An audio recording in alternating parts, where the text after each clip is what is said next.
Everyone thought legacy arts was nothing more than a worthless calisthenics routine, yet here you are, in this dead end of mana awakening, forcibly unleashing a long-lost Chinese martial art known as the 8 Extreme Skill. The dark alley is deathly quiet at dusk, and the burly school bully is about to smash your skull. Just as his fist is an inch from your brow, you suddenly exhale, the knowledge of traditional Chinese martial arts meridians you'd studied in your past life lit up in your mind. Your legs dug deep into the concrete, and your spine extended segment by segment like a mighty dragon, emitting a muffled thunderous roar. Just as you dropped your shoulders and pushed your muscles to their absolute limit, the stagnant mana surrounding you suddenly went wild. It transformed into a mana vortex, surging frantically into the crown of your head. Talent awakening, legacy godly physique. Instead of dodging, you charged forward, crashing head-on into your opponent's chest. 8 Extreme Skill Mountain Lean Skill. With a thunderous boom, the apprentice warrior's protective aura shattered like paper, and blood mixed with shattered teeth sprayed into the air. Everyone had been mocking you as a good-for-nothing who couldn't even reach F rank. Even that burly school bully had cornered you in a dead-end alley, threatening to cripple your hands so you couldn't take the college entrance exams. He thought you were that weakling bookworm, unaware that at this very moment, a soul that of a martial arts fanatic from 500 years ago had taken residence within you. Just as that fist, as big as a sandbag, was about to shatter your skull, your gaze changed to fragments of memory fused frantically, and a muscle memory etched into your very marrow awoke instantly. Your feet rooted to the ground, your back arched like a bow facing that fatal blow. Instead of retreating, you charged straight into it. 8 Extreme Skill Mountain Lean Skill. In an instant, the thin mana in the air like sharks that had caught the scent of blood rushed madly into your parched meridians. Accompanied by the crisp crack of shattering bones, that arrogant apprentice warrior was sent flying 3 meters away by your shoulder like a kite whose string had snapped, spurting blood wildly. Only then did you realize that in this future of mana awakening, those cheap, street-stall legacy arts in your mind were, in fact, all lost, god-tier martial arts. Global War God, Planes Collide, Mana Awakening. A global awakening, a new era of martial arts. A 21st century martial arts fanatic accidentally travels to Earth 500 years in the future. Armed with a martial arts manual he scavenged from a local street stall, he reignites his path of legacy arts cultivation and soars to the very pinnacle of the martial arts world. I, Yuan, am the world's strongest war god and there is no one else. Loser, get up. Want to spar with us guys some more? Pfft. With talent like that, you're actually thinking about going to college? You've really lost your mind. What good is being number one in the theory division? Without martial talent, you'll never become a warrior. You're still just a loser. Take my advice, just follow your good-for-nothing dad down into the mana crystal mine to work as a miner.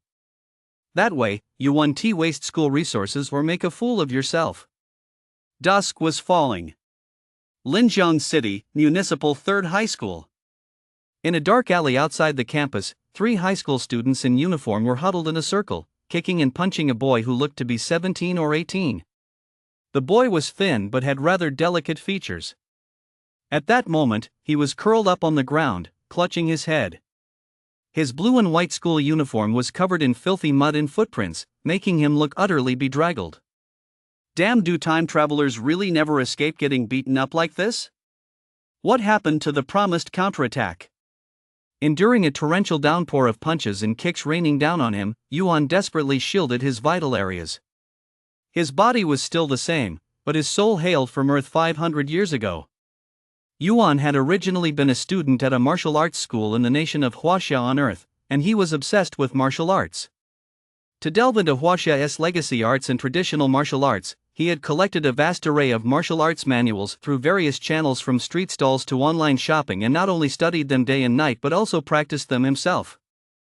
However, while practicing at 8 Extreme Skill Manual he picked up at a street stall, he unfortunately suffered a spiritual backlash and died. When he opened his eyes again, he had inexplicably been transported to Earth in the 26th century. Coming from the 21st century, Yuan was no stranger to the concept of time travel. As a newcomer, he planned to familiarize himself with his surroundings while waiting for some stroke of luck to fall from the sky. But after waiting for ages, no stroke of luck materialized. Instead, 3 dimwits in school uniforms showed up. Without a word, the 3 of them dragged him into a dark, dingy alley and unleashed a barrage of punches, duong duong duong, leaving him, a time traveler who hadn't even had time to piece together his fragmented memories, completely dumbfounded. The leader, a high school student named Kuei, was burly with a rugged face. He was a notorious school thug at Municipal No. 3 High School. Seeing Yuan lying at his feet with a blank expression, not even uttering a word of supplication, he assumed the boy was just stubborn. Feeling a surge of resentment, he kicked him hard in the lower abdomen with a thud and shouted, "Yuan, if you keep being so damn stubborn, do you think I want to cripple you right now?" A wave of excruciating pain shot through Yuan's abdomen, and his entire body instantly doubled over. A fleeting memory flashed through his mind, and he blurted out, "Kuei, if you've got the guts, kill me right now. If you can't, you're my grandson." "What the hell?"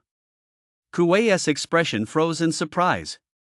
He clearly hadn't expected Yuan, who was usually meek and weak at school, not even strong enough to tie up a chicken, to dare talk back to him to his face. Furious, he shouted, "This good-for-nothing must be tired of living. Does he really think I want to lay a hand on him?" With that, he launched another flying kick, aiming straight for Yuan's face. The kick was powerful and forceful. As soon as it was unleashed, his two henchmen, Feng and Lei, standing nearby, immediately lit up with excitement and cheered loudly. "Go, brother Kuei. Blow this kid's head off with one kick." Feeling a powerful gust of air from the kick rushing toward him, Yuan's expression changed. He mustered all his strength and rolled to the left. But he hadn't expected his body to be so weak. Even straining every muscle, he could barely roll a meter or so. "A loser who ranked at the bottom of the combat division, and you think you can escape this master's invincible wind-chasing kick? Go to hell." Kuei's kick missed its mark. He grinned savagely, rushed forward, and with a whoosh, launched another kick, sweeping toward Yuan's chest. This time, he put more power into the kick, making it significantly more devastating than the previous one. Not to mention the two henchmen watching from the sidelines. Even Yuan, who had just arrived from another world, could tell that this kid was determined to cripple him. "What grudge do you have against me?" Realizing the vast disparity in their strength, Yuan let out a bitter laugh, scrambled to his feet, and hurriedly backed away. Before he could take 2 steps, he felt his back collide with a cold, hard surface. Turning around, he saw that, in his haste, he backed himself into a corner. "Damn it, keep running. Why did you stop?" Kuei, accompanied by Feng and Lei, approached Yuan with a lopsided grin. "Crippling both your hands today will serve as an explanation to Yun. Blame yourself for being so stupid, insisting on competing with Yun for the title of number 1 in the theory division. And let this serve as a lesson to you, you blind dog. This is what happens when you cross Yun." Yun? Another fragment of memory flooded his mind. In an instant, Yuan understood the full context of the entire incident. His expression darkened instantly, and he said coldly, "This bastard really does want to wipe us out completely."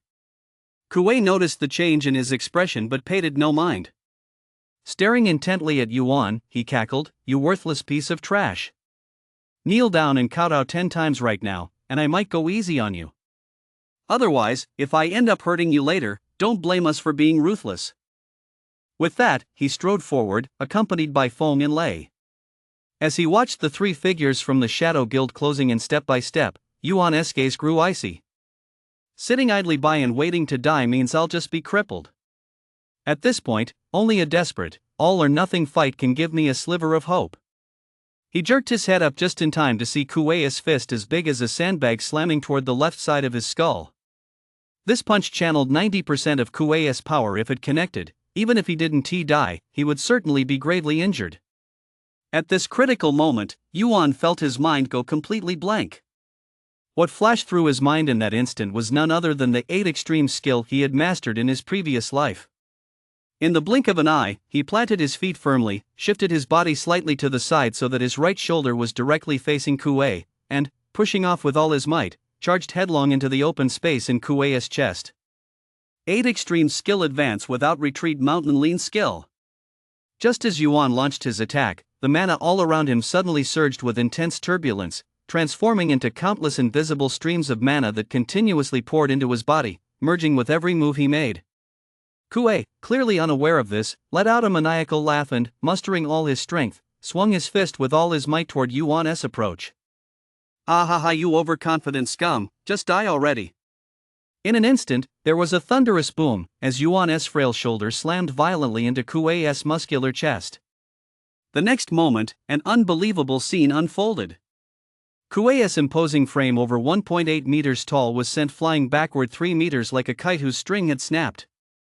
A jet of blood spurted from his mouth as he slammed into a low wall nearby. His body convulsed briefly, his head lolled to the right, and he passed out. Damn it, Lei Lu, what the hell was that move? Feng and Lei, standing nearby, were so terrified they nearly wet themselves on the spot.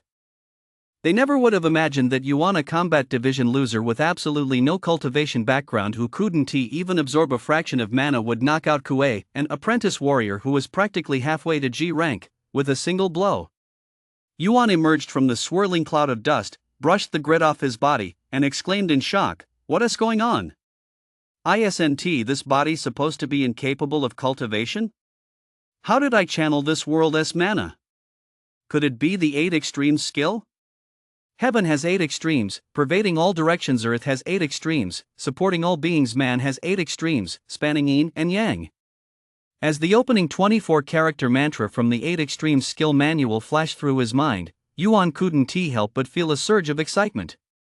Hope reignited within him, the hope of restarting his cultivation and pursuing the way of martial arts in this new world, and his blood boiled as he let out a loud, piercing howl. Feng and Lei were startled, thinking he was about to attack again, and were instantly terrified out of their wits. Without even bothering to drag away the unconscious Kuei, he spun around, took off running, and fled for his life out of the alley. In no time, he had vanished without a trace from the Shadow Guild. Yuan watched the two figures' backs as they fled, wiped the dirt and soot from his face, and silently exhaled in relief. Thank goodness these two aren't true warriors, otherwise, with this lousy body of mine, I really don't know how I'd have handled them. Although he just used the 8 extreme skill to defeat Kuei, it was entirely because the situation was so dire, a matter of life and death, that he'd been forced to overexert his body and unleash the move against his will. Now that his mind had relaxed, he felt a sour, aching sensation in his dantian, dizziness, and total exhaustion. He couldn't even think of using another move. He doubted he could manage even half a move. Yuan turned around to take another look. Kuei probably wouldn't wake up anytime soon, and the two henchmen had already fled. There was no point in him staying here any longer. He simply turned on his heel, walked out of the alley, and headed toward the shabby rental he'd leased off campus. Chapter 1, Where's the promised comeback? Loser, get up. Want to spar with us guys some more? Pfft, with talent like that, and you're still thinking about going to college? You've really got your head screwed on backwards. What good is being number 1 in the theory division? Without any talent for cultivation, you'll never become a warrior. You're still just a loser. Take my advice, go follow your good-for-nothing dad and work as a miner in the mana crystal mine. That way, you won't waste the school's resources or make a fool of yourself. Late afternoon. Lingjiang City, Municipal 3rd High School. In a dark alley outside the school grounds, 3 high school students in uniform were huddled in a circle, kicking and punching a boy who looked to be 17 or 18. The boy was thin but had rather delicate features. At that moment, he was curled up on the ground, clutching his head. His blue and white school uniform was covered in filthy mud and footprints, making him look utterly bedraggled. Damn, do time travelers really never escape getting beaten up like this? What happened to the promised counterattack? Enduring a torrential downpour of punches and kicks raining down on him, Yuan desperately shielded his vital areas. His body was still the same, but his soul hailed from Earth 500 years ago. Yuan had originally been a student at a martial arts school in the nation of Huaxia on Earth, and he was obsessed with martial arts. To delve into Huaxia's legacy arts and traditional martial arts, he had collected a vast array of martial arts manuals through various channels from street stalls to online shopping, and not only studied them day and night but also practiced them himself. However, while practicing at 8 extreme skill manual he picked up at a street stall, he unfortunately suffered a spiritual backlash and met his end.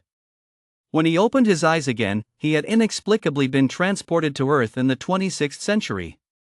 Coming from the 21st century, Yuan was no stranger to the concept of time travel. As a newcomer, he planned to familiarize himself with his surroundings while waiting for a stroke of luck to fall from the sky. But after waiting for ages, no stroke of luck materialized. Instead, he was met by three dimwits in school uniforms. Without a word, the three of them dragged him into a dark, dingy alley and unleashed a barrage of punches, duang, leaving him, a time traveler who hadn't even had time to piece together his fragmented memories, completely dumbfounded. The leader, a high school student named Kuei, was burly with a rugged face, a notorious school thug at Municipal No. 3 High School. Seeing Yuan lying at his feet with a blank expression, not even crying out for mercy, he assumed the boy was just stubborn and defiant. This made him even angrier, so he kicked him hard in the stomach with a thud and shouted, "Yuan, if you keep being so damn stubborn, do you think I want to cripple you right now?" A sharp pain shot through Yuan's abdomen, and his entire body instantly doubled over. A fleeting memory flashed through his mind, and he blurted out, "Kuei, if you've got the guts, kill me right now. If you can't, you're my grandson." "What the hell?" Kuei's expression froze in surprise. He clearly hadn't expected Yuan, who was usually meek and weak at school, not even strong enough to tie up a chicken, to dare talk back to him to his face. Furious, he shouted, "This good-for-nothing must be tired of living. Does he really think I want to lay a hand on him?" With that, he launched another flying kick, aiming straight for Yuan's face. The kick was powerful and forceful. As soon as it was unleashed, his two henchmen, Feng and Lei, standing nearby, immediately lit up with excitement and cheered loudly. "Go, brother Kuei. Blow this kid's head off with one kick." Feeling a powerful gust of air from the kick rushing toward him, Yuan's expression changed. He mustered all his strength and rolled to the left. But he hadn't expected his body to be so weak. Even straining every muscle, he could barely roll a meter or so. "A loser who ranked at the bottom of the combat division, and you think you can escape this big shot's invincible wind-chasing kick? Go to hell." Kuei's kick missed its mark. He grinned savagely, rushed forward, and with a whoosh, launched another kick, sweeping toward Yuan's chest. This time, he put more power into the kick, making it significantly more devastating than the previous one. Not to mention the two henchmen watching from the sidelines. Even Yuan, who had just arrived from another world, could tell that this kid was determined to cripple him. "What grudge do you have against me?" Realizing the vast disparity in their strength, Yuan let out a bitter laugh, scrambled to his feet, and hurriedly backed away. Before he could take 2 steps, he felt his back collide with a cold, hard surface. Turning around, he saw that, in his haste, he backed himself into a corner. "Damn it, keep running. Why did you stop?" Kuei, accompanied by Feng and Lei, approached Yuan with a lopsided grin. "Crippling both your hands today is my way of settling the score with Yun. Blame yourself for being so stupid, insisting on competing with Yun for the title of number 1 in the theory division.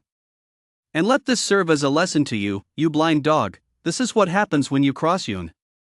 Yun? Another fragment of memory flooded his mind. In an instant, Yuan understood the full context of the entire incident. His expression darkened instantly, and he said coldly, "This bastard really does want to wipe us out completely." Kuei noticed the change in his expression but paid it no mind. Staring intently at Yuan, he cackled, "You worthless piece of trash. Kneel down and kowtow 10 times right now, and I might go easy on you. Otherwise, if I end up hurting you later, don't blame us for being ruthless." With that, he strode forward, accompanied by Feng and Lei. As he watched the 3 figures from the Shadow Guild closing in step by step, Yuan's gaze grew icy. Sitting idly by and waiting to die means I'll just be crippled. At this point, only a desperate, all-or-nothing fight can give me a sliver of hope. He jerked his head up just in time to see Kuei's fist as big as a sandbag slamming toward the left side of his skull. This punch channeled 90% of Kuei's power. If it connected, even if he didn't die, he would certainly be gravely injured. At this critical moment, Yuan felt his mind go completely blank. What flashed through his mind in that instant was none other than the 8 extreme skill he had mastered in his previous life. In the blink of an eye, he planted his feet firmly, shifted his body slightly to the side so that his right shoulder was directly facing Kuei, and with a powerful thrust of his legs, charged headlong into the open space in Kuei's chest. 8 Extreme Skill Advance Without Retreat Mountain Lean Skill. Just as Yuan launched his attack, the mana all around him suddenly surged with intense turbulence, transforming into countless invisible streams of mana that continuously poured into his body, merging with every move he made. Kuwei clearly hadn't noticed yet. With a maniacal laugh, he mustered all his strength and swung his fist fiercely toward Yuan's approach. "Ah ha ha, you overconfident scum, just die already." In an instant, there was a loud boom as Yuan's frail shoulder slammed violently into Kuwei's muscular chest. The next moment, an unbelievable scene unfolded.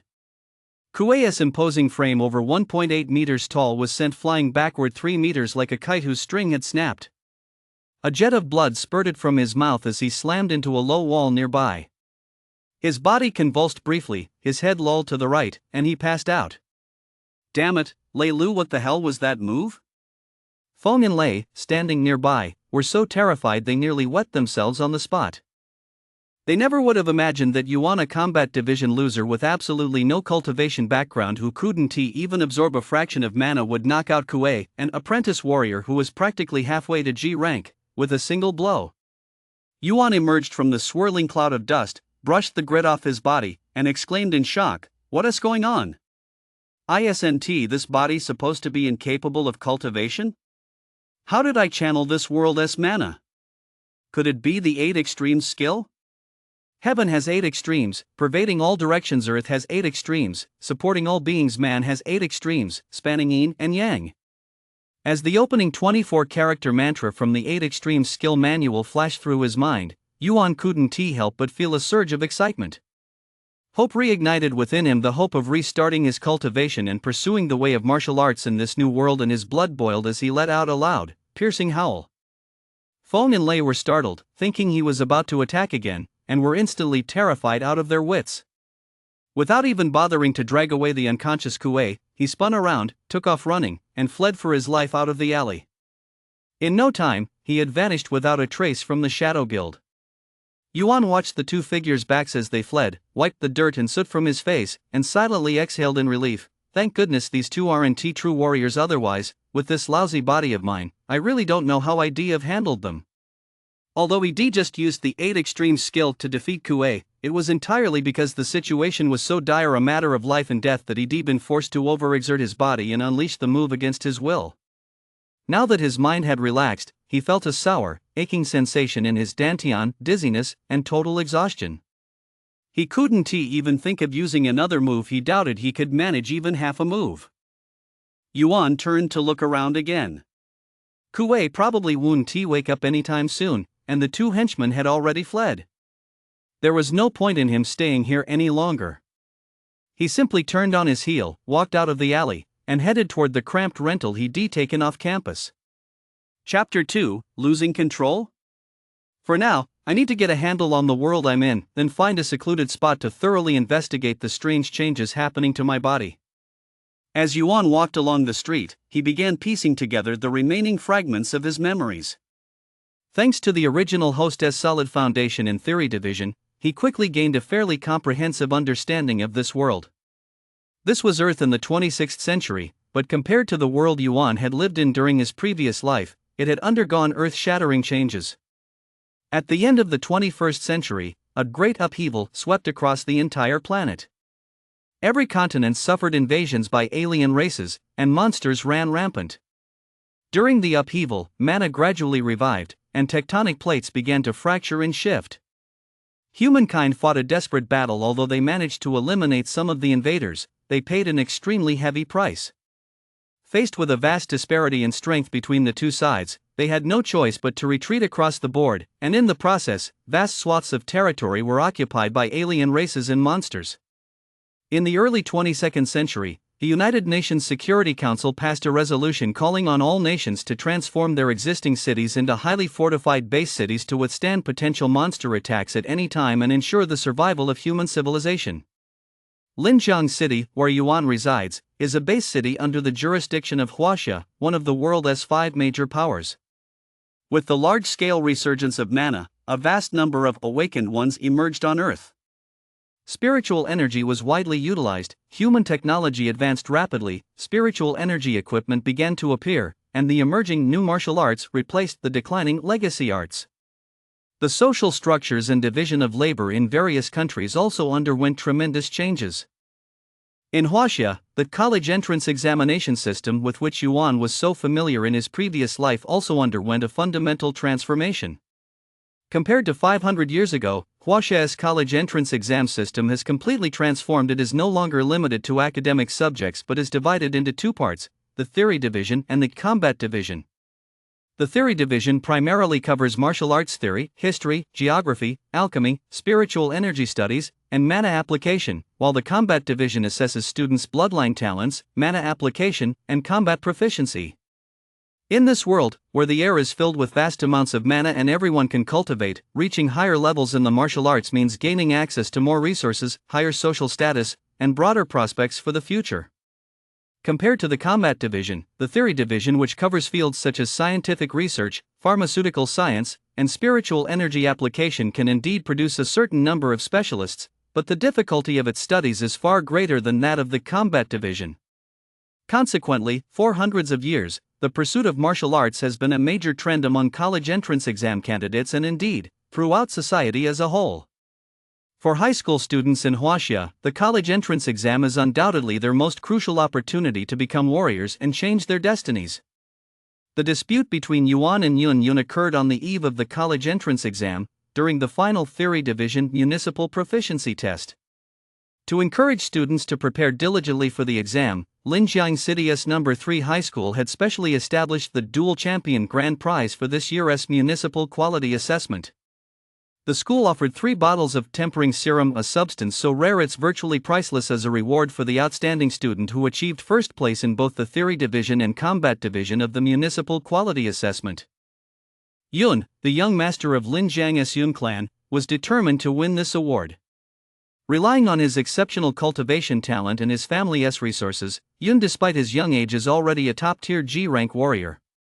His combat division scores have consistently ranked first on Linjiang Municipal No. 3 High School's combat division leaderboard, far surpassing those of his fellow students. However, in the theory division, he has been the perennial runner-up. The student ranked ahead of him is none other than the theory division champion, Yuan, the martial arts failure, who ranked at the very bottom of the combat division. In order to secure the tempering serum, before the municipal quality inspection theory division test began, Yun had specifically sent someone to bribe the impoverished Yuan with a large sum of money, hoping he would go easy on the test and hand over the top spot in the theory division to him. But unexpectedly, Yuan was a stubborn fool who refused to play along. Not only did he flatly reject Yun's bribe, but he also swept to victory in the recently concluded theory division test, completely shattering Yun's plans. Jealous that Yuan had outperformed him in the theory division and harboring a grudge over being denied the tempering serum, Yun secretly ordered his 3 subordinates, led by Kuei, to cripple Yuan's hands so he couldn't participate in the combat division test 7 days later. Unexpectedly, another Yuan had reincarnated into his body, and by some stroke of fate, he unleashed the 8 extreme skill from the legacy arts, utterly defeating Kuei. The thought of being able to train again filled Yuan with excitement. In his previous life on Earth, he had been extremely passionate about legacy arts and martial arts. But back then, mana on Earth had long since been depleted. Although Yuan had collected a vast amount of martial arts classics and materials, and had memorized the techniques and moves described in them inside and out, the moves he executed were still all form and no substance, lacking any real power. In the end, he even lost his life due to haphazard training. Now that he had arrived in a world where everyone could practice cultivation, it undoubtedly opened up a new direction for his journey as a martial arts fanatic. It doesn't matter if my natural talent is lacking, as long as I train twice as hard, I might still make a name for myself. Yuan's gaze grew intense. What I need to do now is first figure out my own path of cultivation, focus on self-preservation first, then seek further development. After exiting the alley and walking for another 10 minutes or so, Yuan arrived in front of an old, 5-story building near the campus. Standing at the base of the building and looking up, he couldn't help but feel moved. I never imagined that 5 centuries later, I'd still see such an old-fashioned building on Earth. It's truly eye-opening. This building was no different from the apartment units in the old residential complexes Yuan had seen in his previous life. The reinforced concrete frame, the gray-tiled exterior walls, and the rusty iron gate all bore witness to the building's long history. The only difference from the 21st century was that the gate actually had an identity recognition feature. As soon as Yuan stood in front of it, a green light suddenly lit up with a beep, and the gate automatically swung open with a click. The stairwell was pitch black, the floor littered with trash, and a pungent, musty odor wafted out from within. Yuan frowned inside. If I get into college and become a warrior, I won't have to live in this old relic anymore. I'll also be able to bring my parents from the slums on the outskirts into the city sooner, so they won't have to live in constant fear and face the danger of being attacked by monsters at any moment. He stepped into the hallway and felt his way up the stairs in the dark. Before long, Yuan arrived outside room 506 on the 5th floor. He fished a brass key which could also be considered an antique out of his pants pocket, inserted it into the keyhole, and turned it to the right. With a click, the door swung open. Before him was a small room of just over 10 square meters. Though the furnishings were sparse, the room was reasonably tidy. A beechwood bed stood in the corner on the right side of the room. The sheets were clean, and the blankets were neatly folded.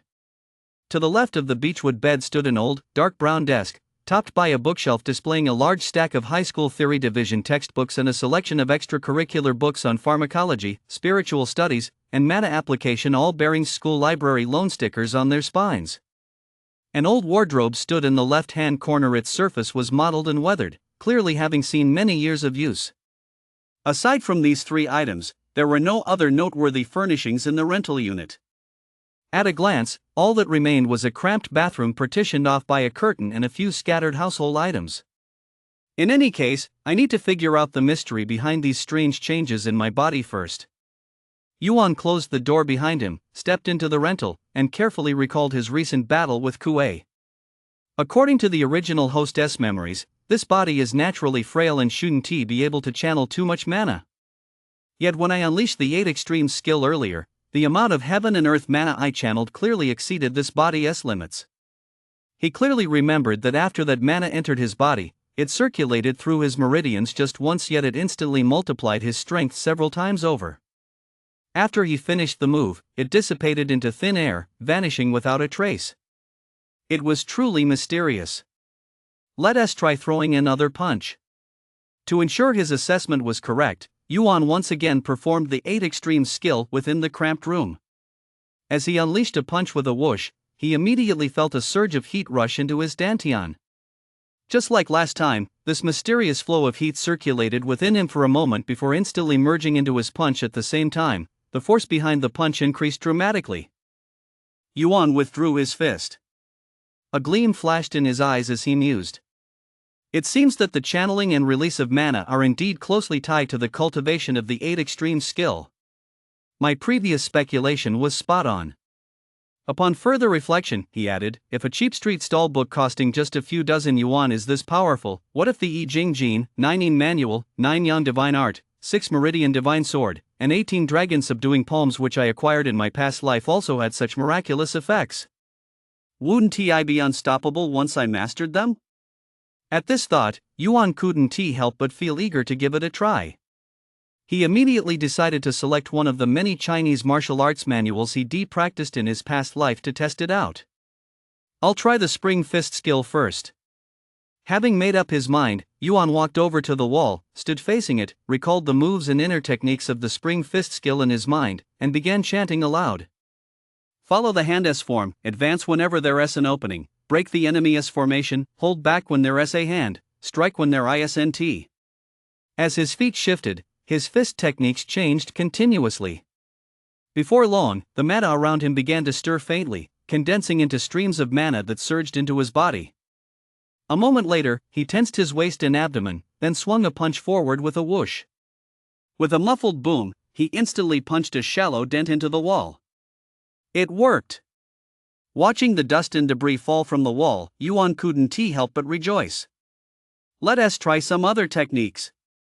Yuan regulated his breath and proceeded to test selected moves from Bagui Zhan, Tongbi Quan, Tan Tue, and Xingyi Quan one after another in his rented room. Without exception, he successfully channeled mana with every technique. Ha, the legacy arts of Huaxia truly are remarkably effective at channeling mana. It's time to show what I'm really made of. Let us go with the 18 dragon subduing palms.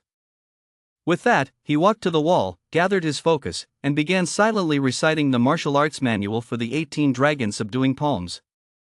When things reach their extreme, they reverse. When one is at the height of arrogance, regret follows.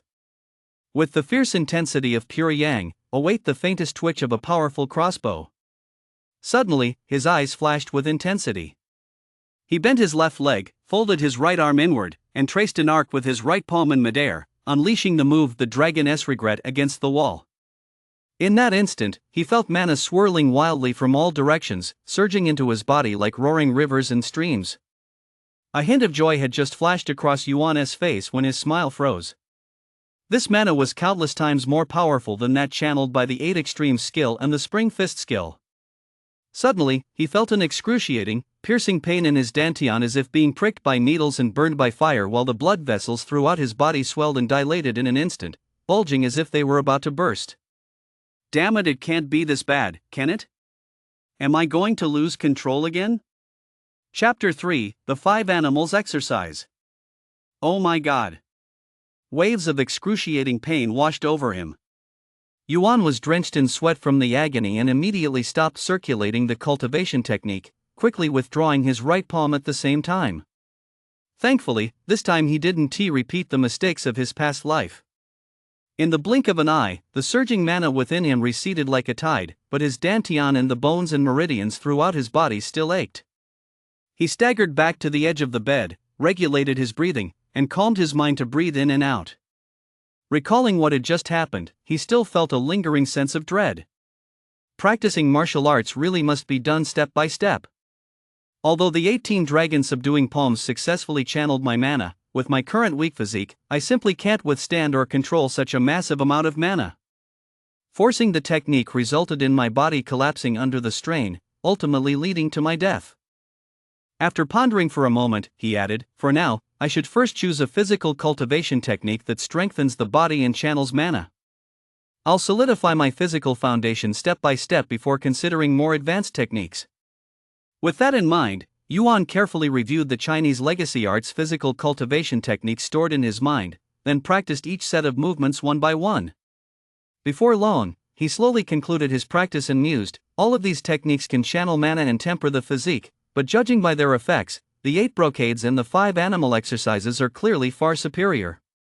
The 8 brocades focuses on guiding one's breath, while the 5 animal exercises emphasizes strengthening the body.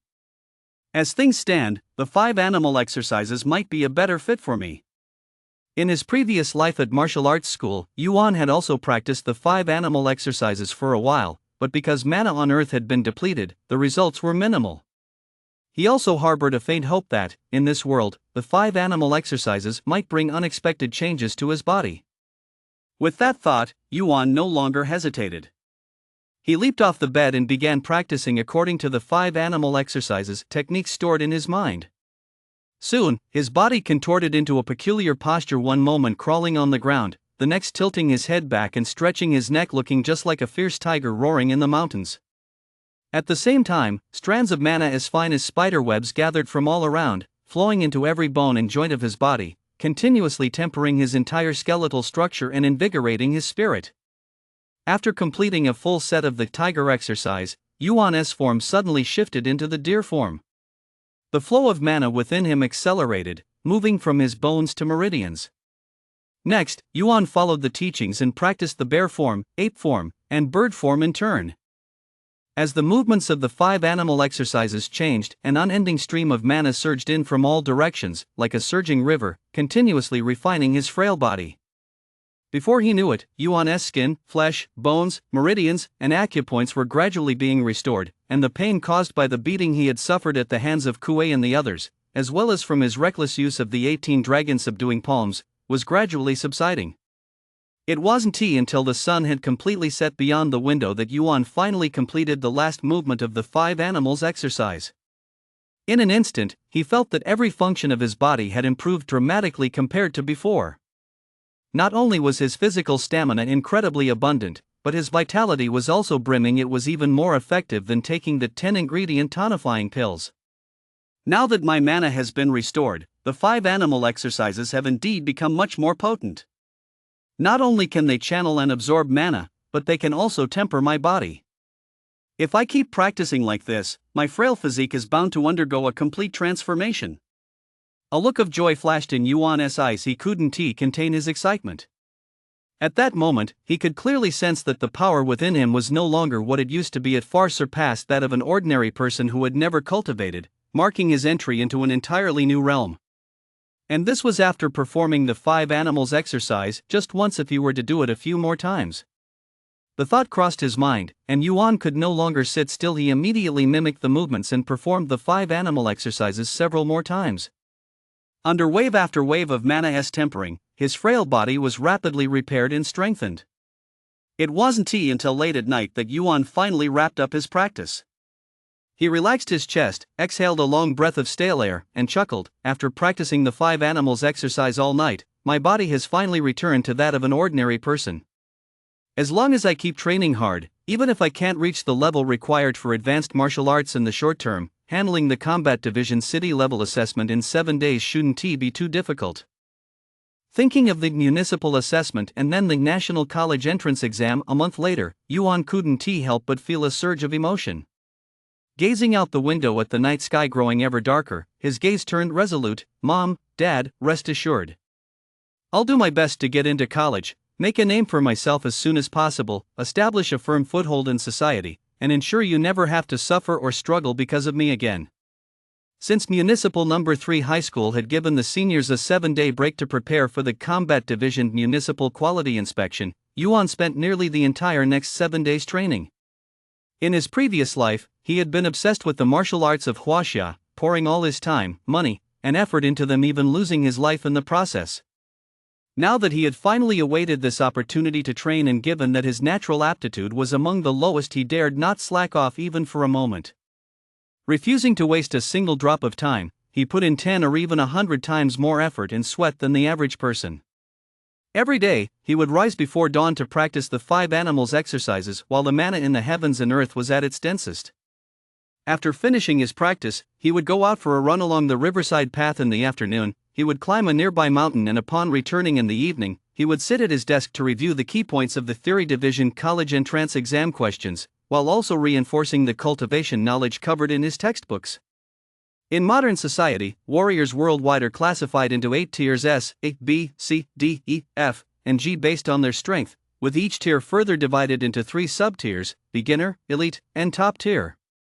Yuan's rival, Yun, the eldest son of the Yun family, is a G-tier top-tier warrior, while most of his fellow senior high school seniors hover around the G-tier beginner level. In his previous life, he was a complete failure in the combat division. He couldn't even beat an ordinary person, let alone a G-rank warrior. Now that Yuan has been reincarnated and has spent the past 7 days training tirelessly in the 5 animals exercise, his strength, though not yet at the G-rank level, is just a hair's breadth away. Breaking through to G-rank is only a matter of time.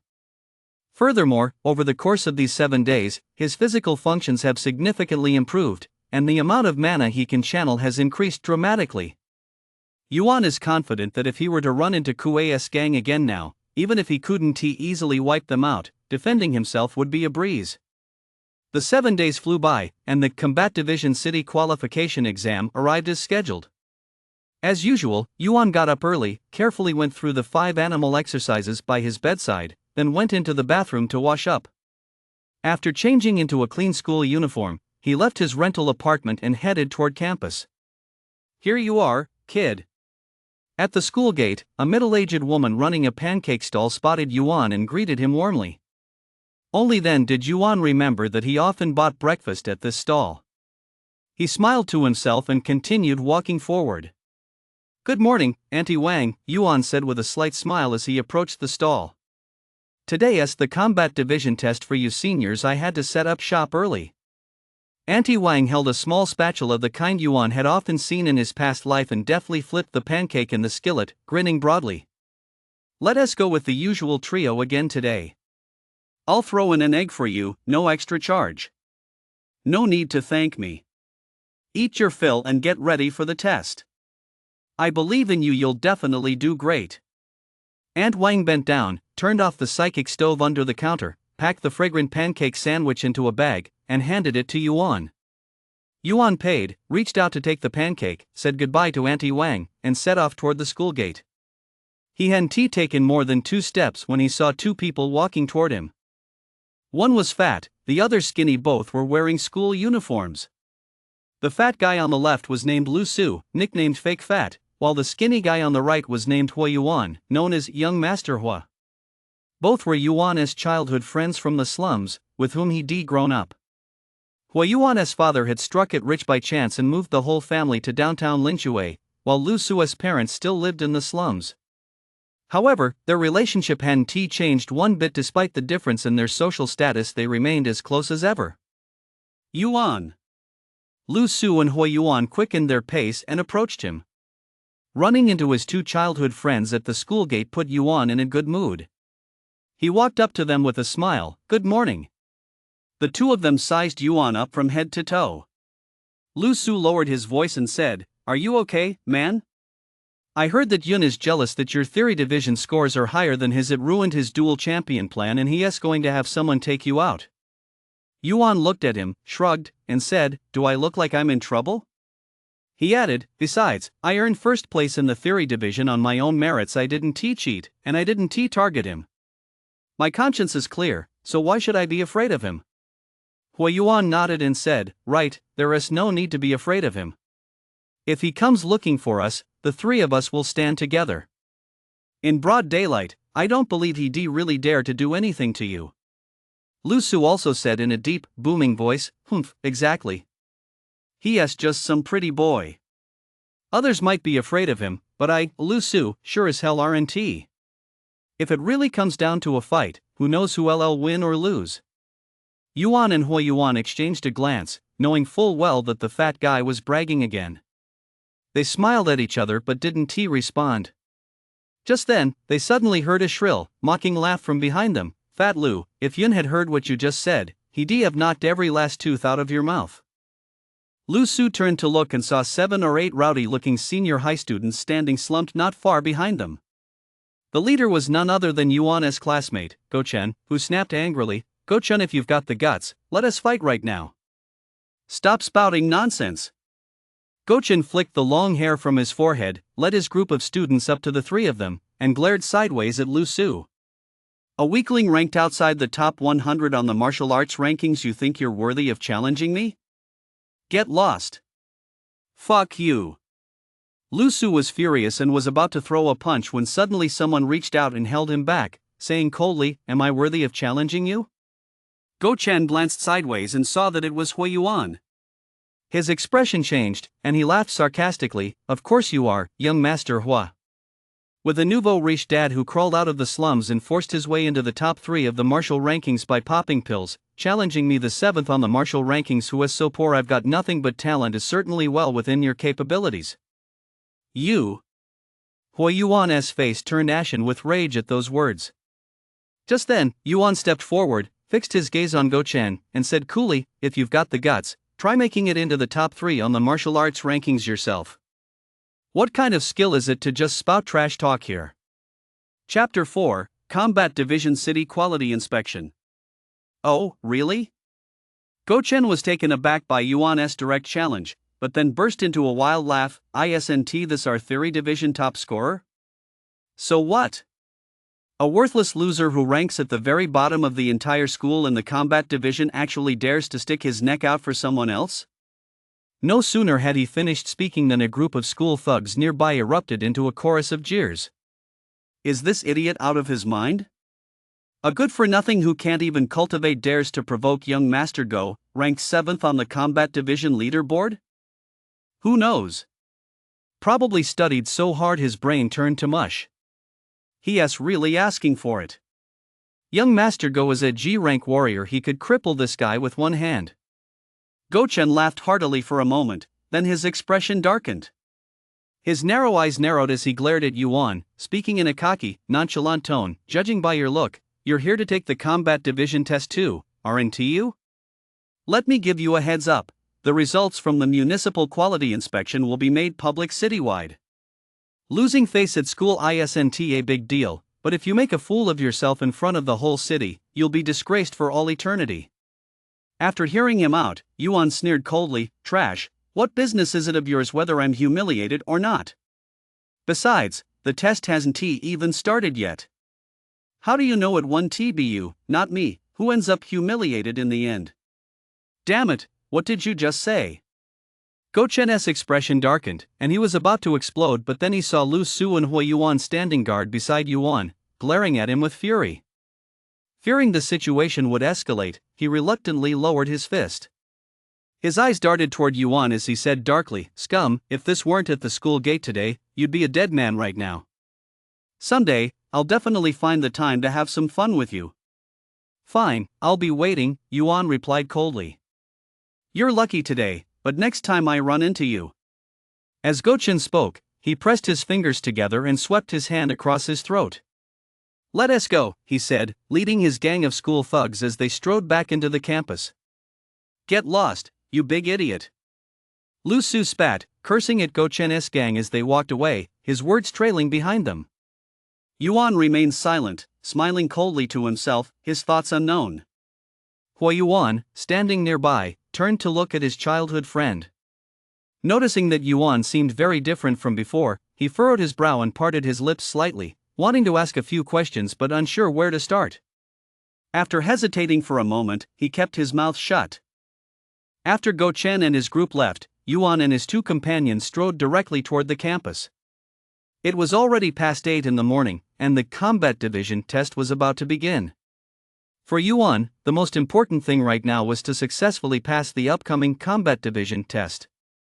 He would set Go Chen's group aside for the time being. Once he passed the test, it wouldn't be too late to deal with them later. After thinking it over for a long time, Yuan decided not to tell Lu Su and Hui Yuan about his practice of the Huaxia legacy arts for the time being. First, he had no way to explain the origins of these Huaxia cultivation techniques. Even if he could explain them clearly, the two had never been exposed to the legacy arts and wouldn't be able to grasp their many subtleties. Second, he had only recently begun cultivating them himself, and they might not be suitable for everyone. If the two insisted on learning them and something went wrong, helping them would actually end up harming them. He would have to wait until he reached a higher level of cultivation in the future, gained a solid understanding of various martial arts systems, and then select the most suitable ones to teach them. After walking for over 10 minutes, the three of them finally arrived at the Combat Division Municipal Quality Inspection Assessment Site, the school gymnasium. Standing at the entrance to the gym, Yuan took a deep breath and walked inside with his two childhood friends. As soon as they stepped through the doors, they saw that the vast arena was already buzzing with voices and bustling with activity. As far as the eye could see, the place was filled with high school seniors waiting to take the combat division test. The three scanned the crowd, each looking for the spot where their respective classes were gathered. Before long, his two childhood friends approached Yuan. Hui Yuan placed a hand on Yuan's shoulder and said, "It's about time. Fatso and I have to head back to our class to line up. Don't worry with your first place in the theory division score. Even if you're a little weaker in the combat division, you'll still get into college for sure. Don't take what Go Chen and his crew say too seriously. Just focus and do your best." Lu Su also said bluntly, "Exactly. These guys are just jealous that your theory division scores are better than theirs, so they're deliberately using the combat division to put you down. Once the college entrance exams are over, Huo and I will take them down one by one and get even for you." "Thanks. You guys do your best, too." Hearing his childhood friend's words of comfort, Yuan felt a warm glow in his heart, and his resolve to pass the combat division test grew even stronger. They say, at home, rely on your parents; away from home, rely on your friends, but when it comes to becoming stronger, you can only rely on yourself. After saying that, he bid farewell to Lu Su and Hui Yuan one by one and continued on his way. After taking just a few steps, Yuan spotted his class sign. Just as he was about to squeeze through the crowd, he heard a murmur of gossip ringing in his ears. "Look, it's Yuan, that combat division loser. I never would thought he'd actually have the nerve to show up for the test. You're right. If it were me, I would dropped out 800 years ago. Why come here just to humiliate yourself? What good is being number one in the theory division? Once you get to college, if you can't make a name for yourself, you'll still end up going home to mine. Having just endured the direct provocation from Go Chen and the others, Yuan now appeared surprisingly calm. Come to think of it, these people weren't wrong. In the martial arts, strength is what matters most.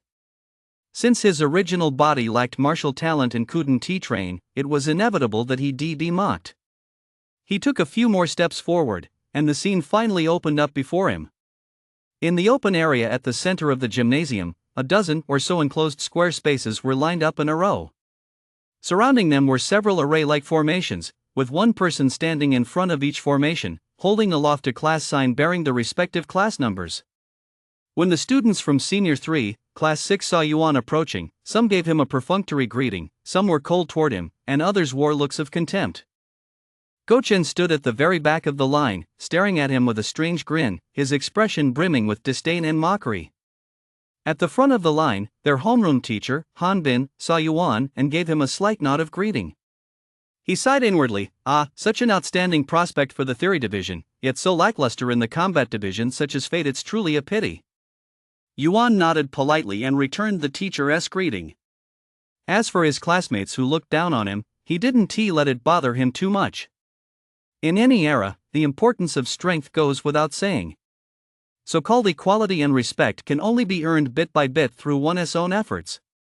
Without formidable strength to back it up, even if you were to grovel on the ground every day, it would still be a waste of time, utterly meaningless. He was standing there alone when he suddenly heard a commotion coming from the crowd ahead. Someone shouted, "Look, it's Senior Ningxi from Linjiang University." Upon hearing the shout, everyone immediately turned their gaze toward the gymnasium entrance. In an instant, the venue erupted with screams and howls. Holy crap, it really is the goddess Ningxi. Oh my god, the most beautiful girl at Linjiang University has actually graced our school with her presence. The last time I saw her was on the hottest martial arts variety show back home. Today, I finally get to see her in person. Not only is she stunningly beautiful, but she is also a top-tier F-rank warrior. If I could have even half her talent, it'd be worth living a few years less. Yuan was curious, so he turned his head and saw a young girl of 18 or 19, surrounded by a group of people, striding gracefully toward the center of the gymnasium. The girl wore a light white blouse. Her figure swayed as she walked with light, graceful steps. Her long, jet black, straight hair cascaded over her shoulders like a waterfall from the heavens. Her face was peerlessly beautiful, as if a fairy from the moon palace had descended to earth, yet her lovely eyes held a faint, cool detachment, giving her an air of aloofness that kept others at a distance. Wow, wow, wow. With looks like that, 500 years ago, who knows how many popular young actresses would have felt ashamed by comparison. Just as Yuan was inwardly marveling, his gaze suddenly swept across the crowd and landed on the man accompanying the young woman. His expression instantly darkened, and he said coldly, "It's him." It was none other than Yun, the eldest son of the Yun family from Linjiang, the very man who had instigated Kuei and his two accomplices to plot the crippling of his hands. Dressed in a dark blue suit, he walked side by side with the girl in white, strolling leisurely forward. A sycophantic smile played on his fair, handsome face, and a smug expression was impossible to hide between his brows. He chattered on incessantly, though it was unclear what he was saying. Yun had been rambling on for quite some time, but the girl in white couldn't be bothered to pay him any attention. She walked on by herself, her delicate eyebrows slightly furrowed, as if she were thoroughly annoyed by Yun's pestering. But Yun seemed completely oblivious to the girl's displeasure and kept talking non-stop. Although the girl was well-mannered and didn't lose her temper on the spot, her pretty face had clearly darkened. "Why can't you just be a normal person instead of acting like a sycophant?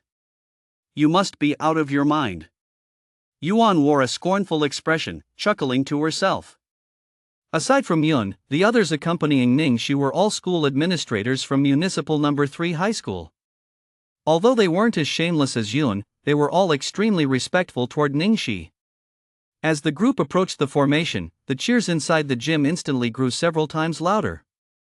Countless teenage boys and girls, with hearts sparkling in their eyes, shouted the names of their idols. "Yun, I want to have your baby," a freckle-faced girl weighing over 200 exclaimed, clutching her heart. Goddess Ning Shi, I'm picking you. Pick you up, a skinny boy with a pointed nose and sunken cheeks, so thin you couldn't scrape 2 liang of fat off him, shouted at the top of his lungs. Some mischievous students even shouted, God and Goddess together, a match made in heaven, never to be parted. Hearing the crowd's loud cheers, a look of even greater smugness spread across Yun's face. Meanwhile, Ning Shi, standing beside him, instantly turned icy-eyed, her expression 100 times more grim than before. A school administrator in his 40s, with only a few tufts of hair left on his balding head, saw that the situation was getting out of hand.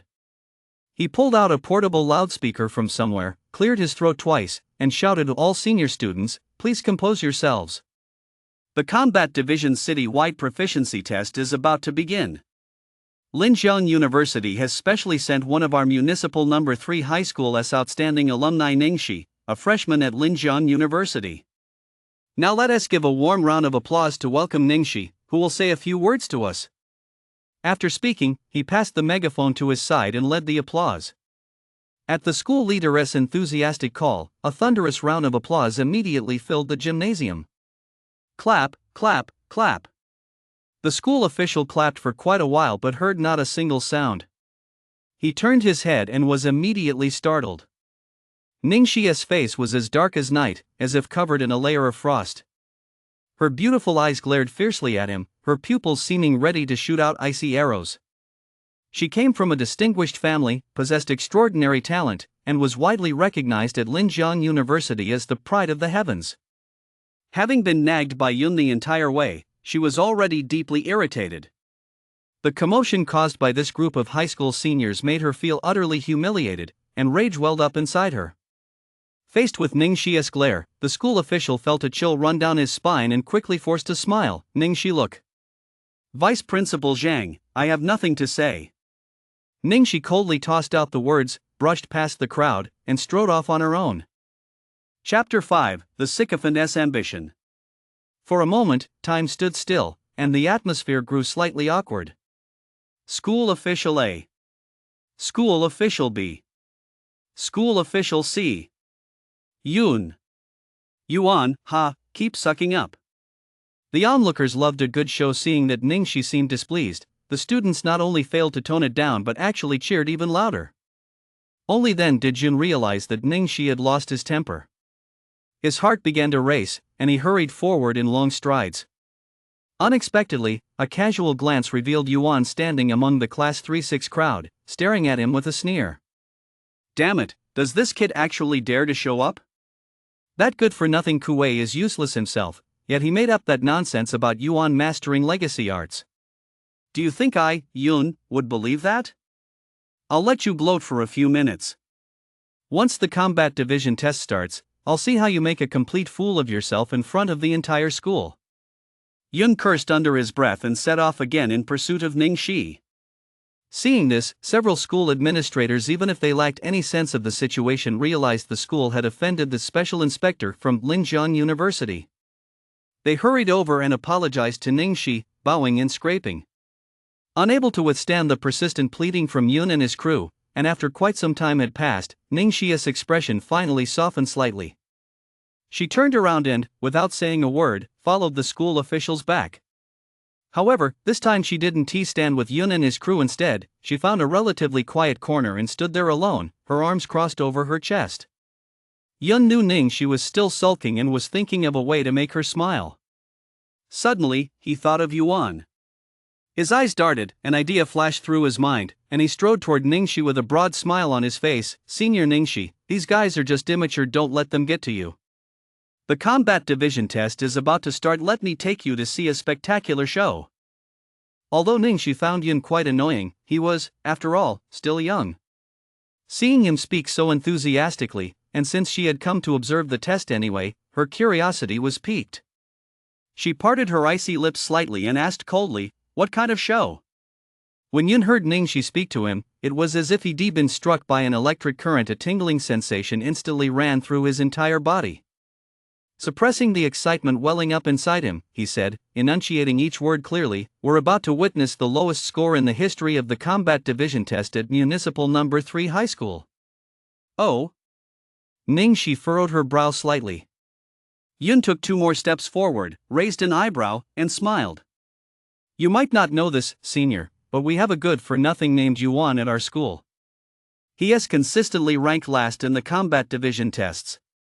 If he takes the test in a moment, he is sure to set the lowest record in the history of our school's combat division tests. Yuan? Ningxi pondered for a moment, then suddenly said, I've heard of him. You've heard of him? Yun was taken aback by her response. Yes, Ningxi arched her delicate eyebrows slightly, looked up at Yun, and said, he is the one who ranked first in the entire school on the theory division test during the city-wide quality inspection, right? Yun's expression immediately turned grim. Before the city-wide quality inspection began, he had publicly vowed in front of everyone that he would definitely take first place in both the academic and athletic rankings at Municipal No. 3 High School and claim the school's reward of 3 bottles of tempering serum. But he never expected that good-for-nothing Yuan would suddenly throw a wrench in his plans by scoring first in the theory division, completely shattering his plans. Now that word had even reached the ears of Ningxi, the goddess of the girls' high school, he couldn't help but feel both angry and jealous, cursing under his breath. Seeing Yun standing there with a livid expression, Ningxi couldn't help but chuckle inwardly. She paused for a moment, then said calmly, it's about time Municipal No. 3 High School changed its long-standing tradition of suppressing the humanities and exalting martial arts. Otherwise, the students it produces will only know the might and glory of the combat division, but fail to realize that the theory division can also cultivate countless elite specialists. Without the support of the theory division, the combat division is nothing more than reckless brawling. Yun was seething with rage at that moment and couldn't possibly listen to such reasoning. Forcing his anger down, he said coldly, whether it's suppressing the arts and exalting martial arts or exalting the arts and suppressing martial arts, a loser is still a loser.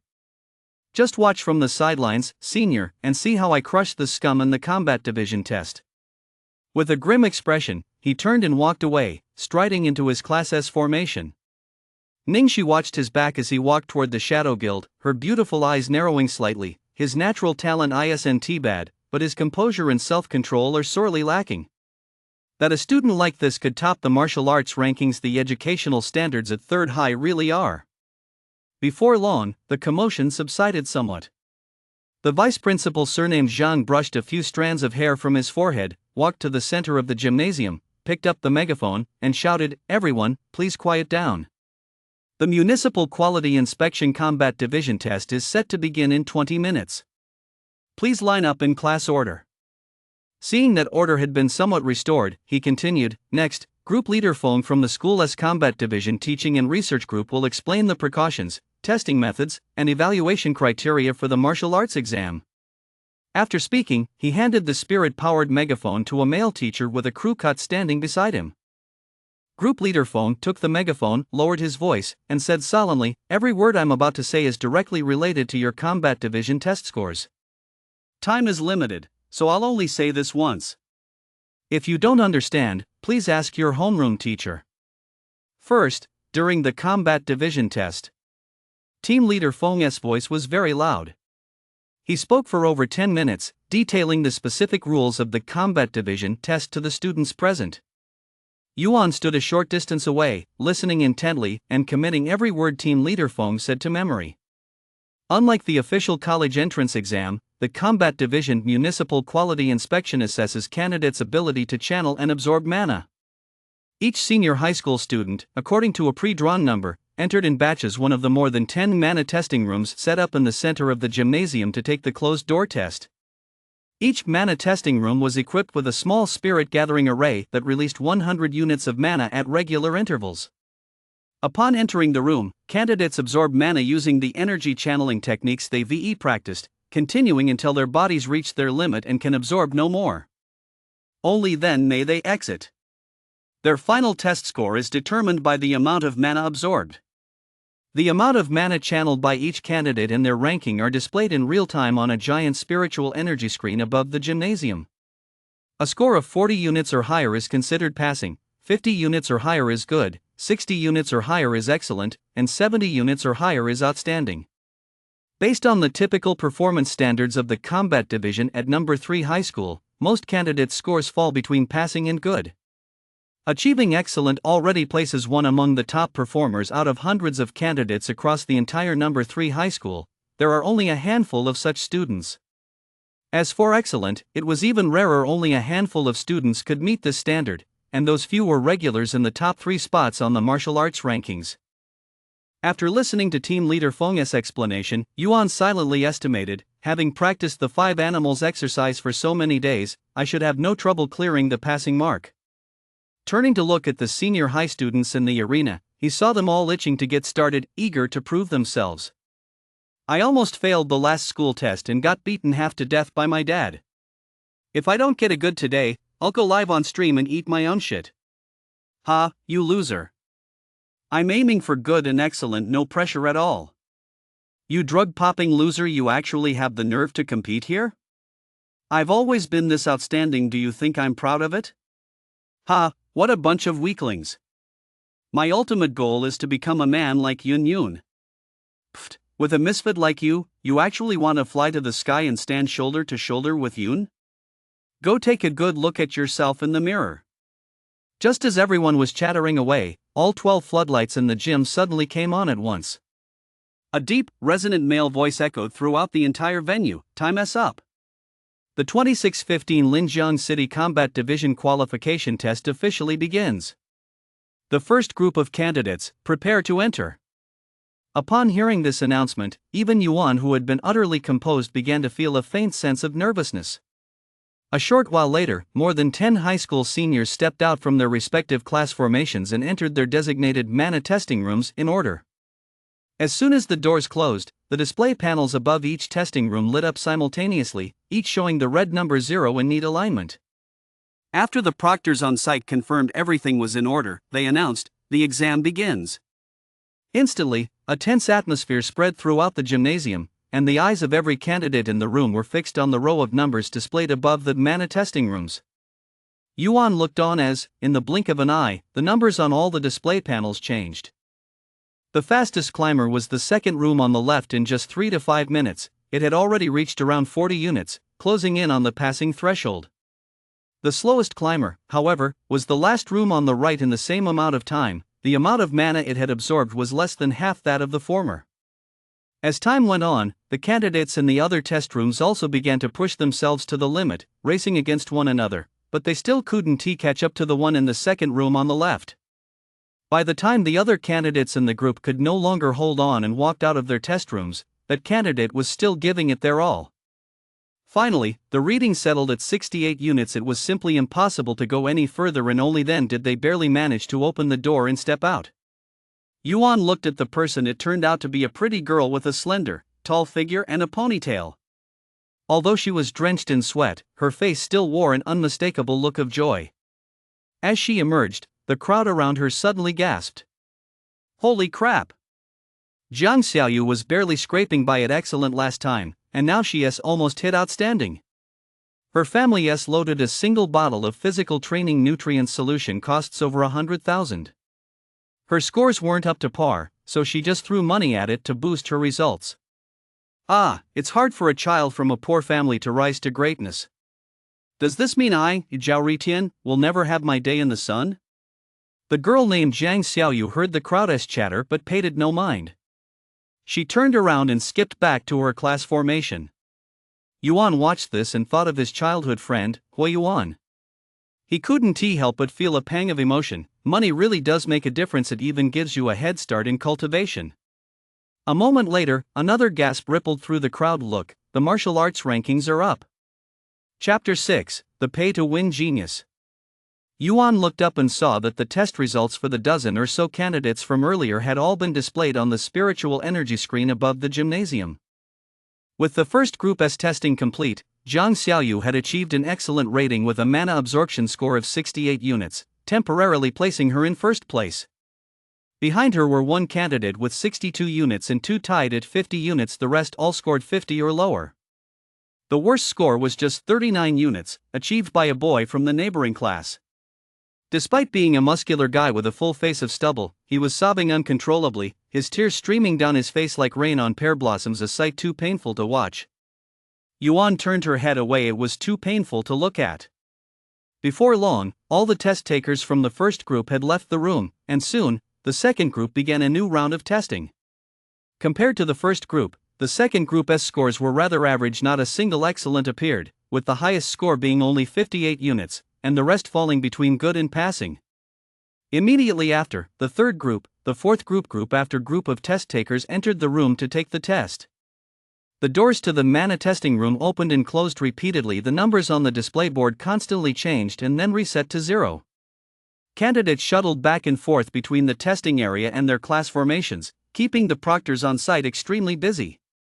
Lu Su and Hui Yuan also completed their tests during this time.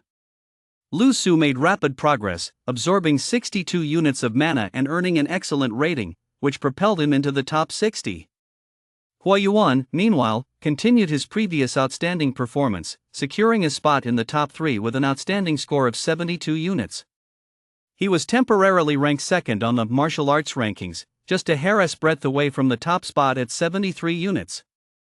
Seeing that both his childhood friends had performed so well, Yuan was genuinely happy for them. Before he knew it, the combat division test had reached the 12th group. Yuan was watching intently when he suddenly felt a heavy shove on his shoulder. The shove carried hidden force. If it weren't for the 7 days he'd spent practicing the 5 animals exercise, Yuan's slight frame would likely have been knocked to the ground by that single shoulder bump. Yuan steadied himself and spun around quickly, only to see that the one who had shoved him was none other than Gochen, the same guy who had led a group to provoke him at the school gate. Seeing that the shove hadn't knocked Yuan to the ground, Gochen's expression darkened, and he said in a mocking tone, "Good dogs don't block the way. I'm about to take the test, you piece of trash, why don't you get out of the way?" Yuan replied coldly, "What are you barking about? The combat division test isn't even over yet, and you're already itching for a fight?" "Ha, what a joke," Gochen said with a look of contempt, glancing sideways at Yuan. "Don't think just because that kid Hui Yuan's got your back, you're some big shot. I don't even give him the time of day, let alone a loser like you whose test scores have never exceeded 5 units. His expression darkened, and he raised his voice, "Keep your eyes wide open and watch closely. When you see my test score in a moment, don't be so scared you fall to your knees right there." With that, he left Yuan behind and strode swaggeringly toward the testing area. In no time, he arrived at the testing area and entered the mana testing room on the far left. Yuan's eyes were fixed intently on the sign above the testing room, his gaze icy and silent. At the proctor's signal, the test for the 12th group, the combat division, officially began. Soon, the reading on the display in Gochen's testing room began to skyrocket. 10 minutes later, it stabilized at 74, surpassing Hui Yuan and the current leader, and shot straight to the top of the martial arts rankings. Wow, Gochen must be out of his mind, his score is even higher than the last test. 74 units isn't bad at all. Even if he doesn't make the top 3 in the end, he'll definitely crack the top 5. I never would have thought his strength would improve this much after just a short while. I'm afraid only the top 3 on the martial arts rankings could outdo him." By then, Gochen had already stepped out of the mana testing room. Hearing the crowd's chatter on the sidelines, the smug look on his face grew even more pronounced. He turned and walked back to the class 12-6 formation, placed a hand on Yuan's shoulder, and laughed contemptuously, "You piece of trash, did you get a good look? That's the gap between you and me. If you want to challenge me, you'd better train for another 100 years. As soon as he finished speaking, several classmates who were on his side immediately burst into laughter. Class teacher Han Bin, displeased to hear Gochen and his group publicly humiliating Yuan, frowned and turned his head, saying, "Those who have finished the test, return to your own lines first. Don't block the students from the Shadow Guild who haven't taken the test yet." Hearing the homeroom teacher's words, Gochen felt a surge of contempt but dared not talk back in public. He let out a derisive snort and strode swaggeringly toward the back of the formation. Yuan stood there alone, watching coldly as Gochen strode past him, laughing wildly, his gaze darkening. Although he felt resentful, he had to admit that Gochen's cultivation talent was indeed impressive. Although he had repaired his physical body through practicing the 5 animals exercise and was no longer a complete failure incapable of cultivation, he could at best guarantee that he would pass the test. As for catching up to or even surpassing Gochen, he actually had no confidence at all. Group after group of candidates took the test one after another, and after a while, the testing on the field was nearing its end. During this time, 2 more candidates with scores above 74 stood out, surpassing Go Chen's score in taking first and second place on the martial arts rankings. It was nearly noon. At this point, only the last 2 groups had yet to take the test. An invigilator stepped into the center of the gymnasium and announced loudly, "The 19th group of candidates, please enter the testing area." Suddenly, Yun emerged from the formation of Class 2, Senior 3, looking completely at ease.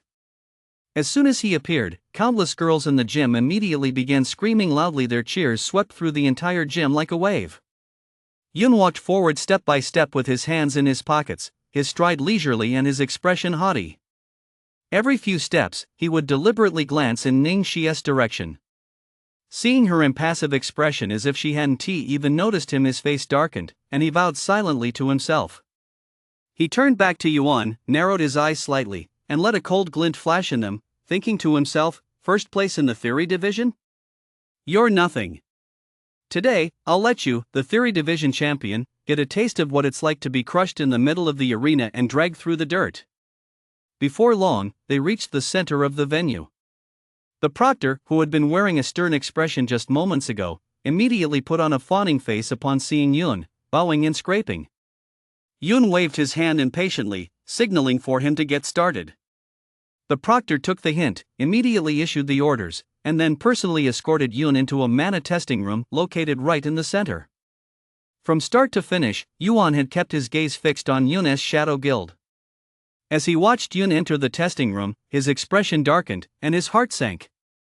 With a single announcement, the exam began. A few seconds later, a collective gasp of astonishment rippled through the crowd. Upon looking again, they saw that the readings in Yun's testing room had skyrocketed, far surpassing those of the other candidates in his group. In less than 2 minutes, the amount of mana he had absorbed had already exceeded 50 units and was rapidly approaching 60 units. 3 minutes later, he broke through the 60-unit mark and, without pausing, continued to push towards 70 units. Another 3 or 4 minutes passed, and the amount of mana Yun had absorbed broke through the 70-unit threshold. Although the rate of increase had slowed somewhat, it was still rising bit by bit. 73 I've surpassed Hui Yuan. 75 I've surpassed Gochen. 76 I've surpassed Wang Chao. Can I surpass 78 I've surpassed Huang Tianqi? Determined to publicly humiliate Yuan and win the goddess's favor, Yun gave it his all, frantically absorbing mana in the testing room. He surpassed the top 3 on the martial arts rankings, Huang Tianqi, Wang Chao, and Gochen one after another, rising to the number 1 spot. But at this critical moment, even someone as formidable as he was began to feel the strain. A moment later, his body had reached its limit.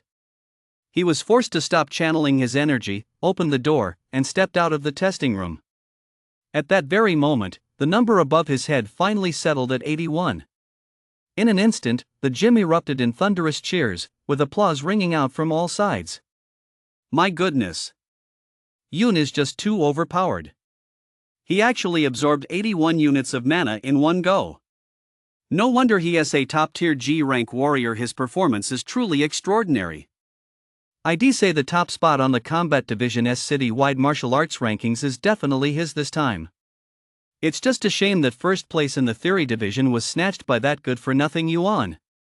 Otherwise, with Yun's talent, winning 3 bottles of tempering serum would have been a piece of cake, wouldn't it? Yun's results not only made ordinary test takers green with envy but also left students like Go Chen who prided themselves on their talent pale in comparison, forcing them to admit their inferiority.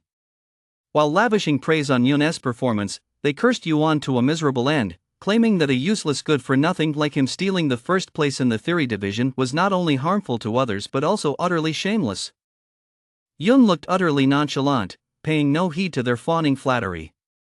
After stepping out of the testing room, he walked straight toward Ningxi. In no time, he was by her side and smiled, saying, "Junior here has only this meager talent. I hope Senior Ningxi won't laugh at me." Though he said this, his face was brimming with smug satisfaction, showing not a trace of humility. Ningxi glanced at him and said indifferently, "No need to be so modest. A test score of 81 units is already enough to place you among the top students at Linjiang University, but to reach the very pinnacle, you're still a bit short. In her view, while Yun's talent was certainly commendable, it wasn't enough to earn her genuine respect. Not to mention the seniors from previous classes who were considered prodigies. Even she herself had absorbed 88 units of mana during last year's test, so Yun's score of 81 units naturally failed to impress her. Seeing Ning Xia's cold expression and rather dismissive tone, Yun felt a pang of resentment, though he didn't let it show on his face. Excellence is defined by comparison. Once she witnessed Yuan's performance in a moment, she would surely look at him with new respect. Yun smiled faintly and said, "You're right, senior. I'm a bit slow on the uptake, so I'll need your guidance and support in the future. There's only one group left to be tested. The spectacle I promised you is about to begin." Ningxi raised her eyes to glance at her and said coldly, "Even if Yuan's combat division score is abysmal, given that he ranked first in the entire school in the theory division, given time, his future prospects may not necessarily be any worse than yours. By then, who knows whose spectacle we'll be watching." Yu Yun, having unexpectedly hit a brick wall, turned pale with fury. But with such a beauty standing before her, she dared not lose her temper. She could only swallow her resentment and frustration along with her saliva, then raise her eyes to look at Yuan with a gaze filled with utter venom.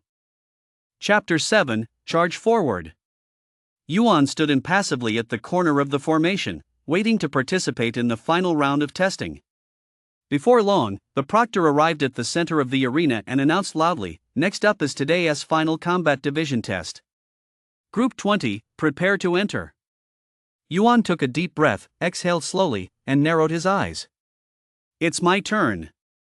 With that, he stepped out of the formation and strode toward the testing area. A moment later, he had reached the center of the arena. As Yuan entered the arena to take the test, the spectators reacted in various ways. Some looked on with disdain, others gloated, and still others shook their heads and sighed. Worse yet, some even pointed at Yuan in public and mocked him loudly, their words cutting to the bone. "Ha ha ha, look, the minor's dumb son is finally taking the stage. Damn it, I've been holding my piss for nearly half an hour just to witness this historic moment, and I've finally waited for this piece of trash to take the stage. Come on, let us place our bets. 2-1 odds that Yuan breaks the school's lowest martial arts test score record. 10-1 odds he doesn't. Fair betting, no cheating." Listening to the shrill jeers echoing through the gym, Yuan remained composed, his mind as still as a pond. He knew all too well that the most important thing right now was to stay focused and prepare for the test. As for all that idle gossip, he simply didn't have the time to pay it any mind. Lu Su and Hui Yuan heard the crowd hurling insults at Yuan. They both felt a surge of anger welling up inside, clenched their fists, and silently cheered him on. Standing not far away, Ningxi heard the crude language and couldn't help but furrow her delicate brows slightly. Seeing that Yuan's expression remained unchanged and his gaze was calm as if he were completely oblivious to the mockery around him, she couldn't help but be secretly impressed. This Yuan is quite interesting. If anyone else were being insulted like this, they'd have lost their composure long ago, but he is standing there as if nothing is wrong. After saying this, she couldn't resist lifting her beautiful eyes to look at Yuan once more. Yun, standing beside her, stole a glance at her. Seeing Ningxi's gaze fixed unblinkingly on Yuan, he couldn't help but fly into a rage, consumed by jealousy. Before he could react, however, the proctor inside the hall shouted loudly, "Group 20, enter the testing room." He turned his head and saw the last 10 or so candidates entering the mana testing room under the proctor's guidance. The testing room Yuan was in was the very same one Ningxi had used earlier. "You good for nothing, you're just out of luck. I just took first place on the martial arts rankings in that room, and you followed right behind me. Find it'll be a perfect opportunity for senior Ningxi and the entire school to see just how I'm going to crush you completely." Yuan didn't seem to think there was anything special about the testing room in front of him. As calm as ever, he stood at the doorway, took a moment to steady his breathing, then opened the door and stepped inside. He walked into the mana testing room and closed the door behind him. Glancing around, he noticed that in the center of the cramped, 3 or 4 square meter room lay an 8-pointed star formation emitting a faint blue glow. The 8 points of the array pointed toward the 8 cardinal directions: east, west, south, north, northeast, southeast, northwest, and southwest. At each point lay a sapphire blue mana crystal, its surface radiating a brilliant glow. It was clearly no ordinary object. In addition, several oddly shaped instruments were placed around the array, each studded with spiritual energy conductors, one end remaining inside the room, the other extending outside. This must be the spirit gathering array. Yuan approached the array, calmed his mind, and, following the assessment guidelines previously provided by instructor Phone, stepped into the center of the array, the area where the mana was most concentrated. Before long, a command was heard from outside. Instantly, the spirit gathering array burst into brilliant light, and the indicator lights on the surrounding instruments lit up simultaneously. It's begun. With his mind focused and his gaze sharp, Yuan moved into position and began performing the 5 animal exercises, a technique he had long mastered within the mana testing chamber. The tiger exercise: lift all 4 limbs off the ground, thrust forward 3 times, then thrust backward twice, stretch the waist fully, turn the feet sideways and look up at the sky, then return to the starting position. Repeat this sequence 7 times in each direction. The deer exercise: lift all 4 limbs off the ground, stretch the neck and look back, turn the head 3 times to the left and twice to the right, extend the legs to the left and right, repeating the extension and retraction 3 times to the left and twice to the right. The bear exercise. As he continued to perform the 5 animal exercises, the mana within the spirit gathering array began to flow slowly. At first, it was just scattered strands of mana as fine as gossamer, but before long, they intertwined and coalesced into tangible streams of mana, circulating in an orderly fashion around Yuan along the 8 points of the 8-pointed star array. The mana gathered in ever greater quantities, and its circulation grew faster and faster. Yet for some reason, it still hadn't entered Yuan's body. 7 or 8 minutes had passed. The other candidates in his group had already absorbed dozens of units of mana, but the display above Yuan's testing room still showed a huge 0. Inside the gymnasium, the students who usually looked down on Yuan burst into laughter the moment they saw this. See? I was right.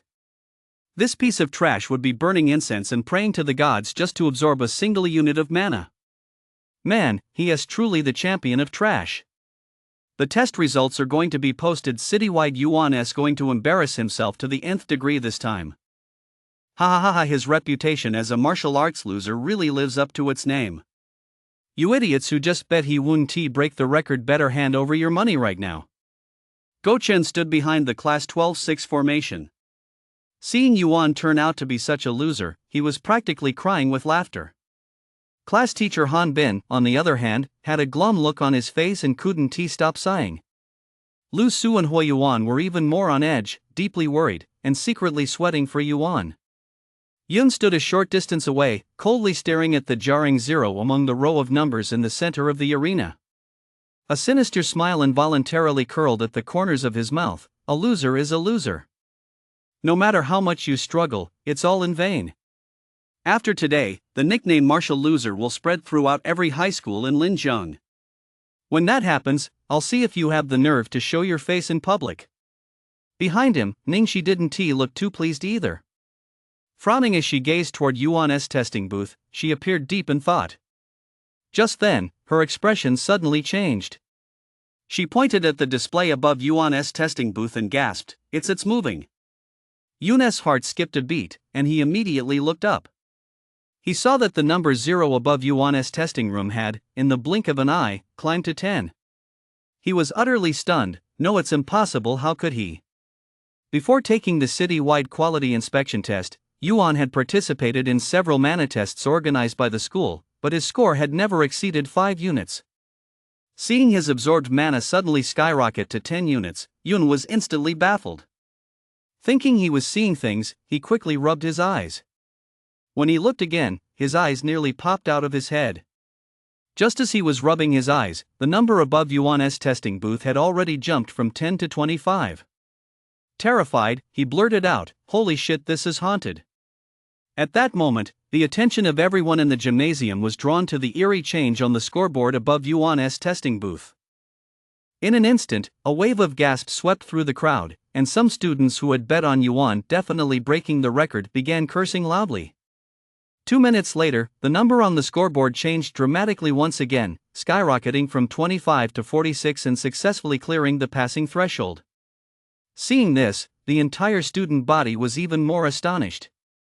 Those students from the combat division who had failed the test immediately beat their chests and stamped their feet in frustration, wishing they could bang their heads against a wall until they died. Damn it, I'm not even as good as that loser Yuan. I might as well just go die. Before they could fully come to terms with this reality, the number on the display began climbing again. This time, it shot up from 46 to 64, leaping past good and landing directly at excellent. Damn it, just kill me already. I can't face living in this world anymore. Damn it, I never thought that bastard Yuan would be hiding his true abilities this well. I trained my ass off for 3 years at third high and never once got an excellent. What gives that brat Yuan the right? A crowd of students wailed and screamed incessantly. Go Chen's eyes were bulging as he watched the numbers on Yuan's scoreboard skyrocket. His mouth hung wide open, his expression one of utter horror. Class advisor Han Bin also looked utterly stunned, feeling both shock and delight. He never would have imagined that Yuan, who had consistently ranked at the bottom of the combat division, could suddenly have such a breakthrough. Even the several school administrators present couldn't help but let out a long sigh of relief. Now we don't have to worry about this kid going out there with a 0 and bringing shame to our alma mater. Yun remained silent, his fists clenched so tightly they were nearly bleeding, his bloodshot eyes fixed intently on the changing numbers above Yuan's testing booth, his expression dark and menacing. In contrast, Ningxia's pretty face was radiant with excitement. Her beautiful eyes kept glancing toward the testing area, her heart filled with a faint sense of anticipation. Just how many more unexpected surprises would this Yuan bring her? 3 minutes later, Yuan's test results once again shattered everyone's expectations. He successfully broke through the 70-unit barrier, surpassing Go Chen, Wang Chao, and Huang Tianqi one after another, and was closing in on the 81 units set by Yun. Holy crap, holy crap! Yuan is insane. He is on track to tear Yun apart and trample all over the combat division leaderboard. Now that the moment of truth had arrived, the crowd in the gym had long since fallen silent. Everyone lowered their voices, their eyes fixed on the changing numbers on the scoreboard. Lu Su and Hui Yuan, in particular, were desperately suppressing their excitement, holding their breath and not daring to make a single sound. The other students in Yuan's group had long since reached their limits, emerging one after another from their respective testing rooms. In an instant, Yuan was the only one left persevering in the entire row of testing rooms. By this point, he had reached the final section of the 5 animal exercises, the bird exercise, drenched in sweat and gasping for breath. But the stubbornness deep within him forced him to grit his teeth and persevere. The bird exercise involves standing with both feet together, raising one foot, extending both arms, raising the eyebrows, and exerting force, repeating each movement 24 times. Then, while seated, extend the leg, grasp the foot with the hand and spread the toes, repeating each 7 times, and alternately retract and extend both arms 7 times each. Yuan gave it his all, unleashing every ounce of his inner potential as he fought desperately to withstand the onslaught of the massive amount of mana surging through his body. His eyes suddenly narrowed with intensity, and his arms shot out wide, like a great phoenix spreading its wings or an eagle soaring through the sky, as he shot straight up into the heavens. In the blink of an eye, countless streams of mana emerged from the spirit-gathering array. Starting sparse and gradually thickening, growing from faint to intense, they surged directly into every bone and fiber of his body. Instantly, his body felt like roaring rivers and raging waves, filling him with such exhilaration that he could not help but throw his head back and let out a furious roar. Take me to the top. Chapter 8, Dual Champion. Look, it's rising again, rising again.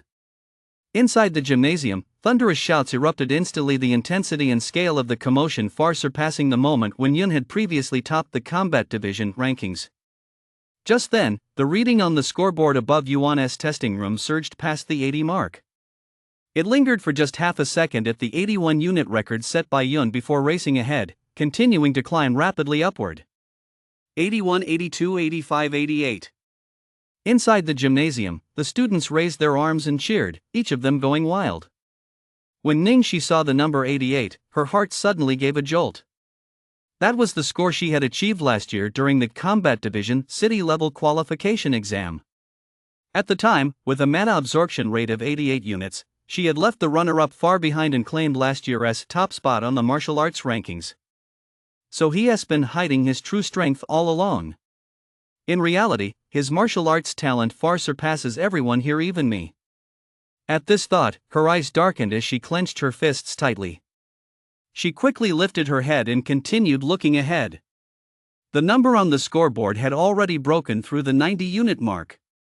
Only then did the numbers begin to falter, flickering slowly a few times before finally settling at 95 and coming to a standstill. Holy shit, 995 units, is this guy even human? Upon seeing the number frozen on the scoreboard, the entire gym fell completely silent in an instant. Whether it was the school administrators, the teachers and students of the senior classes, the proctors, or even the cleaning ladies, everyone was left speechless, utterly stunned. In the more than 100 years since Linjiang City 3rd High School was founded, no one had ever scored above 90 units, neither in school tests nor in the combat division city-wide quality inspections organized by the Municipal Education Bureau. A candidate like Yun, who had absorbed over 80 units, was already considered outstanding, 1 in 1,000. Who could have imagined that Yuan, who had long been regarded by the entire school as a martial arts failure, would pull off such a stunning turnaround? In the Municipal Combat Division Quality Inspection Martial Arts Test, he absorbed a staggering 95 units of mana, claiming first place on the martial arts rankings and leaving the likes of Yun and Gochen far behind. This achievement is undoubtedly the highest score ever recorded in the Combat Division test in the history of 3rd High School, and it also broke the record for the highest score in the city-wide Combat Division Quality Inspection exam for the college entrance exams in Linjiang City. Once the results are publicly announced citywide, Yuan's name is sure to spread throughout Linjiang City and even the entire South China region, making him a top-tier Combat Division prospect fiercely sought after by universities across Huaxia's 5 major regions. It was unclear how much time had passed when, suddenly, a faint voice from the crowd murmured, "First place in both the Theory Division and the Combat Division, this is a dual champion." The word spread like wildfire, eventually coalescing into a surging, thunderous roar that shook the heavens and earth, as if it were about to tear the roof off the gymnasium. Just then, Yuan opened the door and stepped out of the testing room. Amid the crowd's cheers, his expression remained calm. His mind couldn't help but drift to his parents, who had toiled tirelessly for him their entire lives. His lips parted slightly, and he said with a faint smile, "Dad, Mom, I finally did it." Having witnessed Yuan claim first place on the martial arts rankings with their own eyes, both Lu Su and Hui Yuan had tears welling up in their eyes. They were so moved they were on the verge of tears. Only the two of them could understand how much ridicule and humiliation Yuan had endured at school over the past 3 years because his frail physique had prevented him from cultivating. Now that he had soared to the top, even leaving Yun in his dust, who at Municipal No. 3 High School would dare to look down on Yuan? In the formation of seniors from Class 6, Gochen's legs gave way, and he nearly collapsed to his knees. He would never have imagined in a million years that a Combat Division loser, someone he de-bullied for 3 whole years and who had absolutely no talent for cultivation, could suddenly claim first place on the martial arts rankings and set a new school record for the highest score. Not far in front of him, their homeroom teacher, Han Bin, was trembling with excitement, repeating over and over, "Wonderful, wonderful." As for the group of school administrators in their 40s and 50s, they were hugging each other in celebration. They were delighted to see Yuan make such a sensational debut. With Municipal No. 3 High School producing a dual champion, the prestige of the Linjiang education sector was bound to rise significantly, and the following year's educational funding and cultivation resources allocated by the Municipal Education Bureau would be directed more heavily toward No. 3 High School. Just as several school administrators were preparing to head to the testing area to congratulate Yuan, they suddenly heard a hate-filled shout from behind them, "Hold on! Teachers, I suspect Yuan of cheating on the test." As soon as those words were shouted, the school administrators immediately stopped in their tracks and turned to look at him. The man's gaze was cold and vicious, his face twisted with malice. It was Yun, the eldest son of the Yun family. Vice Principal Zhang looked at him, furrowed his brow slightly, and said, "Student Yun, you can't just make unfounded accusations. All mana testing rooms are equipped with cameras, and every candidate's movements are monitored in real time by proctors outside the room. The proctor just informed me that student Yuan did not exhibit any unusual behavior during the test. It doesn't seem quite right to accuse someone of cheating without any evidence." "Exactly," said another school official. "All mana testing rooms have undergone rigorous inspection by both the Municipal Education Bureau and the school administration. It's absolutely impossible for data errors to occur. All of this proves that student Yuan's test results are genuine and valid. It had been a long time since the school had produced a dual champion, and since this matter concerned Third High School's standing and reputation in the educational community, the school officials naturally went to great lengths to defend him, speaking out one after another on Yuan's behalf. Seeing that all the school administrators had stepped forward to defend Yun's face turned ashen, and the look of venom on his face grew even more intense. Pointing at Yuan, he said hatefully, "I suspect he has taken banned substances. Otherwise, there is no way he could have absorbed so much mana in such a short time." Hearing this, the school administrators exchanged glances, convinced that he was just spouting nonsense. Everyone at the school, teachers and students alike, knew full well about Yuan's family situation. His father was a miner at a mana crystal mine, and his mother cooked and did odd jobs for others at the mine. The family still lived in a slum on the outskirts of town. Where would they get the money to buy banned substances that cost several times more than body refining nutrient solution? Just as they were about to retort, Yuan suddenly walked over from the testing area. As he approached, he looked at Yun and said coldly, "You say I cheated? Show me the evidence. If you can't, then shut up." Enemies meeting only intensified their animosity. No sooner had Yuan finished speaking than Yun was seething with rage. His eyes bulged as he snarled, "You bastard born to a miner's family, how dare you talk to me like that? Do you think I want to make sure you never leave the gym today? Fine, if you've got the guts, go ahead and hit me right here." Yuan sneered, then added, "But let me remind you, today is the City Quality Inspection Combat Division test. Staff from the City Education Bureau and senior students from Linjiang University are all here, and the entire school as faculty and students are watching. If you're not afraid of making a huge scene, go ahead and try it." Damn it! Yun was already furious and completely thrown off balance. Hearing Yuan's words, he was convinced Yuan was mocking him for being timid and afraid to fight, which made him even angrier. Pointing at Yuan, he shouted, "You cheating bastard! Do you think saying that will stop me from taking you down? Go to hell!" With that, he let out a furious roar, and his aura surged instantly. A flash of light appeared on his right fist. A gleaming silver knuckle duster had clamped onto the tip of his fist. With a whoosh, he launched a punch straight at Yuan's chest. Vice Principal Zhang's gaze fell on the silver knuckle duster, and his expression changed instantly. He cried out in shock, "A level 1 spirit weapon!" Yun was already exceptionally talented and had long-standing support from his family's resources. Naturally, his cultivation and combat skills were far beyond those of a half-baked amateur like Kuei. Now, with the aid of a spirit-powered weapon, the power of his punch was terrifying. If Yuan were struck in the chest by that punch, even if he miraculously survived, he'd be bedridden for at least several months. The teachers and students in the gym were all stunned by the scene. Several school administrators were nearby, but Yun's attack came so suddenly and was executed so swiftly and from such close range that it was already too late to intervene. Just then, a strange white figure from the Shadow Guild flashed into view, stepping in front of Yuan. Raising a jade-like hand as slender as a green onion, she gently flicked her wrist to block Yun's fierce punch, then used the momentum to push him forward. Yun immediately lost his footing and crashed to the ground with a thud, landing hard on his butt. Just as Yun was summoning his spirit energy weapon, Yuan was also secretly gathering his strength. He was waiting for his opponent's attack so he could immediately unleash the 8 extreme skill and fight to the death. He knew full well that although he had the edge over others in channeling mana, there was still a considerable gap between his combat prowess and Yun's. But in this desperate moment, he had no choice but to bite the bullet and go head-to-head. What he hadn't expected was that this white-clad figure from the Shadow Guild would suddenly appear out of nowhere. With just a light parry and a push, she had defused Yun's powerful killing move. Startled, he looked up at the white-clad figure and couldn't help but exclaim in astonishment, "It's you?" The one who had stepped in to save Yuan was none other than Ning Shi.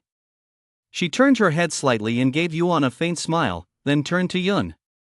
Her expression darkened as she coldly snapped, "Yun, what are you trying to do?" Yun had been about to teach Yuan a lesson, but he never expected his idol, Ning Shi, to step in and block the attack for him. This made him even more furious, and he argued loudly, he cheated on the combat division test. I was just cleaning house for the school. Cleaning house? So you were trying to kill Yuan just now?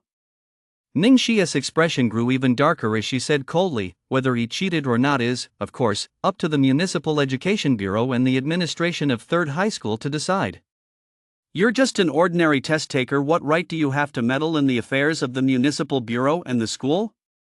Seeing the icy expression on Ning Xia's face and fearing her strength as a top-tier F-rank warrior, Yun's gaze darkened, and she fell silent.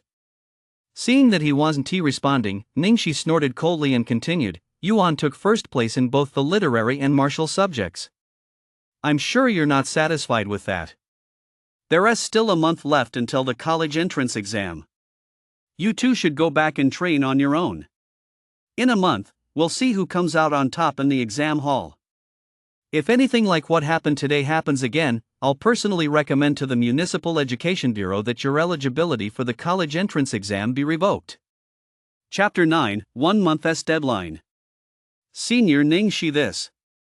Upon hearing Ning Xi's words, Yun's handsome face instantly turned the color of a pig's liver. Before he could speak, Ning Xi had already turned her head and offered Yuan a faint smile. Congratulations on becoming the dual champion. She continued, I've reviewed your theory division exam paper. You did very well. The essay at the end, on the importance of administrative work in the context of mana revival, was particularly outstanding. Even the senior professors in our school's theory division faculty couldn't stop praising it. If they knew you also took first place in the combat division, their reading glasses would probably fall right off their noses. Yuan was struck by Ning Xia's snow-white robe, her long hair flowing like a waterfall, her almond-shaped eyes and rosy cheeks, and her charming smile. She was a vision of unparalleled beauty. He quickly regained his composure and said earnestly, Senior, you flatter me. My achievements today are entirely due to the dedicated nurturing of my alma mater. The school administrators standing nearby nodded in agreement upon hearing this, and their gaze toward Yuan grew even more appreciative. They thought to themselves, this young man may be young, but he is quite savvy when it comes to social graces. With proper guidance, he is sure to go far. Yuan cleared his throat twice and continued, whether in the theory division or the combat division, I still have a great deal of room for improvement. I look forward to seeking guidance from Senior Ning Xi and all my teachers regarding my shortcomings. Yun had said the same thing earlier, but his expression had been haughty, and his tone arrogant. Hearing Yuan say it now, however, with such sincerity and humility, without a trace of self-satisfaction, couldn't help but make Ning Xi regard him with even greater respect. She smiled sweetly and said, You're too modest, Junior. With your talent as a dual champion, after today, there will surely be plenty of top universities vying for you. Once you've completed your studies, who knows, even I, your senior, might have to seek your guidance on a thing or two. Hearing Ning Xi address Yuan as junior and sensed the warmth in her words, Yun felt as if the world were spinning before his eyes. He was so furious his insides felt like they were about to explode, and the malevolent look on his face deepened considerably in an instant. Unexpectedly, at that moment, Ning Xi turned back around, her beautiful eyes glaring at him as she said, enunciating each word clearly, and you'd better keep a low profile for the next month. Yuan is one of Linjiang City's top students. If anything happens to him before the college entrance exams, I'll hold you personally responsible. On what grounds? Yun nearly spat out a mouthful of blood. His eyes bulged as he shouted at the top of his lungs, Are you saying, Senior Ning Xi, that if Yuan gets hit by a flower pot or run over by a car while walking down the street, it'll still be my fault? Yes. Ning Xi narrowed her eyes slightly, a cold glint flashing in them, and her voice grew stern. Is the fact that my surname is Ning reason enough? You. The moment her words fell, Yun's face turned deathly pale. The meaning behind Ning Xi's words couldn't have been clearer. She was invoking the power of her family to protect Yuan. Thinking of the power of Ning Xi's family, Yun couldn't help but shudder all over, and her tightly clenched fists gradually relaxed. After weighing her options for a long time, she finally let her head droop and said hatefully, I get it. Let that kid run around for another month. She then lifted her head, glared at Yuan, and said menacingly, Since Senior Ning Xi is backing you up today, I'll make an exception and let you off this time. But just you wait in the mock college entrance exam a month from now, I'll defeat you with my own hands and stomp your head right under my feet. Fine, I'll be waiting. Yuan straightened his back, looked up at him, and sneered, when the time comes, I won't hold back either. Ha, fine. I can't wait to see what kind of decent skills you, a despicable, shameless cheater, can actually pull off. Yoon snorted coldly, turned around, and walked out of the gym without looking back. Before long, he disappeared into the crowd. Watching him walk away, Ningxi let out a soft sigh and said to Yuan, with a month left, you'd better double your practice. Yoon is the kind of person who holds a grudge for the slightest offense. If you run into him during the college entrance exams, a fierce battle is inevitable. If you don't prepare seriously, you'll likely suffer a major setback. Seeing the clarity and determination in his eyes, Ningxi nodded slightly and smiled calmly, good luck. Train hard, and don't let me down. After school that afternoon. On the street near number 3 Municipal High School, at Sister Mao's street food stall. Seated at a table covered with a red plastic tablecloth, Lu Su and Hui Yuan were clinking glasses and chatting animatedly about the strange and unusual incidents that had occurred during that morning's Combat Division city-wide quality inspection. Yuan sat beside them, sipping his drink and chatting with the two offhandedly. With a gulp, Lu Su tilted his head back and downed the beer in his glass in one go. His face flushed red as he said, Ha, Yuan, you were fucking awesome. When I saw Yun walking out of the gym, his whole face was green with rage. It had me laughing my ass off. You bet, Hui Yuan laughed. And Go Chen's crew, they all look like they de-swallowed 300 dead flies. He picked up a glass from the table, turned to Yuan, and said, Bro, you really outdid yourself. Then he took a swig on his own. Yuan grabbed the bottle, refilled their glasses, and toasted Lu Su and Hui Yuan in turn. Over the past 3 years, without their companionship and support, he never could have endured the humiliation, gritted his teeth, and persevered to this day to achieve what he had. As for why he made such a dramatic leap in strength in just a few days, enough to snatch first place in the combat division, Lu Su and Hui Yuan hadn't asked a single question from start to finish. Throughout the drinking session, the two of them tactfully avoided the subject. Seeing that neither of them asked a single question, Yuan actually felt a bit embarrassed. After 3 rounds of drinks, he looked at the two of them, paused for a moment, and said with a serious expression, Su Pang, young Master Hua, I know you have many questions in your hearts about the changes in my strength, but due to certain special reasons I can't tell you everything just yet. I apologize to you both for this, and I hope you'll understand. After speaking, he poured himself a drink and downed 3 cups in a row. Hui Yuan and Lu Su exchanged a glance and both smiled wryly. In fact, ever since Yuan had just claimed first place on the martial arts rankings, Lu Su had been unable to contain his curiosity and had wanted to pull Yuan aside to ask for a full explanation, but Hui Yuan had stopped him just in time. The three had been friends for many years and had long been on the same wavelength. Hui Yuan was meticulous, unlike Lu Su's carefree nature, and understood that Yuan must have had his own unspoken reasons for concealing his true strength from the two of them. Therefore, he had advised Lu Su not to pry, explaining that Yuan would naturally reveal everything when the time was right. Now that Yuan had brought it up on his own, Hui Yuan let out a soft sigh, raised his glass in a toast, and said, Yuan, you don't need to say I'm sorry anymore. The three of us grew up together in the slums. Even if others don't understand you, don't you think Xupong and I know you best? Setting down his glass, he continued, you took first place in the combat division. The two of us are genuinely happy for you. As for how you got so strong, that is secondary. If you're comfortable talking about it, go ahead. If not, don't. There's no need to feel awkward about it. Exactly. Lu Su laughed heartily and chimed in, Old Hua's right. We're all in this together. No matter which one of you two gets stronger, Old Lu, don't lose out. If we go by what you just said, does that mean Old Hua has been secretly spending money on nutrient serum behind our backs? Shouldn't the two of us be the ones calling him out on that? With that, he burst into laughter. Oh, come on, don't bring that up now. Hui Yuan shot him a glare and said irritably, that was pre-exam cramming, a strategic use of supplements. It's nothing like that mindless spending. Oh, really, Old Hua? You're calling Jiang Xiaoyu a mindless spender? I'm going to tell her. Damn it, Hui Yuan's face flushed red as he exclaimed, if you dare tell her, I'll kick your ass. Watching the two childhood friends banter back and forth, whether intentionally or not, the conversation shifted to another topic. Yuan felt a warm surge in his heart. He sighed softly, thinking to himself, "You two really go all out to spare me the embarrassment." "Su Pang, young Master Hua, one day, I'll definitely teach you everything I've learned about martial arts. When that time comes, the three of us brothers will train together to grow stronger, stand shoulder to shoulder, and conquer the world." The drinking session lasted a full 2 or 3 hours. Lu Su ate his fill and drank himself into a stupor as they were leaving. He was still shouting that he wanted to become sworn brothers with the owner of the street food stall. Seeing this, Yuan quickly teamed up with Hua Yuan to drag this embarrassing fat guy back to their dormitory on campus. By the time Yuan returned to his modest off-campus rental, it was already late at night. He quietly closed the door, walked over to his desk, plopped down, and let out a long sigh. The municipal quality inspection tests had finally come to a successful conclusion. His scores on both the theory division and combat division tests were, indeed, surprisingly good.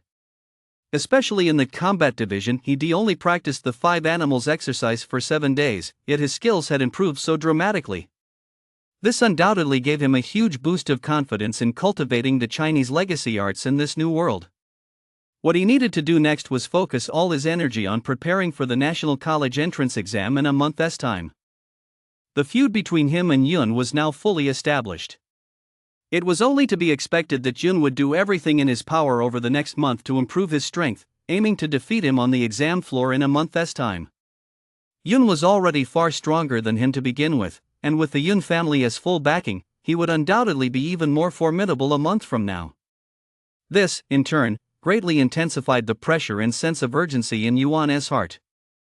Over the next month, I must train diligently and work even harder than before, so that if I face Yun during the practical portion of the college entrance exam, I can handle it with composure. Chapter 10: All martial arts under heaven originate from Shaolin.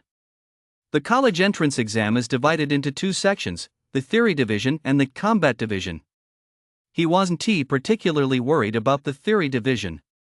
After all, the original Hostess Foundation in that area was solid as long as he reviewed the key points and difficult topics on the exam. Achieving a good score shouldn't be too difficult.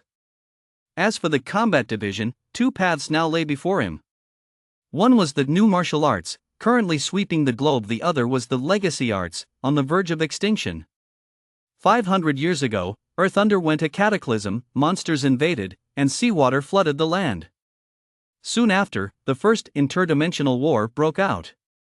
Alien monsters invaded human territory and mass war raged across every continent, and human civilization faced the brink of annihilation. In this hour of peril, practitioners of Chinese legacy arts who had been living in seclusion deep in the mountains or hidden amidst the bustling cities emerged one after another.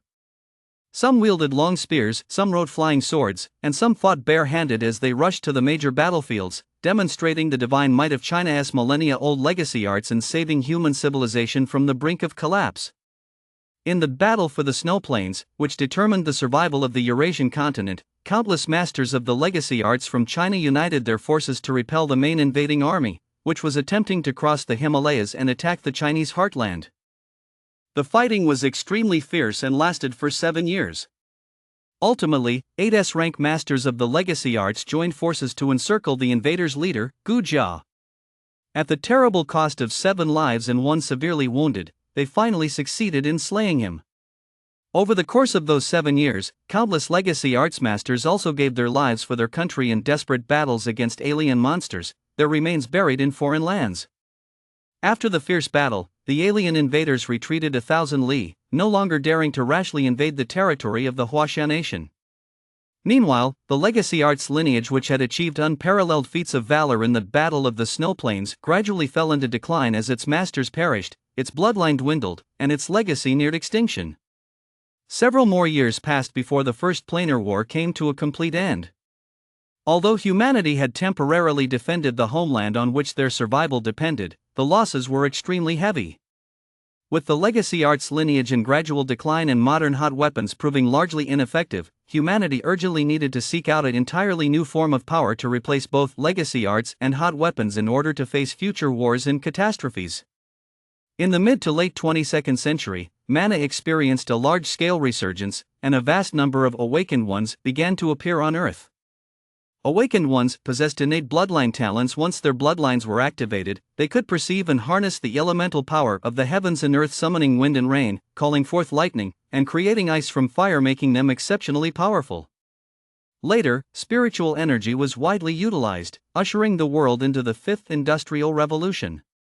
Technology advanced rapidly, and spiritual energy equipment began to emerge, greatly enhancing the Awakened one's survivability and overall combat effectiveness.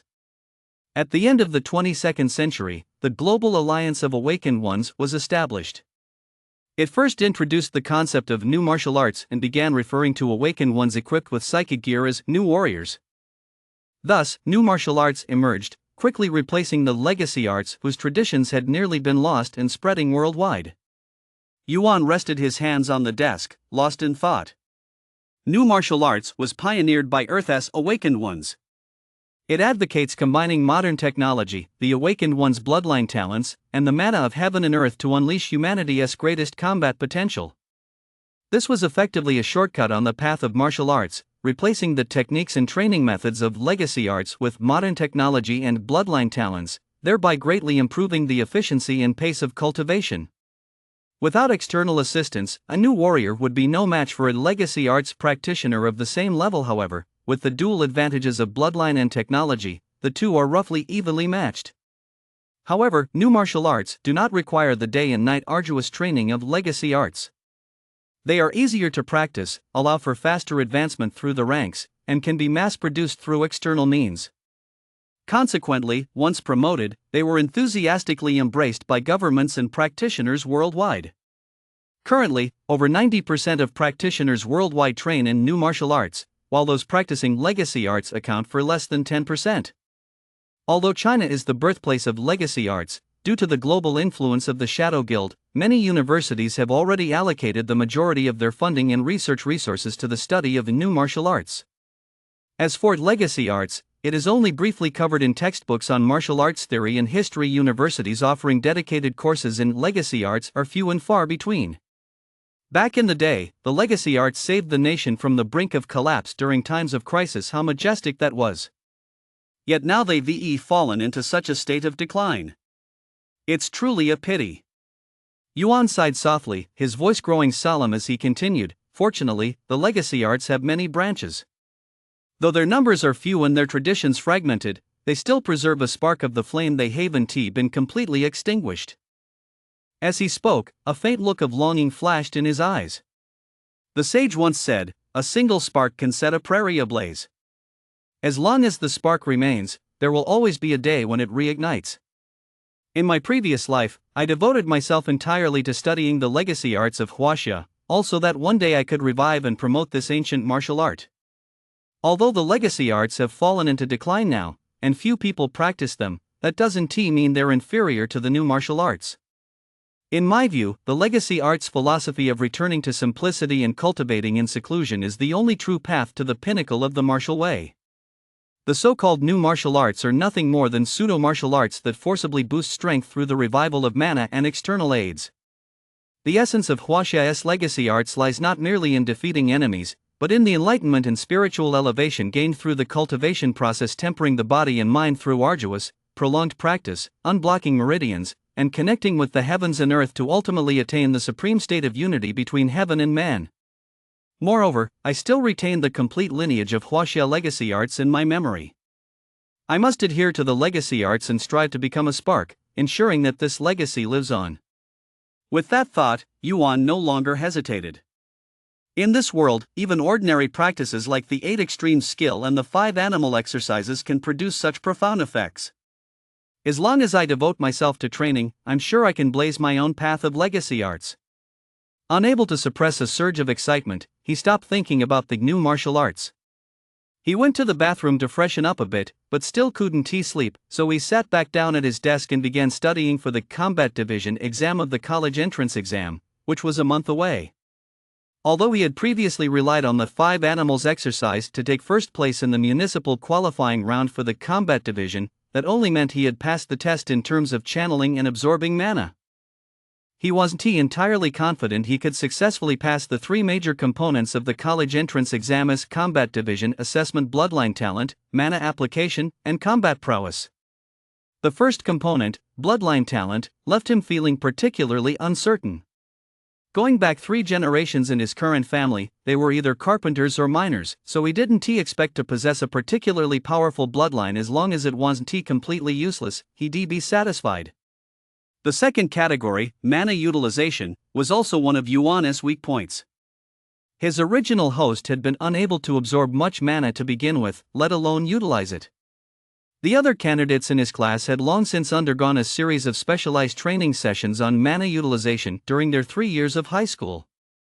To catch up and close the gap, he had no choice but to make the most of the remaining month, starting from the basics. He would diligently practice the 5 animals exercises to raise his strength to grade G, then gradually improve his ability to manipulate mana. Compared to the first 2 categories, the third combat ability was likely the only area where he could improve and make a breakthrough in a short period of time. Compared to the first 2 categories, combat prowess carries the highest weighting and best reflects a candidate's overall capabilities. It essentially combines bloodline talent and mana manipulation and demonstrates them in actual combat. What Yuan needed to do now was select one of the many cultivation techniques he was currently capable of practicing and dedicate himself to mastering it in preparation for the combat prowess exam 1 month from now. Which technique should I choose? Yuan furrowed his brow slightly, propping his chin on one hand. The 8 extreme skill and the spring fist skill are certainly good trump cards, but they consume too much mana. Given my current physical condition, I'm not yet able to sustain their use. It would be best to choose a technique that ensures sustained output without depleting too much mana. Sitting at his desk, Yuan pondered deeply for quite some time, ruling out several techniques one after another. Either they consumed too much mana, or their moves were too complicated. After pondering for quite some time, he still hadn't come up with a cultivation technique suitable for the exam. His gaze swept across the bookshelf, and suddenly he spotted a copy of the Diamond Sutra that his previous incarnation had copied for fun in a past life. A flash of inspiration struck him, and he blurted out, "All martial arts under heaven originate from Shaolin." As soon as the words left his mouth, his eyes lit up. Shaolin Kung Fu combines strength and flexibility, and it also focuses on strengthening the foundation and nurturing the essence. Given my current physical condition, cultivating Shaolin-style techniques couldn't be more suitable. With that in mind, Yuan immediately began searching his mind for a Shaolin martial art that would suit him. In no time at all, he mused, the Arhat Fist and the Mighty Vajra Hand are both foundational Buddhist martial arts for beginners. Although they don't have many variations in their moves, the greatest truths are simple. There is no such thing as a clever move that isn't also clumsy. When mastered to perfection, they can unleash tremendous power. He stood up and ran through the basic movements of the Arhat Fist and Mighty Vajra Hand in an open space. In an instant, the cramped rental apartment was filled with gusts of palm wind, the shadow of his fists darting about, and the sound of his strikes tearing through the air. After a short while, he finished his practice and regulated his breath. Feeling a slight surge of joy, he smiled faintly and said, Shaolin Kung Fu is indeed very practical. These 2 techniques possess immense power, yet the mana they consume remains within my body's limits. If I can master the Arhat Fist and the Mighty Vajra Hand, I'll certainly have a strong chance of winning in the college entrance exam as combat trials. After speaking, he paused to think for a moment, then added, of the 3 major categories in the college entrance exam, bloodline talent is an innate quality, it's predetermined at birth, so I'll just have to leave that to fate. However, mana manipulation and combat ability can be improved bit by bit through hard work. Over the next month, I must redouble my practice of the 5 animal exercises to further enhance my cultivation and master mana manipulation. Then I'll master these 2 Shaolin martial arts as quickly as possible to ensure I pass the college entrance exam and get into university. Yuan walked to the window, pulled back the curtain, and a faint moonlight filtered through the window lattice, casting a gentle glow on his delicate features. In an instant, his parents' earnest gazes, his childhood friend's encouragement and support, and Ning Xia's words, "Do your best, don't let me down," flashed through his mind one by one, like scenes from the Shadow Guild. Gazing at the deep night outside the window, his eyes were resolute as he silently vowed to himself, "In a month, I will not let any of you down. Wait for me." Chapter 11, Special Admissions to Prestigious Universities. The next morning. Yuan woke up early, went through the 5 animals exercise routine by his bedside, put on his school uniform, left his rented apartment, and headed toward campus. With the college entrance exam looming, the school schedule for this month was relatively intense, focusing primarily on a final round of review of the key points and difficult topics in the exam syllabus. For Yuan, this was undoubtedly the best opportunity to fill in the gaps in his knowledge and improve his grades, especially in combat division. Setting aside other subjects for the moment, if he could improve his mana manipulation skills during this final month of review, he would be more than satisfied. After walking for less than 10 minutes, Yuan arrived at the entrance of Municipal No. 3 High School. He bought a binge-worthy from Aunt Wang's stall and stepped onto the campus grounds. As soon as he entered the campus, Yuan immediately sensed that the atmosphere was slightly different from usual.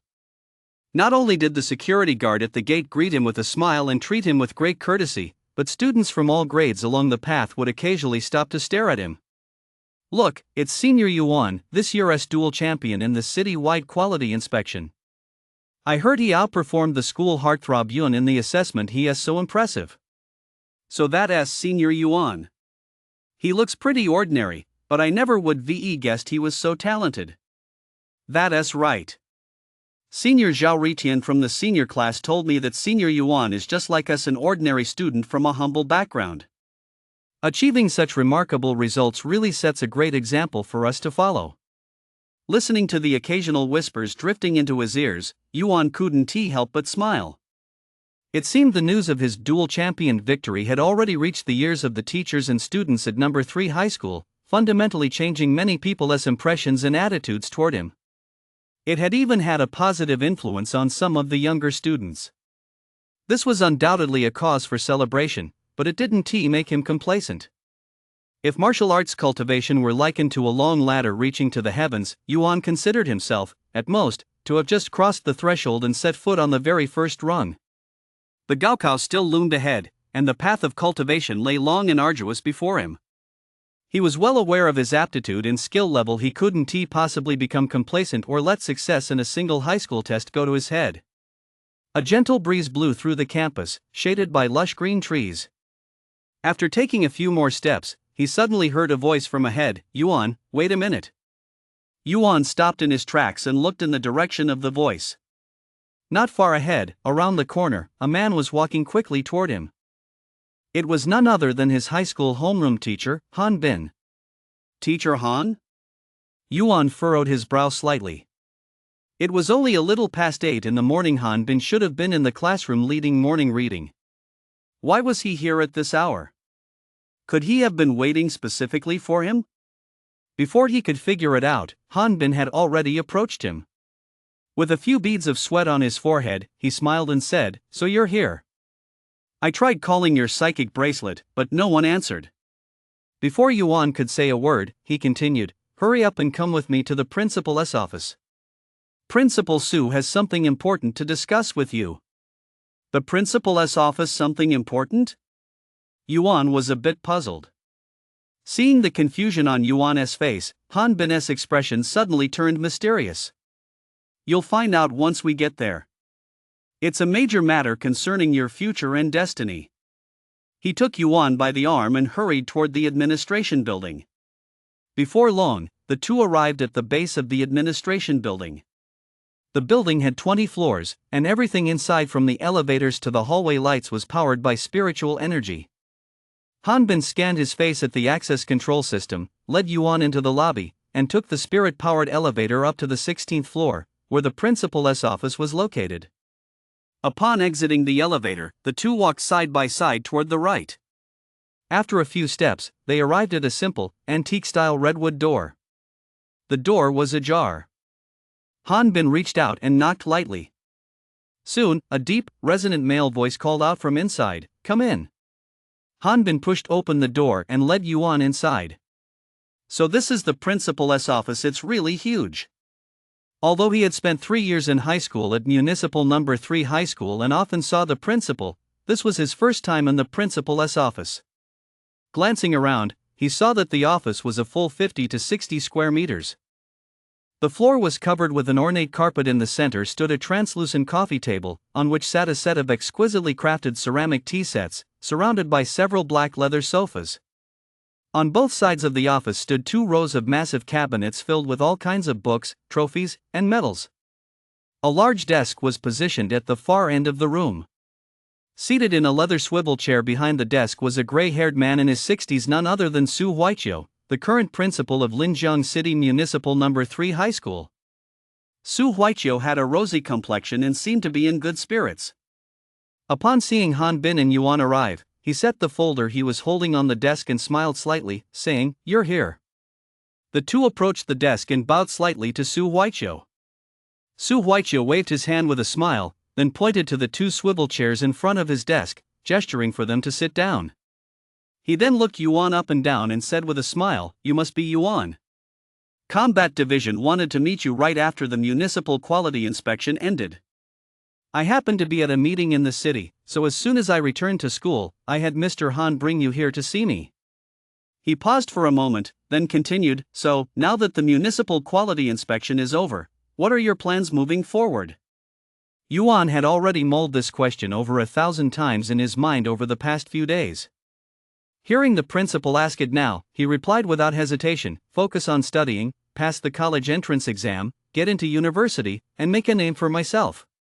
He spoke these 16 words with unwavering conviction and resounding clarity. Beneath their simplicity lay a sense of resolute determination.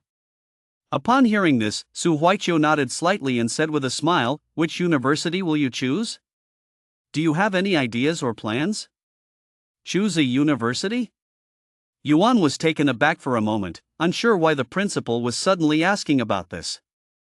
Right now, the most important thing was the college entrance exam. His mind was completely focused on how to make the most of his time to study hard and improve his scores. As for choosing a university, he really hadn't given it serious thought. After a moment, he finally said, "I'm sorry, Principal Su, but that question, I haven't thought about it." "You're certainly honest," Su Huaiqiu chuckled. "Now that you're our school's dual champion, don't you have a university you'd like to attend?" "There is one I'd like to attend, but..." Yuan hesitated, as if he wanted to say something but couldn't bring himself to. The original hostess' specialty was the theory division, so his dream had been to get into Peking University, which ranked first nationally in the theory division. Now that he had been reincarnated, he was determined to make a name for himself in martial arts, and his plans for college had shifted accordingly. However, he still didn't have a definite answer in mind regarding which specific university to choose. He had intended to wait until after the college entrance exam to give this matter careful consideration. Hearing Principal Su's question, he didn't know how to respond. Class advisor Han Bin, seeing Yuan's slight embarrassment, stepped in to smooth things over. "Principal Su, Yuan's combat division scores weren't very good before, so he is being a bit conservative about choosing a university. If you show him that thing, he might come up with an idea right away." Upon hearing this, Su Huaiqiu laughed heartily and pointed at Han Bin, saying, "Teacher Han, are you implying in a roundabout way that I'm being mysterious and making things difficult for the prospect for a top university in your class?" Han Bin smiled, but waved his hands repeatedly, insisting, "Not at all, not at all." Yuan had been listening to their conversation for quite a while, but he was still completely confused. What did playing at coy and top-tier university prospects even mean? He didn't quite understand. Just then, Su Huaiqiu suddenly picked up the document folder on the table, handed it to Yuan, and said with a smile, his eyes narrowed, "Yuan, take a look for yourself." Yuan took the folder, opened it, and reached inside, pulling out a stack of letters wrapped in envelopes. He took out the letters and went through them one by one. After a moment, he suddenly looked up at Su Huaiqiu, his face full of astonishment. These are from major universities." "That's right," Su Huaiqiu nodded with a smile.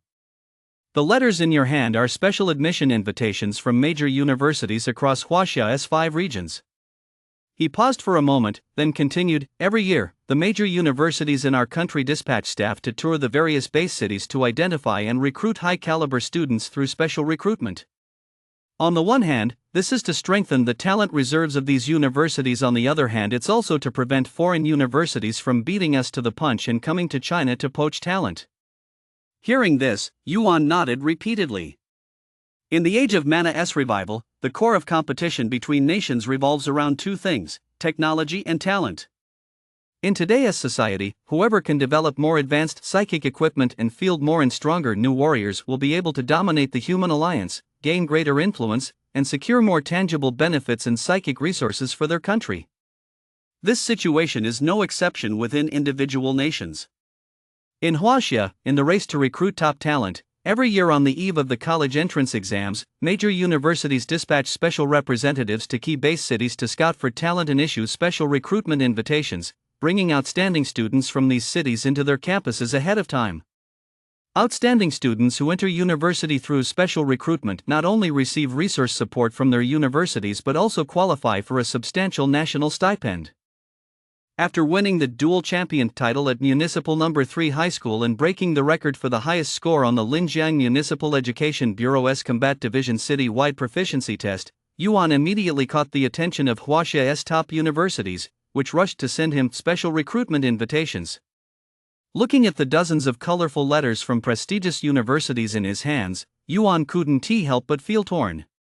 Seeing this, Su Huaiqiu exchanged a glance with Han Bin, who was standing nearby, and said with a faint smile, "The letters contain detailed introductions to each university.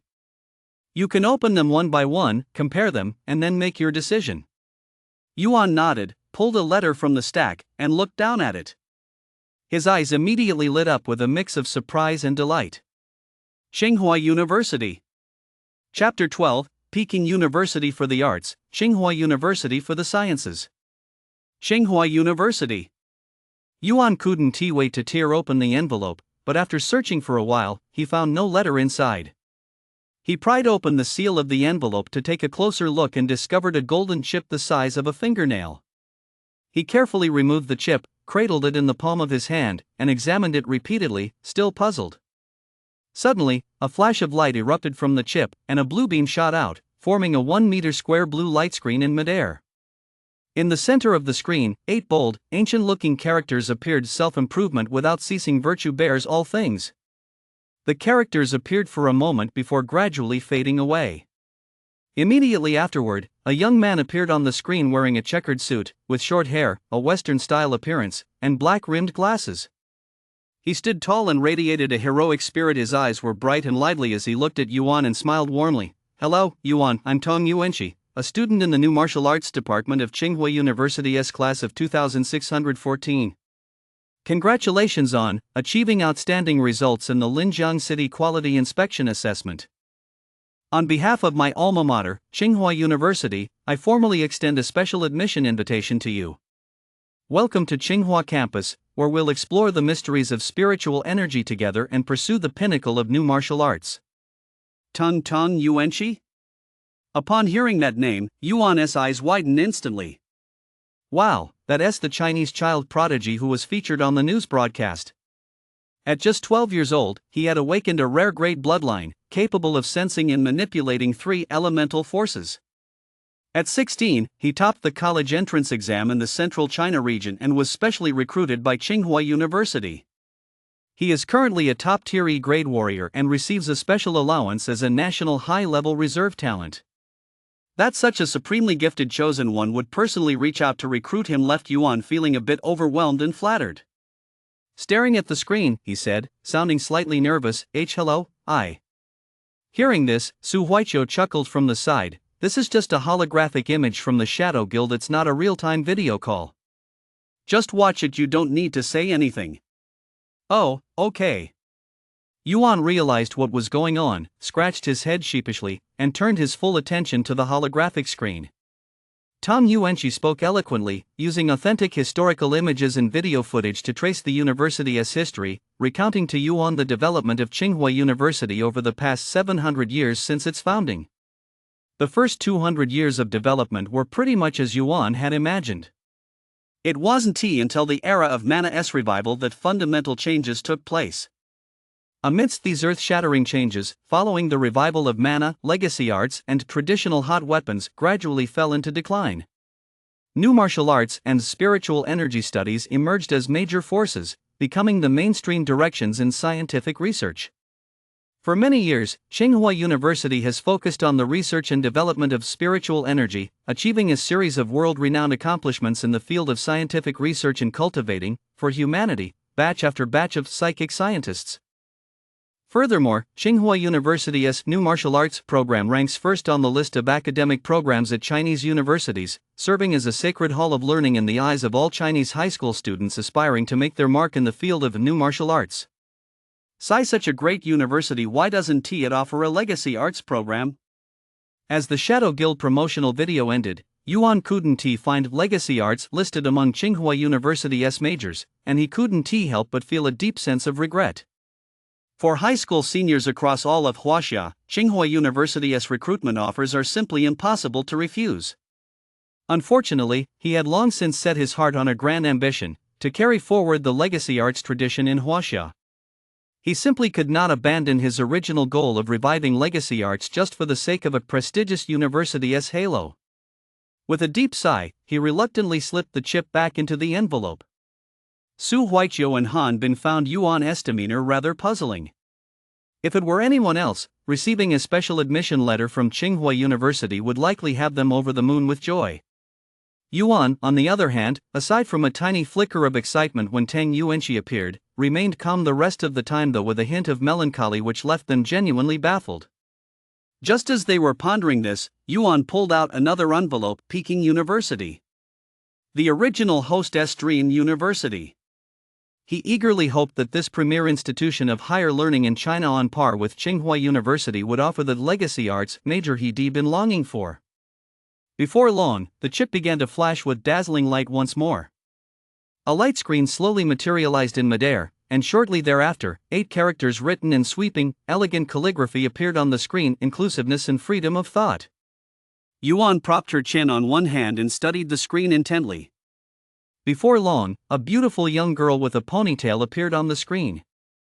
She wore a pink and white t-shirt and a denim miniskirt. Her round, fair thighs were encased in a pair of black stockings. Her entire appearance was both alluring and sexy, yet she exuded a youthful vitality. Although it was merely a holographic Shadow Guild image, the girl looked incredibly lifelike, her beautiful eyes sparkling with vitality, as if she were right before him. Her cherry red lips parted slightly, revealing 2 rows of pearly white teeth, as she smiled sweetly. "Hello, Yuan. I'm Yao Ruowei, a third-year student in the theory division at Peking University. I heard you won the dual champion title in the Linjiang City Quality Inspection exam. That's amazing. Congratulations. On behalf of the 10,000 students at Peking University, I'm extending a special recruitment invitation to you. We welcome you to Yuan, where you can fully unleash your talents and expertise in the theory division and strive to become a theory division expert who serves both the nation and humanity. I'll be waiting for you at Yuan." Wow, another super genius academic star. Yuan stared at Yao Ruowei, who was smiling charmingly on the screen, and couldn't help but be amazed. Yao Ruowei might not match Tang Yuanqi in martial arts prowess, but her achievements in the theory division were more than enough to outshine the vast majority of students in Huaxia. She was the top scorer on the college entrance exam in the Huaxia region, ranked in the top 3 nationwide in the theory division subject, and was admitted to Peking University through a special recruitment program. Like Tang Yuanqi, she received a special allowance as a national high-level reserve talent. Over the past 3 years of college, she has published numerous scholarly papers in nationally renowned research journals.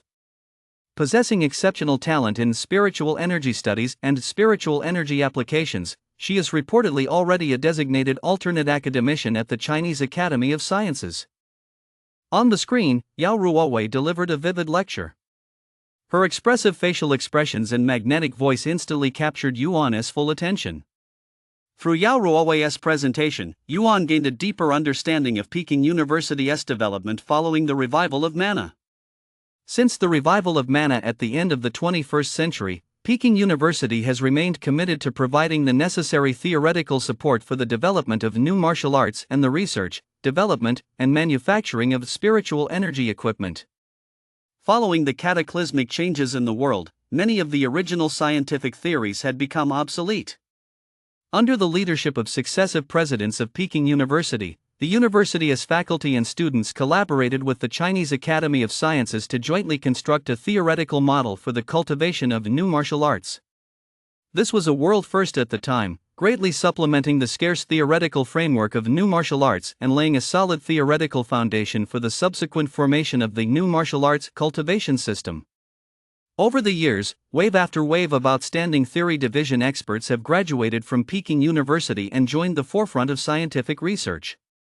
Martial arts theory expert Chang Hongyu, spiritual energy scholar Mo Yungu, spiritual energy application specialist Lan Shang, spiritual energy mineralogist and geologist He Baichuan. Countless specialists from Peking University's theory division have devoted their lives and poured their heart and soul into advancing scientific progress for the Huaxia nation and humanity. After listening to Yao Ruowei's introduction, Yuan's heart was filled with boundless admiration and awe. It can be said that without the relentless efforts of these theory division experts, the current flourishing development of Huaxia's new martial arts would not exist. In today's world, most people prioritize martial arts over scholarship. Little do they realize that without the theoretical knowledge of the theory division as a foundation, new martial arts would be nothing more than rootless driftwood, and psychic equipment could never have been developed so smoothly, nor updated generation after generation. It would be even more impossible for humanity to have relied on new martial arts and psychic equipment to contend with civilizations from other realms for hundreds of years. We would likely have perished long ago. If we compare human civilization to a large tree, modern technology is the sturdy trunk, new martial arts are the fruits that grow on the tree, and the scientific theories of the theory division form the very foundation of the entire tree. Without that foundation, the trunk would wither, and the fruits would cease to exist.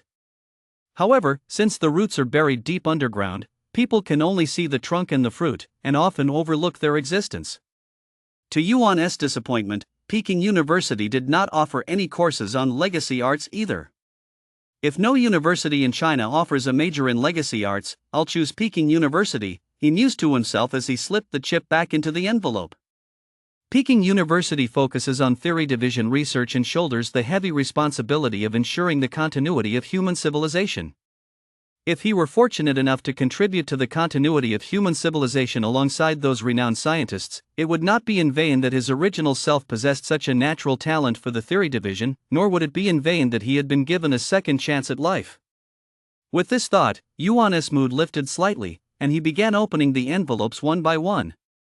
One by one, he removed the chips, then returned them to their envelopes. Scenes appeared on a screen suspended in midair, then gradually faded away. One after another, renowned alumni from across China took the stage. Resonant mottos from prestigious universities floated before his eyes and etched themselves into his mind. Be erudite and steadfast in purpose, ask incisive questions and reflect deeply. Uphold fairness and competence, strive for constant innovation. Sincerity, simplicity, grandeur, diligence in learning, and integrity in action. Through this introduction, Yuan was left with a profound impression of many universities, such as Fudan University, Nankai University, Xiamen University, Nanjing University, and others. But to his regret and disappointment, after reviewing them all, he still hadn't found a single university that offered a legacy arts major. It seems the decline of legacy arts in Huaxia is far more severe than I ever imagined. Yuan looked down at the last unopened envelope in his hand and took a deep breath. On the envelope, 4 large gold embossed characters stood out clearly: Lingjiang University. As he looked at the envelope, recalling Ningxia's peerless beauty and the words she had spoken to him during the combat division's city-level evaluation, his heart swelled with emotion. After a long moment, he let out a deep sigh. My last hope. If even Lingjiang University doesn't offer a legacy arts major, I'll choose Peking University, ranked number 1 nationwide in the theory division, and that will at least fulfill the original hostess dream. He picked up the envelope, gently tore open the seal, and took out a small chip from inside. With anticipation in his eyes, he said, Lingjiang University, it's up to you. Chapter 13, Yuan's Decision. Lingjiang University, it's up to you. Yuan held the chip in his hands, his eyes brimming with anticipation. A moment later, a white streak of light flashed across the chip, and a luminous screen slowly materialized in midair within the president's office. Just like the other prestigious universities before it, the first thing that caught his eye was Linjiang University's motto: trace the origins, look to the past, never forget your original aspirations. The moment these 8 characters appeared, Yuan felt a sudden jolt to his soul. If the mottos of the previous prestigious universities had brought Yuan a sense of inspiration and insight, then the motto of Linjiang University struck him with a shock that reached the very depths of his soul.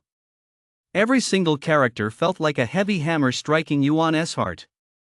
He suddenly looked up, his eyes fixed intently on the light screen floating in midair, his expression incredibly solemn. The 8-character motto remained visible for over 10 seconds before gradually fading away, and the figure of a member of the Shadow Guild slowly materialized on the screen. When Yuan recognized the figure, his pupils suddenly dilated, and he exclaimed in surprise, "Senior Ningxi!" The figure from the Linjiang University special recruitment video was none other than Ningxi, the goddess of Linjiang University whom he had just met the day before. She was dressed in white, her long, lustrous black hair flowing freely down her back. Her exquisitely beautiful face was lightly made up, and she wore a serene, sweet smile. Her beautiful eyes sparkled as she spoke softly, "Junior, it's good to see you again. I already offered my congratulations yesterday. Linjiang City has produced a well-rounded talent like you, and as your senior, I'm proud of you." After a brief pause, she continued, "I know that many prestigious universities across the country will surely send you special recruitment invitations right away, and among them, there must be some that catch your eye. Choosing any one of them will allow you to gain knowledge that will benefit you for a lifetime." Although Linjiang University isn't among the top institutions in Huaxia, it stands out among the nation's universities with unique characteristics that other schools lack. Therefore, we very much hope to welcome outstanding students like you to join us. Every special admission invitation in your hands not only represents each university's expectations of you but is also a precious ticket to the future world of cultivation. I hope that after hearing my introduction, you'll carefully consider your own strengths and interests and make a thoughtful choice. Although he was facing only Ningxi's holographic image from the Shadow Guild, for some reason, Yuan nodded earnestly at Ningxi upon hearing this. With a smile, Ningxi began to introduce the general overview of Linjiang University to Yuan. Linjiang City is one of the large base cities newly established by the Huaxia government following the Great Cataclysm. Located in the eastern part of the South China region, Linjiang College, the predecessor of today's Linjiang University, was later founded under the planning and deployment of the Education Department. 300 years ago, the first president, Ren Songyan, established the school motto: trace the origins and look to the past, never forget our original aspirations. Over the years, in response to the national call to establish majors related to the theory division and new martial arts, Linjiang University also specifically established the nation's only legacy arts college, dedicated to the historical research, preservation, and continuation of legacy arts. Upon hearing this, Yuan instantly lost his composure. He trembled with excitement, his eyes blazing with unbridled enthusiasm. The Legacy Arts College, it's the Legacy Arts College. I never imagined that Linjiang University would actually establish a legacy arts college. Ha ha ha ha.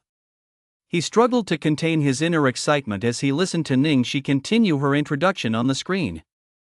500 years ago, a cataclysmic upheaval shook the heavens and earth.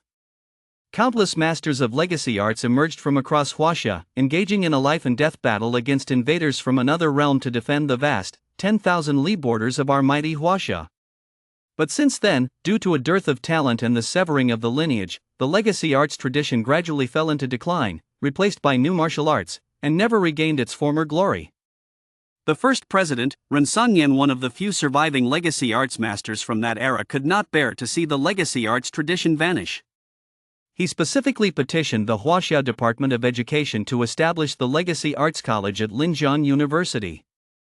Over the past 300 years, it has produced a total of 5 B-rank warriors, 26 C-rank warriors, and 103 D-rank warriors.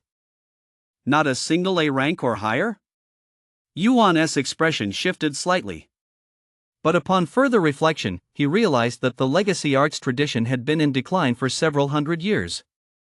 The martial arts grandmasters of yesteryear were no longer among the living, and many of the training manuals and secret texts had been reduced to incomplete fragments. Furthermore, including Huaxia, countries around the world have poured the vast majority of their funds and resources into the research and development of new martial arts, so the share allocated to legacy arts is naturally minuscule. It lacks both lineage and resources, and even more so, it lacks people willing to practice it. This is the current state of legacy arts. It is entirely understandable that it cannot produce a rank or S-rank peerless masters. With this in mind, a small spark of determination to revive the legacy arts reignited within Yuan. Thanks to his reincarnation, he possessed the complete legacy arts lineage.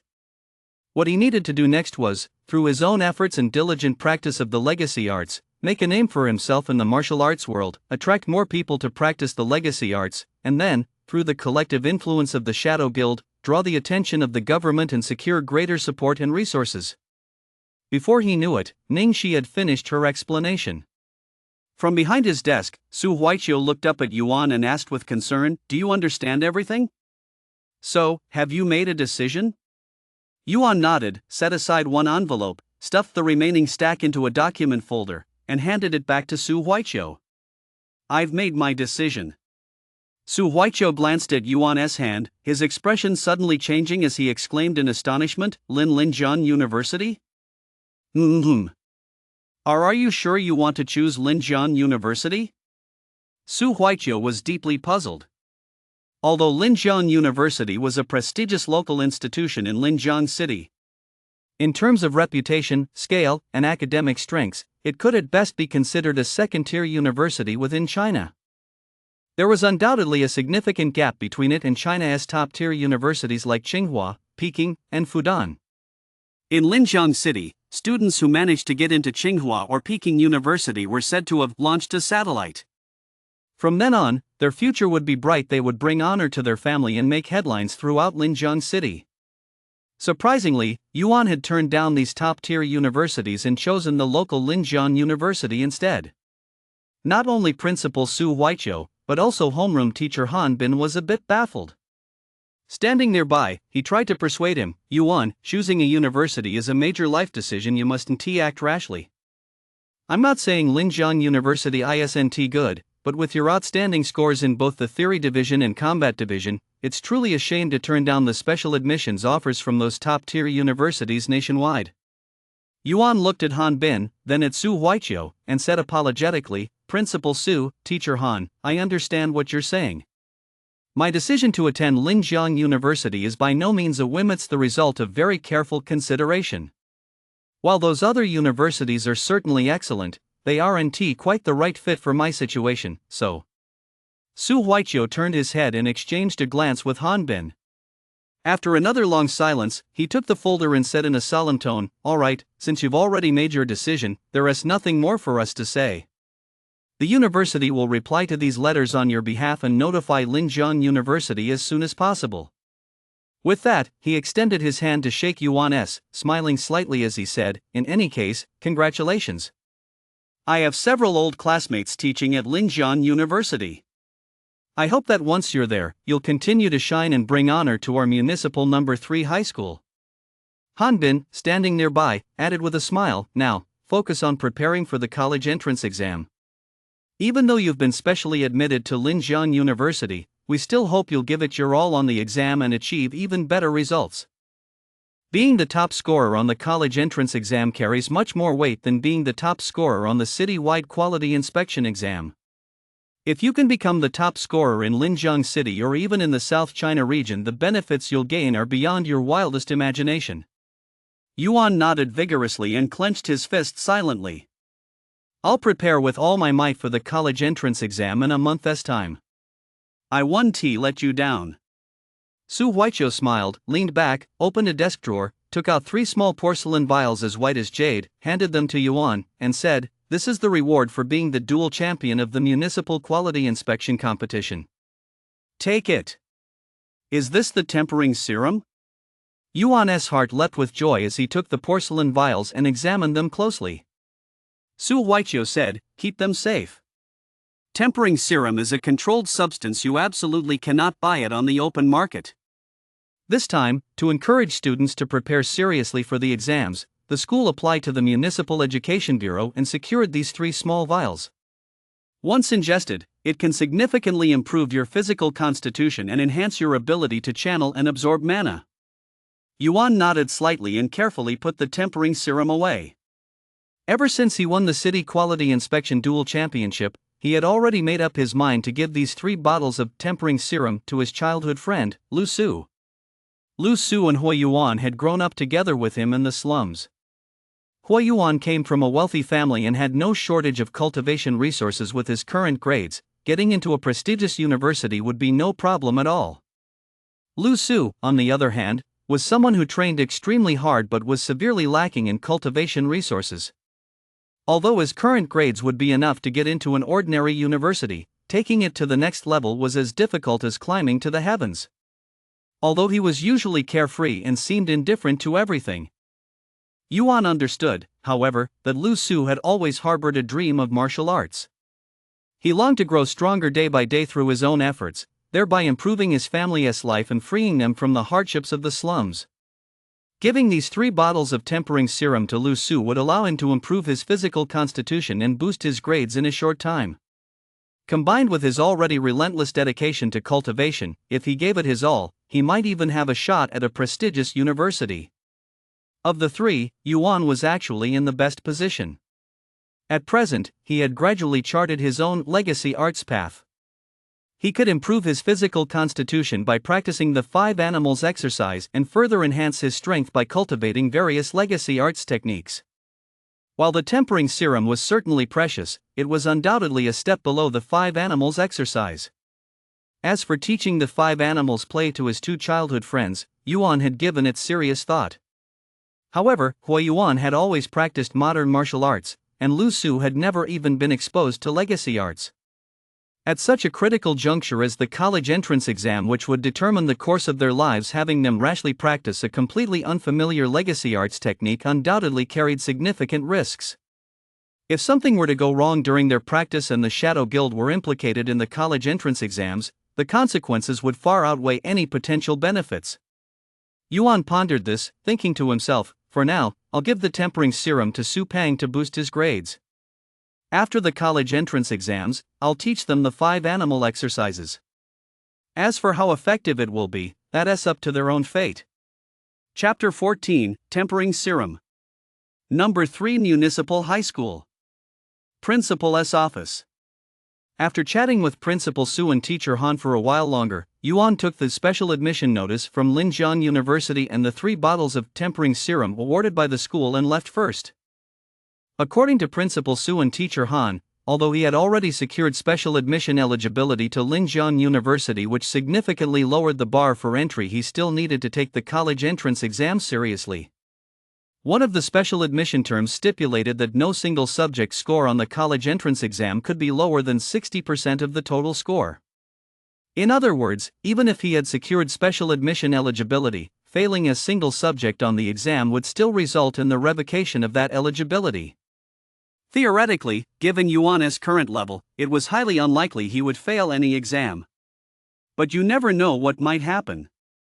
This is especially true for the Combat Division exam, where bloodline talent and mana manipulation are subjects he isn't very confident about.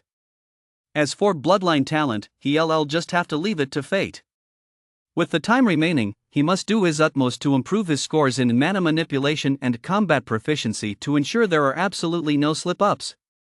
Leaving the administration building, Yuan headed straight back to the senior high school building. Sure enough, after yesterday's Combat Division city-wide assessment, he had become the rising star of martial arts for the entire senior class overnight. Wherever he went, he was surrounded by senior students who had come to gawk at him. The crowds piled up in layers, making the already narrow hallways look even more cramped. Yuan finally managed to squeeze through the crowd, reached the door of Class 6, Senior 3, and walked inside. His classmates who had previously either been insincere, cold, or looked down on him all rushed over as soon as they saw him, greeting him with smiles and fawning over him. Standing in the middle of the crowd, Yuan felt completely uncomfortable. He gave an awkward smile, made a few perfunctory responses, then returned to his seat to wait for class to begin. With only 1 month left until the college entrance exams, all major high schools had packed their schedules to the brim, and Municipal No. 3 High School was no exception. The morning was filled with 4 consecutive theory division classes, covering subjects such as martial arts theory, fundamentals of spiritual energy, history of human cultivation, and geography of the New World. Teachers lectured passionately at the front of the classroom, and most students listened intently, their expressions focused as they scribbled furiously. Aside from a small number of second-generation martial artists from wealthy families, most students at Linjiang No. 3 High School were ordinary students from humble backgrounds, like Yuan. For them, the college entrance exam was undoubtedly the most important opportunity to change their destinies. With their review now at its most critical stage, no one wanted to waste a single second. They wished they could turn into human sponges to frantically absorb all the key exam points the teachers were imparting. The morning passed quickly. The bell rang, and before long, Yuan was the only one left in the classroom. He carefully reviewed the key points covered in that morning's class, rubbed his slightly sore eyes, stretched his arms wide, and yawned. For him, the theory division exam was never a challenge to begin with. By studying as hard as he could, he hoped to perform at his absolute best on the college entrance exam a month from now. He didn't want a moment of laziness or carelessness to leave him with any regrets about the only chance he'd have to take the exam in his life. He tidied up the books and stationery on his desk, picked up his backpack, and walked out of the classroom. As he looked up, he saw Lu Su and Hui Yuan walking toward him. "Yuan, let us go grab lunch at the cafeteria. I knew you'd be the last one to leave. You've already won the dual champion title, yet you're still working this hard. Are you trying to make the rest of us feel like we don't stand a chance?" Yuan smiled and walked toward them. The 3 of them chatted and laughed as they made their way to the school cafeteria. Before long, they entered the cafeteria, ordered lunch, found a table by the window, and sat down one after another, eating and chatting. Having been put through their paces by the theory division all morning, all 3 had a hearty appetite. Over lunch, Yuan told his 2 friends about what had happened that morning in the principal's office, as well as the news that he'd been specially admitted to Linjiang University, which made the other 2 incredibly envious. After they cleared their plates in a flash, Yuan pulled 3 small porcelain bottles out of his backpack, handed them to Lu Su, and said, "Here, these are for you. Take them." Lu Su rolled up his sleeve, wiped the grease from the corner of his mouth, and frowned, asking, "What's this?" "You'll see when you look." Yuan shoved the porcelain vials into his hand.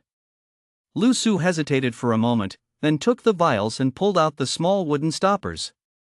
An intense medicinal fragrance immediately burst forth from the bottles. His expression changed instantly, and he stared in astonishment, exclaiming, This is. Hui Yuan chuckled from the side, "This is tempering serum." With that, he gave Yuan a thumbs up.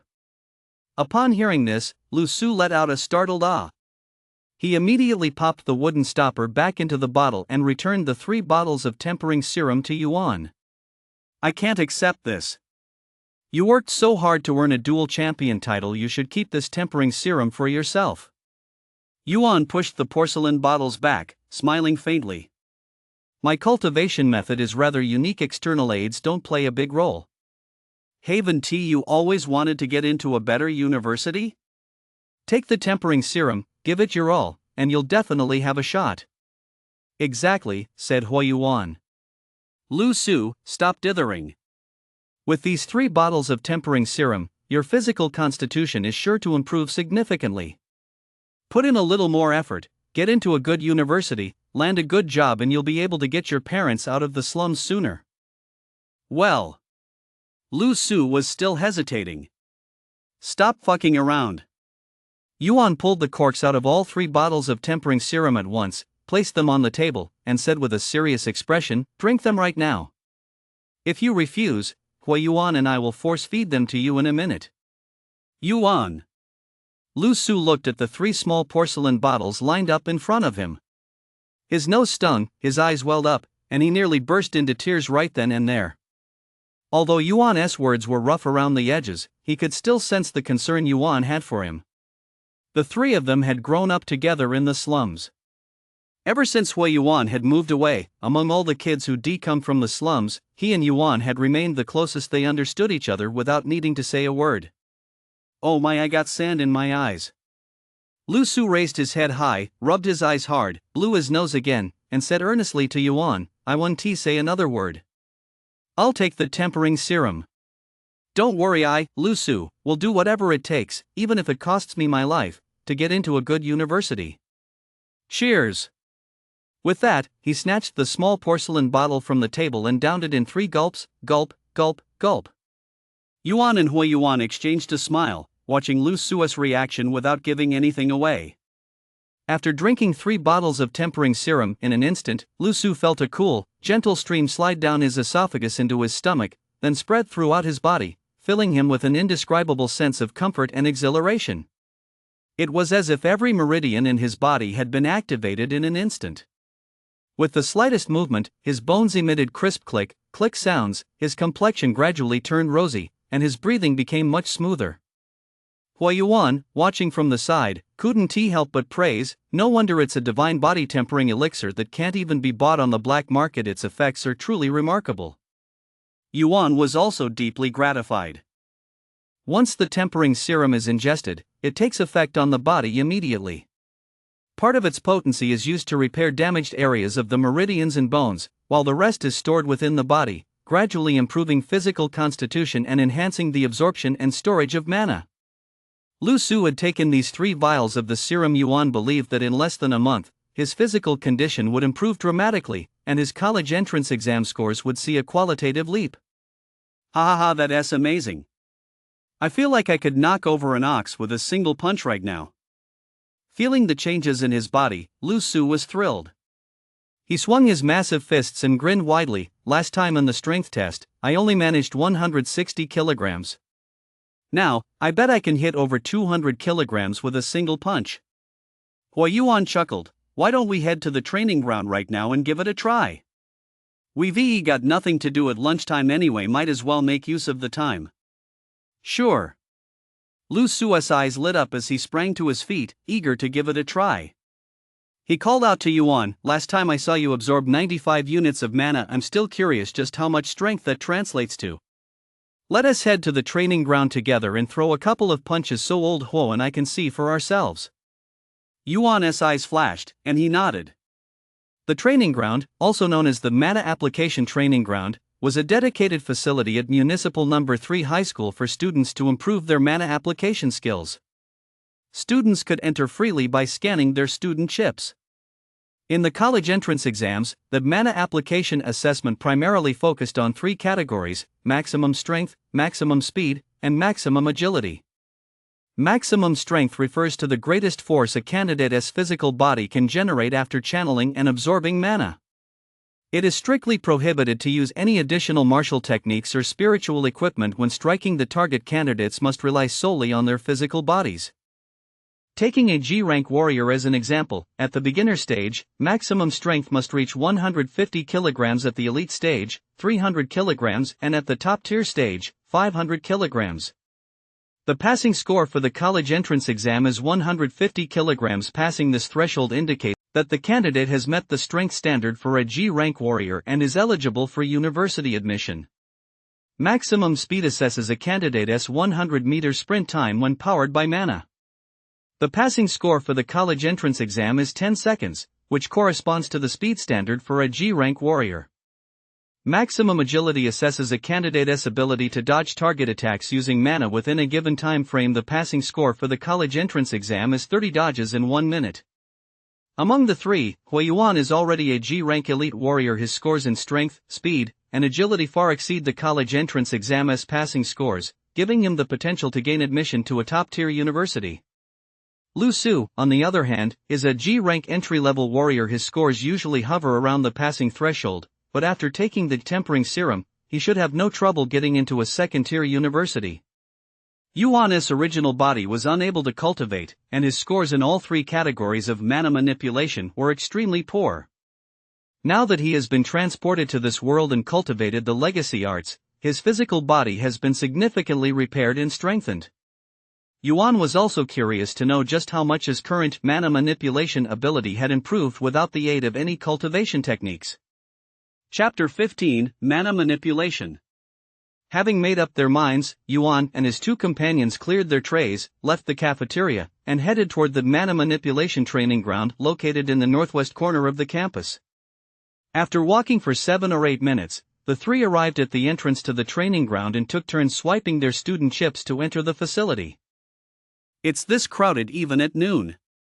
Upon entering the gate, they discovered that quite a few students were using their lunch break to catch up at the training ground, most of whom were seniors preparing for the college entrance exams. The three walked while looking for available training equipment. Hua Yuan suddenly stopped in his tracks and pointed toward the distance. "Look." Lu Su took one look and spat out, "Damn, why do I keep running into this guy everywhere?" Yuan also turned to look. He saw a muscular, shirtless guy with long hair furiously throwing punches at a sandbag-shaped strength tester about as tall as a person. He couldn't help but frown. "Gochen?" Thud thud thud thud. Gochen was drenched in sweat, his punches flying like the wind. A row of numbers flashed across a square electronic display at the top of the testing machine. 363 kilograms, 340 kilograms, 352 kilograms. Of the three, aside from Hua Yuan, who remained relatively calm, both Lu Su and Yuan couldn't help but gasp in amazement. Gochen had clearly spotted Yuan and the other two nearby. A hint of venom flashed across his face, and he put even more power into his punches. 372 kilograms, 369 kilograms, 381 kilograms. Holy crap, Gochen's a beast. After watching for a while, Lu Su swallowed hard and asked Hua Yuan, "Old Hua, how does his maximum strength compare to yours?" Hua Yuan lowered his head and thought for a moment, then said with a grave expression, "If I down 2 bottles of strength pills, I should be able to reach that level." "No way." Lu Su's eyes widened. "Why are you backing down? Weren't your scores on the municipal quality inspection test pretty much the same?" Hua Yuan shot him a withering glance and replied matter-of-factly, "That's not the same thing. The municipal quality inspection tests your ability to channel and absorb mana. While it's somewhat related to the maximum strength you can generate, that relationship isn't absolute. Let me give you an example. Mana channeling is an input process, while extreme strength is equivalent to output. Even if your input ability is incredibly strong, it's useless if your output power isn't up to par. Output power is closely tied to each person's physical constitution, training methods, and proficiency in manipulating mana. Although Gochen and I are on par in terms of input ability, he may surpass me in other areas. It's no surprise that my extreme strength isn't as good as his." Yuan nodded slightly upon hearing this. Mana input and output simply cannot be conflated. Take himself as an example. Although he had inputted 95 units of mana during the Combat Division's city-wide assessment by utilizing the 5 animals exercise, that didn't mean he could output the same amount of mana. How to store absorbed mana and how to convert it into pure physical strength after storage, these are all matters that require constant exploration and training. The three watched for a while, then continued on their way. Before long, they found an empty training ground. In the training ground stood 3 mana utilization testing devices. The sandbag-shaped device was the strength tester, used to measure students' maximum strength. The long, conveyor belt-like device was the speed tester, used to measure maximum speed. The agility tester, meanwhile, was an AI robot that, once activated, could launch multiple attacks at the test subject within a minute to assess the candidate's maximum agility. Lu Su couldn't wait any longer. In no time at all, he stripped off his school uniform, flung it onto a bench at the edge of the training ground, shook off his excess flab, and strode toward the strength tester. "I'm a guy who has been on drugs now, too." Lu Su's face beamed with excitement as he activated the tester with his student chip. Before long, a row of numbers flashed on the electronic screen atop the black punching bag, 000 kg. He stood there for a moment before the test, then suddenly braced his feet. Profound strength immediately surged from his lower body to his upper body. Clenching his fingers into a fist, he swung his right arm with all his might, delivering a boom as his fist slammed into the very center of the tester. The punching bag shook violently, and the number on the electronic display immediately changed, 232 kilograms. "Ha, I've actually improved this much. The tempering serum really is amazing." Seeing his progress with his own eyes, Lu Su laughed out loud, his whole body seemingly filled with endless energy, as he pounded the strength tester with one punch after another. Bang, bang, bang. He grew more and more excited as he punched, his fists landing on the punching bag with a series of dull thuds. At the same time, the numbers on the digital display kept changing. 245 kilograms, 237 kilograms, 240 kilograms. Yuan and Huayuan watched Lu Su's rapid progress and were genuinely happy for him.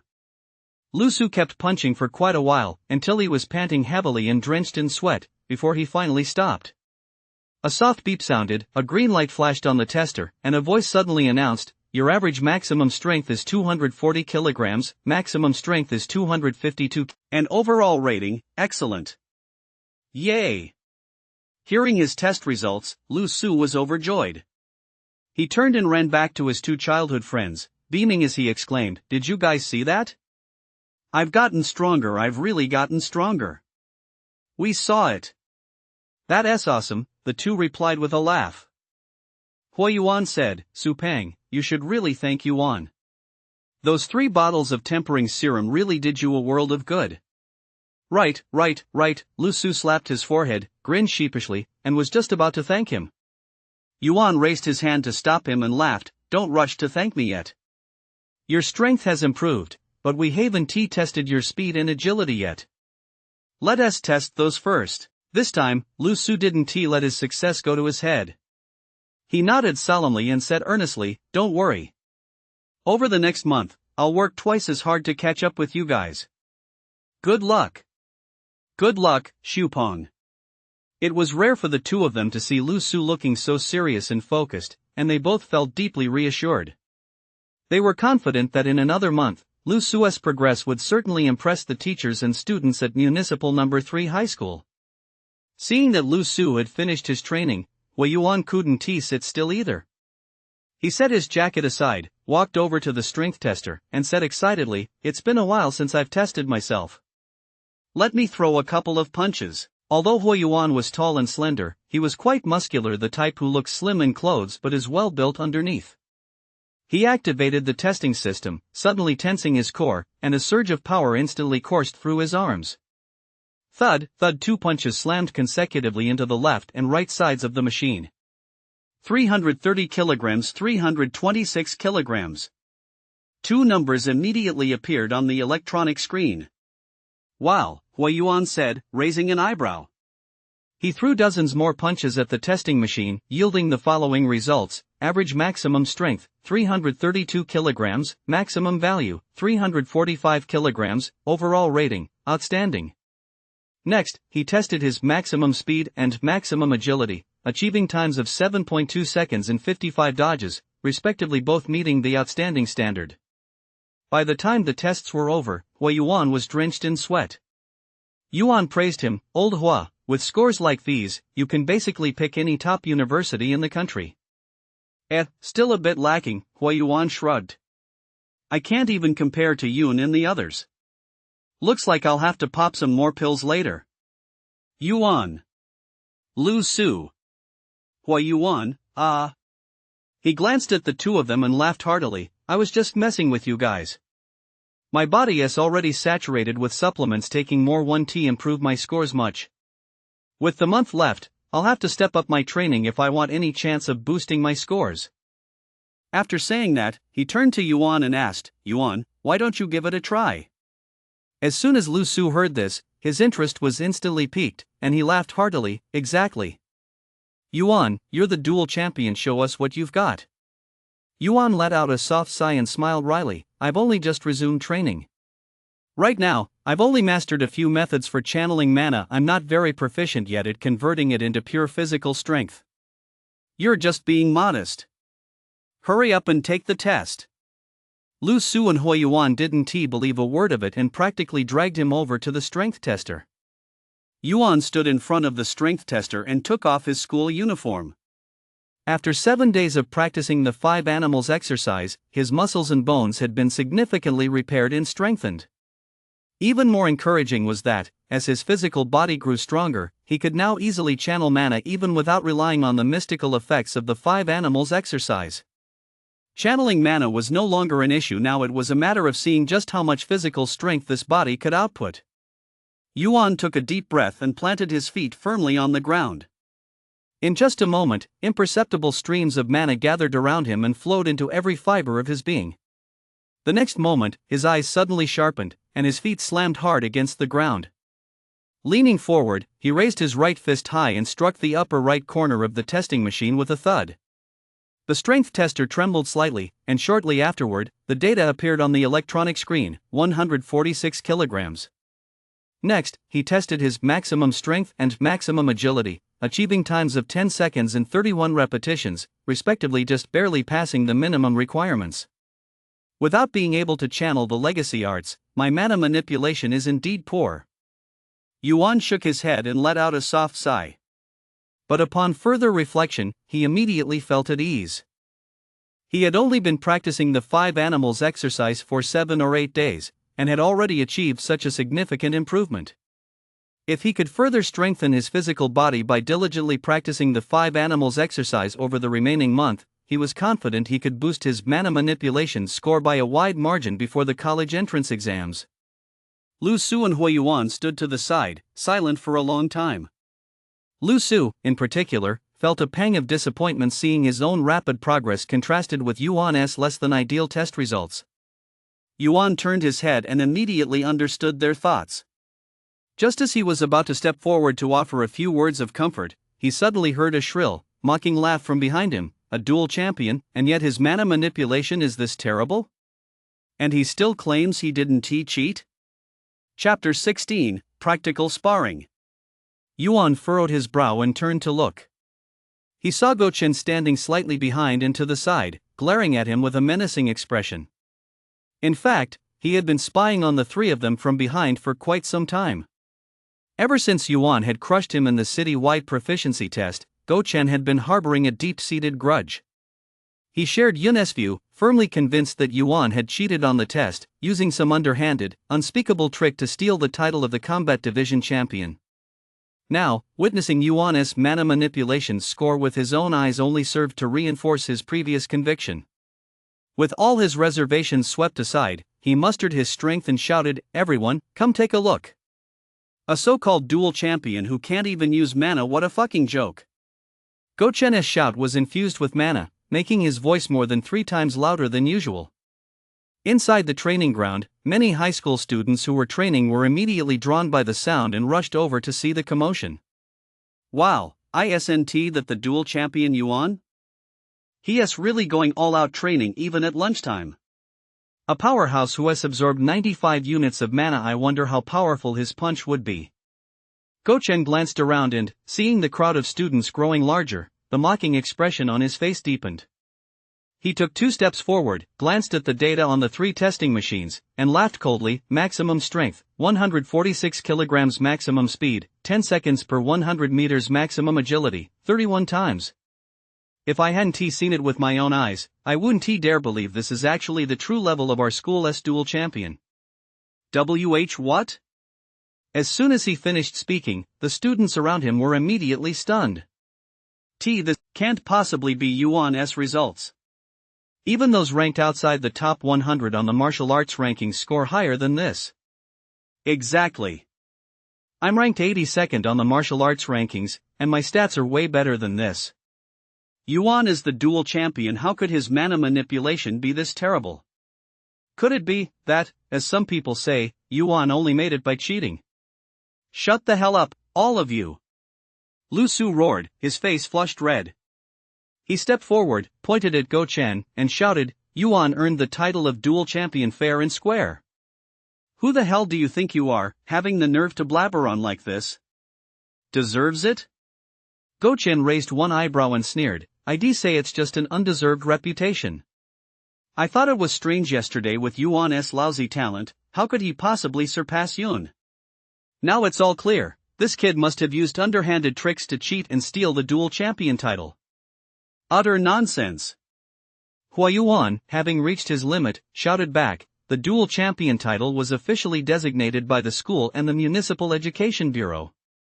You have no evidence. What gives you the right to spout such nonsense here?" Gochen snorted coldly, completely unfazed. Staring straight at Huiyuan, he said in a mocking tone, "Young Master Hua, you're ranked among the top students in your grade. How can you not see through Yuan's true colors? In my opinion, the school administration and the education bureau have both been duped by this kid. Yuan isn't even qualified to be this dual champion. After saying this, he turned to the crowd and shouted, "Everyone, open your eyes and take a good look. Yuan's mana proficiency scores are right here. He is not even as good as an average student with mediocre talent. With that level of ability, how could he possibly have achieved a staggering 95 units on the city-wide quality inspection exam without cheating?" Well, Go Chen's argument was so well reasoned that some students gradually began to waver, and the looks they gave Yuan started to turn unfriendly. Cheating is shameful. Relying on underhanded methods to cheat and seek personal fame and gain such behavior is unforgivable in anyone's eyes. A student who looked mature beyond his years, with a red armband draped over his shoulder, stepped forward. Pointing at the data on the three testers, he confronted Yuan. "Yuan, are these really your mana manipulation results?" Yuan knew deep down that today's incident would not end well. Keeping his composure, he replied, "Yes." The moment the words left his mouth, the crowd erupted in an uproar. The red armband student's expression darkened. Raising his voice, he shouted, "Then please explain, is what Gochen just said true? Did you cheat during the combat division city-wide quality inspection?" Yuan shot him a cold glance. "Who are you? Why should I explain anything to you?" He then turned to Go Chen and said indifferently, "Go-chan, you're just a defeated opponent. You're not even worthy of speaking to me. If you're truly capable, let us settle this on the college entrance exam. Blindly accusing the Shadow Guild and slandering me will only make you look even more pathetic and pitiful." With that, she beckoned to Lu Su and Hui Yuan, completely ignoring Go Chen as she walked toward the exit of the training ground. Go Chen seethed with rage, determined to make Yuan look like a fool in front of everyone. He took a quick step forward to block Yuan's path and laughed sinisterly. "Yuan, don't be in such a hurry to leave. Since you claim you didn't cheat, then show us what you're really made of. Everyone's here today. Why don't we step onto the stage and have a fight? If you beat me, I'll admit you're truly the dual champion, and I'll go out of my way to avoid you at school from now on. But if you can't beat me, haha. Damn it, Go Chen, don't push your luck." Before Go Chen could finish, Lu Su had already lost his temper. He rolled up his sleeves, about to step forward to defend Yuan, but Hui Yuan, standing beside him, beat him to it. Stepping in front of Lu Su, he glared at Go Chen and said coldly, "You want to fight, huh? I'll fight you." Go Chen crossed his arms and said coldly, "Young Master Hua, are your ears playing tricks on you? I'm challenging the dual champion. What are you doing butting in here?" After saying that, he shot Yuan a sidelong glance and sneered, "If you've got any balls, step out and fight me fair and square. Hiding behind others every time and you still have the nerve to call yourself a martial arts genius? You!" Hui Yuan was furious and wanted to argue back, but suddenly felt a fair, clean arm reach out from behind him, blocking him. "Fine, I'll fight you." Yuan stepped forward, a sneer on his face. He already knew deep down that Go Chen was determined to teach him a lesson today. The more he chose to let it slide, the more it only fueled the other's arrogance. Since that was the case, why not just let loose and fight? Reasoning was useless against someone like Go Chen. Only by using real force, knocking him down, and making him fear him could he earn his genuine respect. Just because Yuan's mana control was poor didn't mean his combatability was lacking. On the contrary, his combatability was actually the strongest among the three events in the combat division of the college entrance exam. Mana control relied purely on physical strength. He had only practiced the 5 animals exercise for 7 or 8 days, so the strengthening of his physique was limited. It was perfectly normal for his mana control to be a bit lacking. Combatability, however, can be enhanced by martial arts techniques and equipment. To prepare for the combat division of the college entrance exam in a month's time, Yuan had specifically trained in 2 Shaolin martial arts, Arhat Fist and Mighty Vajra Palm. After a night of intense practice, his techniques were already quite polished. He simply lacked combat experience. That idiot Go Chen had brought this on himself by walking right into Yuan's trap. Now was the perfect opportunity to use him to level up his new skills. When they saw Yuan was going to face Go Chen head-on, Lu Su and Hui Yuan immediately panicked. Combatability equals bloodline talent plus mana control. This was the formula from their high school textbooks. Yuan hadn't awakened his bloodline talent, nor had his mana control improved, so rushing into a real fight would surely put him at a disadvantage. Not to mention, his opponent was Go Chen, who possessed impressive combat skills. Yuan knew what his two childhood friends were thinking. He turned his head and gave them a meaningful look. He then turned back to Go Chen and continued, "Before we fight, we need to set some ground rules." Go Chen had been itching to fight ever since Yuan agreed to step into the ring with him. Hearing that Yuan wanted to set ground rules, he readily agreed. "All right, go ahead."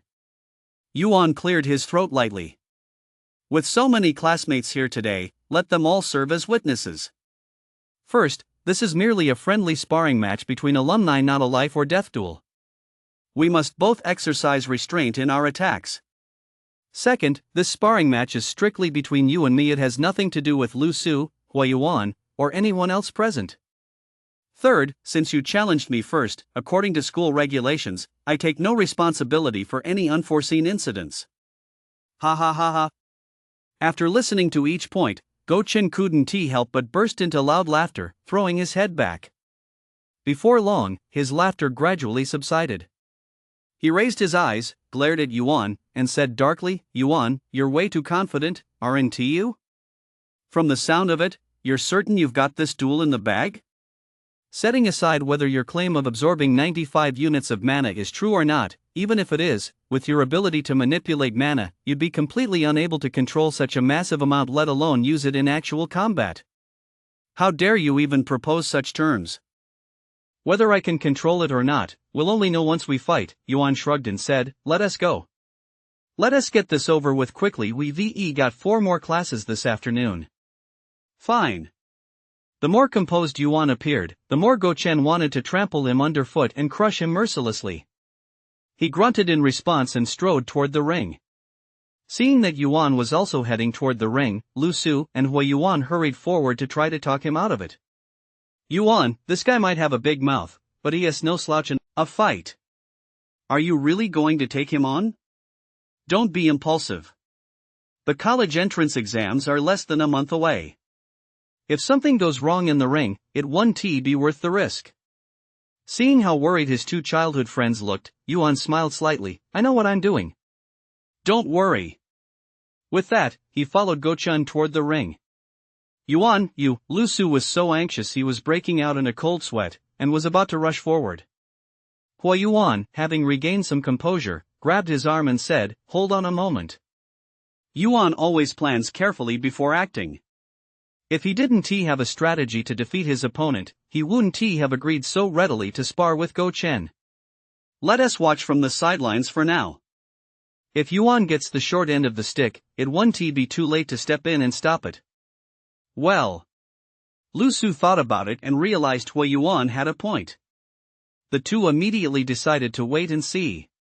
To help students improve their combat skills while training in mana usage, a small arena had been set up in the training grounds specifically for sparring. Before long, Yuan and Go Chen had arrived at the front of the ring. A group of students nearby, sensing a spectacle, naturally didn't want to miss it. They gathered around one after another, and in no time, the small ring was packed to the brim. The two stepped onto the ring and faced off, standing 5 meters apart. Go Chen wore a sinister smirk as he said coldly, "Until yesterday, I never would have imagined that I'd actually be standing on this ring sparring with a former martial arts loser. Yuan, whether you're really the dual champion or not, I'll defeat you with my own hands." Yuan remained as calm and composed as ever, replying nonchalantly, "Save your big talk for after you've won. You've bullied me for 3 years. Today is the day we settle this once and for all. If you've got any powerful moves, go ahead and use them." Chapter 17, The Compassion of the Buddha. On the stage, the two stood facing each other, locked in a tense standoff. Below the ring, the onlookers were on the edge of their seats, closely watching the action while whispering to one another. "Hey, what do you guys think? Which one of these two is better?" "No question about it, it's definitely Yuan. He is the dual champion recognized by both the school and the Department of Education." "Dual champion? Haven't you seen that kid's mana manipulation scores? Even if he didn't cheat, if he can only input but not output, he'll still get knocked out. Exactly. Go Chen's practical combat skills are definitely in the top 5 of our grade. Crushing a fake top student who can't even use mana properly would be a piece of cake, right? Listening to the surrounding students chatter, Lu Su and Huiyuan didn't dare breathe a word, their fists clenched tightly as their eyes never left the two on the stage. Enough talk, here I come.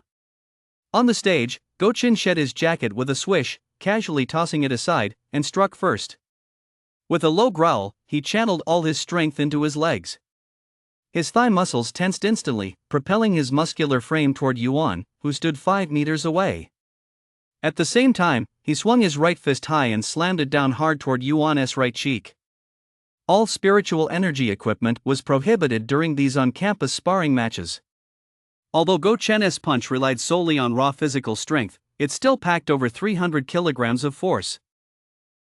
A wave of boos immediately erupted from the crowd below the ring. Before stepping onto the ring, Yuan had agreed to 3 rules with his opponent. The first was to go easy during the sparring match.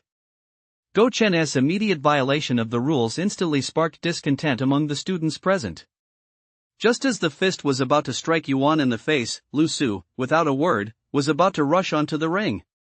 Suddenly, Huiyuan stopped him, pointing at the ring with eyes ablaze and said, "Wait, look." Lu Su frowned and looked over, then froze in astonishment, exclaiming, This is. Not far away, Yuan faced the oncoming punch without flinching or dodging. He shifted his body slightly to the side, positioning his shoulder directly against his opponent's chest. Then, he planted his feet firmly, splayed his toes to the left and right, and sank his entire body into a solid horse stance. His expression turned stern as he raised his right arm straight as a steel bar and deflected the blow outward, instantly neutralizing 7 or 8 parts of Go Chen's punch's force. With a sharp hit, his left fist struck out with the momentum, generating a fierce gust of wind as it slammed into the exposed spot on Go Chen's chest with a boom. Go Chen let out an agonized ah, and lost his balance, stumbling backward.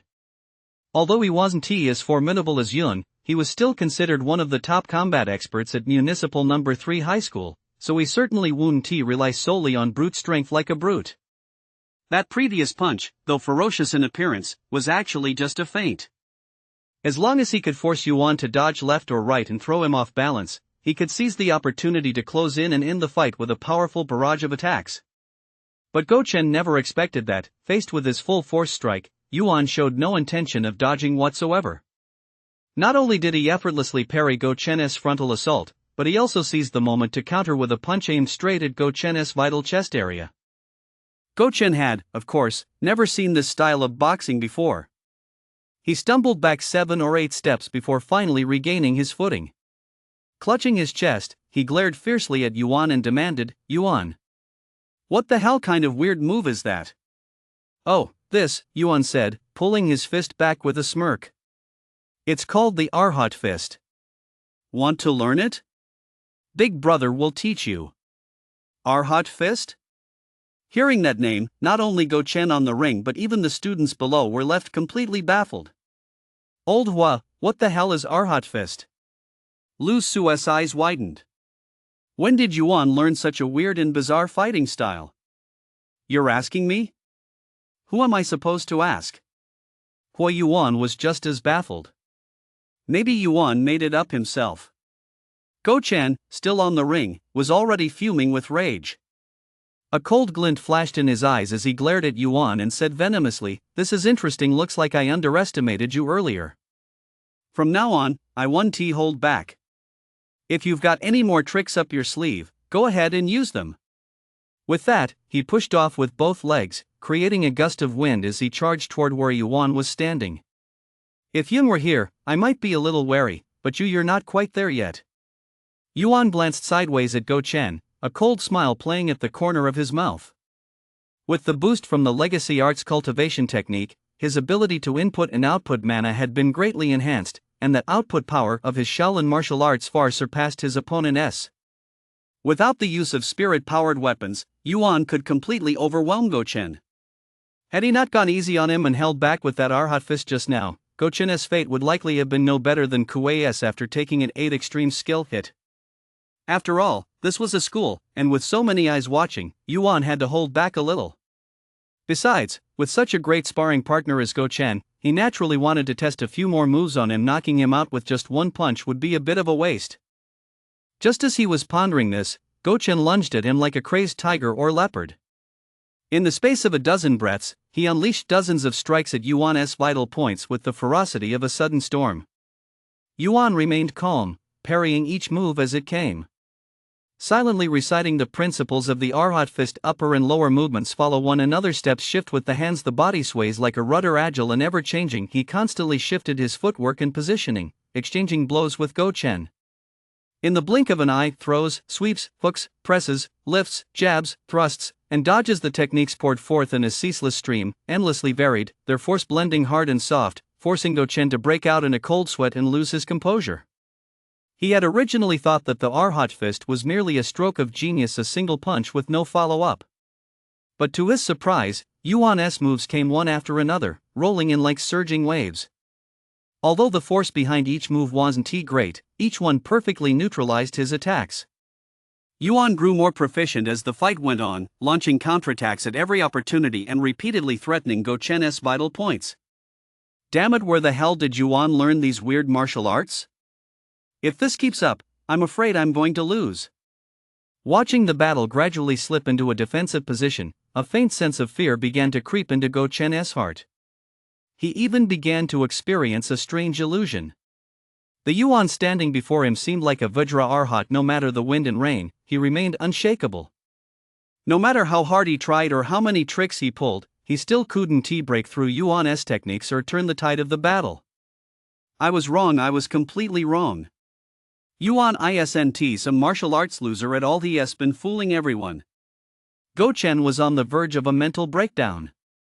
That good-for-nothing he used to crush had, overnight, actually risen above him. How infuriating. They were both students from humble backgrounds, yet Yuan had been propelled to the top while Go Chen, despite all his hard work, lacked that luck. How infuriating. In an instant, resentment, hatred, jealousy, a flood of emotions surged through him, completely shattering Go Chen's rationality. Damn it! I can't lose, I absolutely cannot lose. No sooner had he spoken than, with a flick of his mind, a flash of green light appeared in the palm of his hand, and a green spear suddenly materialized in his grasp. The crowd below the stage, witnessing this, was utterly stunned. A level 1 spirit weapon. Has Go Chen lost his mind? Openly violating school regulations, he is practically asking for trouble. If someone gets killed, this is going to be a huge scandal. Before the crowd below could react, Go Chen had already moved. He leaped into the air, channeling all his strength as he raised the spirit-powered spear high above his head and thrust it fiercely toward Yuan's shoulder and neck. Yuan, I'm going down fighting with you. If one cannot control the power they possess, they become vulnerable to the demons within. Go Chen, you've already lost this sparring match. Yuan's eyes remained calm as he planted his feet firmly in a fighting stance, pressed his palms together, and began chanting the incantation for the Shaolin martial art, Great Strength Vajra Palm. In a moment, the surrounding mana began to churn wildly, instantly transforming into surging, powerful torrents of mana that poured directly into Yuan's body, merging with every muscle and bone.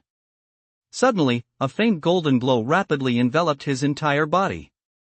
His eyes flashed with intensity as he thrust his feet violently against the ground, propelling his body upward to meet Go Chen head-on as he charged toward him. The Buddha said, "Let the light illuminate this impure world and save all sentient beings. Today, I shall test you with the Buddhist mighty Vajra Palm." What no? Go Chen, his mind consumed by the flames of jealousy, was just thrusting his spear toward Yuan. He looked up abruptly and saw a flash of golden light before his eyes. A palm print radiating a golden halo was already striking toward him, and it was too late to dodge. The palm was fair and clean, appearing delicate and powerless. Yet when it struck down, it seemed to possess the force of 1,000 jin. With a whoosh, the palm strike sent Go Chen's spear and all plummeting from midair. He crashed onto the stage with a thud, leaving a shallow, human-shaped dent in the surface. The crowd below was utterly stunned by the sight. Holy shit. That's way too strong. What kind of move is that? I've never seen anything like it in the textbooks. To actually knock Go Chen, equipped with spiritual energy gear, off the platform with a single palm strike were no match for him, no match at all. Hui Yuan stood beside the ring, his brow furrowed. Even as a top student in the combat division, he had never seen such a bizarre and extraordinary technique. After pondering for a moment, it suddenly dawned on him. He slapped his forehead and blurted out, "Holy crap, I get it, that's legacy arts." He looked back at the ring. Yuan had already withdrawn his palm strike and landed lightly on the platform. He walked slowly toward Go Chen, looked down at him, and said calmly, "You lost." After the harrowing moment he just experienced, Go Chen was still shaken. Facing Yuan now, his face was ashen. He instinctively touched the spot where Yuan's palm had struck him, finding it didn't hurt much. Realizing that Yuan had gone easy on him, he felt deeply ashamed. He lowered his head and whispered, "I concede." Then he looked up again, meeting Yuan's gaze. "Yuan, aside from Yun, there is no one at third high I've ever been afraid of. Today, you're added to that list." "Losing to you, I admit it wholeheartedly." Yuan shrugged, neither confirming nor denying it, and said casually, "We don't have any deep-seated grudges against each other to begin with, so there is no need to make such a big deal out of this." With that, he walked over, picked up the green spear from the ground, handed it to Go Chen, and said, "I'll pretend the whole spiritual energy equipment thing never happened. We're all students from humble backgrounds, let us focus on the college entrance exams. Stop envying others and work on improving yourselves." Chapter 18, If we're going to be awesome, let us be awesome together. Stop envying others and work on improving yourselves. Go Chen's face was pale as his lips moved silently, repeating Yuan's words under his breath. It wasn't until quite a while later that he tremblingly reached out, took the spirit power spear Yuan handed him, and gripped it tightly. A flash of green light appeared in his palm, and the spear vanished instantly. He struggled to his feet from the arena, walked up to Yuan, gave him a long, intense look, then stepped down from the platform. Pushing his way through the crowd, he walked out of the training ground without saying a word. Before long, he had exited the arena and vanished from everyone's sight. As soon as Go Chen left, the atmosphere in the entire training hall immediately became electric. A group of students cheered and rushed onto the ring, surrounding Yuan and chattering away. "Wow, Yuan, that move you just pulled off was so awesome. When are you going to teach us how to do it?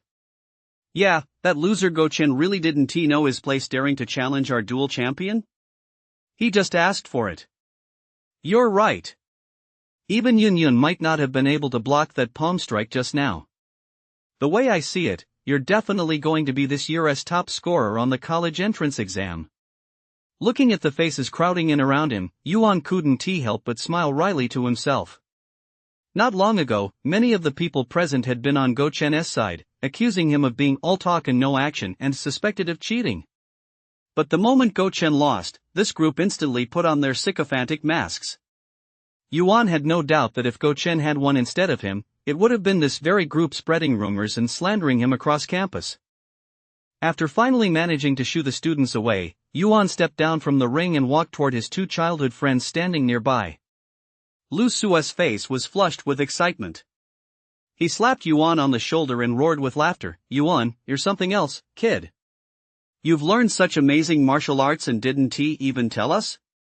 That's really not cool." Tilting his head back, he added, "I don't care, you have to teach me those moves from earlier. Once I learn them, I'm going to find that kid Go Chen and test my skills on him."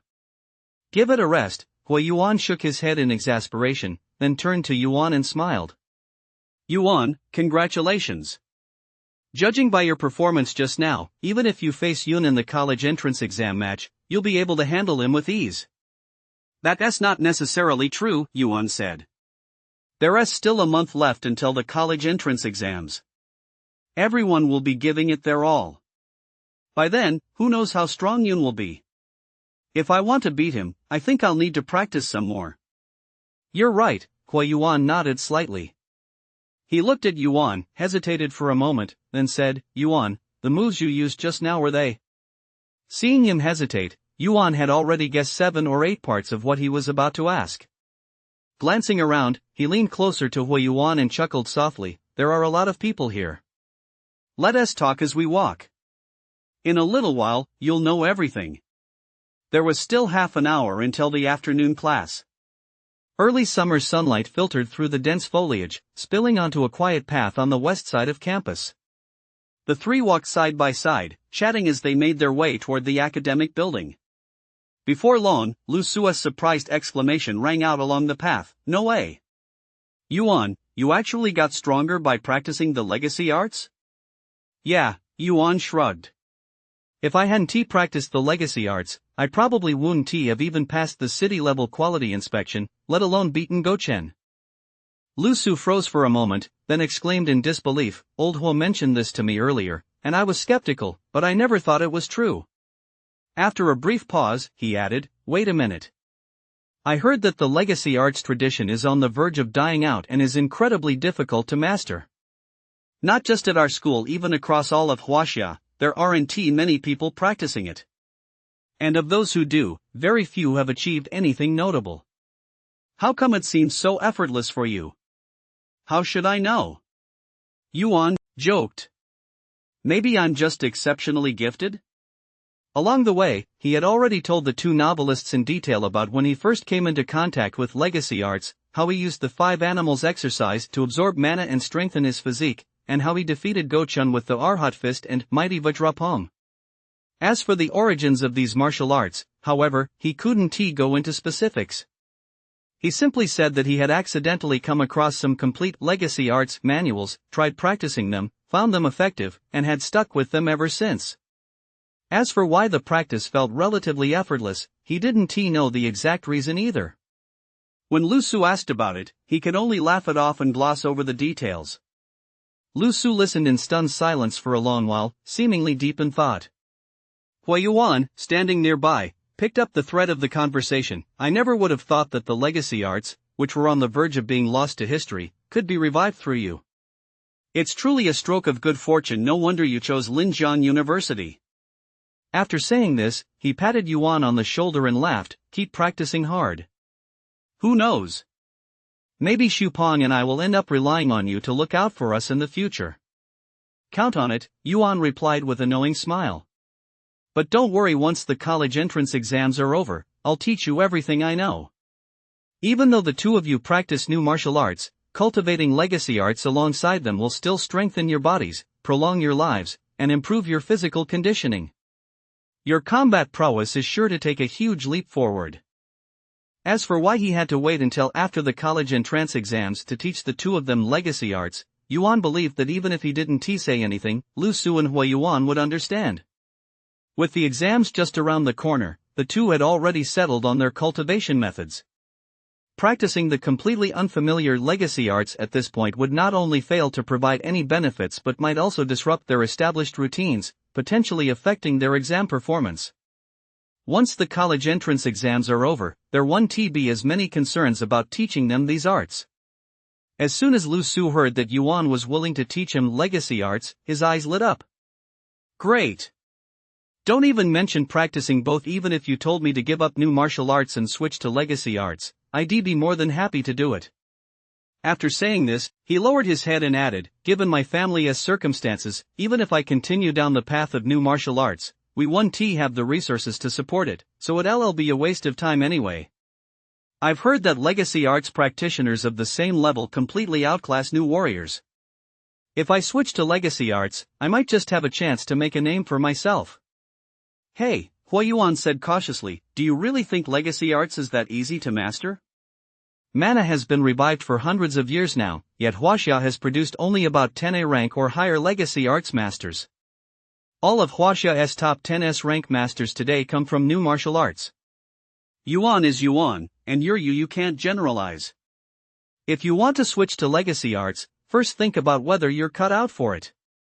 "Old Hua is absolutely right, Xupong. You'd better think this through." Yuan nodded and said to Lu Su, "Switching to legacy arts means you'll completely lose all external support. You'll have to put in 10 or 100 times the effort to gradually increase your strength. I chose legacy arts for my own reasons. You don't need to take this risk just to follow me." Turning to look at Lu Su, who seemed a bit disappointed, he added, "Here's what we'll do. After the college entrance exams, I'll teach both of you a set of 5 animals exercises. You can decide whether to switch to legacy arts after giving it a try. How does that sound? Lu Su snapped his head up, beaming. Sure, let us give it a try. If it works out, I'll keep practicing. If not, I'll just stick to the old path of new martial arts and take things as they come. Great. It's a deal. Yuan smiled and high-fived Lu Su. Hua Yuan said to Yuan, don't take him too seriously. That guy Shuming is always all talk and no action. Once the excitement wears off, he'll have no idea what he even said.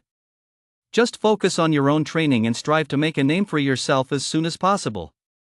As he spoke, a hint of longing flashed in his eyes, and he added, although I've never practiced the legacy arts myself, I've heard some legends about them. It has said that once you reach a certain level in the legacy arts, you can use your bare hands to go head-to-head with a fully armed new warrior of the same rank. And at the very highest level, you can transcend the constraints of space, fly through the skies and burrow through the earth, set mountains ablaze and boil the seas. You'll be capable of anything. If one day you can achieve that, you'll be truly amazing. No rush, let us take it one step at a time, Yuan said with a faint smile. The three of us will work hard together. If we're going to be badass, let us all be badass. If we're going to chicken out, let us all chicken out together. Lu Su suddenly interjected. Hua Yuan flew into a rage. Su Pang, do you even know how to hold a conversation? Yuan pointed at Lu Su and teased with a laugh, if we're going to be badass, let us all be badass.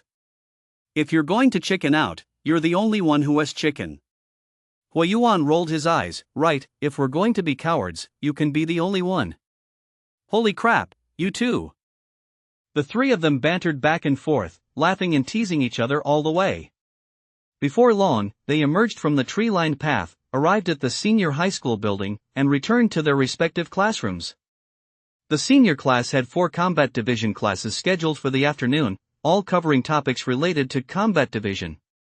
The review material included knowledge on mana application as well as analyses of past college entrance exam case studies. After attentively attending the combat division classes all afternoon, Yuan finally figured out why his mana application scores were so poor. It turned out the problem lay with his original host body and his classmates. The methods and techniques for mana application had long been covered in the textbooks. But the original host had always known his body was too frail for cultivation. Coupled with his classmates' endless, ruthless taunts, he had given up as early as his freshman year, devoting all his combat division class time to studying theory division instead. As a result, after 3 years of study, with less than a month left until the college entrance exams, no matter how extraordinary his talent might be, it was highly unlikely he could master this energy channeling technique within a month. If he couldn't master a suitable chi cultivation method in a short period of time, then given the current situation, his mana manipulation score on the college entrance exam might fail to meet the passing standard.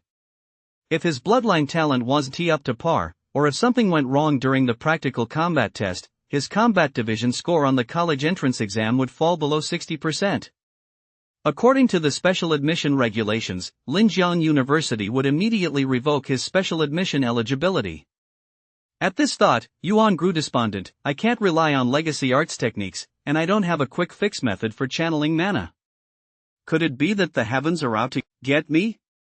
Chapter 19, Cut Through Mountains, Build Bridges Over Rivers. For the entire afternoon, Yuan racked his brain for a way to break the deadlock. At this point, whether he vented his frustration at his original host or wallowed in self-pity, it served no purpose. The immediate priority was to find a solution as quickly as possible to help him pass the mana application exam. If he failed a single subject and had his special admission eligibility revoked by Linjiang University, then all the effort he put in over the past 3 years would go down the drain, and his dream of reviving the legacy arts would vanish into thin air. Worse still, he would become the first top student in the history of Linjiang City to have his special admission revoked due to failing a single subject on the college entrance exam. From then on, he'd lose all face, become a laughingstock in the entire Linjiang City education community, and bring shame upon himself, his parents, and his school. As these thoughts ran through his mind, Yuan couldn't help but feel a bit down. He had originally planned to talk to Lu Su and Hua Yuan after school about their combat division review strategies, but now he had completely lost the desire to do so. As soon as the fourth period ended, he packed up his things, slung his backpack over his shoulder, and left the classroom alone, walking out of the academic building. The afterglow of the setting sun cast an orange-red hue, stretching Yuan's shadow into a long, slender line. Walking alone along the campus path, he furrowed his brow, his face full of worry. Perhaps because he'd been through so much in a single day, his mind was now completely exhausted. No matter how hard he racked his brain, he couldn't come up with a solution to his current dilemma. Just then, Yuan suddenly felt a light tap on his shoulder. He turned his head abruptly, and a friendly, familiar smiling face appeared before him. "Teacher Han?" Yuan stopped in his tracks, his eyes widening. "Yuan, why are you walking alone today?" Han Bin looked at him with concern. "Where are your two friends? Didn't they leave school with you?" "You mean Lu Su and Hua Yuan?" Yuan seemed a bit flustered. They both had something to do and left early, so." "Really?" Han Bin adjusted his glasses on the bridge of his nose, his eyes fixed on Yuan. After a long moment, he let out a slight sigh and said, "All right, we're going the same way anyway. I'll walk with you." Yuan was feeling troubled and had originally wanted to find a quiet place by himself. Since Han Bin had suggested they walk together, he couldn't very well refuse, so he nodded in agreement. He walked with his head down beside Han Bin, saying nothing for quite some time. The teacher and student walked in silence along the campus path. After a while, Han Bin turned his head to look at Yuan and suddenly said, "You know, before I left the principal's office today, Principal Su said something to me about you." "Oh." Yuan replied absently, his mind elsewhere. Han Bin didn't seem to notice Yuan's unusual behavior and continued on his own. "He told me you're the most exceptional student he has ever seen." He raised his eyebrows and smiled, then added, "I know exactly what he meant by that. Without a doubt, you're the first student in the long history of Third High School to break the city-wide Quality Inspection Combat Division test record, and the only dual champion to break through your own limitations and pull off a stunning comeback right before the college entrance exams. It's clear that in the near future, your achievements will surely know no bounds." "Is that so?" Yuan gave a self-deprecating smile but offered no comment. Han Bin smiled and continued, "As your homeroom teacher, I don't want to pry into what incredible transformation has taken place within you during this time. It doesn't matter. All I care about is whether you can remain steadfast in your goals from start to finish, move forward with unwavering determination, and press on undeterred, never backing down, no matter what difficulties you encounter." Hearing this, Yuan's expression shifted slightly, and a flash of light flickered in his eyes. Han Bin took in every detail of this moment. He looked deeply at Yuan and continued, "Throughout history, in every field, there has never been a shortage of individuals of extraordinary talent. The martial arts are no exception. Whether it's the legacy arts or the new martial arts, there have been many geniuses who made a sensation overnight. Yet among them, very few are able to sustain their brilliance until the very end. The reason is that they generally lack the most important quality for achieving great things: perseverance." "Perseverance?" Yuan repeated softly. Clearly, Han Bin's words had deeply inspired him. "That's right, perseverance," Han Bin nodded. Many people assume that because they possess extraordinary talent, they can overlook the importance of hard work and persistence. When a person no longer believes in hard work and persistence, they inevitably lose their perseverance, ultimately achieving nothing and wasting their natural gifts. The perseverance I'm talking about here encompasses not only hard work and persistence, but also setting a clear direction and staying steadfast in one's goals. By putting in the effort, knowing how to persevere, and adding a clear direction and steadfast goals, no matter which path you take, you'll be able to face the hardships and obstacles ahead without fear, cut through the thorns, and forge ahead with all your might.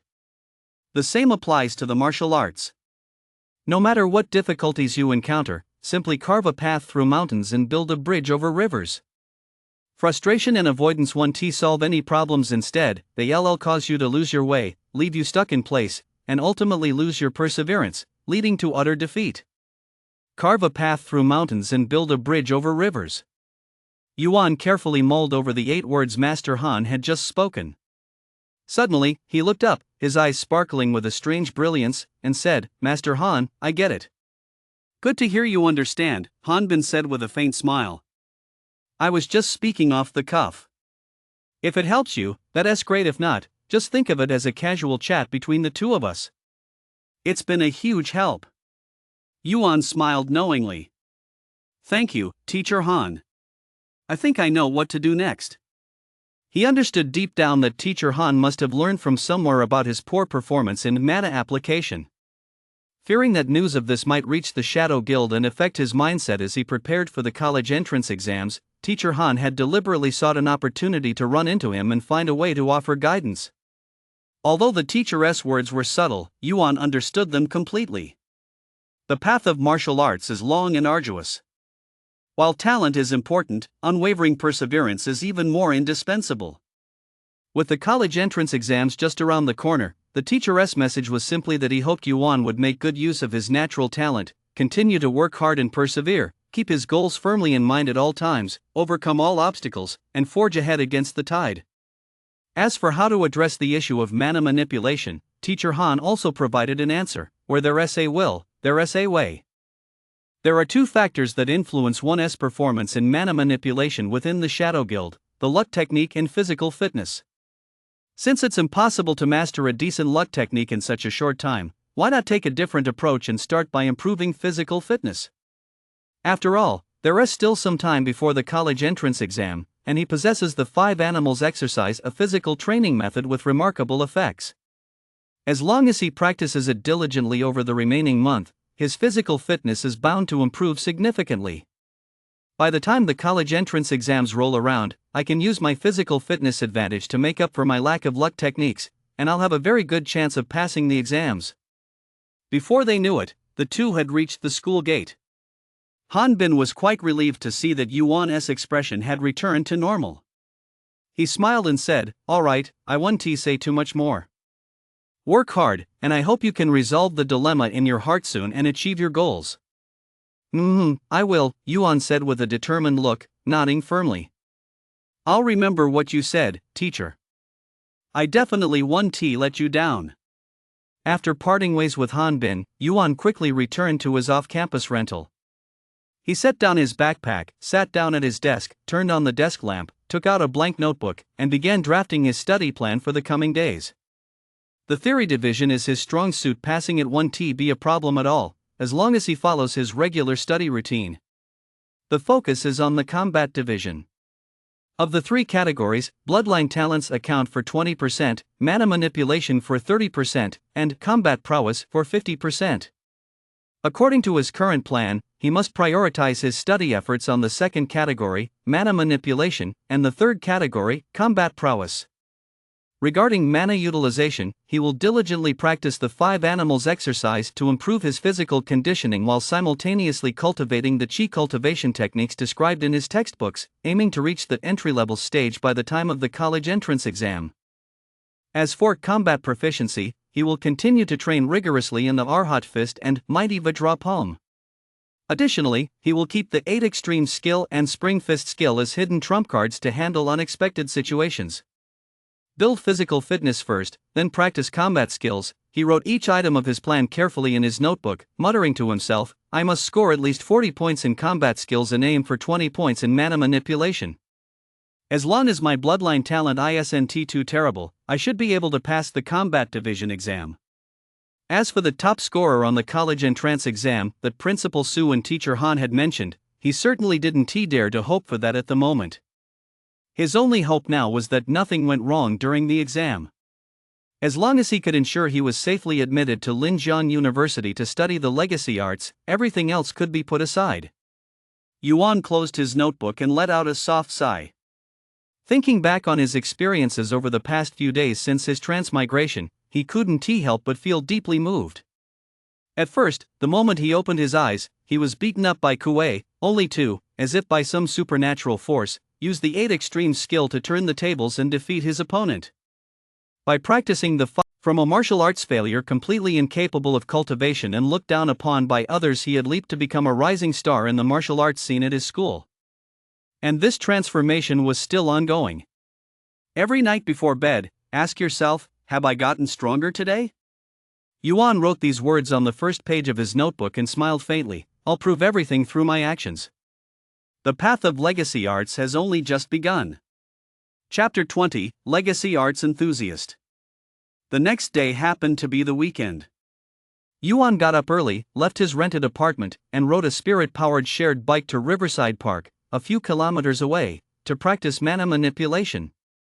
His college entrance exam review plan had already been drawn up, and mana manipulation was the top priority. He had to master it.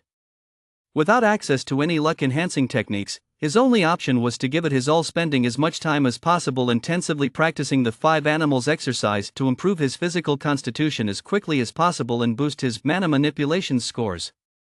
Through continuous practice over this period, his mastery of the 5 animals exercise had greatly improved. Not only had the speed and volume of mana absorption increased rapidly, but the efficiency of tempering his physical constitution was also significantly higher than before. Although his small rented apartment allowed for regular practice, the efficiency of his training there was far inferior to that of the outdoors, where the natural mana was much more concentrated.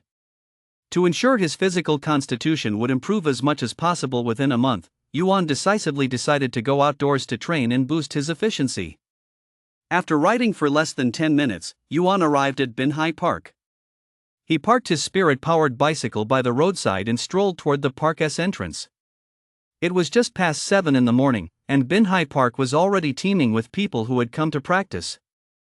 As far as the eye could see, some were in groups of 3 or 5, sparring to hone their martial arts skills. Others sat alone, practicing breathing exercises, and there was even a group of middle-aged and elderly women who had turned simple martial arts moves into a dance routine, swaying gracefully to a rhythmic beat. The scene was truly lively.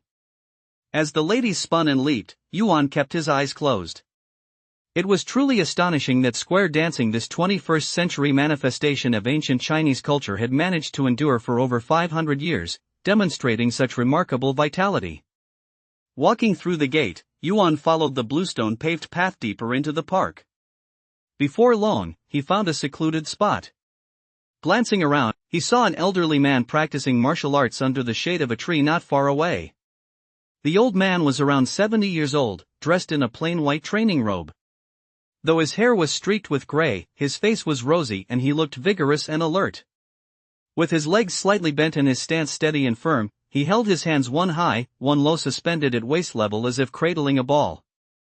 As he executed his moves with ease, his forms blended strength and suppleness, clearly distinguishing between empty and full postures. Yuan watched him practice for a while from the sidelines, and his eyes lit up. Tai Chi? The style the old man was practicing was none other than Tai Chi, an internal martial art from the Huaxia legacy arts. Unfortunately, this set of Tai Chi seemed incomplete, and the old man's performance lacked a certain fluidity, missing much of the smooth, flowing, light, and graceful essence of the art. Seeing that the old man was completely oblivious and practicing with great earnestness, Yuan didn't want to interrupt him. Instead, he found a secluded spot under the shade of a tree and began practicing the 5 animal exercises as if no one else were around. Unlike when he first began his practice, Yuan was now quite proficient in the 5 animal exercises. In just a moment, mana from all directions was drawn to him, forming small whirlwinds around him that swirled and flowed into his body. As wave after wave of mana washed over and refined him, Yuan felt refreshed from head to toe, and every function of his body continued to strengthen. Not far away, the elderly man was intently practicing Tai Chi. He suddenly glanced in that direction, and his pupils immediately contracted. He saw a young boy practicing under the shade of nearby trees, his body contorting into all sorts of strange and unusual poses, one moment resembling a fierce tiger, the next a soaring bird, and then a massive bear, which piqued his curiosity immensely. He immediately stopped his form and made his way toward the boy. Before long, he arrived nearby and instantly sensed that the mana fluctuations around the youth far exceeded those in the surrounding area, filling him with even greater astonishment and suspicion. After carefully observing the youth's movements once more, his expression suddenly changed, and he cried out in surprise, This is actually the long-lost legacy arts divine technique, the 5 animals exercise? Ha! Yuan had been concentrating on his practice when he suddenly heard someone speak nearby. He immediately stopped and looked over. He saw the white-haired old man who had been practicing Tai Chi earlier standing a few meters away, staring at him intently with his cloudy eyes. Yuan gave a slight bow and smiled faintly. "Old master, please don't laugh at me. A mere 5 animals exercise, how could it possibly deserve the title of legacy arts, divine art? The old man did not reply, his eyes continuing to sweep unabashedly over Yuan's body, a hint of envy visible in his gaze. After a moment, he slowly withdrew his gaze and sighed, I, Gu, have devoted my entire life to the study of legacy arts. I never imagined that in my lifetime, I would actually witness the long-lost 5 animals exercise reappear in this world. Truly, I have no regrets now that I am about to die. Oh? Hearing this, Yuan's interest was instantly piqued. In this day and age, legacy arts were gradually falling into decline, while new martial arts were all the rage. At Municipal No. 3 High School, not only ordinary students but even teachers and the principal practiced new martial arts. Now, having unexpectedly encountered a fellow practitioner who was so devoted to legacy arts, he couldn't help but feel a surge of joy. He asked, could it be that you, old master, are a legacy arts practitioner? Hearing Yuan's question, the elderly man surnamed Gu's weathered face flushed slightly. He waved his hand and sighed, this old man is merely interested in legacy arts. As for becoming a legacy arts practitioner, I'm not fortunate enough to be one. So he is a theorist. Yuan glanced at the old man and thought to himself. The elderly Mr. Gu cleared his throat twice and asked, please forgive my impertinence, but may I ask your name, young friend, and who your esteemed master is? Yuan quickly cut him off and replied, my name is Yuan. I'm a senior at Municipal No. 3 High School. As for a master, I really don't have one. My young friend, you are truly very humble. Old Master Gu laughed heartily and said, you've even mastered the 5 animals exercise, a legacy arts practice as profound and inscrutable as any. How could you not deserve the title of brilliant and extraordinary? Profound and inscrutable? Yuan was baffled, seemingly unable to grasp the old man's meaning. But then old Master Gu sighed deeply and continued, hundreds of years ago, the heavens and earth underwent a cataclysm. 90 units, is that the limit for new warriors at the high school level? Hearing this claim for the first time, Yuan couldn't help but be taken aback. Seeing how intently Yuan was listening, old Master Gu nodded and continued eloquently. The martial arts have long since lost their true essence. Although the new martial arts have taken the world by storm, they have abandoned the traditional, step-by-step cultivation methods of the past and instead attempt to use external forces to alter the fundamental laws governing martial arts advancement. So-called new martial arts rely solely on drugs to help people temper their physiques, awaken their bloodlines, and unlock genetic potential. Then, by equipping psychic weapons, they drastically boost a warrior's combat power. Ultimately, it amounts to using external forces to forcibly alter the human body and genes. At first, this external force serves as an aid, but eventually, it becomes an inescapable dependency. It can be said that today's new warriors are less warriors and more a group of genetic warriors catalyzed by emerging technology. After hundreds of years of development, the new martial arts community has grown rapidly. With the aid of modern technology, they've achieved a short-term strategic balance with the invaders from another realm. Yet very few realize that every human practicing new martial arts is, in fact, rapidly degenerating. The more Yuan listened, the more outlandish it sounded. His eyes widened in astonishment as he exclaimed, Master Gu, this is a bit hard to believe, isn't it? Old Master Gu finished Yuan's sentence for him, letting out a dry chuckle. Whether you believe it or not, you might as well remember what I'm saying, being able to practice legacy arts is a stroke of luck. As for that new martial arts stuff, if you practice it well, that's one thing, but if you don't, not only will you fail to make a name for yourself, you might even shorten your lifespan. Who knows, you might even lose your life. That's a bit of an exaggeration, isn't it? Yuan frowned. An exaggeration? Old Master Gu sighed softly and said, it's similar in principle to the ancient Chinese fable of pulling up the seedlings to help them grow. The human species has evolved over hundreds of thousands of years and has long established its own inherent laws of growth. The emergence of new martial arts forcibly disrupts these laws and overdraws the body's potential. Unless one reaches grade A or grade S and uses extremely rare life-extending elixirs to prolong one's lifespan, otherwise well. At this point, he sighed again, as if recalling some past event, and said wistfully, back in the day, I had a colleague at Linjiang University who, precisely because of his obsession with new martial arts, Wait a minute, hearing this, Yuan interrupted, Old Master Gu, are you saying you were a professor at Linjiang University? Chapter 21, Mystic Qi Scripture. Ahem. Hearing Yuan's question, Old Master Gu's expression shifted slightly, and he laughed awkwardly, not exactly. What I meant was, I have an old friend who teaches at Linjiang University, so? Yuan was completely baffled. He had clearly seen Old Master Gu speak of that old colleague with a solemn expression just moments ago. How could he have suddenly and inexplicably mistakenly referred to an old friend as a colleague? Could it be that Old Master Gu was hiding his true identity? Yuan furrowed his brow slightly. But why would he do that? Noticing the change in Yuan's expression, Old Master Gu cleared his throat twice and said earnestly, All right, I know what you're thinking, but none of that matters. He paused for a moment, then continued, That said, I have a favor to ask of you, young friend. Would you be willing to help? Yuan smiled faintly. Old Master Gu, please speak freely. As long as it's within my power, I'll do my utmost to see it through. Oh? Old Master Gu raised an eyebrow slightly, amused. You've agreed so readily without even asking what it is.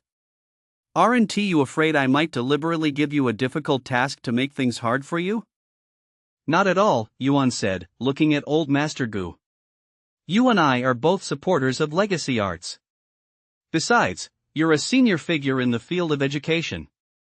Given your standing and knowledge, you wouldn't stoop to playing mind games with a young upstart like me, would you? You're quite the smooth talker. Old Master Gu broke into a smile, seemingly very pleased with Yuan's response. I won't beat around the bush. I'm very interested in that set of 5 animal exercises you just demonstrated. If you're willing to teach it to me, I'd be happy to exchange it for other training methods. How about it? So that's what it's about. No problem, Yuan agreed readily. Old Master Gu was already a fan of legacy arts, and judging by the incomplete Tai Chi he just demonstrated, he already had a solid foundation in cultivation. Teaching him the 5 animal exercises wouldn't pose any major problems or concerns. Really. Hearing Yuan agree without the slightest hesitation, Old Master Gu's wrinkled face instantly lit up with a peculiar radiance, and he exclaimed excitedly, Well. Yuan wanted to make a few excuses, but seeing Old Master Gu's serious expression, he could only nod. Potion would be a waste on me, I don't need it. Yuan ruled out potions first. He practiced legacy arts, and as a matter of principle, he should rely as little as possible on external aids like potions. Plus, since he was already tempering his body with the 5 animals exercise, which was far more effective than any potion, he currently had no great need for them. As for martial arts manuals and spiritual energy equipment, he had even less need for them. With the complete lineage of China's 5,000-year-old legacy arts martial arts preserved in his mind, a veritable legacy arts library, Old Master Gu himself practiced only an incomplete form of Tai Chi. He likely couldn't produce any decent legacy arts manuals. As for the cultivation techniques and spiritual equipment from new martial arts schools, aside from trading them for money or giving them away, they held no significance whatsoever to him personally. After pondering for a while, a sudden flash of inspiration struck Yuan, and he blurted out, Old Master Gu, I want a highly efficient, quick-learning mana manipulation technique. Mana manipulation technique? Old Master Gu furrowed his brow. Yuan explained, It's a method that can boost my mana manipulation skills in a short amount of time. Well, Old Master Gu hesitated for a moment, then nodded. I happen to have a few mana cultivation techniques that are quite decent. But as a dual champion, what do you need such a basic technique for? Could it be, are you planning to give them away? I'm a bit embarrassed to say this, but here's the situation. Yuan sat down with Old Master Gu on a stone bench under the shade of a tree and explained to him, one by one, the difficulties and problems he had encountered with his mana manipulation. However, he deliberately omitted the fact that his original host had voluntarily refused treatment. He simply explained that an injury sustained in his early years had damaged his physical body, causing the mana entering his body to circulate unevenly. It couldn't coordinate with his body to achieve maximum effectiveness, which was why his mana manipulation skills had never improved. I see. After listening, old Master Gu couldn't help but sigh repeatedly. No wonder. The education department stipulates that cultivation techniques and spiritual energy equipment are prohibited during the mana manipulation exam. With your physical body damaged, it's understandable that you're unable to channel your energy. Yuan practiced legacy arts and was humble and approachable by nature, so old Master Gu had always held him in high regard. In his view, with Yuan's extraordinary score of 95 units, even if he didn't become the top scorer in the final college entrance exam, passing with flying colors would be no trouble at all. But he never imagined that such a gifted and humble dual champion would actually get stuck at the mana manipulation hurdle due to internal injuries. Old Master Gu paused for a moment, then continued, "So, you've been coming here early in the morning to practice the 5 animals exercise in order to strengthen your physical body through the legacy arts and make up for the shortcomings of the luck-based cultivation method?" That's correct. Yuan nodded slightly. Apart from this clumsy method, I really can't think of a better way. The college entrance exam is just around the corner. No matter the outcome, as long as there's a chance to improve my scores, I should at least give it a try. Trying is the right thing to do, but at your current cultivation level, no matter how much you strengthen your physical body, there are limits. It won't be of much help for the college entrance exam. Fortunately, you're lucky to have run into me here. Old Master Gu smiled faintly, stood up from the stone bench, walked to the shade of the tree where he'd been practicing Tai Chi earlier, retrieved a dark gray cloth bundle, returned to Yuan's side, unzipped it, took out a thin booklet with a blue cover, and handed it to Yuan. "Take a look." Yuan furrowed his brow slightly as he took the booklet. He looked down at it, and his expression suddenly froze. "Mystic Chi scripture?" Old Master Gu smiled faintly and nodded. "That's right. This copy of the Mystic Chi scripture in your hands is the Chi cultivation textbook used by both the new martial arts and legacy arts colleges at Linjiang University. It's extremely effective for nurturing the body and enhancing one's ability to wield mana. According to the regulations of the Huaxia Martial Arts Association, the Mystic Chi scripture does not fall under the category of cultivation techniques. Its nature is similar to the basic Chi cultivation techniques taught in your high school textbooks. Feel free to practice it will in no way affect your normal participation in the college entrance exams." That's great. Upon hearing Elder Gu's words, Yuan was overjoyed and bowed in gratitude. "Thank you, Elder Gu." He couldn't wait to flip through the pages and examine them closely.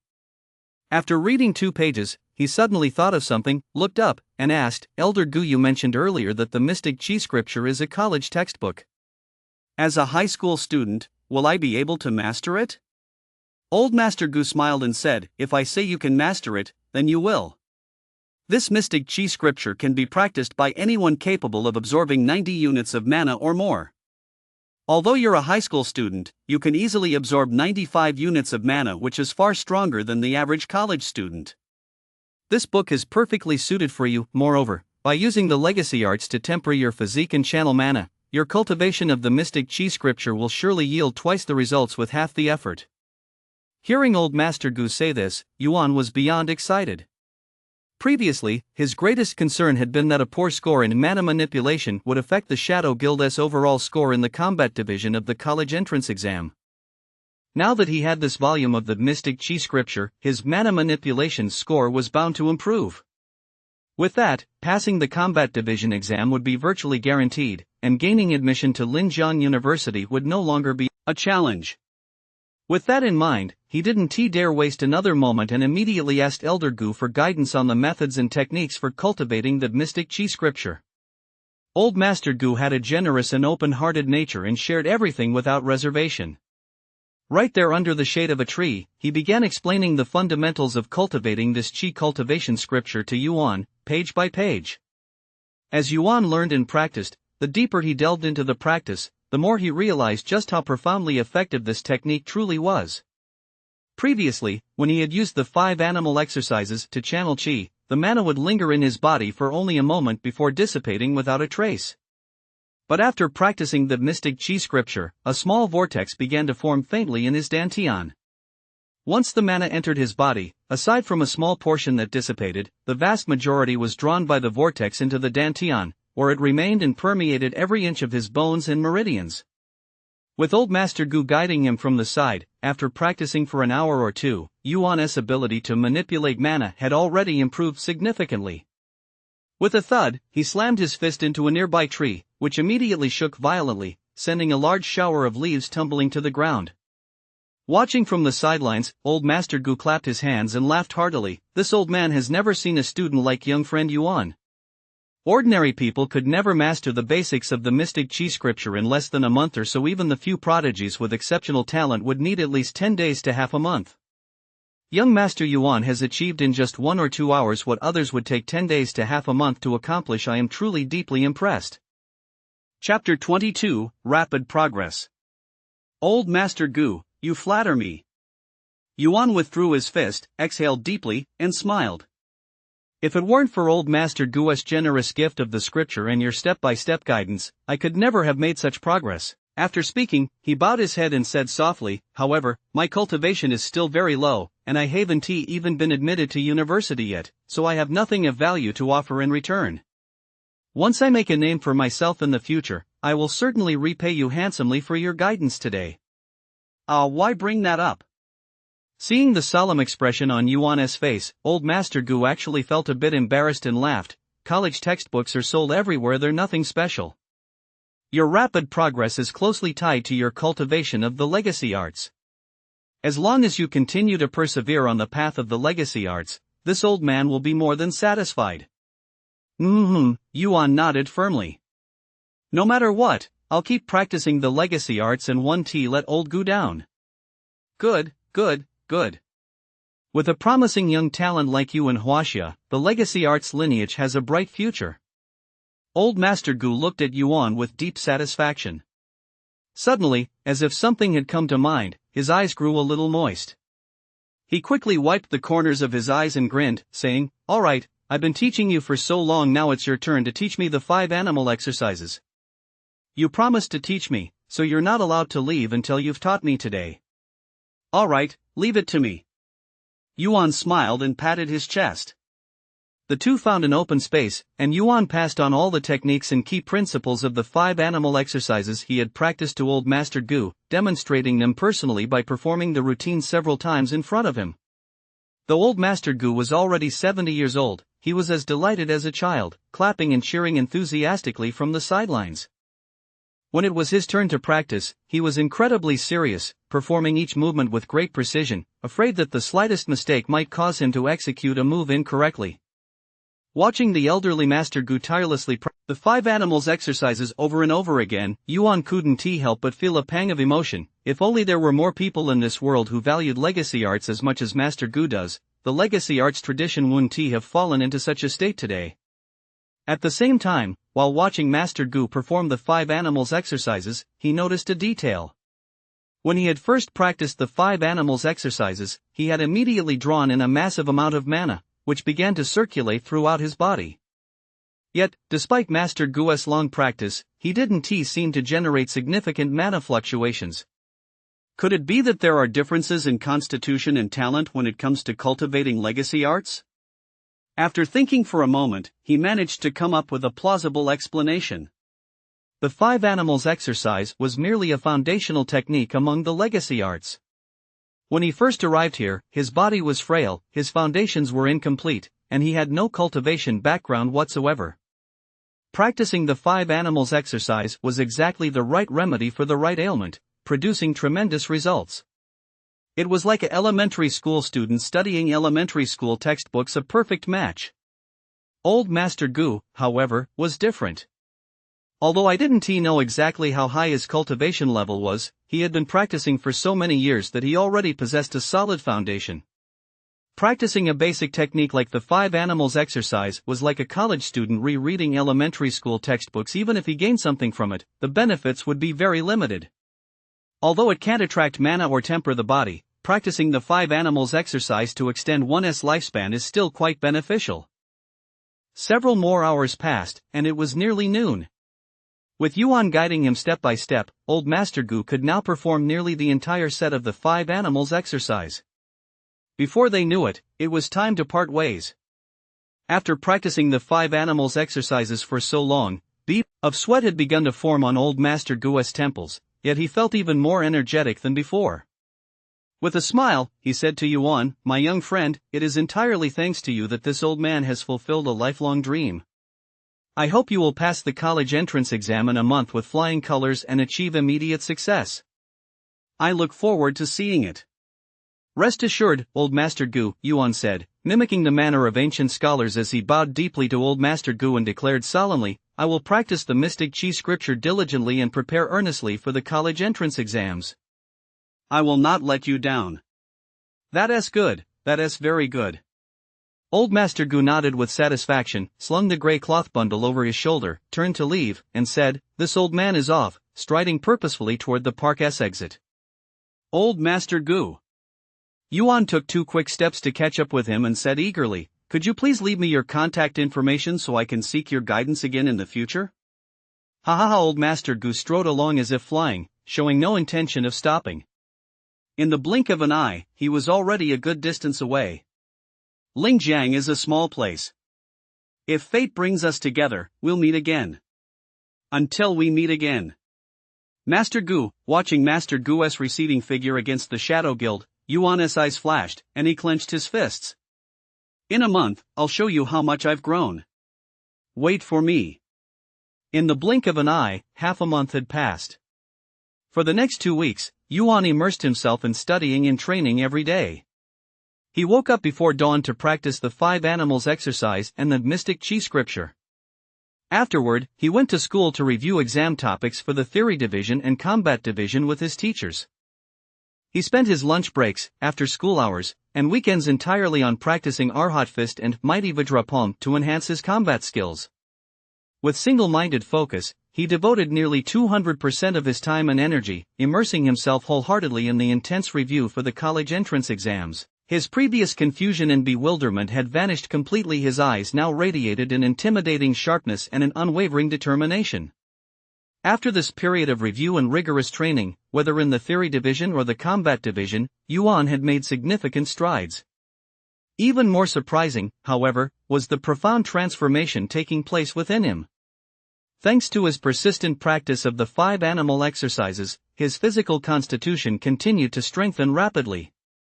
After just over 10 days of practice, many obvious changes had already emerged compared to before. Before beginning his training, Yuan was less than 1.75 meters tall, with a frail build that made him look as though he might break at any moment. Under the continuous refinement of the 5 animal exercises, his bones began to grow rapidly in a short period of time. Within a dozen or so days, he shot up 3 or 4 centimeters, reaching a height of about 1.78 meters. His frame had also broadened considerably.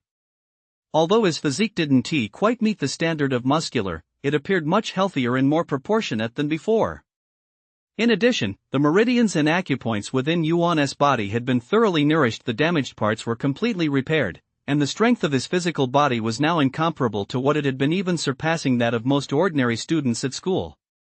At the same time, Yuan's mystic Qi scripture had reached the initial mastery stage. With the help of the mystic Qi scripture, his ability to manipulate mana was also improving rapidly day by day. Previously, Yuan only knew how to channel Qi but did not know how to manipulate it. Relying solely on his physical body, he could absorb 100% of his mana but could only unleash 10-20% of it. Now, with the mystic Qi scripture, he can unleash 40-50% of his mana. Although there is still significant room for improvement, this is more than enough to handle the college entrance exams in half a month. His combat abilities have also improved considerably. Over the past half month, Yuan has spent several hours every day practicing those 2 Shaolin martial arts techniques. Whereas he could only unleash 30% of a move's power during his battle with Go Chen, he can now unleash 70% to 80% of its power. Yuan is confident that as long as he doesn't run into an exceptionally formidable opponent during the college entrance exams, achieving a high score will be no problem at all. May 26, 12 days until the college entrance exams. After school, Yuan went alone to the school's mana application training arena to test the results of his recent training. He took a deep breath, stepped into the arena, and found it was already packed with people. Looks like everyone's really giving it their all, Yuan smiled as he made his way toward the center of the arena. Before long, he arrived at an empty training area, set down his backpack, took off his school uniform, and walked up to the strength tester, activating the device with his student chip. Shortly after, a row of numbers appeared on the display screen above the sandbag, 000 kg. Half a month ago, my maximum strength was only 146 kilograms. I wonder how much I'll be able to lift this time. Yuan looked up at the dark sandbag before him, a faint smile playing at the corners of his mouth. Strength test, here I come. No sooner had he spoken than he sprang into action without a moment's hesitation. He drove his feet into the ground with all his might, and mana from all around instantly surged into his body. In an instant, a powerful force surged from the soles of his feet up through his upper body, merging into his right arm. With a cold shout, Yuan suddenly twisted his body to the side. The veins on his right arm bulged as his muscles tensed instantly, and with a boom, his fist slammed into the very center of the punching bag. The punching bag, having taken Yuan's punch, began to tremble violently. Before long, a row of numbers appeared on the electronic screen, 456 kilograms. Whoa, that's amazing, Yuan said, staring at his fist in disbelief, his expression a mix of surprise and delight. He hadn't come for a test in half a month. He hadn't expected to have improved this much. To confirm the result was accurate, he immediately evened out his breathing, planted his feet firmly, and threw punch after punch at the punching bag. A series of loud thuds rang out as the numbers on the electronic screen changed rapidly. 452 kilograms, 458 kilograms, 466 kilograms.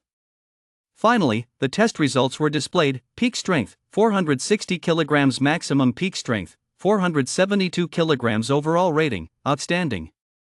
Ha ha ha, is the Mystic Chi scripture really this powerful? Seeing his maximum strength score, Yuan was overjoyed, and his gratitude toward Old Master Gu deepened instantly. Next, he tested his maximum speed and maximum agility one by one, achieving times of 5.4 seconds and 108 repetitions, respectively, all rated outstanding. This meant that, from this moment on, Yuan's strength had officially met the standards of a G-rank warrior, and he had leaped past both the beginner and elite stages to enter the top-tier ranks. All that was missing was a warrior certification issued by the school. At this thought, Yuan's blood began to boil with excitement. It seems all my hard work lately hasn't been in vain. Now that I've overcome the obstacle of mana manipulation, I should have what it takes to compete for the title of top scorer on the college entrance exam. With that in mind, I'll train even harder from now on and give it my all during the exam. Chapter 23, Target Locked. Yuan. Just as Yuan was working up a sweat in the mana testing arena. In the eastern suburbs of Linjiang City, at the Lanling Villa district, the Yun family residence. Inside the ultra-luxurious villa, which covered nearly 1,000 square meters, a burly, handsome young man was sitting on the plush leather sofa in the center of the living room, his arm around a curvaceous, curly-haired girl. It was Yun, the eldest son of the Yun family. He leaned lazily against the sofa back, chewing on a premium spirit fruit that the beautiful girl beside him had peeled for him, looking utterly relaxed and content. Behind the sofa, a row of burly men dressed in black suits and wearing jet-black sunglasses stood at attention, each with a stern expression and an intimidating presence. After a moment, the front door of the villa's living room was flung open. Shortly thereafter, a short, stocky, middle-aged butler dressed in lavish attire walked in. Holding an oval-shaped spiritual energy cell phone, he strode quickly to Yun's side, bowed slightly, and said humbly, "Young master, there's a call from 3rd middle school." "Third high?" Yun furrowed his brow slightly, spat the apple pit into the girl's palm with a pft, and raised an eyebrow. "I haven't been to school in half a month. What's the big deal now?" With that, he took the phone and casually pressed one of the buttons. In an instant, a soft beep sounded, and a holographic image of the Shadow Guild immediately appeared before him. The figure in the Shadow Guild hologram was none other than his subordinate, Kuei. He looked somewhat flustered, and upon seeing Yun, stammered, Yun, it's a big problem." "Speak clearly," Yun said impatiently. "What do you mean, it's a big problem?" "Explain yourself." Reprimanded by Yun, Kuei shuddered all over. He took a deep breath and said, "That kid Yuan he's gone crazy. Crazy? Yoon was completely baffled. What the hell are you talking about? Kue paused for a moment, then said in a trembling voice, this afternoon after school, Phone and Lei were at the school's mana testing ground and saw Yuan testing his limits all by himself. They saw with their own eyes that Yuan's maximum strength has reached 460 kilograms, and his maximum speed and agility have reached 5.4 seconds and 108 times, respectively. Damn it, that's impossible. Yun's eyes bulged. He slammed his palm down on the white jade coffee table in front of him with a thud, leaping up from the sofa and shouting, I just got word half a month ago that this kid's mana manipulation score was absolutely terrible, worse than an average student's. It's been less half a month, how could he have gotten so much stronger? It's absolutely true. Kue looked dejected. Phone and Lei were hiding nearby when that kid took the test. Here are a few clips they secretly recorded. Yoon, take a look first. With that, he made a swiping gesture toward the screen. In an instant, another holographic screen appeared before Yoon's eyes, with 2 lines of video information clearly displayed in the lower right corner. Recording time, May 25, 6:10 p.m. Location, Linjiang Municipal No. 3 High School, Mana Manipulation Testing Area. Yoon instinctively took 2 steps closer. In the footage, a tall, slender teenager wearing a short-sleeved t-shirt was furiously throwing punches at a strength tester, the sound of thud, thud, thud clearly audible. The data screen on the tester clearly displayed a row of numbers, 456 kilograms, 462 kilograms, 465 kilograms. What the hell? Yoon recognized the person on the screen as Yuan at a glance, and his face instantly went pale. Before he could even recover, the screen shifted, and Yuan had already reached the track-shaped speed tester. With a beep, he activated the device and charged forward with his head down, his feet moving like the wind. Before long, a row of data appeared, test complete, 100-meter time, 5.4 seconds, rating, outstanding. Even I can't break 6 seconds in the top speed test, how the hell did that loser pull this off?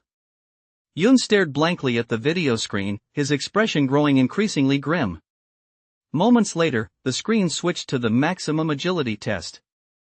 Yuan was seen dodging left and right in front of a humanoid robot, moving with incredible speed. No matter how the robot attacked, it couldn't land a single hit on him. Before long, the test ended, and the results were exactly as Kue had said earlier, 108 dodges in 1 minute, rating, outstanding. Seeing this, Yoon was completely stunned. With a click, he shut off the Shadow Guild hologram and slumped lifelessly onto the sofa. No, how hard he racked his brain, he could never have imagined that a martial arts loser he had once trampled underfoot would make such astonishing progress in less than a month. In fact, Yoon hadn't been idle during this time either. First, using winning first place in the city-wide college entrance exam combat division as a condition, he requested 3 extremely rare high-concentration gene serums from his family. He forcibly unlocked the second gene lock within his body, boosting his strength to F-rank beginner. Then, at the cost of leveraging his family connections and risking disqualification from the college entrance exam, he secretly arranged for himself and Yuan to be placed in the same group for the practical combat exam. His goal was to personally crush Yuan in the combat division exam, avenging his defeat in the city-wide quality inspection, and at the same time, make his goddess, Ningxi, look at him with new respect. Now it seemed that all the preparations he made for the college entrance exam might very well come to nothing.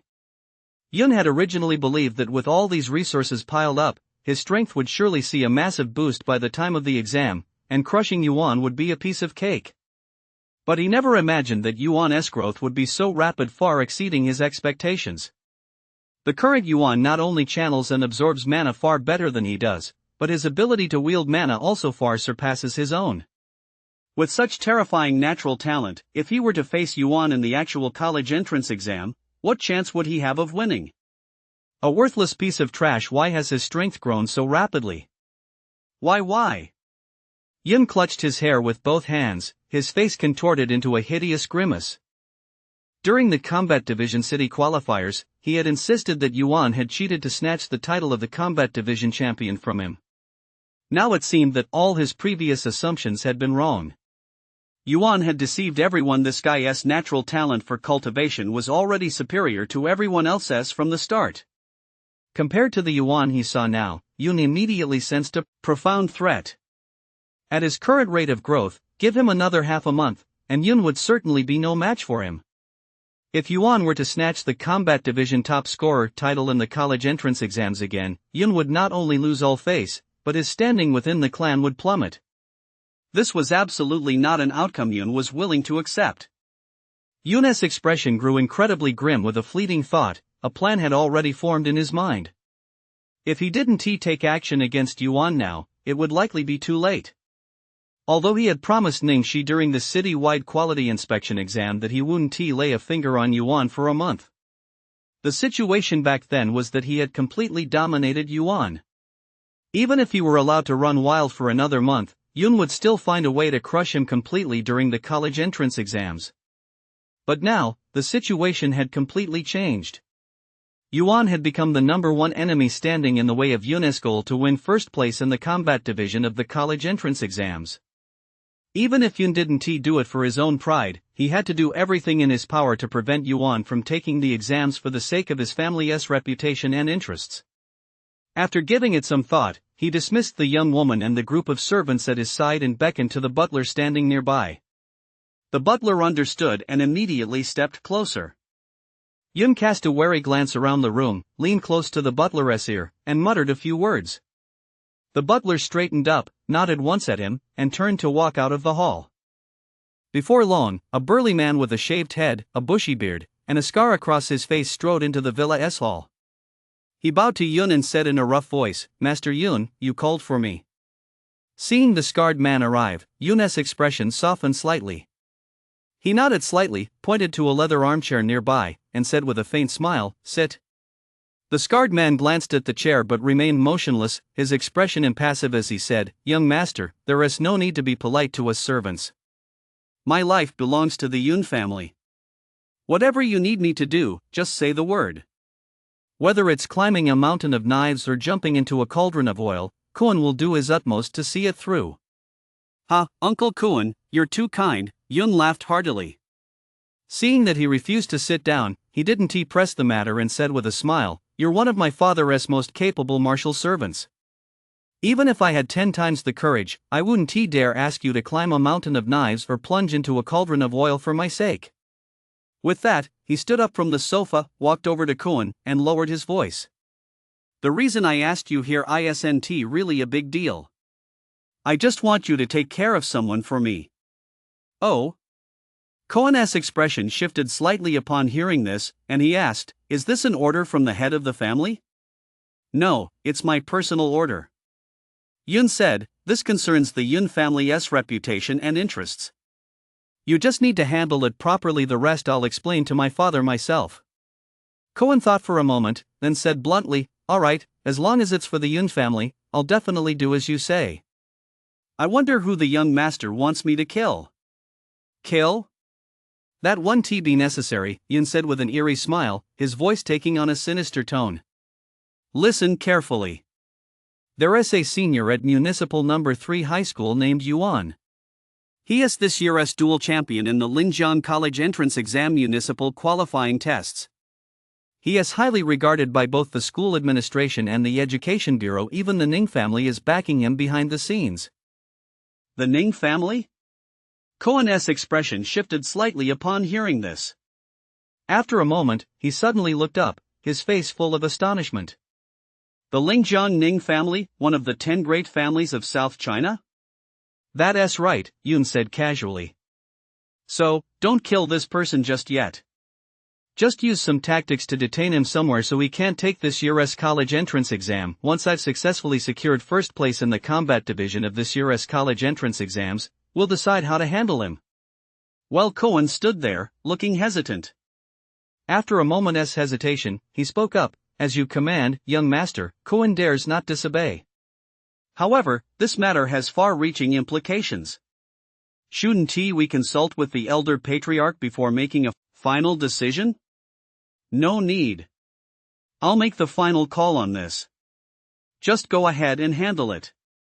Yun looked Kuan straight in the eye and said, enunciating each word clearly, "If anything goes wrong, I, Yun, will take full responsibility." You just need to remember, no matter what, Yuan must not be allowed to take the college entrance exam. I understand. Hearing Yun's words, Cohen said nothing more. He nodded in acknowledgement and turned to leave the villa. For a moment, Yun was left alone in the vast villa hall. He narrowed his eyes, his gaze filled with venom, and muttered, "Yuan, you forced my hand." Chapter 24, Pursuit and Ambush. Before he knew it, the weekend had arrived once again. With less than 10 days left until the college entrance exam, Yuan went to Binhai Park as usual to practice the 5 animals exercise and the mystic chi scripture. Sunlight streamed into the park, a gentle breeze rustled the weeping willows, and the chirping of birds filled the air. After performing the 5 animals exercise several times with great concentration and circulating his mana according to the methods of the mystic chi scripture, Yuan felt refreshed and in high spirits. He smiled slightly and said, "Right now, my maximum strength has approached 500 kilograms, and my maximum speed and maximum agility have increased to 5.2 seconds and 124 times, respectively. The issues with mana manipulation have been completely resolved. Next, I just need to further strengthen my physical foundation and hone my combat skills. Even if I don't take first place in the combat division of the college entrance exam, finishing in the top 3 of my grade will definitely be no problem." At this thought, he felt a wave of emotion wash over him. If he hadn't happened to run into old Master Gu here a little over half a month ago, he would likely still be struggling with his mana manipulation issues. He might not even have passed the exam, let alone become the top scorer in the college entrance exam. I haven't seen old Master Gu in weeks. I wonder how he has been doing lately. For the past 10 days or so, Yuan had been coming to Binjiang Park every weekend, hoping to run into old Master Gu again and receive his guidance. But after coming 2 or 3 weeks in a row without seeing old Master Gu, he couldn't help but feel a little disappointed. "I just hope the 5 animals exercise truly helps him live a long and healthy life. That would be enough for me," Yuan sighed softly. Before he knew it, Yuan had been practicing for nearly the entire morning. Seeing that it was getting late, he packed up his things and left Riverside Park. Arriving at the park entrance, Yuan used his spiritual. If he continued along the main road for another 5 minutes and turned a corner, he would reach the Linjiang City Library. Just then, 3 identical, jet-black spirit-powered sedans silently appeared around the corner behind him. After rounding the bend, they formed a pin formation and closely followed Yuan, maintaining a distance of 50 meters behind him. Yuan turned his head slightly. "You've been following me the whole way. You really do have a lot of patience." At the same moment, the 3 spirit-powered sedans slowed down in unison. Clearly, the occupants had noticed Yuan looking back. "Huh, this is interesting." A cold smile played at the corner of Yuan's mouth. Ever since he began practicing the 5 animals exercises, his body had undergone significant strengthening and transformation, and his senses had become incredibly sharp. He had long since noticed these 3 cars tailing him while he was riding. He kept a low profile, partly to confirm whether he was indeed their target, and partly to observe what these people were up to. Watching them follow him all the way from the park entrance to the library, Yuan was now certain that he was their target, though he still had no idea why they were tailing him. What the hell are these guys up to? Are they out of their minds? Yuan furrowed his brow. In any case, I'll shake them off first. With that thought, he slammed his foot down. First, there were too many cars on the road, making it difficult for the sedans to keep up. Second, Yuan was riding way too fast. In the blink of an eye, he was out of the Shadow Guild's sight. It took several minutes before the 3 spirit-powered sedans finally came to a stop beside the side street where Yuan had vanished. Before long, several burly men in black suits and sunglasses got out of the cars one after another and scanned the side street in all directions. The middle-aged man leading the group spat on the ground and cursed, "Damn it, what are this kid's legs made of? How can he ride that fast?" "Right," another man in black said resignedly. "That beat-up bike looks like it's about to take off. What do we do now?" Another man stepped forward and said to the middle-aged leader, "That kid has probably spotted us already. Should we call Brother Cohen?" The middle-aged man put his hands on his hips and sneered, "Call my ass." Brother Cohen figured this kid would take the back roads to avoid us. He has already sent people to block him off. "We just need to wait here."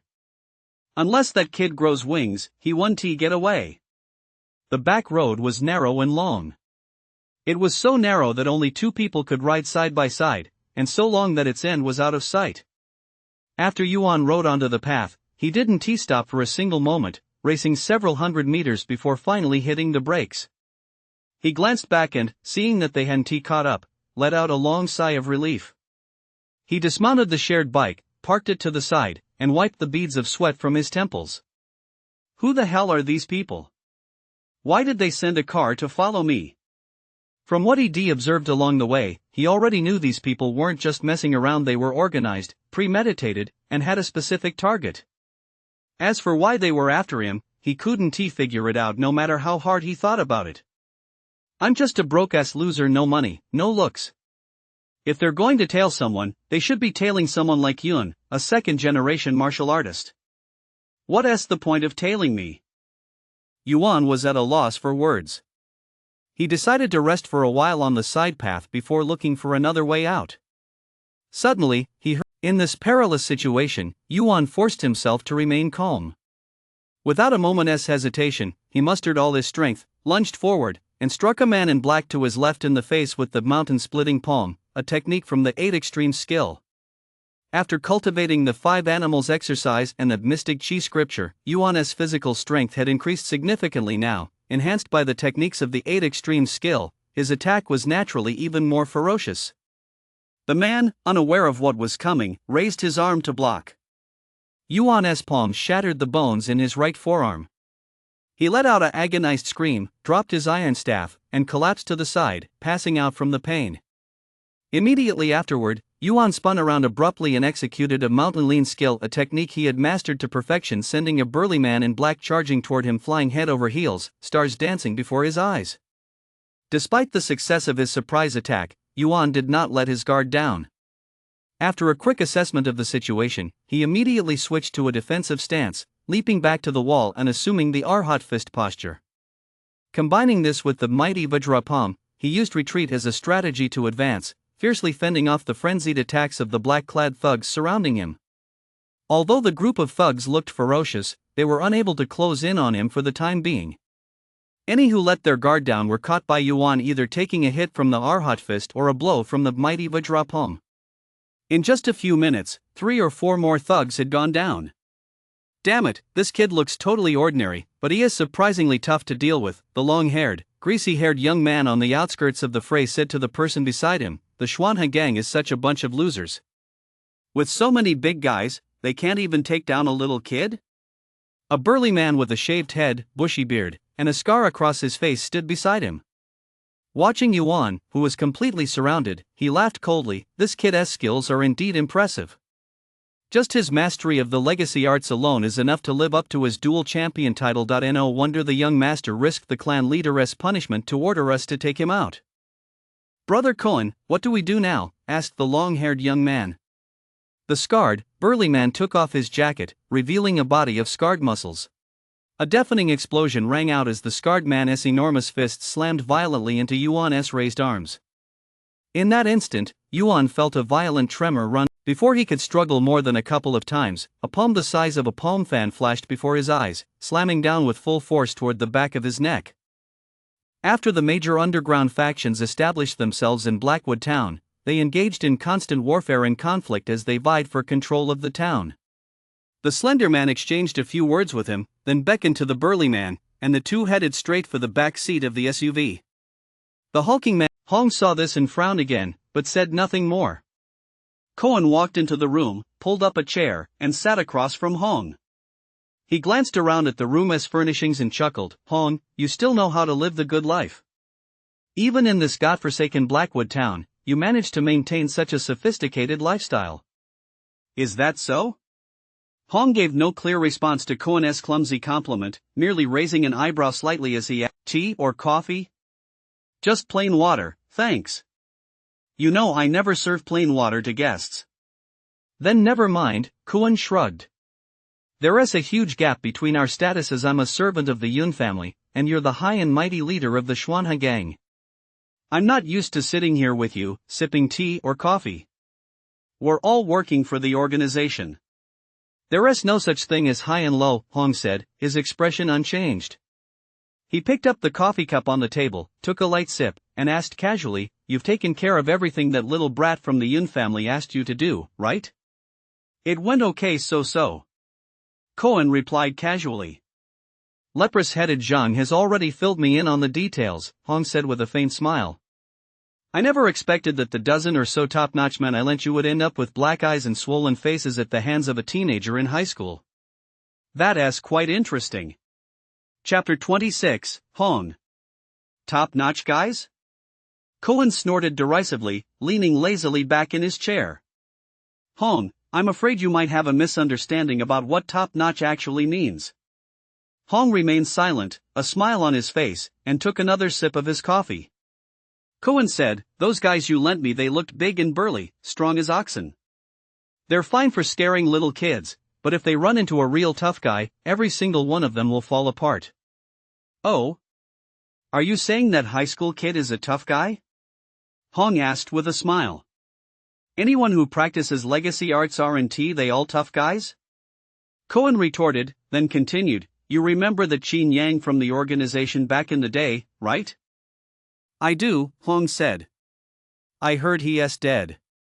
Cohen snorted coldly and said, "That kid gave me a real beating back then."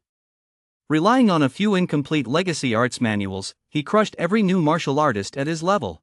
With that, he pulled a silver case from his pants pocket, took out another cigarette, tucked it between his lips, and walked downstairs on his own. A short while later, Hong finished the last sip of his coffee, stood up, and walked to the window. Watching the SUV start its engine and speed away, he narrowed his eyes slightly, lost in thought. Darkness enveloped the room. Silence reigned. In a dimly lit room of about 10 square meters, a faint, weak moan echoed, "Me, where am I?" Yuan struggled to sit up and found himself lying on an iron box spring bed placed against the wall, his hands and feet shackled, and covered by a thin cotton quilt that was white with a yellowish tinge and gave off a faint, unpleasant odor. A bandage was still wrapped around his forehead, but the bleeding had stopped and was no longer flowing. The back of his neck still felt numb and achy, and his head was a bit fuzzy. Every bone in his body felt as if it were falling apart. Although he could move them, he couldn't muster much strength. Yuan sat up and surveyed his surroundings with a watchful expression. The furnishings in the dim room were very simple.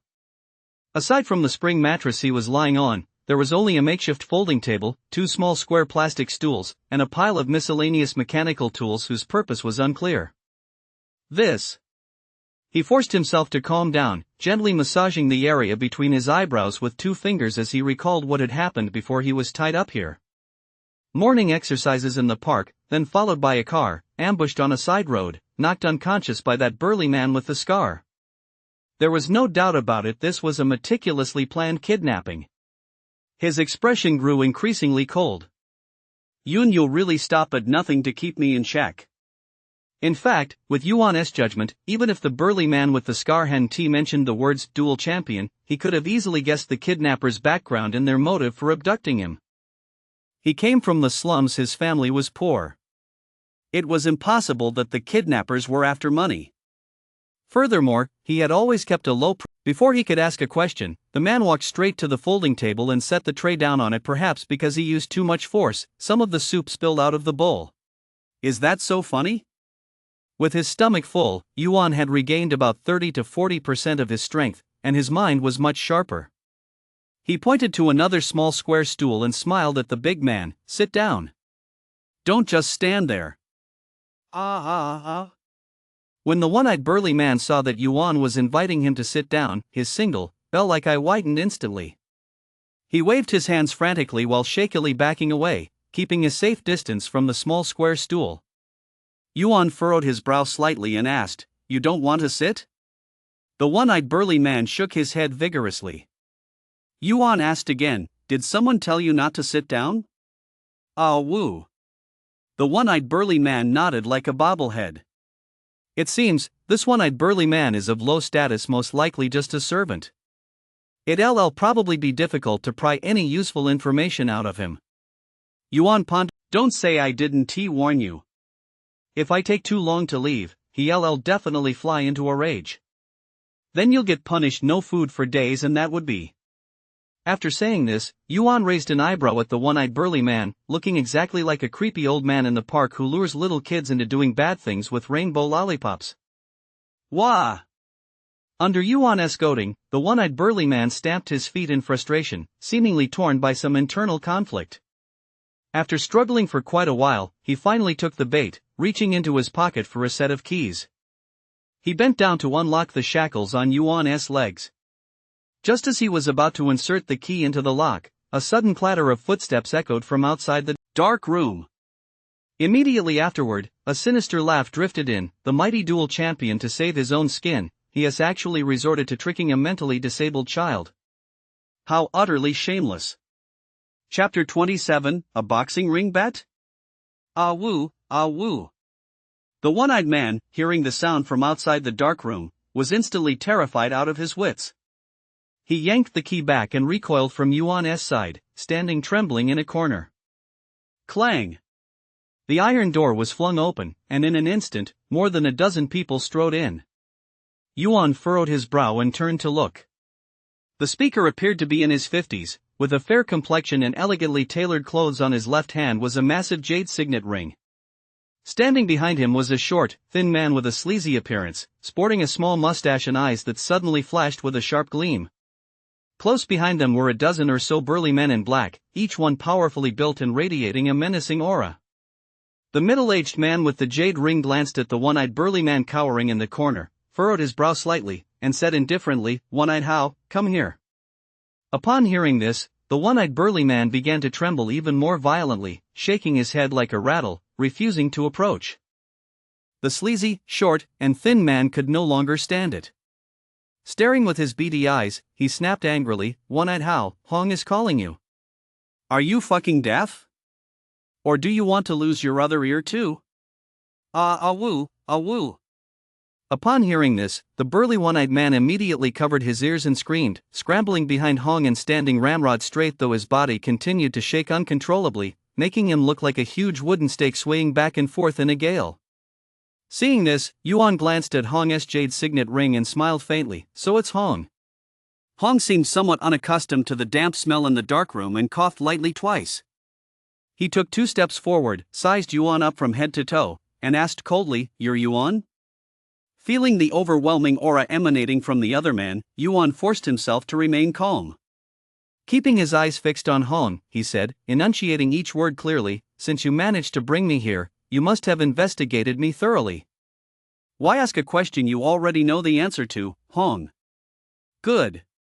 You're indeed a clever one," Hong said. "I, Hong, enjoy dealing with clever people the most. Being as clever as you are, you must have already guessed who sent people to bring you here, right?" Yuan's gaze darkened, and he replied coolly, "I have a hunch, but I can't be certain yet." Hong's expression froze. He immediately picked up on the subtlety in Yuan's words. Leaning forward slightly, he sneered, "What? Are you trying to get me to spill the beans?" With that, he took 2 steps forward and sneered, "Kid, with your meager skills, you might be able to fool a fool like One-Eyed How, but trying to outsmart me? You're still a bit too green." Yuan glanced at him but said nothing. Seeing that he remained silent, Hong pulled up a chair and sat down without another word. He spoke slowly, "Whether you can figure it out or not, the bottom line is that you're dealing with someone you can't afford to cross. Knowing too much isn't good for you. If you want to stay alive, just stay put and don't even think about leaving. If something like what happened earlier happens again, I've got 1,000 ways to make you wish you were dead." "Oh." Yuan gave a brief reply.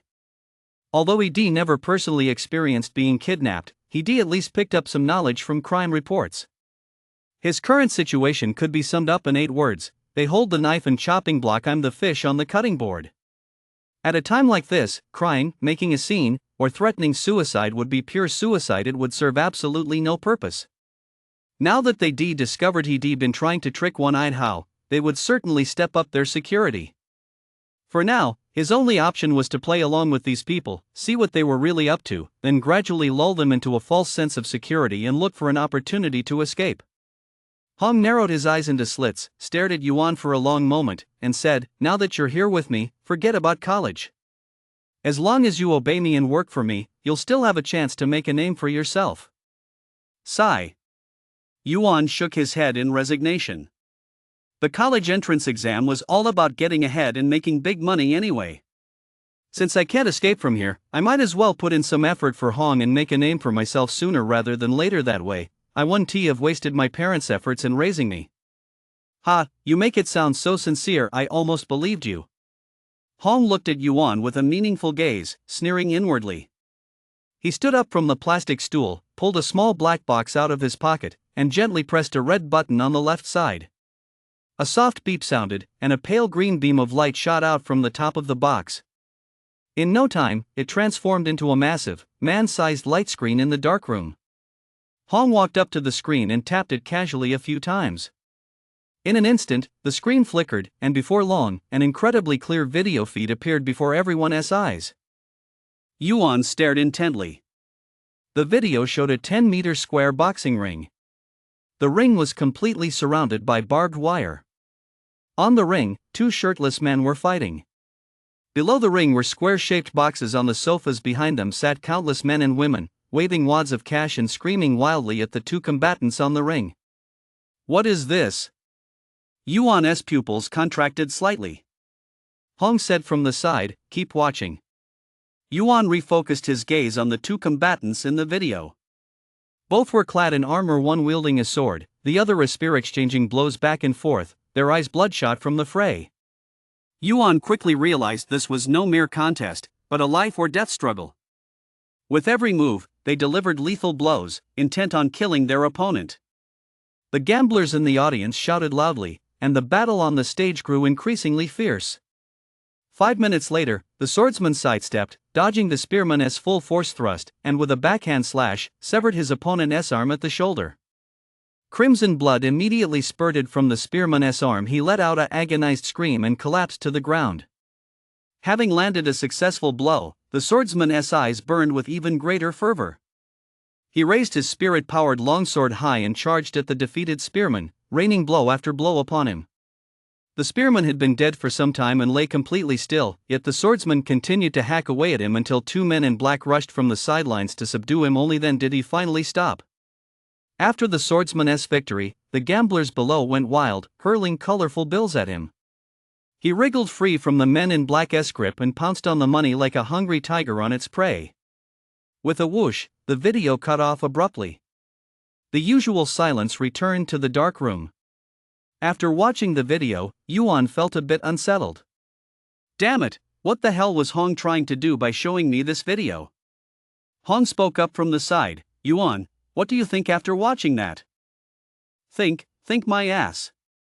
Do you expect me to go up on stage for you and duel with these crazy bastards who de-risk their lives for money? Yuan grumbled to himself, but outwardly remained impassive. He cleared his throat lightly and said, "This video, it's spectacular, thrilling, and very realistic." That's not what I'm asking, Hong said with a sly smile. That video wasn't pre-recorded, it was a live feed from the Shadow Guild. Yuan fell silent, a vague sense of foreboding creeping into his mind.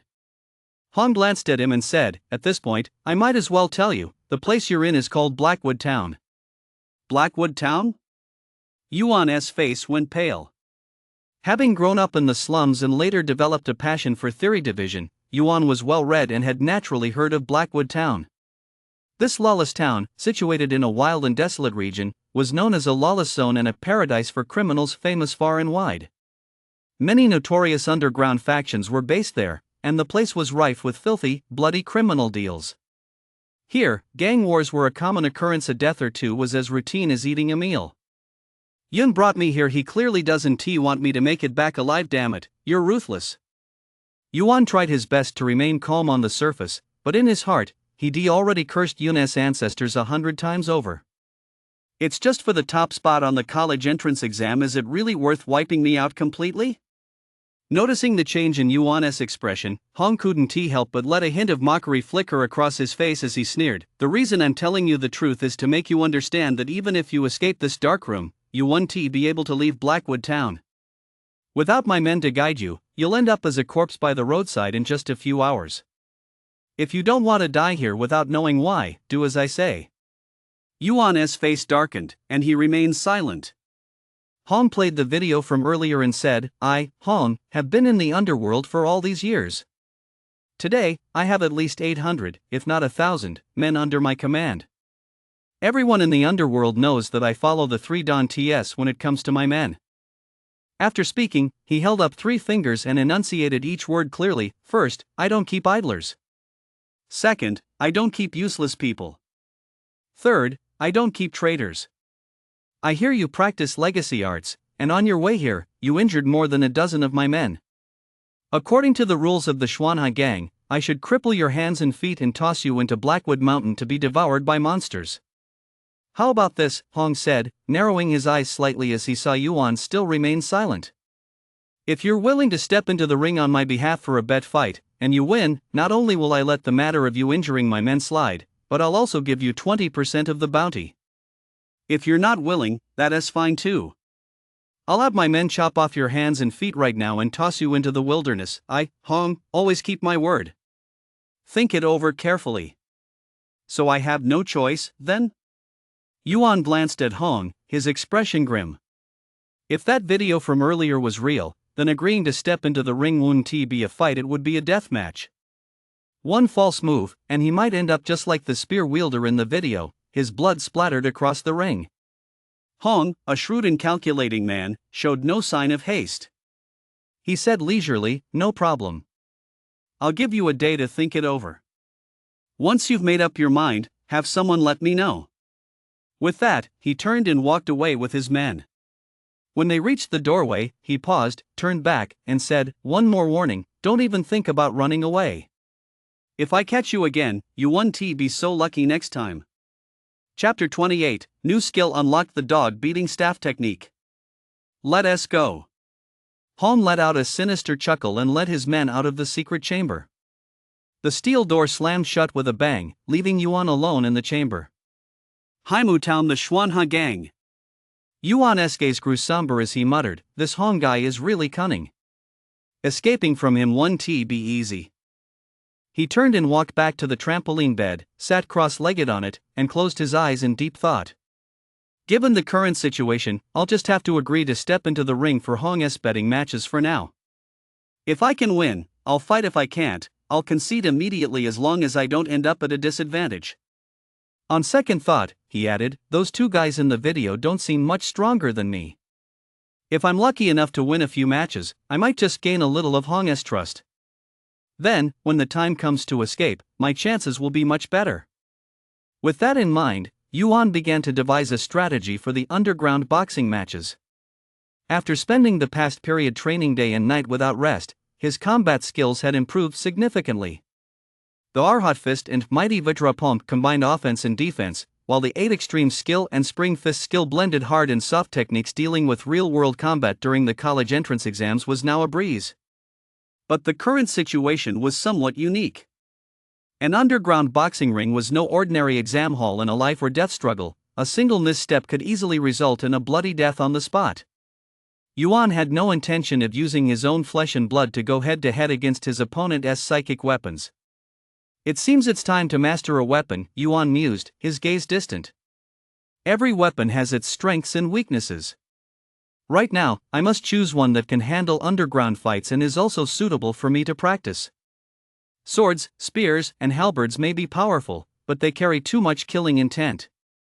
I'm stepping into the ring to gain trust and find an opportunity to escape, not to kill for a bounty. Unless absolutely necessary, there is no need to take a life. After thinking it over carefully, he mused to himself, the staff is the ancestor of all weapons. It combines strength and flexibility, is suitable for both offense and defense, can temporarily incapacitate an opponent, and doesn't carry such a heavy aura of killing intent. I might as well master a staff technique. Having made up his mind, he leaped down from the trampoline. With one hand propping up his cheek, he paced back and forth in the dark room, searching his mind for a suitable staff technique to practice. As far as I recall, there are 17 staff techniques in the legacy arts. The more famous ones include the Shaolin staff technique, the Wudong staff technique, the Taizu staff technique, and the dog beating staff technique. Among these staff techniques, the Beggar's Sect's unique and supreme art, the dog beating staff technique, is the most powerful and renowned. If I could master it, handling a gambling duel would certainly be no problem. But with my current abilities, can I really master it? Yuan was deeply devoted to legacy arts, so naturally, he had a special fondness for the famed dog beating staff technique. But the mere thought of his past experience with recklessly practicing the 18 dragon subduing palms still sent a chill down his spine. Back then, if he hadn't reacted quickly enough to stop himself in time, the excessive mana might have burst all his meridians. Although his physical condition had improved significantly through practicing the 5 animals exercises recently, he still had to proceed with extreme caution when attempting these advanced techniques. If, by some misfortune, his body couldn't handle it and he ended up crippling himself, the cost would far outweigh the benefit. Yuan furrowed his brow as he paced back and forth in the dark room. After agonizing over it for quite a while, he steeled himself and said, "I'll take the plunge. I'll start by practicing a few moves of the dog beating staff technique. The battle in the boxing ring is no joke. Since I'm stepping into the ring, I must ensure I don't lose one loss, and I might very well lose my life."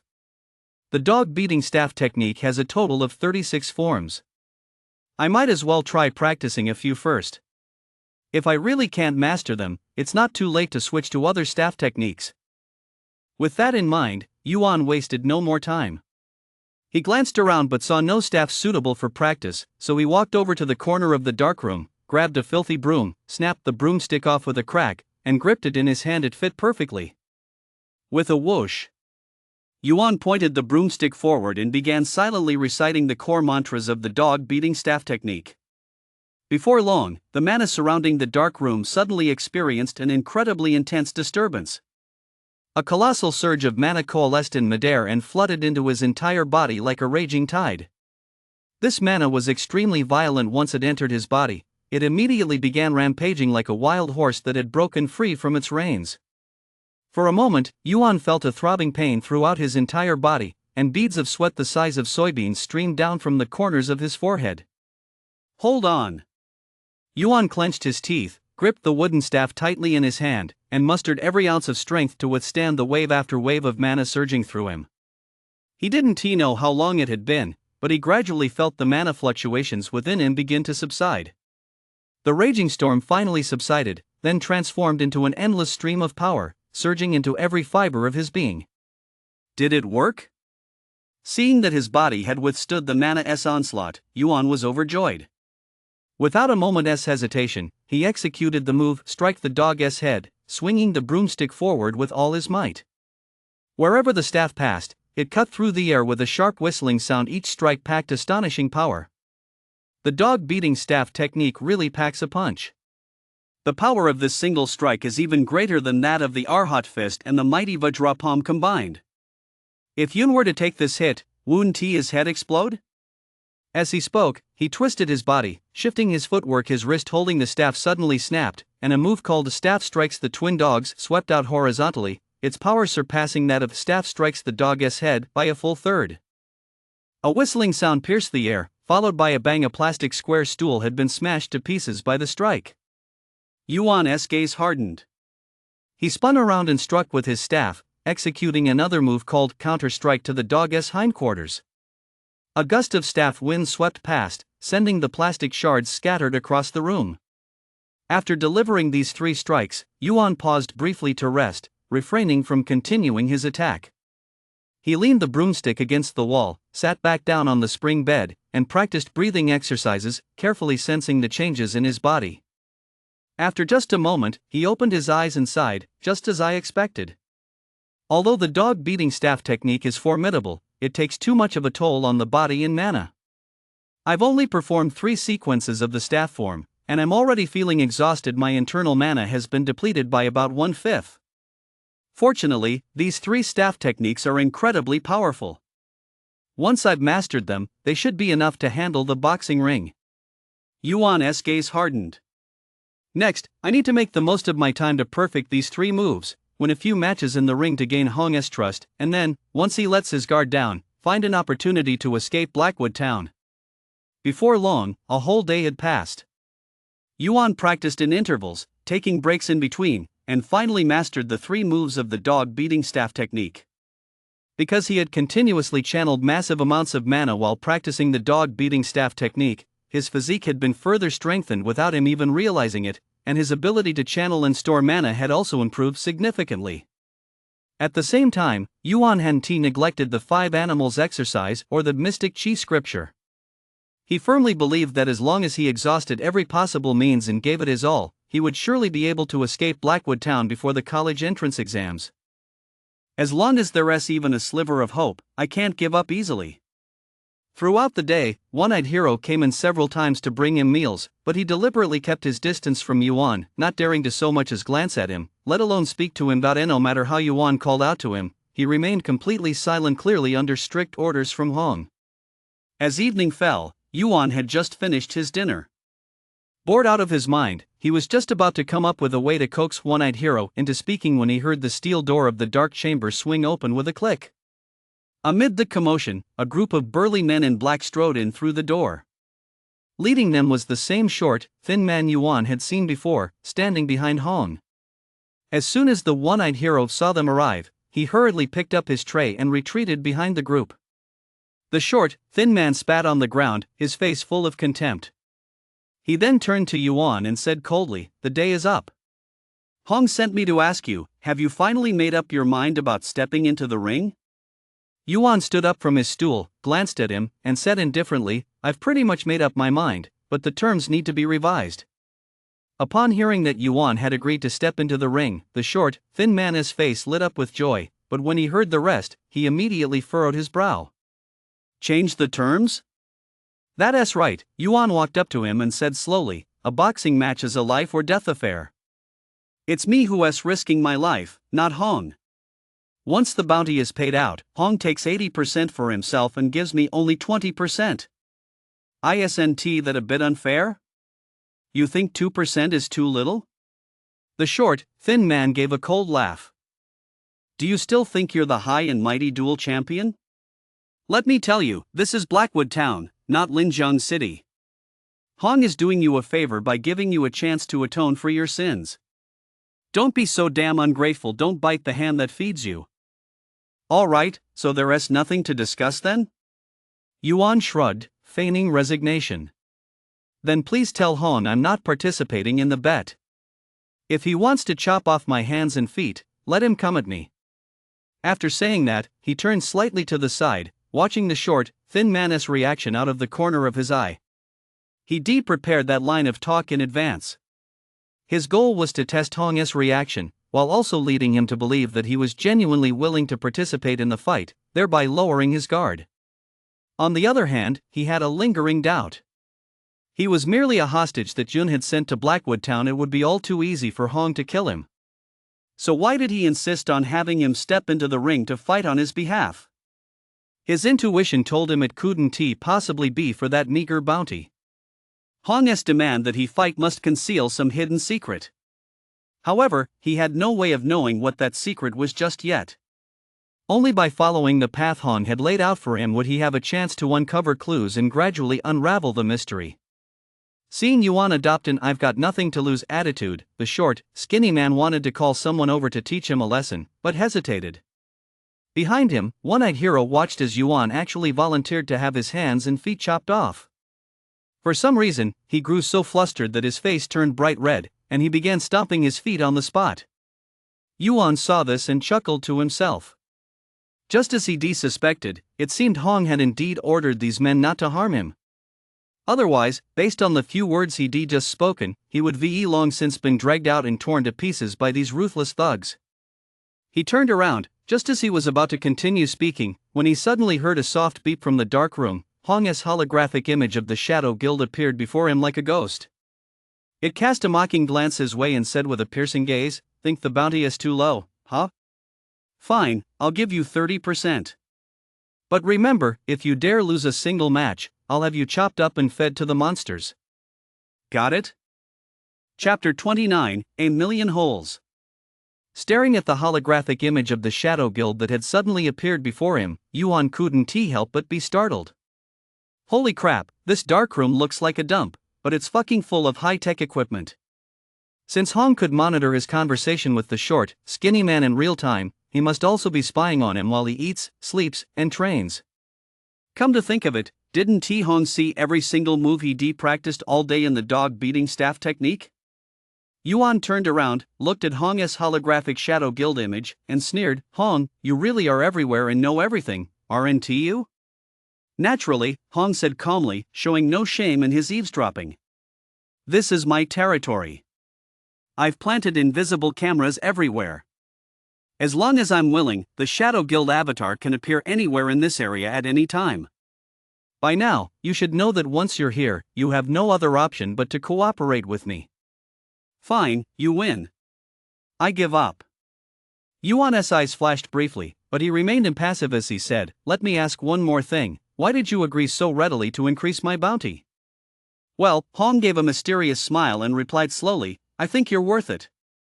Is that explanation satisfactory? Ha, I'll take your word for it. Yuan sneered inwardly, then looked up and said, fine, it's a deal. 30% of the bounty, not a single coin less. After a moment's thought, he continued, when can I step into the ring? Hong raised an eyebrow and said, if you want to, you can go anytime. With that, he turned to the short, thin man and said, Zhang the leper, have someone bring him a set of spirit-powered armor immediately.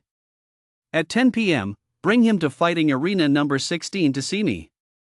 Leprous Zhang gave a slight nod and immediately issued the order. A burly man in black turned and left the darkroom.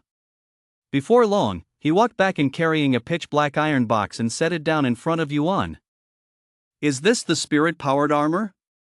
Yuan glanced at the iron box, narrowing his eyes slightly, his resolve only strengthening.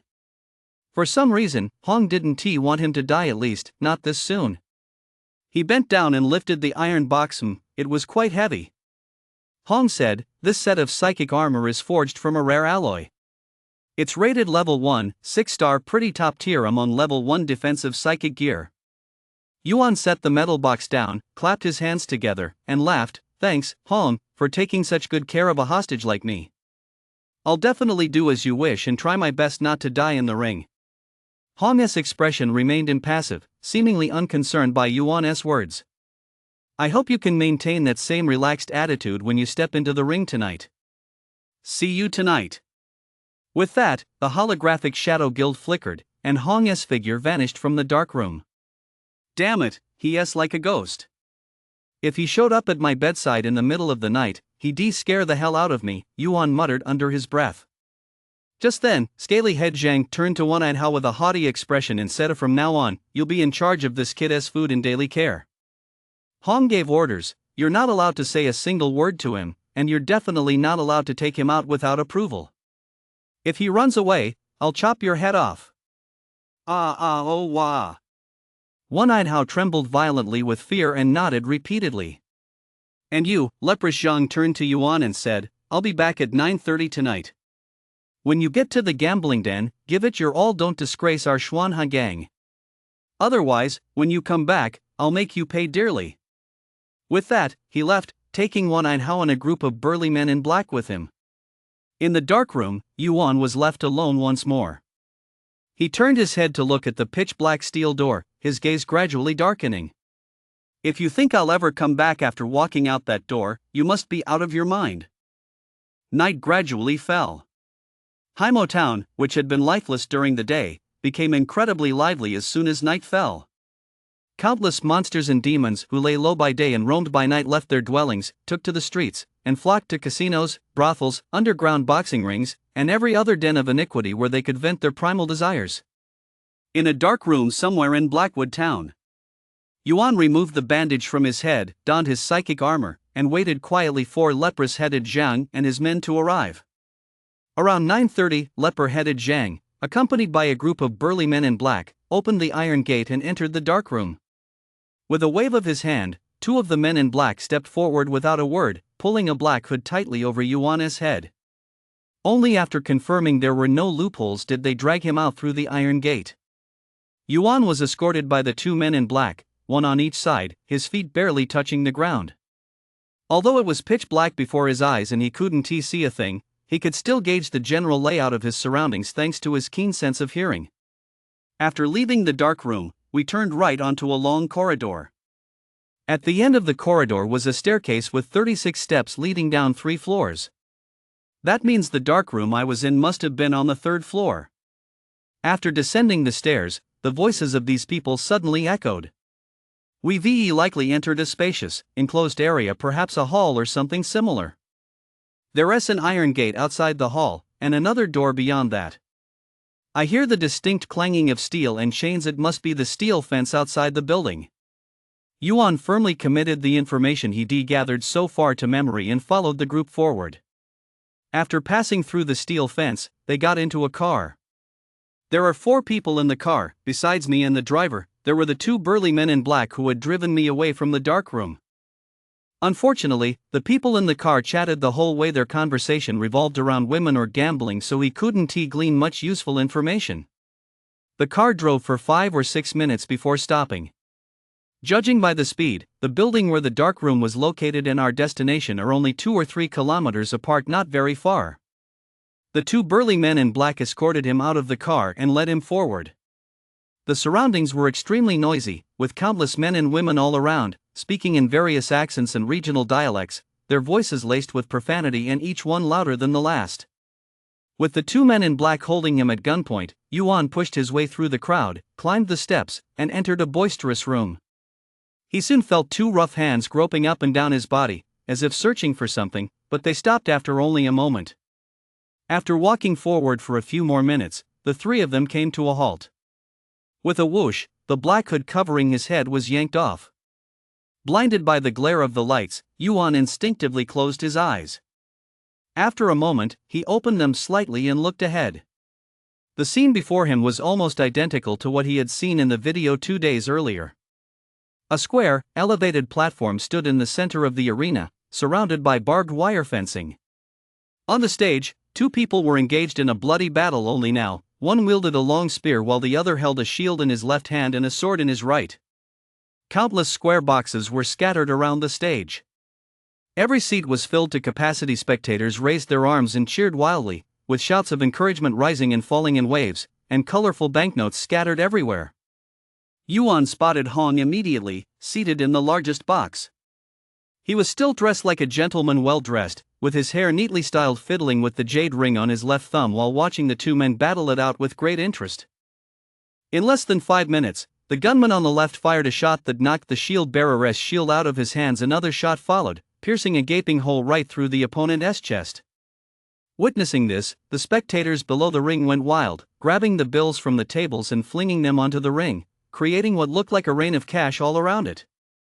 Hong looked thoroughly satisfied and beckoned to one of his henchmen standing nearby. The henchman immediately understood, picked up a leather suitcase, and tossed it directly onto the ring. Upon seeing the leather suitcase, the gunman seemed even happier than when he'd seen the money flying through the air. He tossed his long gun aside, lunged toward the suitcase, clutched it to his chest, and wept with excitement. What on earth is in that leather case that's worth getting so excited about? Yuan frowned. Just then, leprous Zhang strode over with a swagger and said to the 2 burly men in black, "Hong wants this kid over there. Make it quick." "Yes, sir." The 2 men nodded and escorted Yuan toward the booth. Before long, they reached Hong, shoved Yuan forward, and stood behind him. "He is here?" Hong raised his head slightly, glanced at Yuan, patted the seat next to him, and said, "Come sit down." Yuan didn't hesitate. He walked straight to the booth, plopped down, and said casually, "Thanks, Hong." "What's there to thank me for?" Hong replied, "I've always been generous to those willing to risk their lives for me." With that, he pointed at the gunman on stage who was clutching a suitcase and sobbing with emotion and chuckled, "See that guy?" "I see him," Yuan said expressionlessly. Hong picked up the red wine glass on the table, took a small sip, and said, "His name is Meng Zong, a top-tier G-class warrior. He joined the Xuanhai gang 3 months ago and specializes in fighting in my gambling matches. His income is far higher than what those so-called prestigious college graduates make after graduation." "Is that so?" Yuan replied noncommittally, then asked, "What's inside that suitcase? Is it valuable? Why did he go completely crazy the moment he saw it?" Just as expected of a dual champion, you always ask the right questions.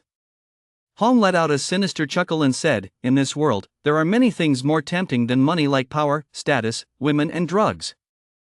You mean that suitcase is full of drugs? Yuan asked, frowning. If you're raising a tiger, you feed it the juiciest meat. If you're raising a rabbit, you feed it the freshest grass. And if you're raising a junkie naturally, you use the highest grade drugs, especially one who is willing to risk his life for me. Hong chuckled. If you're willing to risk your life for me, I guarantee you'll get far more than he did. Sorry, I don't want to be a junkie, Yuan shrugged, testing the waters with a smile. If you're really that generous, why not just let me go? There is no way I'll let you go, not in this lifetime. Hong set down his glass and said, "Unless one day you rise to great heights and I end up under your command, but we both know that it's impossible. It'll never happen." Fine. Yuan spread his hands. Never mind. Just then, a waiter in a tailcoat walked over, stood before Hong, and said respectfully, "Hong, the next round starts in 10 minutes. The boss asked me to check if you're betting 200,000 like last time." 200,000? No, Hong laughed. "Tell your boss, this round, I'm betting $1 million. 1 million? The waiter's eyes widened. That's right, 1 million, Hong nodded in confirmation, then turned to Yuan with a sinister grin. It's your turn next. Play your best. If you lose, I'll have someone poke 1 million holes in you. We'll see, Yuan leaned back in his chair. If I lose, I'd rather die right here on stage than have 1 million holes poked in me, Hong. You really have a sense of humor. Chapter 30, Gambling God Boss Tang. Hong gave a cold smile and shot Yuan a sidelong glance. He beckoned 2 burly men in black and ordered, "Take him to the sidelines to get ready first. Both of you, stay alert, this kid is a sly one. Don't let him slip away by accident." "Yes, Hong." The 2 burly men in black replied in unison, walked over to the booth, hoisted Yuan off the sofa, and headed toward the sidelines. Before long, they disappeared into the crowded crowd. Hong watched the 3 figures recede into the distance, his eyes narrowed slightly, a cold glint flashing in his gaze. Just then, a rough, hearty laugh suddenly rang in his ears. "Ha ha, Hong, so you're here after all." Hong turned to see a bald, portly man dressed in a dark green cheongsam, flanked by 7 or 8 bodyguards, walking toward him. He smiled faintly and said, "Boss Tang, you're here too." Wherever Hong is, I, Mr. Tang, naturally have to come and join the fun. Mr. Tang didn't stand on ceremony. He sat down right next to Hong, slapped his thigh with a loud thud, and grinned widely. "So, how much did you make tonight?" Hong remained impassive as he gently moved the chubby hand off his leg and replied casually, "I've always gambled just for fun. Unlike you, Mr. Tang, who is so flush with cash that you throw away 1 million or so every night." 1 million or so? That's nothing. Hong, don't be so modest. Boss Tang casually grabbed a string of spirit fruits from the table, peeled one, popped it into his mouth, and said while chewing, "Everyone knows that among the 3 major gangs in Blackwood Town, your Xuanhai gang has the largest territory and makes the most money. Once tonight is over, I'm afraid that Mana Crystal Mine currently in the Triple Alliance's hands will belong to the Xuanhai gang, won't it? We've just won a few minor victories tonight, it's no big deal," Hong said, raising an eyebrow. "If Boss Tang has also set his sights on that Mana Crystal Mine, I'd be happy to hand it over to you." "Thank you for the kind offer," Boss Tang sneered. "Although my Qingmu Hall isn't as powerful as the Xuanhai gang, we haven't sunk so low as to beg for handouts. Besides, Hong never makes deals that lose money. If I were to take that Mana Crystal Mine, who knows what price I'd have to pay?" Mr. Hong laughed. "Mr. Tang, you're joking. We're brothers. What's the big deal about brothers exchanging a few gifts? Cut it out." "I'm no brother of yours," Mr. Tang spat out a nutshell and sneered. "Whoever calls you a brother is asking for trouble. Who knows, they might end up dead on the side of the road one day. Let us just draw a clear line between us and keep to our own business." Hong glanced at him, smiling but saying nothing. Seeing that he wasn't speaking, Boss Tang leaned back on the sofa and asked with a sidelong glance, "I heard from the bookie that you just placed 1 million yuan bet on some greenhorn. Is that true? You know about that?" Hong feigned surprise. Mr. Tang furrowed his brow and chuckled wryly. it's quite a rarity for a greenhorn to command such high regard from Hong. Hong replied, "This kid is a promising recruit I just brought into legacy arts. Placing a heavy bet on him is simply to ensure he'll work tirelessly for me." You're well versed in these ways, Mr. Tang. Surely you can see right through this little ploy? Sorry, I really didn't see through it, Boss Tang chuckled. How about this, since Hong has such confidence in his own men, why don't we play for high stakes? Oh? How does that work? Hong asked. It's simple, Boss Tang said, folding his arms across his chest and speaking slowly. I'll put up 2 million. I'll send one of my warriors to face off against one of your legacy arts practitioners in the ring. If I lose, the 2 million are all yours. If I'm lucky enough to win, you'll transfer the mana crystal mine you won from the Triple Alliance to me. How about it? So, in the end, it's all about the mana crystal mine, isn't it? A sly, fox-like smile spread across Hong's face as he hesitated. I'm afraid that might not be quite fair. Boss Tang has a host of skilled fighters under his command, while mine is just a G-rank warrior. What if? What's there to be afraid of? Boss Tang said. Let us follow the rules of the betting arena, a match between fighters of the same rank. I'll send a G-rank warrior into the ring too. That should be fine, right? Well, Hong fell silent, looking as hesitant as could be. After a moment, he sighed and said, "All right. Since Boss Tang is in such a good mood, I'll risk my life to keep you company. After all, the mana crystal mine originally belonged to the Triad, so I won TB at a loss even if I lose." Ha ha ha, Hong, then it's a deal. Boss Tang roared with laughter and beckoned behind him. In less than 3 minutes, a bodyguard brought over a briefcase, set it on the table in front of the booth, and with a click, opened it to reveal neatly stacked bundles of cash. Boss Tang reached in, pulled out a stack of bills, and slapped it down on the table with a thud. Raising his glass, he grinned mischievously. "Hong, 2 million is right here. Now, let us sit back and enjoy the show." Hong glanced at the bills on the table, his face still maintaining a refined smile. He raised his glass to clink with Boss Tang's and said with a faint smile, "All right, let us wait and see. If Boss Tang wins, I, Hong, will gladly hand over control of the mana crystal mine." As the two traded remarks, 10 minutes passed in the blink of an eye. Tonight's second betting match was about to begin. The atmosphere inside the arena suddenly grew electric, with cheers rising and falling in an unending chorus. Yuan, being escorted by 2 burly men in black, stood at the side of the boxing ring. Hearing the commotion all around the ring, he couldn't help but start to feel nervous. In all the days since he'd been transported here, this was the first time he'd faced a true life or death duel. A life or death duel meant there was no room for defeat. If he lost, he might very well lose his life. That guy surnamed Hong placed a massive bet of 1 million on me, which shows just how seriously he takes this fight. No matter what, I have to do my best to win this one. If I can make him so blinded by greed that he lets his guard down, I might have a better chance of escaping then. Yuan looked toward the ring with a burning gaze, clenching his fists. 10 days, there are less than 10 days left until the college entrance exams. No matter what, I have to escape from here before the exams. A moment later, a voice boomed from the ring. The 6th fight in Ring 16 is officially underway. Contestants, please enter the ring. No sooner had the words been spoken than the arena erupted in a new wave of commotion. Yuan took a deep breath and stepped onto the ring from the left side. At the same time, a thunderous rumble of footsteps echoed from the other side of the ring. Soon, the electronic screen above the ring displayed the basic information of the two combatants. Left, Yuan. Age, 17. Height, 177 centimeters. Weight, 64 kilograms. Specialty, Huaxia Legacy Arts. Strength, top tier G class. Faction, Xuanhe Gang. Right side, Li Tiankue. Age, 30. Height, 206 centimeters. Weight, 172 kilograms.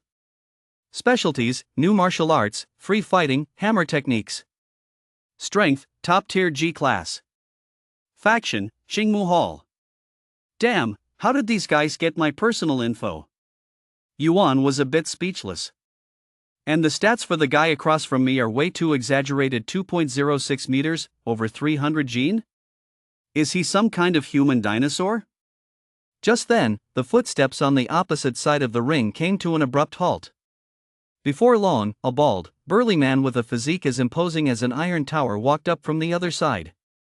He was shirtless, wielding a massive spirit energy warhammer in one hand and wearing dark blue shorts. His entire body was incredibly muscular, and his huge feet as heavy as two iron weights thudded thump, thump, thump onto the ring.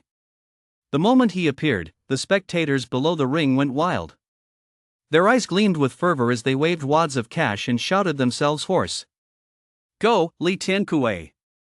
Kill that scrawny little punk! Beat him to death, crush every bone in his body! Let us see what you're really made of. Below the ring, Boss Tang heard the crowd's reaction and a smug expression spread across his bloated face. Han glanced at him and chuckled, Boss Tang, you're quite the operator. You managed to bring in a human monster like this. Looks like you're confident you'll win today's fight, huh?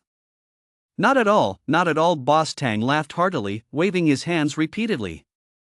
But inwardly, he thought, don't give me that. I spent over 3 million to poach Li Tiankui. This guy once went 16 fights undefeated at a gambling ring out of town. He is unbeatable among G-class fighters. If he tears your legacy arts prospect to shreds in a moment, haha. Han quietly watched him show off, choosing not to call him out. His eyes remained fixed on the boxing ring, a faint, sly smile flickering in his gaze. On the boxing ring, both fighters were in position. Li Tiankui lowered his head, looking down at Yuan, who stood several meters away and wasn't even as tall as his chest, and said with a mocking expression, haha, I never thought the first opponent I'd run into in Blackwood Town would be some green, wet behind the ears kid. He held his warhammer horizontally, weighted in his palm, and said contemptuously, whether you're a legacy arts practitioner or a new warrior, let me give you some advice, you'd better get off the ring now, or if my warhammer hits you, your head is gonna split open. Dude, do you really think I want to fight you?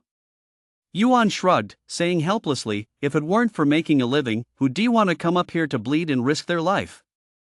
It'd be so much better to just sit around drinking tea and chatting.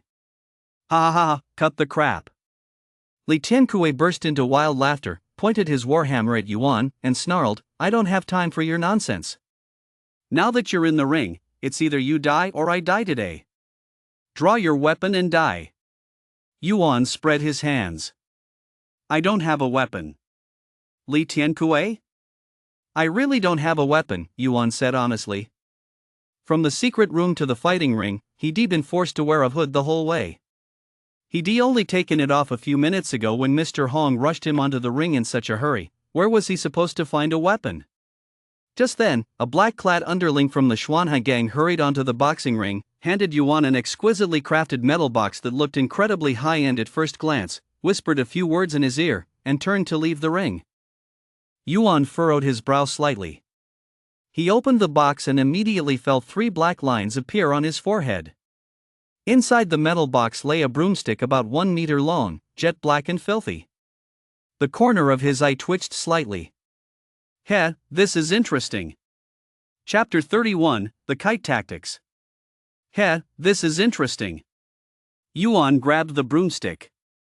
A familiar feeling. That Hong guy has indeed been watching me all along. The reason he had someone hand me this broomstick is simply to get me to use the dog-beating staff technique in the ring. He glanced down at the audience and thought to himself, no matter how closely he watches, he'll only be able to memorize the moves. Without the inner cultivation techniques and mantras, he wouldn't be able to steal them anyway. On one side of the ring, Li Tiankui saw the Xuanhai gang members take the stage and assumed they'd prepared some powerful spiritual weapon for Yuan. As soon as he saw it was just a plain, bare broomstick, he burst out laughing so hard tears nearly streamed down his face. The spectators below the ring witnessed this scene and, one after another, pointed at Yuan, laughing so hard they were doubled over. Ha ha ha, this is killing me. Is this guy a clown? He actually brought a broomstick as a weapon? You don't know shit. This kid must ve offended Hong, so they're deliberately setting him up. First humiliated, then killed striking at the heart. I can't take him on. Today's bet fight is a real show, a psychic warhammer versus a broomstick. Not even the strip shows at the town's bars are this entertaining, ha ha. In the booth, Boss Tang practically spat out a mouthful of liquor as he roared with laughter. Hong, you've got some serious nerve, letting your guy fight my men with a broomstick? Are you trying to make him lose face and die for nothing? Hong shrugged helplessly. The broomstick is his specialty, what else can I do? If he can't win, I'll just consider that $1 million down the drain. And while I'm at it, I'll give the mana crystal mine to Boss Tang. The Shanghai gang and Xingmu Hall will be on good terms from now on, living in peace. Wouldn't that be a win-win for everyone? Ha ha ha. Boss Tang laughed until his eyes narrowed to slits, patting his chest as he said, Hong, you really have the magnanimity of a statesman. I'll take you up on that favor. From now on, the Shanghai gang's affairs are the Qingmu Hall's affairs. Our two groups will form an alliance and split Haimu Town evenly. As long as you're happy. Hong gave a faint smile and turned his gaze toward the boxing ring. The fight is starting.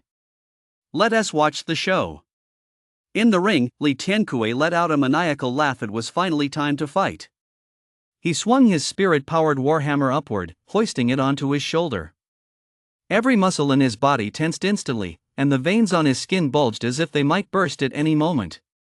With a sinister grin, he glared at Yuan and said, enunciating each word clearly, Kid, if you want to die, just say so. Why go through all this nonsense? Dying under my hammer is actually your lucky break. Don't worry, it'll only take one swing, and it won't hurt a bit. Ha ha ha ha.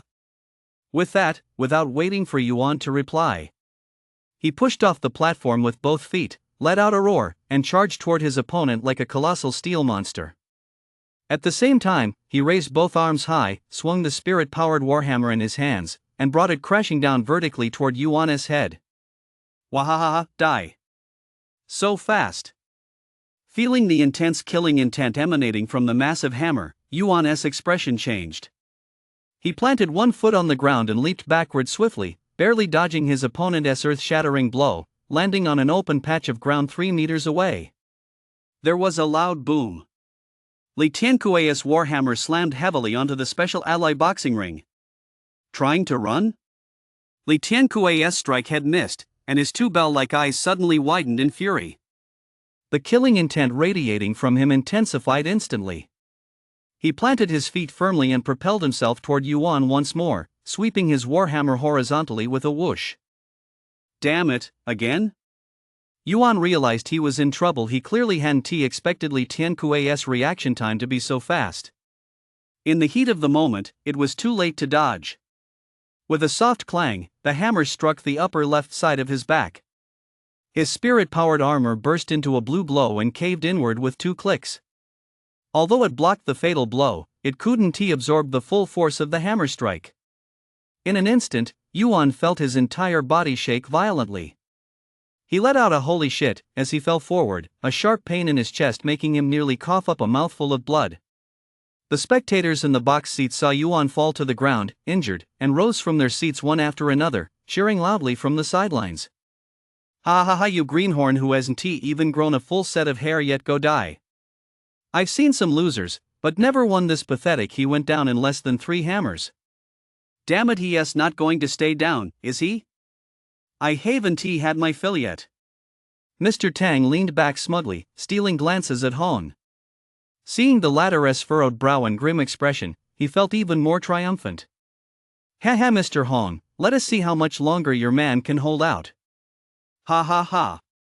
Yuan clutched his chest, propping himself up with the broomstick as he struggled to get back to his feet.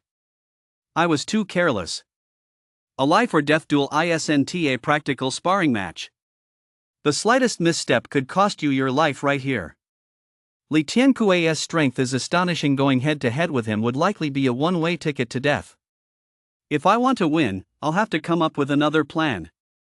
Li Tiankui stepped forward, his warhammer in hand, his eyes fixed on Yuan as he sneered, "You're lucky to be alive. You actually managed to block my blow with your spirit-powered armor. Next time, you won't be so lucky. I've said it before, you're no match for me." It's not too late to get down on your knees and beg for mercy now.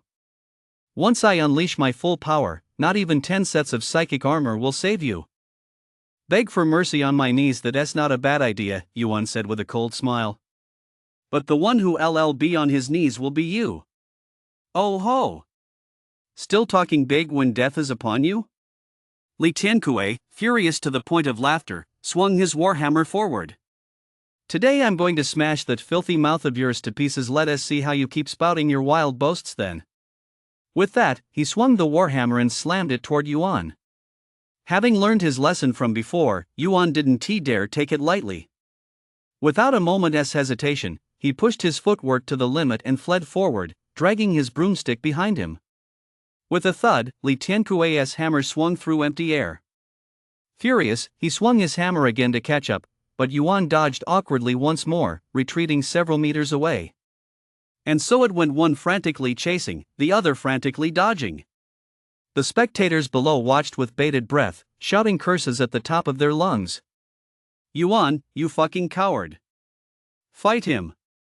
What the hell are you afraid of? Damn it, I didn't pay to watch you two run in circles. Fight! Hit him hard! Li Tiankui, catch up to him and beat him to death. Kill him! Smash that little bastard who only knows how to run away. Seeing the situation in the ring, Mr. Tang looked slightly displeased. Frowning, he said, Hong, your guy's playing dirty. This is a betting match, not a race. Is that how you fight? If he doesn't run, is he just going to wait to get beaten to death? You fat bastard. Hong grumbled to himself, shot him a withering glance, and said calmly, I'm only in charge of taking bets. As for what tactics are used in the ring, that's up to Warrior himself. That's just his style. What can I do about it? Mr. Tang was at a loss for words. After struggling to find the right response for a long moment, two words finally burst from his mouth: shameless. On the boxing ring. Listening to the uproar from the crowd below, Li Tiankui grew even more agitated. So far, he had swung his hammer more than 20 times in a row, leaving him drenched in sweat and gasping for breath. During the pursuit, although he had inflicted some damage on Yuan, it was nowhere near enough to finish him off. In Li Tiankui's view, this was supposed to be a fight with no suspense whatsoever. But he never expected that bastard Yuan to be so shameless. Relying on his slightly superior agility, Yuan was leading him all over the arena like a kite. In his usual gambling fights, he always relied on brute strength to win, and every hammer swing drained a significant amount of his mana. Now, after more than 20 swings without managing to kill Yuan, he was furious beyond belief. He howled in rage, cursing Yuan's ancestors for 18 generations. On the other side, Yuan wasn't having an easy time of it either. Although he had significantly improved his agility and evasion skills by practicing the Mystic Chi scripture recently, continuously dodging Li Tiankui's relentless barrage of hammer blows was by no means an easy task. After a prolonged chase, he'd taken a blow to each of his right shoulder and back, and the wounds were still throbbing. If it weren't for his powerful spirit energy armor blocking 2 more blows, he probably wouldn't have been able to hold on. Let us keep this up. Once you've used up most of your mana, I'll see if you can survive. Yuan was drenched in sweat, his eyes fixed intently on Li Tiankui's every move, not daring to let his guard down for a single moment. Several more minutes passed. Li Tiankui had already swung his hammer 28 times. Just as Yuan had anticipated, Li Tiankui's fighting style required an enormous amount of stamina. Under Yuan's kiting tactic, Li Tiankui was already beginning to falter. After the 29th swing missed its mark, his legs gave out. With a thud, he planted the warhammer on the ground to steady his swaying body. He gasped for breath in ragged breaths, muttering weakly, You little bastard, if you've got the guts, don't run, and fight me for 300 rounds. He has finally collapsed. Seeing that Li Tiankui was completely exhausted, Yuan's heart leapt with joy. He has been playing the underdog for so long, I've finally caught him off guard. You scoundrel, take this. With a nimble twist of his body and footwork as swift as a bird in flight, he charged straight toward Li Tiankui. Oh no! Yuan's about to counterattack. The spectators below instantly widened their eyes, not daring to breathe a single breath. In the blink of an eye, Yuan flashed in front of Li Tiankui like a ghost from the Shadow Guild. Without a word, he swung his broomstick and brought it crashing down hard on his opponent's bald head. The first form of the dog-beating staff technique, staff strike to the dog's head. Li Tiankui jerked his head up, his expression turning pale. He never expected Yuan to strike back at that very moment. By then, his energy was nearly depleted, and he was in a state of extreme weakness. Suddenly, the broomstick flashed before his eyes. Caught off guard, he had no time to dodge and could only barely raise his spirit energy warhammer to block Yuan's lightning-fast strike. In an instant, a thunderous duong echoed through the air. Yuan's broomstick, imbued with an unparalleled surge of mana, slammed viciously into the handle of the spirit-powered warhammer. In an instant, Li Tiankui felt a violent jolt at the base of his thumb, followed by a numbing sensation in both arms. The warhammer slipped from his grasp and fell with a thud, landing squarely on the top of his left foot. Ah! Li Tiankui instantly let out a howl of pain, clutching the injured top of his foot as he hopped backward on one leg. Karma sa bitch. That's what you get for chasing me down. Yuan let out a cold laugh and immediately closed in. With a flick of his Shadow Guild staff, he delivered a devious diagonal sweep straight at Li Tiankui's buttocks. Dog-beating staff technique, second form counter strike to the dog's butt. With his left foot injured and in excruciating pain, Li Tiankui could barely stand, let alone dodge Yuan's vicious and precise strike. In the blink of an eye, a crisp smack rang out. His buttocks had been struck by Yuan's broomstick. With an agonized he flew forward, crashing to the ground in a face-first fall. Time to end this fight. Strike while the iron is hot. Having landed 2 consecutive blows, Yuan naturally wound give Li Tiankui a moment to catch his breath. Taking advantage of Li Tiankui's unsteady footing as he staggered to his feet, Yuan planted his feet firmly on the ground, leaped into the air, and swept the broomstick downward 2 thuds as the stick struck Li Tiankui's left and right knee joints. The third form of the dog-beating staff technique, staff strikes the twin dogs. I give up. Li Tiankui had barely managed to get back on his feet when his left and right kneecaps were struck in rapid succession. His legs gave way, and with a thud, he knelt right in front of Yuan. Clutching his stinging buttocks, 2 streams of hot tears welled up in his eyes as he wailed, "Damn it, I'm done. I give up. This is too much, this is just too much." Crying? Yuan gripped the broomstick, staring blankly at Li Tiankui as the corner of his mouth twitched slightly. "You're built like a tank, but your mentality is that fragile?" The spectators below the ring were utterly stunned by this scene. They stared blankly at the 2 men on the ring, their eyes filled with deep astonishment. Li Tiankui lost? Yeah, he lost. He got down on his knees and he even cried. That kid Yuan is no pushover. At such a young age, he already knows how to feign weakness, wear down his opponent bit by bit, and finally seize the moment to finish him off with a single blow. He truly lives up to being a disciple trained by Hong. In the luxury box, Boss Tang looked completely dumbfounded. When Yuan dodged the first punch, he didn't flinch at all.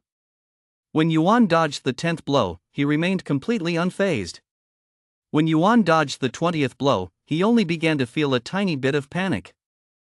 It wasn't until just now when Yuan dodged the 29th blow and, with lightning speed, finished off Li Tiankui with 3 strikes, that he suddenly realized he'd been set up by Yuan. The reason this kid kept running away was to lure Li Tiankui step by step into a trap, wear him down, and then seize the opportunity to knock him out in one fell swoop. Damn it! This kid set up the trap so skillfully he must have gotten advice from that Hong guy beforehand. He definitely did.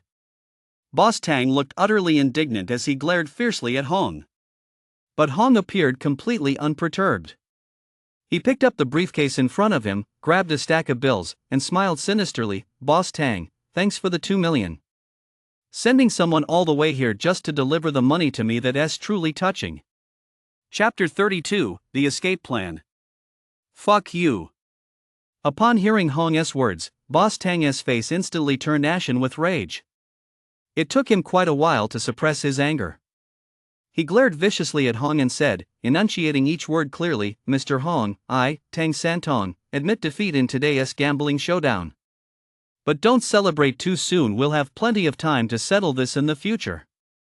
With that, he abruptly stood up from the sofa and, accompanied by a group of bodyguards, stormed out in a rage.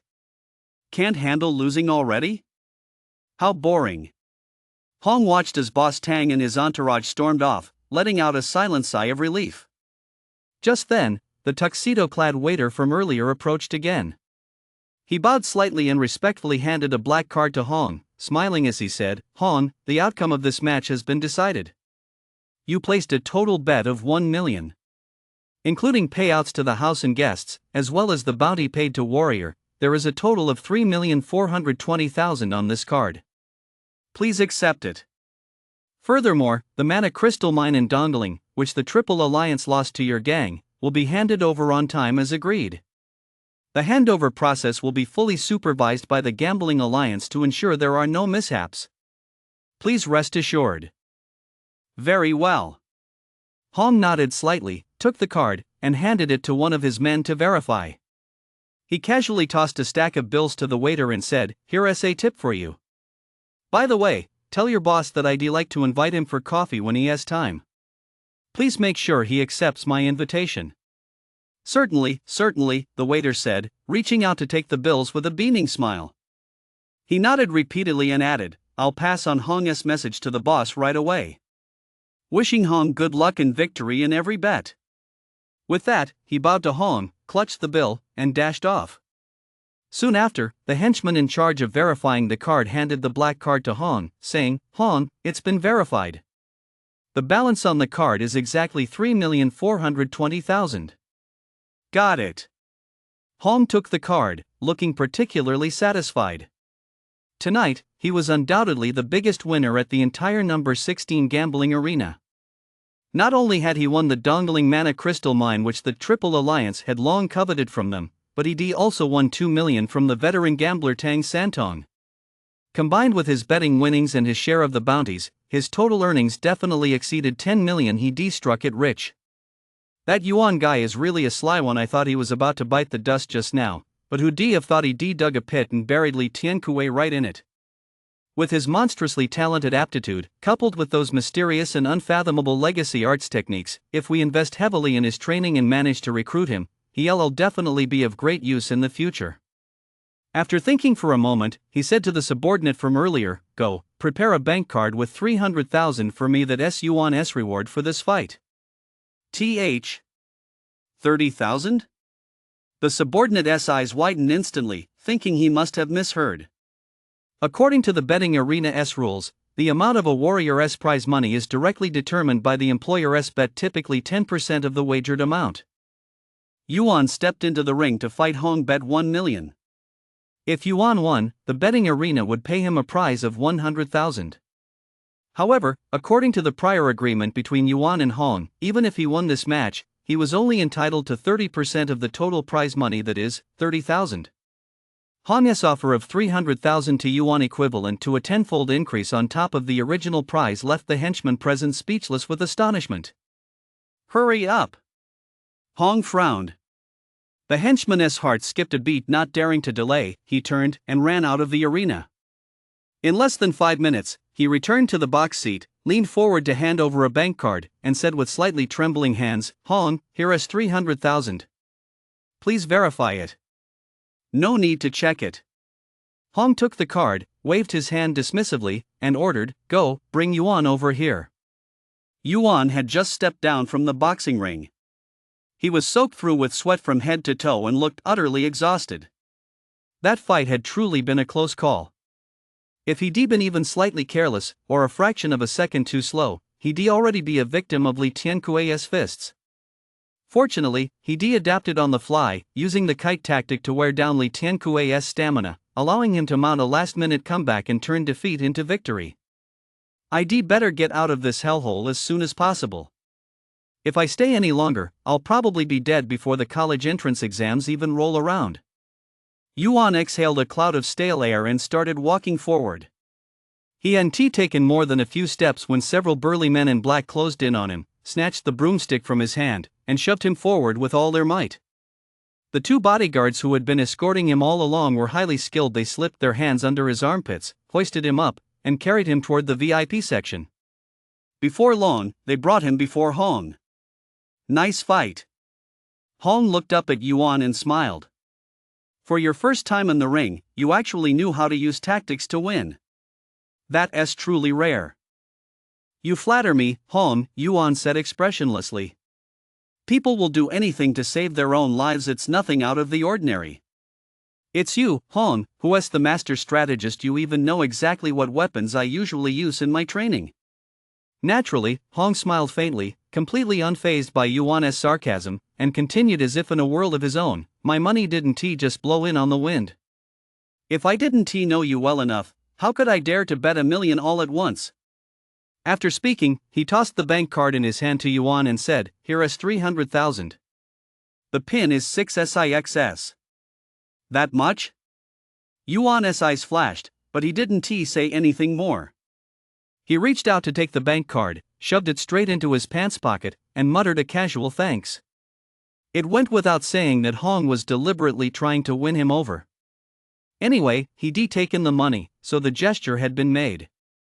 In front of an unfathomable old fox like Hong, there was no need to overplay his hand, otherwise, it might only arouse his suspicion. Sure enough, Hong was quite satisfied with Yuan's reaction. Without further ado, he waved toward the side. The left and right guardians immediately stepped forward, pulled out a black hood, and with a whoosh, pulled it over Yuan's head, then escorted him out of the gambling arena. Yuan took a deep breath as darkness once again engulfed his vision. Escape plan, commence. Before long, the three of them had made their way through the crowd and emerged from the fighting arena. To Yuan's surprise, there were no vehicles waiting outside the venue. After escorting him out of the fighting arena, the left and right bodyguards immediately led him at a brisk pace toward the southwest. He immediately sensed something was wrong and demanded, "Where are you taking me?" Neither of them said a word. Strange, Yuan thought, feeling a sudden chill run down his spine. Over the past few days, the reason he'd been so cooperative with Hong was actually to pave the way for his escape. According to his original plan, as soon as he got into the car after the gambling match ended, he would immediately knock out the left and right bodyguards and force the driver to take him out of Blackwood Town. But for some reason, the car sent to escort him hadn't arrived, and the two burly men in black were acting rather strangely. Could it be that Hong had already guessed I was planning to escape? Yuan grew more and more suspicious the more he thought about it. After some deliberation, he decided not to tip his hand just yet. He would wait until he figured out these two men's true intentions before making his next move. Before they realized it, the three of them had walked a kilometer or two toward the southwest. As they gradually moved away from the bustling downtown area, the clamor and hubbub of the town's crowds faded from their ears. The surroundings grew increasingly quiet. Yuan's feet gave way as he stepped into a patch of mud. He strained his ears and, aside from the three of them breathing in their footsteps, faint bird calls and insect chirps could be heard from time to time in the distance. After walking a while longer, even the bird calls and insect chirps faded away, leaving the surroundings eerily silent. Just then, Yuan sensed the two people beside him stop almost simultaneously, and the hands gripping his arm suddenly let go. At the same moment, a cold, hard piece of metal was forcefully pressed against his waist. Yuan realized instantly it was a gun. "Don't move," a cold voice rang out. "This is the latest model of a psychic pistol. If I pull the trigger, your body will vaporize instantly." Damn, a heist by fellow criminals? A thought flashed through Yuan's mind, and he quickly regained his composure. He asked tentatively, "Did Hong send you two to kill me?"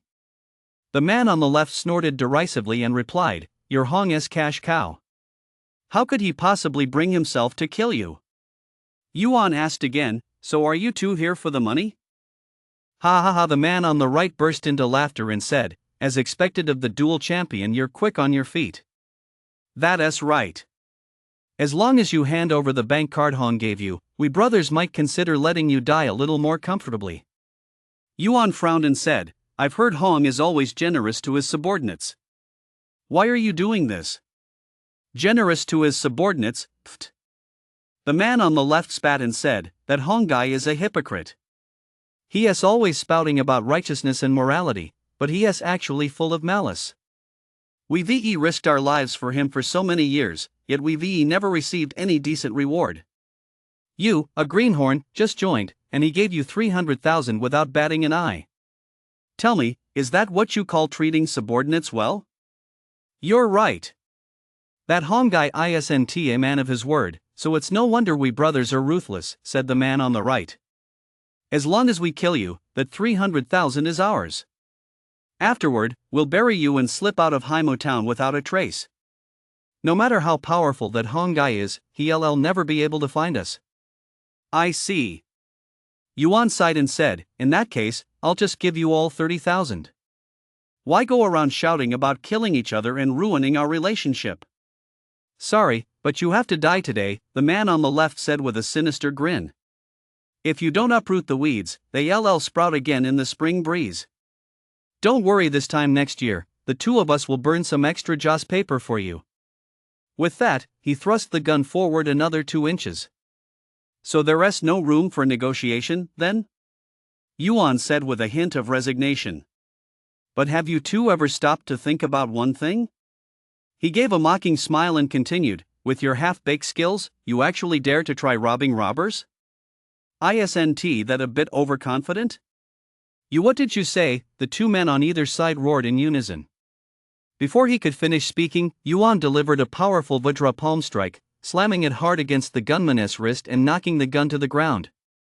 Immediately afterward, he yanked off the black hood covering his head and, with a whoosh, unleashed a punch that slammed heavily into the man's abdomen. The man let out an agonized scream, and was sent flying 5 meters away by Yuan's blow. He spat out a mouthful of blood with a wah, and lay motionless on the grass. The other man, terrified by the scene, fumbled for a sharp dagger at his waist and began slashing wildly as he backed away, bellowing, Don't come any closer. One more step and I'll stab you to death. Now free, Yuan took a deep breath of fresh air. He clenched his fists until they cracked and walked forward with a wicked grin. I'm walking right over there now. If you can stab me to death, I'll give you credit for your skill. Chapter 33, Are you a fucking devil? Get away. Don't come any closer. The man with the dagger retreated step by step, his face etched with sheer terror. Yuan wasn't in the mood to waste any more time on him. He leaped forward, dodging the dagger thrust at him from the front, and with a whoosh, struck the man's wrist with his palm, knocking the dagger to the ground. Immediately following, he executed the 5 peaks piercing the sky technique from the 8 extreme skill, sending the dagger-wielding man flying 3 meters away. His head lolled to the side, and he passed out. Seeing that he had knocked both men unconscious, Yuan finally breathed a sigh of relief. He glanced around and was startled to discover that he was in the middle of a wild field overgrown with weeds. He took a few steps back, deftly stripped one of the men of his clothes, and put them on himself. He then bent down to pick up the psychic pistol that the gunman had dropped, tucked it into his pocket, and, crouching low, darted deep into the thicket. Although there had been some unexpected incidents along the way, his escape plan still had to continue. With the college entrance exams looming, if he missed today's opportunity, it would be even harder to escape later on. In the thick of the night, Yuan, clad entirely in black, moved swiftly through the knee-high grass, sprinting in the opposite direction from which he had come. His feet kept moving, but his expression was incredibly grave. There were a few things he simply couldn't figure out. Over the past few days, Hong had gone to almost any lengths to prevent him from escaping, installing surveillance cameras in the darkroom, forcing him to wear a hood whenever he went out, and having people follow him every step of the way. How could he have made such a rookie mistake, allowing 2 henchmen of average ability to kidnap him so easily? Even if Hong had been momentarily careless, what about Scaly Head Zhang? What about his other henchmen? Would they really just stand by and watch those 2 idiots take him away without doing anything? Whether Hong had deliberately arranged it this way, or whether those 2 men in black had used some method unknown to him to evade Hong's and his other men's surveillance, remained unclear. If he had to choose between the 2, Yuan would rather accept the latter.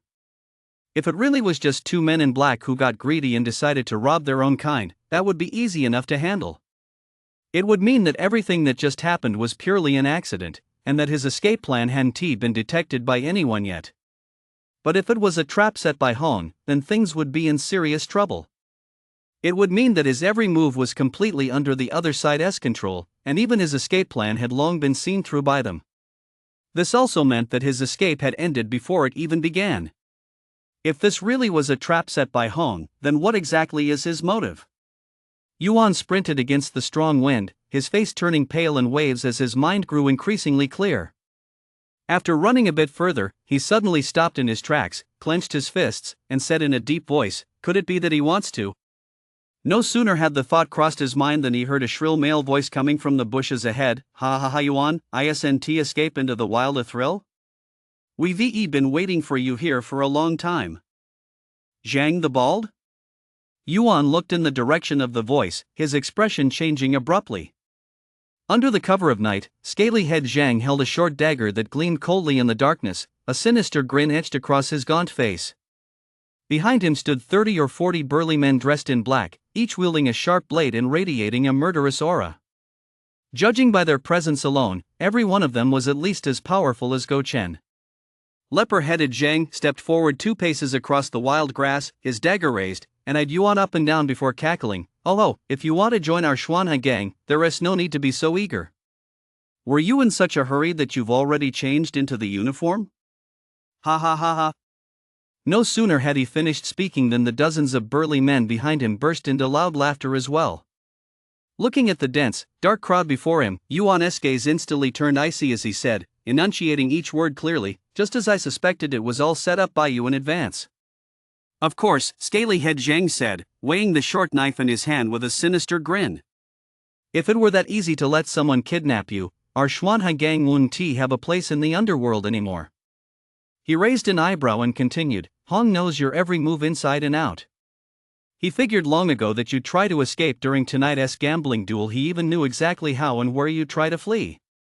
So he lined up 2 scapegoats in advance to stage a wildland escape with you, pretending to be rival gangsters. Hong really went to great lengths, didn't he?" Yuan gave a bitter smile and whispered, "Did he do this to make me completely despair of escaping, so I'd stay here and work for him with unwavering loyalty?" "Exactly," leper-headed Zhang said bluntly. "You might as well tell Hong," Yuan sneered, "that no matter what, I'm leaving Blackwood Town to take the college entrance exam. If he insists on stopping me, I'd rather take him down with me." "Take him down with you? Don't even dream of it," Leper Zhang scoffed. "With your measly skills, you won't even be able to touch the hem of Hong's coat. I suggest you just come back with me like a good boy. If you want to play rough, ha ha." He glanced back and grinned wickedly, "We've got plenty of skilled fighters here to play with you." Fine. Yuan's eyes flashed with determination. "Then I'll play with you first." Before his words had even finished, he darted forward like a cheetah, lunging fiercely at leper-headed Zhang, who stood several meters away. In the blink of an eye, he was right in front of him. With a move from the spring fist skill, the bridge-seeking skill, he knocked the short knife out of Zhang's hand. He twisted his body, circling behind scaly-head Zhang, and with a whoosh, wrapped his right arm tightly around Zhang's neck. His left hand swiftly pulled the psychic pistol from his pocket, pressing it firmly against Zhang's temple, and he roared at the crowd, "Nobody move! One more move and I'll shoot him dead." Leper-headed Zhang was a top-tier G-class warrior, and his combat skills were by no means weak. But he had been far too complacent and careless. Relying on his numerical superiority, he hadn't taken Yuan seriously at all and never imagined that Yuan would dare to take the initiative and launch a surprise attack on him. By the time he realized what was happening, Yuan's gun was already pressed against his head. Terrified, his face went deathly pale, and he cried out, "Spare my life, let us talk this out, please don't kill me." Yuan's expression was grim as he struggled to remain calm. "Make them all clear a path and let me leave," he said coldly. "Otherwise..." Leperhead Zhang's face was already turning purple from Yuan's grip. He didn't dare disobey in the slightest. He screamed at the top of his lungs, everyone, get the hell out of the way. Let Yuan go, hurry up." Leperhead Zhang was Hong's right-hand man and held a fairly high position within the Xuanhai gang. Seeing him speak up, the group of henchmen exchanged glances, weighed their options for a moment, and had no choice but to step back to either side. Seeing this, Yuan immediately pushed Leperhead Zhang forward. At the same time, he kept a close watch on the movements of those around him, not daring to let his guard down even for a moment. The two of them moved forward together, seemingly on the verge of breaking out of the encirclement. Clap, clap, clap. Suddenly, a clear round of applause rang out from not far away. Immediately afterward, Hong's voice echoed faintly from the wilderness, "Go ahead and shoot. If you can kill him, I'll make you a chapter leader." Yuan was completely dumbfounded. Did I hear that right?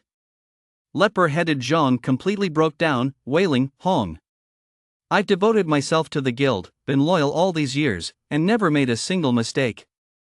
Please spare my life, Hong." The surrounding wilderness was silent, broken only by the whooshing sound of the wind through the tall grass. Yuan looked around, but just then, with a whoosh, a black figure from the Shadow Guild flashed through the grass. When he looked again, Hong had already darted in front of the two men like a ghost. He glanced at leprous Zhang and said indifferently, "Everyone has to die eventually. What else there to cry about?" With that, he turned to Yuan, the corner of his mouth curving upward as he clapped his hands and laughed, "You did well. In such a desperate situation, you were still willing to go all in and capture leper-headed Zhang. Tonight's spectacle has been far more thrilling than I imagined. I wouldn't say so." Yuan thrust the gun in his hand forward and said coldly, "You schemed to lure me here just to play this boring lure and release game, Hong. Don't you have better things to do? Boring?" "I don't think so," Hong shrugged. "At least through this, you've gotten a first-hand taste of just how difficult it is to escape from my grasp." As he spoke, he casually smoothed his wind-tousled hair and said calmly, "I have to say, I'm no Zhuge Liang, and you're no Meng Hua. That old lure and retreat tactic might work on others, but against you, it falls a bit short." Yuan's gaze darkened, and he remained silent. Hong continued, "Ever since you calmly accepted those 300,000 from me, I've suspected you had something planned for tonight. That's why I arranged for two of my men to play along with you. Planning carefully before acting, waiting for the right moment to strike back, changing your clothes, taking hostages, you did very well all along. It's just a pity that, with your mind set on escaping, you still overlooked a few crucial details in your haste." First, Hong held up one finger and said slowly, "You shouldn't have been so eager to attack my two men. Since you'd long suspected this was a trap I set, you should have kept your cool and watched to see what they'd actually do to you. Who knows, if you'd held out a little longer, they might have given themselves away." Yuan had no reply. Second, Hong held up a second finger, "You chose the worst possible escape route and the one most likely to be anticipated. Given your intelligence, it's somewhat disappointing that you actually ran straight in the opposite direction." Yes, Yuan realized, even retracing my steps would have been better than fleeing in the opposite direction. A miscalculation. "Huh?" Hong gave a dry laugh, held up another finger, and continued, "Third, how could an psionic pistol, an extremely rare and highly regulated weapon, end up in the hands of two low-ranking henchmen with average fighting skills? If they had the ability to get their hands on an psionic pistol, they could have easily found a richer target to kidnap. Why would they betray the gang, make enemies with me, and go after a broke-ass like you who only has 300,000 on him?" Hearing this, Yuan finally understood. He moved the psychic pistol in his hand away from scaly-head Zhang's temple, pointed the barrel upward, and gently pulled the trigger. A soft click sounded, and a string of transparent soap bubbles spurted from the dark muzzle. Unbelievable. Yuan let out a wry smile, turned to Hong, and said in a low voice, "Hong, I have one more question for you." "Ask away." "Are you a fucking demon?" Chapter 34, The Overlooked Painter. As expected, the first escape plan ended with Hong's complete victory and Yuan's utter defeat. On the way back to the secret room, Yuan learned that tracking devices had been planted long ago in the clothes worn by the two Xuanhai gang henchmen posing as kidnappers. It seemed Hong had anticipated that Yuan would resort to the change of clothes, pull the wool over everyone's eyes tactic. Going head-to-head with such an all-knowing, all-powerful opponent, Yuan felt the pressure was immense. By the time the group returned to the secret room, it was nearly midnight. Hong left One-Eyed Hero in the secret room to guard Yuan around the clock, gave a few instructions to the guards outside the door, and then led his men away. With a loud bang, the iron door slammed shut.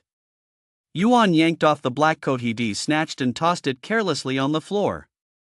He unbuckled the psychic armor underneath, walked back to the spring bed, flopped face down into the blankets, and pulled the quilt over his head.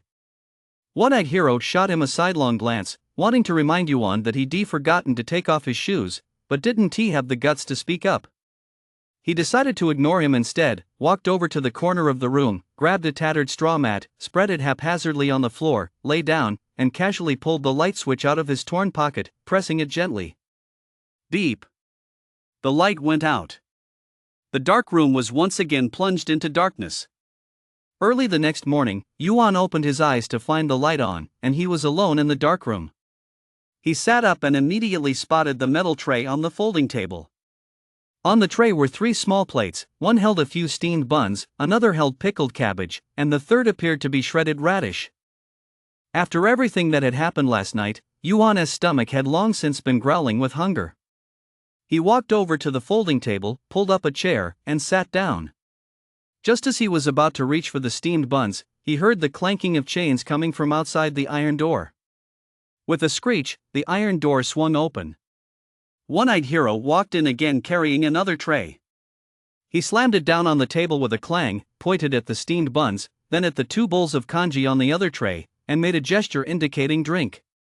What does that mean? I don't get it. Yuan rolled his eyes at him, didn't he even glance at the 2 bowls of congee, and reached out to grab a steamed bun. One-eyed hero panicked, thinking he hadn't made himself clear, so he immediately picked up a bowl of congee, made a pouring gesture, and then looked at Yuan expectantly. Yuan ignored him completely, took a bite of the steamed bun, picked up a piece of pickled cabbage with his chopsticks, chewed a few times, swallowed it, and then uttered 5 words, "Still don't get it." Hearing this, One-eyed hero grew so frantic he began stamping his feet. He lifted the bowl, tilted his head back, and repeated the earlier gesture several times in a row. But Yuan still shook his head, content to just munch on steamed buns and side dishes, refusing to touch either bowl of congee. Before long, he finished 1 steamed bun. Just as Yuan was about to grab a second one, he felt someone suddenly clasp his hand. What's the matter? Yuan looked up and saw One-eyed hero wearing a look of deep resentment. Suppressing a chuckle, he said sternly, "Is there something you can't just say? Always pulling this abstract performance art, who can make sense of it?" Mum. One-eyed hero was frantic. He just managed to make a sound when he suddenly realized something. He immediately let go of Yuan's hand, covered his mouth, and backed away, glancing around in terror before slapping himself 4 or 5 times across the face. All right, Yuan said, deciding the joke had gone on long enough. He picked up a bowl of congee, took a couple of sips, and chuckled, "I was just teasing you earlier. It's your own fault for never talking to me."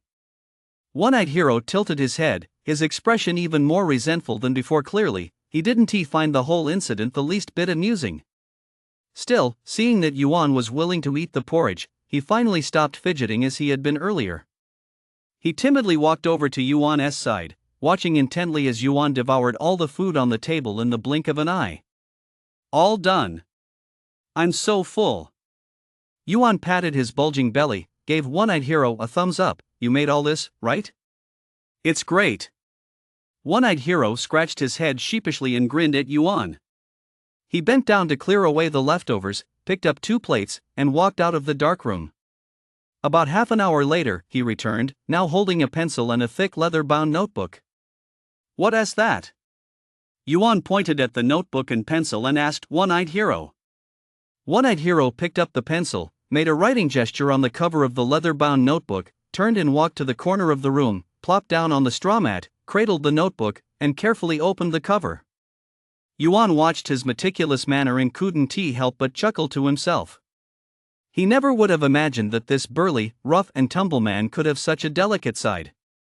He cradled the leather-bound notebook as if it were a priceless, fragile treasure. With his rough fingers, he gently pinched the pages and turned them slowly, looking just like a young maiden weaving brocade on silk with an embroidery needle. Yuan's curiosity was piqued. She quietly crept up behind One-eyed hero, peered down at the leather-bound notebook, and couldn't help but gasp in surprise. "Wow, what a talent!" On the pristine page was a lifelike pencil drawing. The drawing depicted mountains, rivers, trees, and a village. In the village, small houses were scattered here and there, and in front of them, several children were playing and frolicking. The artist's strokes were incredibly detailed, skillfully outlining every scene and figure to create a serene and charming rural landscape. Yuan was stunned and asked One-Eyed Hero, "Did you draw this?" One-Eyed Hero nodded shyly, and his trademark goofy grin reappeared on his ugly face. "I never would have guessed you're actually an artist, you goofball." Yuan smiled and asked, "Can I take a look at your sketchbook?" One-Eyed Hao hesitated for a moment, then handed the sketchbook to Yuan. Yuan took the sketchbook, sat down on the straw mat, and, mimicking One-Eyed Hao's earlier movements, carefully turned the pages. Starting from the first page, he browsed through them one by one. "Ha, these two are your parents. Is the one in the middle you as a child? Where is this? Is it your hometown? Wow, what is this thing with its claws out? A monster? Whoa, who is this person? Don't tell me it's Hong." In less than 10 minutes, Yuan had finally finished looking through all the drawings and couldn't help but exclaim once more, "What a talent! A genius painter whose career was derailed by menial labor." One-Eyed Hero took the sketchbook and grinned widely. "Can you draw something for me right here?" Yuan, still not satisfied, immediately made his request. One-Eyed Hero thought for a moment, nodded, opened his leather-bound sketchbook, flipped to a blank page, picked up a pencil, and began to draw. After drawing for a little over half an hour, One-Eyed Hero nudged Yuan with his elbow. Yuan took the sketchbook and saw two figures drawn on the page. One was tall. It was One-Eyed Hero as he looked now, with a good-natured smile, and the other was shorter, with a bandage wrapped around his head and a broomstick in his hand. To his surprise, it was a drawing of Yuan himself. Yuan stared intently at the drawing, his gaze deep and pensive, lost in thought. After a moment, he said, "One-Eyed Hero, give me this drawing. I'll keep it as a memento." Without a word, One-Eyed Hero tore the page from the sketchbook, folded it in half, and cheerfully handed it to Yuan. "Thanks," Yuan said as he tucked the drawing away. He patted One-Eyed Hero on the shoulder and laughed, "Once I'm out of here, I'll definitely have this framed. When you become famous and make a fortune someday, don't forget your brother here." Oh, One-Eyed Hero couldn't stop grinning either. He patted his chest hard. "Ah." Unexpectedly, Yuan suddenly turned around with a mischievous grin and raised an eyebrow, saying, "One-Eyed Hero, you finally spoke." "Why?" One-Eyed Hao felt like crying but had no tears to shed. He leaped up from the straw mat and brought his palm down hard on his own face. In an instant, smack, smack, smack, smack, smack, smack, the sound of slaps echoed through the dark room. Over the next few days, Yuan behaved with unusual docility. During the day, he stayed in the dark room practicing his martial arts. When he had nothing else to do, he'd watch One-Eyed Hero draw or play silly games designed to coax a reaction out of him. At night, he was taken to various gambling dens to fight against all sorts of warriors. After several days of training, his 5 animals exercise had improved somewhat compared to before. His physical condition was even more outstanding, and his ability to channel and absorb mana had also increased significantly. He had also reached the initial mastery stage in the mystic chi scripture. Although he wasn't at school and couldn't measure the specific numerical values of his mana usage, he could still clearly feel that all his physical functions were on the rise. At the same time, after more than 10 fights, both major and minor, over the past few nights, his combat skills had risen to a new level. Even without resorting to the dog-beating staff technique, he could easily win using only moves like the Arhat Fist and the mighty Vajra Palm. In just one short week, Yuan had already made a huge name for himself in the underground boxing rings of Blackwood Town, sweeping through the G-rank division undefeated, and the bounty on his card had multiplied several times over. However, he had never cared much about the massive bounty on his card. Yuan was well aware that these strings of impressive numbers were nothing more than a ploy Hong used to keep him in line. His life and death were in the other man's hands at all times. If Hong so desired, he could wipe out the balance on the card at any moment. If even his life wasn't his own, what was the point of money? All he could do for now was cooperate, and cooperate some more, waiting for the right moment to launch his next escape plan. Before he knew it, it was already June 3rd, with only 3 days left until the college entrance exams began. Although Yuan was extremely anxious, he still hadn't found a suitable opportunity to escape. On the evening of June 3rd, after dinner, Yuan sat cross-legged on a straw mat, watching One-Eyed Hero draw. He was drawing a young girl, about 8 or 9 years old, with 2 pigtails, wearing a dress, and sporting a sweet, adorable smile. As one-eyed Hao drew, a silly grin spread across his face. Seeing this, Yuan asked from the side, "What are you laughing at? Is this your little sweetheart?" One-eyed hero shook his head, still grinning like an idiot. "Not a girlfriend?" Yuan said. "Is she your little sister, then?" One-eyed hero nodded vigorously, staring wide-eyed at Yuan with an expression of admiration. "She is so cute," Yuan said. "I wish I had a little sister as cute as that." His eyes darkened, and he added, "Come to think of it, I've been missing for so many days. I wonder how my parents are doing, and Principal Su, Teacher Han, Su Peng, Young Master Hua, and Senior Ningxi, they must be going crazy with worry." One-eyed Hao patted his shoulder reassuringly and remained silent. "Where is your sister now? Is she back in your hometown?" Yuan asked. One-eyed Hao let out a rare sigh, his expression deeply somber. He clearly didn't want to answer that question. Seeing this, Yuan realized he'd inadvertently touched on a painful subject for One-eyed Hao and decided not to press the matter further. Just as the two were silent, the main door creaked open with a squeak. Scaly-head Zheng strode in arrogantly with a group of henchmen, shrieking, "Yuan, 10 p.m., gambling den number 12, you hear me?" Chapter 35, Challenging F rank. "I heard you." Yuan lazily stood up from the straw mat and picked his ear. "You're shouting so loud, even a deaf person could hear you." "Good, I'm glad you heard," leper-headed Zhang said, giving Yuan a sidelong glance and speaking with an air of arrogance. "Hong said there's a big shot coming tonight. Make sure you put on a good show. If you win, your bounty will be doubled." "Double the bounty? That sounds great." Yuan replied with a forced smile and casually asked, "So who is the big shot coming tonight? Is it Old Hu from the Triple Alliance, Fat Tang from the Greenwood Hall, or one of the major shareholders from the Gambling Alliance?" "It's Scaly-head Zhang," almost blurted it out. He suddenly clamped his mouth shut, his eyes darting about, and snorted coldly, "Damn it, you'll find out for yourself when the time comes. Hong specifically ordered you to wear the psychic armor. Tonight's opponent is incredibly strong. If you die on stage, no one is going to collect your body." The first part was Hong's orders, but you added the second part yourself, you bastard. Yuan sneered, shot Scaly-head Zheng a glance, and said, "Fine. Tell Hong I'll stick to what I said, I'll do my best." "Good, you know your place," leprous-headed Zhang said, casting a disgusted glance at One-eyed Hao, who was hunched over a straw mat, intently drawing. He then glared fiercely at Yuan, muttered, "Let us go," and led his men out of the darkroom. Yuan propped his chin on one hand, lost in thought. Big shot sounds kind of interesting. At 9:30 p.m., Scaly-head Zhang arrived as agreed. Following protocol, he led Yuan, who was wearing a black hood, to gambling arena number 12.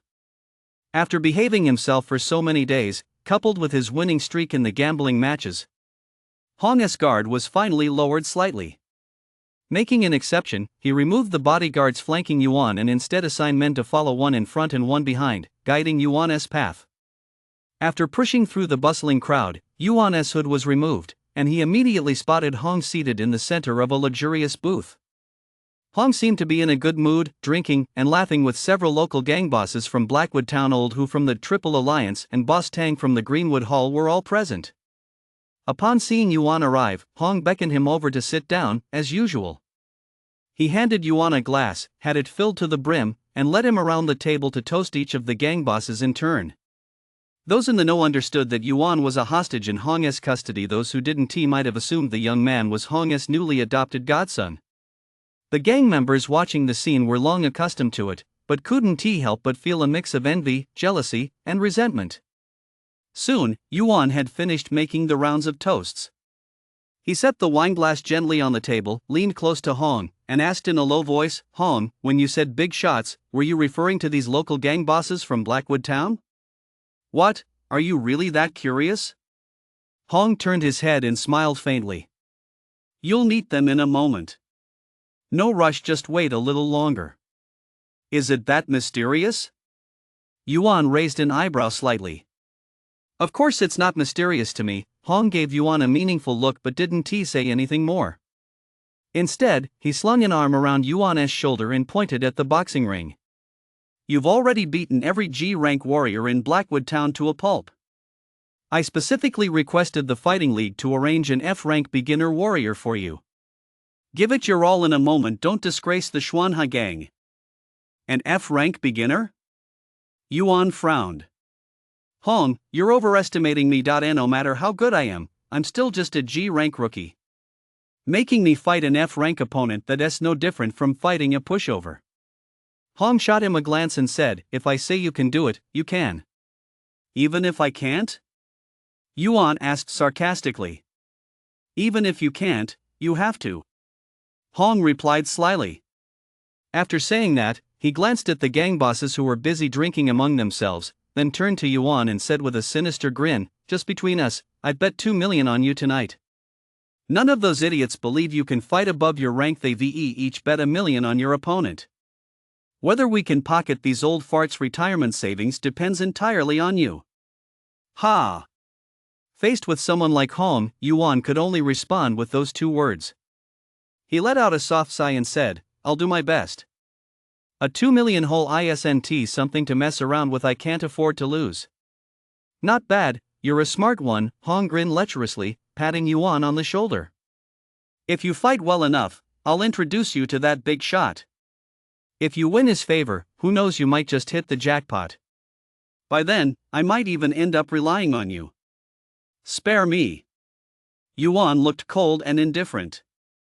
Being appreciated by people like you means being ready to die at any moment. Can't I just say I can't play this game? Meanwhile, a psychic-powered sedan was cutting through the night, traveling along Yama Road toward Blackwood Town. 3 people were in the car. At the wheel was a burly, bald man with a scar across his face. His eyes were piercing and focused straight ahead as he gripped the steering wheel tightly, not daring to lose concentration for even a moment. In the passenger seat beside him sat an elderly man in his 80s. With gray-white hair and a gaunt face, he wore a black martial arts uniform and sat with his eyes closed, resting. In the back seat sat a young, charming girl dressed in a fiery red, waist-cinched silk dress. With one hand propping up her chin, she would occasionally turn her head to glance out the window, looking somewhat bored. It was getting late, and though it was pitch black all around, the SUV showed no sign of slowing down. The girl in red leaned forward, furrowed her brow, and asked, Uncle Long, we've been on the road for over 2 hours now, haven't we? Why aren't we there yet? Miss Jean, we'll be there soon, the burly man with the scar replied respectfully. We'll be there soon again, Luna pouted. You said that an hour ago, and we've been driving for ages without getting there. Humph, I guess you really can't trust what men say. Jean, don't be rude. The elderly man in the passenger seat opened his eyes, turned his head slightly, and said, This road isn't exactly safe to begin with, and there's been unusual activity around Blackwood Mountain lately. It's especially dangerous at night. Cohen is driving cautiously, and he's doing the right thing. Don't talk nonsense and distract him. After a moment's thought, he added, Once we arrive at Blackwood Town, follow Cohen and Xiao Hong's instructions to the letter. Don't act on a whim, understand? Got it. Fu. Luna stuck out her tongue and fell silent. Although she came from a distinguished family and had been spoiled rotten since childhood, there were 2 people whose words she simply had to obey. One was her enigmatic grandfather, and the other was this Fu standing right in front of her. Fu had served her grandfather for 60 years and was his most trusted confidant. As a child, Luna hadn't thought there was anything to fear about Fu. He was just an ordinary old servant by her grandfather's side. As she grew older, she began to sense how unfathomable Fu truly was. Especially after she began training in martial arts and heard about the glorious deeds Fu had accomplished in his younger days, Luna began to feel a deep, heartfelt sense of awe toward him. Over time, this awe had taken root deep within her, becoming second nature. Seeing that she had finally settled down, Fu turned to Kuan and said, This girl has been spoiled rotten by the young master. You're her senior, don't take it personally. Fu, you're too kind. Cohen is just a lowly servant, how could I possibly deserve to be called an elder? Cohen grinned and said, Besides, Miss Jeaner is so innocent and carefree, with such a straightforward nature. I can't help but admire her, how could I possibly hold it against her? Hoof. Luna crossed her arms and turned her head away, yet a hint of unhidden smugness flickered across her delicate, porcelain-like face. Fu slowly turned his head toward Koan and said, "I'm sorry for all the hardships you've endured these past years out there." Ever since that incident happened, the Dragon Head was furious, and you and Xiao Hong were caught up in it, expelled from the organization.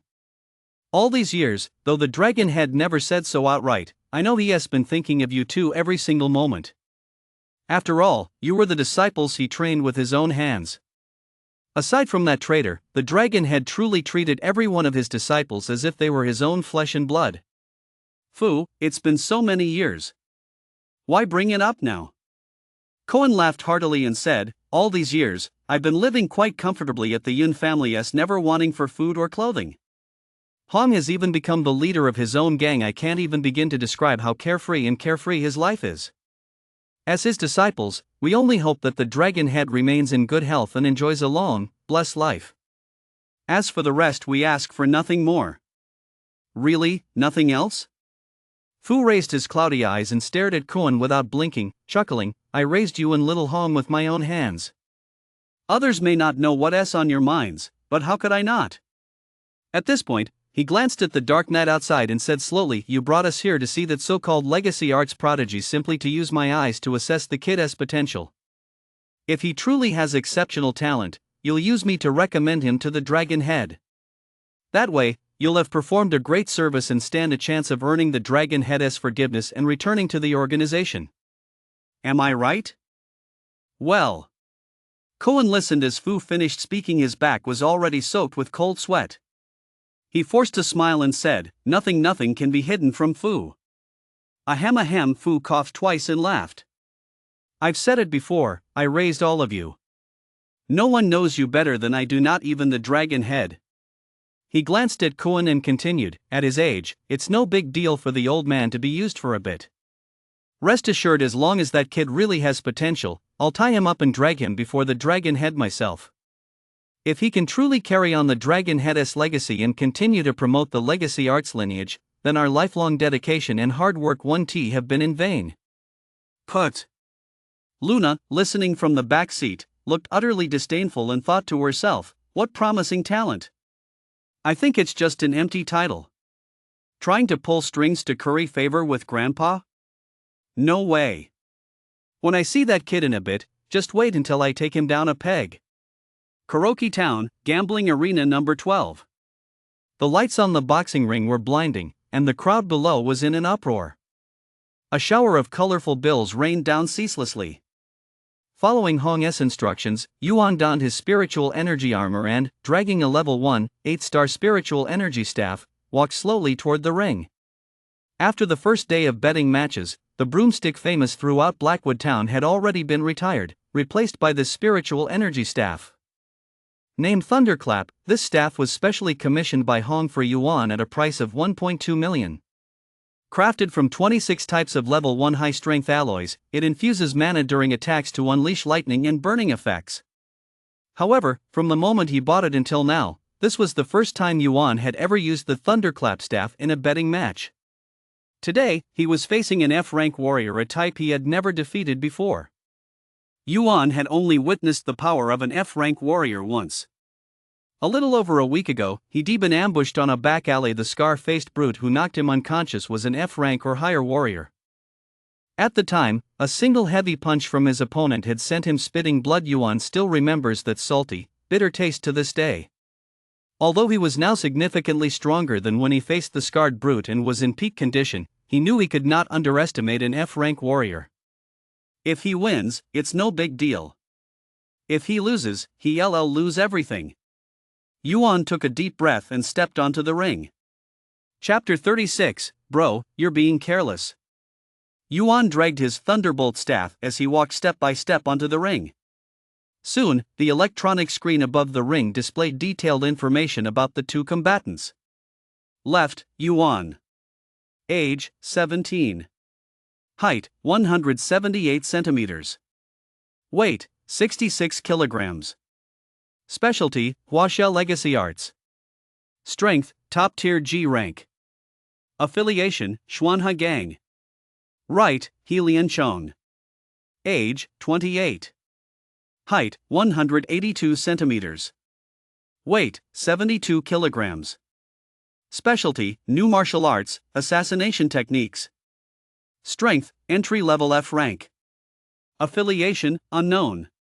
After more than a week of prison grub, I've not only grown a centimeter taller but also gained 2 kilograms. Being held hostage like this, I've got to be the first of my kind. Yuan gave a self-deprecating smile and looked up at He Lianchong, the F-rank fighter standing across the ring. He stood there aloof, clutching a silver dagger, like a hungry, bloodthirsty vulture. Dressed in a dark black combat suit, he was lean and muscular, but his thighs were exceptionally thick. Any expert could tell at a glance that this man's lower body strength was undoubtedly formidable. Beneath a mop of silver-gray hair lay a pale, gaunt, yet handsome face. A pair of bloodshot eyes stared intently at Yuan, radiating intense murderous intent and ferocity. "You're Yuan?" He Lianchong eyed Yuan up and down and said contemptuously, "I hear you're the strongest teenage warrior in this town?"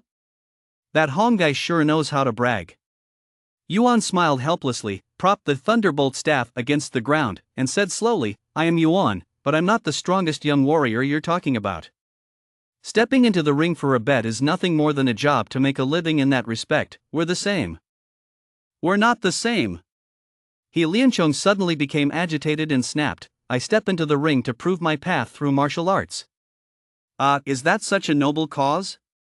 Yuan's eye twitched slightly. He Lianchong flashed a devilish grin and said, enunciating each word clearly, "Over the years, I've traveled across every major region of Huaxia, set foot in dozens of base cities, challenged over 100 betting arenas, and defeated more than 100 warriors, all in search of those so-called strongest fighters, so I could use their blood to validate my own martial path." "Oh." Yuan replied curtly, "Anyway, I'm just here to work and make money. Besides, I don't want to use my own blood to prove some bullshit path for anyone else." "Vulgar." He Lianchong spat and snorted coldly. "You money-grubbing lackey, you're not even worthy of being called a warrior. A true warrior should be like me, regard money as dirt, devote themselves solely to proving their path, and push past their own limits at all costs to reach the pinnacle of martial arts." Yeah, you're so noble," Yuan said, too lazy to engage with this self-important, late-stage teenage delusion sufferer. He hoisted the thunderbolt staff onto his shoulder and looked up. "We've been talking for so long, are we going to fight or not? If not, I'll have them find me a different opponent. Let us fight." He Lianchong jutted his dagger forward, his face contorted with fury. "Since you're begging for death, I'll grant your wish. Today, I'll let you experience firsthand the terror of being at the mercy of the dagger in my hand." With that, his body shifted, and his entire spine instantly arched like a bowstring. He thrust his feet forward with all his might, his two incredibly muscular thighs tensed in an instant, and his slender body suddenly wavered, whizzing past like a streak of light as he darted toward Yuan's location. His right hand gripped the dagger tightly, and like a venomous snake striking, he thrust diagonally toward the lower left side of Yuan's ribs at an extremely devious angle. Bloody 7 kills missed. Shadow Guild whirlwind slash. Damn, why do I suddenly feel like I'm watching a Japanese shonen anime? His opponent was incredibly fast, so Yuan didn't dare hesitate. He quickly leaped to the side to dodge. He Lianchong seemed to have anticipated his move all along. Uttering petty tricks, he twisted his body and immediately wrapped around Yuan like a vine. With a slight flick of his wrist, the dagger spun rapidly, and with a hiss, it stabbed straight toward Yuan's heart. So fast. Seeing his opponent unleash a killing move, Yuan's expression changed, and he dodged to the side once more. Unfortunately, while he managed to protect his heart, the upper part of his left arm took a brutal blow from He Lianchong. His psychic armor shattered on impact, tearing a long gash through the muscles of his left arm. Bright red blood immediately spurted from the wound, splattering across the ring. No wonder he's an F-rank warrior, he's really something. Yuan clenched his teeth, cold sweat pouring down his forehead as he forced himself to endure the excruciating pain radiating from his left arm. His eyes narrowed as he closely watched He Lianchong's movements while rapidly devising a countermeasure. The spectators below the ring, sensing Yuan's hesitation, immediately began to cheer loudly. "Yuan, I bet 500,000 on you to win. If you chicken out one more time, I'll go up there and finish you off myself." If you're not satisfied, just fight. What the hell are you afraid of? You were so cocky when you fought G-class opponents, now you're scared just because you're fighting a higher class? Ha ha ha ha, you idiots. I told you from the start that Yuan wasn't up to it. You insisted on betting big on a long shot. Now you know you were wrong, don't you? Helian Chon, show what you're made of. Take that son of a bitch down. Meanwhile, in the VIP box at the center of the arena, every big shot except Hong wore smug expressions. What did I tell you? What did I tell you? Boss Tang downed a gulp of liquor and roared with laughter. That kid Yuan's only a big shot at the G level. Once he runs into an F level opponent, he won't even know how he died. Ah, brother Tang, your eye for talent is truly sharp. Looks like this round, you're guaranteed to come out ahead? Old Ghost, who leaned back on the sofa, took a puff on his cigar, glanced at Hong, and said slowly, but speaking of which, in all the years the Blackwood Town gambling den has been open, there has never been a G-class fighter who has beaten an F-class fighter. Hong, I'm afraid you're going to screw this one up. No sooner had the two of them finished speaking than the other bigwigs immediately chimed in. Hong took a light sip of the red wine in his glass and smiled faintly. So what if I screw up? It's no big deal, it's only 2 million. If I lose, I'll just consider it the cost of treating everyone to a good show. She shot a glance at Boss Tang and added with a laugh, besides, I won this money from Boss Tang. If he doesn't mind losing it, why should I? Fuck you, ahem. Boss Tang choked on a mouthful of wine, nearly coughing up tears. Seeing him in such a state, the group of big shots standing nearby burst into laughter, gloating over his misfortune. Just kidding, Hong said, setting down his glass with a smile. The fight has only just begun. Everyone, please stay calm. That kid Yuan is a sly one until the very last moment. It's anyone's guess who'll win. Let us watch the match in silence, eat and drink as usual, and wait and see. After speaking, he turned toward the boxing ring, his gaze darkening as he thought to himself, challenging an opponent from a higher weight class isn't easy, but for a practitioner of legacy arts, it's not impossible either. If Yuan can defeat his opponent, it's his good fortune if he dies in the ring. Don't blame me, just blame that fool Kuan for misjudging him. On the boxing ring, He Lianchong landed a successful strike, slowly turned around, stuck out his tongue to lick the blood off his dagger, and laughed wickedly. Hey kid, how does it feel to be bitten by the poison dragon dagger? If the rules of this betting match didn't forbid poisoning weapons, you'd already be dead by now. Shut up. Yuan tore a strip of cloth from his tunic, roughly bandaged his wound, hoisted the thunderclap staff onto his shoulder, and looked up. I'll ask you this, am I dead yet? Not yet, but if I'm not dead, let us keep fighting. Stop spouting all that bullshit.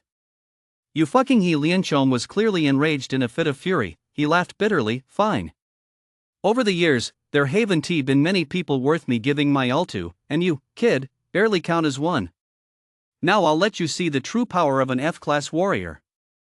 No sooner had the words left his mouth than he ripped off his shirt with a rip, revealing a muscular, scarred torso. He bent forward at a 90-degree angle to the ground, feet splayed one in front of the other, dagger in hand, poised and ready. Kill. With a low growl, he suddenly pushed off with his right foot, stomping hard on the ground, and his left foot immediately followed. As his feet alternated, his speed surged dramatically. Like a bolt of thunder and lightning, he lunged straight toward Yuan, who stood 5 meters away. In an instant, he closed the distance. With a flick of his right wrist, he sent a series of blurring dagger shadows hurtling toward Yuan's throat. Bloody 7 Slazine Sha soul snatching stab. Flight is the best strategy. Without a word, Yuan immediately darted backward, dragging his thunderbolt staff behind him. In his view, his opponent was an F rank. He held a clear advantage in both cultivation and combat prowess. At this moment, the only way to defeat him was to temporarily avoid the brunt of his attack, engage in a war of attrition, and patiently wait for the right opportunity. He Lianchong, however, was determined to end the battle quickly. Seeing Yuan dodge backward, he immediately pushed his footwork to the limit. Closing in like a cancerous tumor clinging to bone, he flicked his wrist, sending a flurry of daggers like falling pear blossoms from the Shadow Guild, completely enveloping Yuan's back. With a few soft hiss sounds, Yuan's back was torn open by several more gruesome gashes. Gritting his teeth against the excruciating pain, he sprinted forward, mustering every ounce of strength to barely evade the dagger's range. Seeing Yuan flee while wounded, He Liancheng let out a savage laugh. He planted one foot firmly on the ground, propelling himself forward like a cannonball. He launched a flying kick that struck Yuan squarely in the small of his back, sending him flying 5 meters away. Yuan vomited a mouthful of blood with a wah, collapsed face down on the ground, struggled a few times, and then lay still. In an instant, a chorus of shouts erupted throughout the betting arena. Damn it, he's already out? Yuan's such a total loser, he's already down before even facing an opponent. What a waste of my 300,000. Next time, I'd rather throw my money into the water than try to win big with a small bet. This is a total rip-off. In the VIP box, Boss Tang, Old Ghost 2, and a group of bigwigs burst into loud laughter upon seeing Yuan lying motionless on the floor, raising their glasses in celebration. Only Hong continued to stare intently at the ring, his eyes calm and expressionless, saying nothing. On the ring. Seeing Yuan lying motionless on the floor, He Liancheng felt his enthusiasm wane. He frowned and said, "What a shame. The so-called unbeatable G-class fighter is nothing but all talk and no action. I was actually hoping you'd trade a few more moves with me, but I didn't expect you to go down so easily." He gripped his dagger and walked step by step toward Yuan. When he reached him, he looked down at the youth at his feet. A hint of mockery gradually crept across his pale, handsome face. "It's your bad luck to have run into me. Oh well, today, I'll use your head as a stepping stone on my path to enlightenment." He raised the dagger and slashed horizontally toward the back of Yuan's neck. Just then, a sly smile suddenly curled at the corner of Yuan's lips as he lay prone on the ground. Before He Liancheng could bring the dagger down, Yuan suddenly swung his thunderbolt staff with all his might, sweeping at his opponent's lower body. Bro, you let your guard down. Chapter 37, A Stumble in the Gutter. Bro, you let your guard down. Yuan let out a cold laugh, channeling all his strength into the staff as he swept it out with a whoosh. Damn. He Liancheng's face turned pale. He clearly hadn't expected this kid, Yuan, to dare play dead right in front of him. With no time to dodge, bang, his calf was struck hard by the thunderbolt staff. He let out a holy shit as he fell flat on his back. Having finally turned the tide and gained the upper hand, Yuan was naturally not going to pass up this golden opportunity for a counterattack. Leaping to his feet, he channeled his mana into the thunderbolt staff and, raising his arm, delivered his staff to the dog's head strike, smashing it down hard toward He Liancheng's forehead. In that critical moment, He Liancheng had no time to think. He immediately spun around and took off running backward. Yuan let out a cold laugh, flicked his wrist, and instantly changed his move, a counter-strike to the dog's butt that slammed viciously into He Liancheng's buttocks. Sizzle, sizzle, sizzle. He Liancheng took the full force of the staff on his buttocks and instantly fell forward. The moment he hit the ground, he felt a searing, excruciating pain in his buttocks. Reaching behind him, he discovered a large patch of his pants had been burned away, exposing charred skin. Wisps of white smoke were still rising from the wound. "You little bastard, this is going too far." Clutching his numb buttocks, He Liancheng staggered to his feet and pointed his dagger at Yuan, snarling, "Yuan, if I don't chop you into pieces today, I'll stop being a he." "If you're not a he, what are you? A Chen?"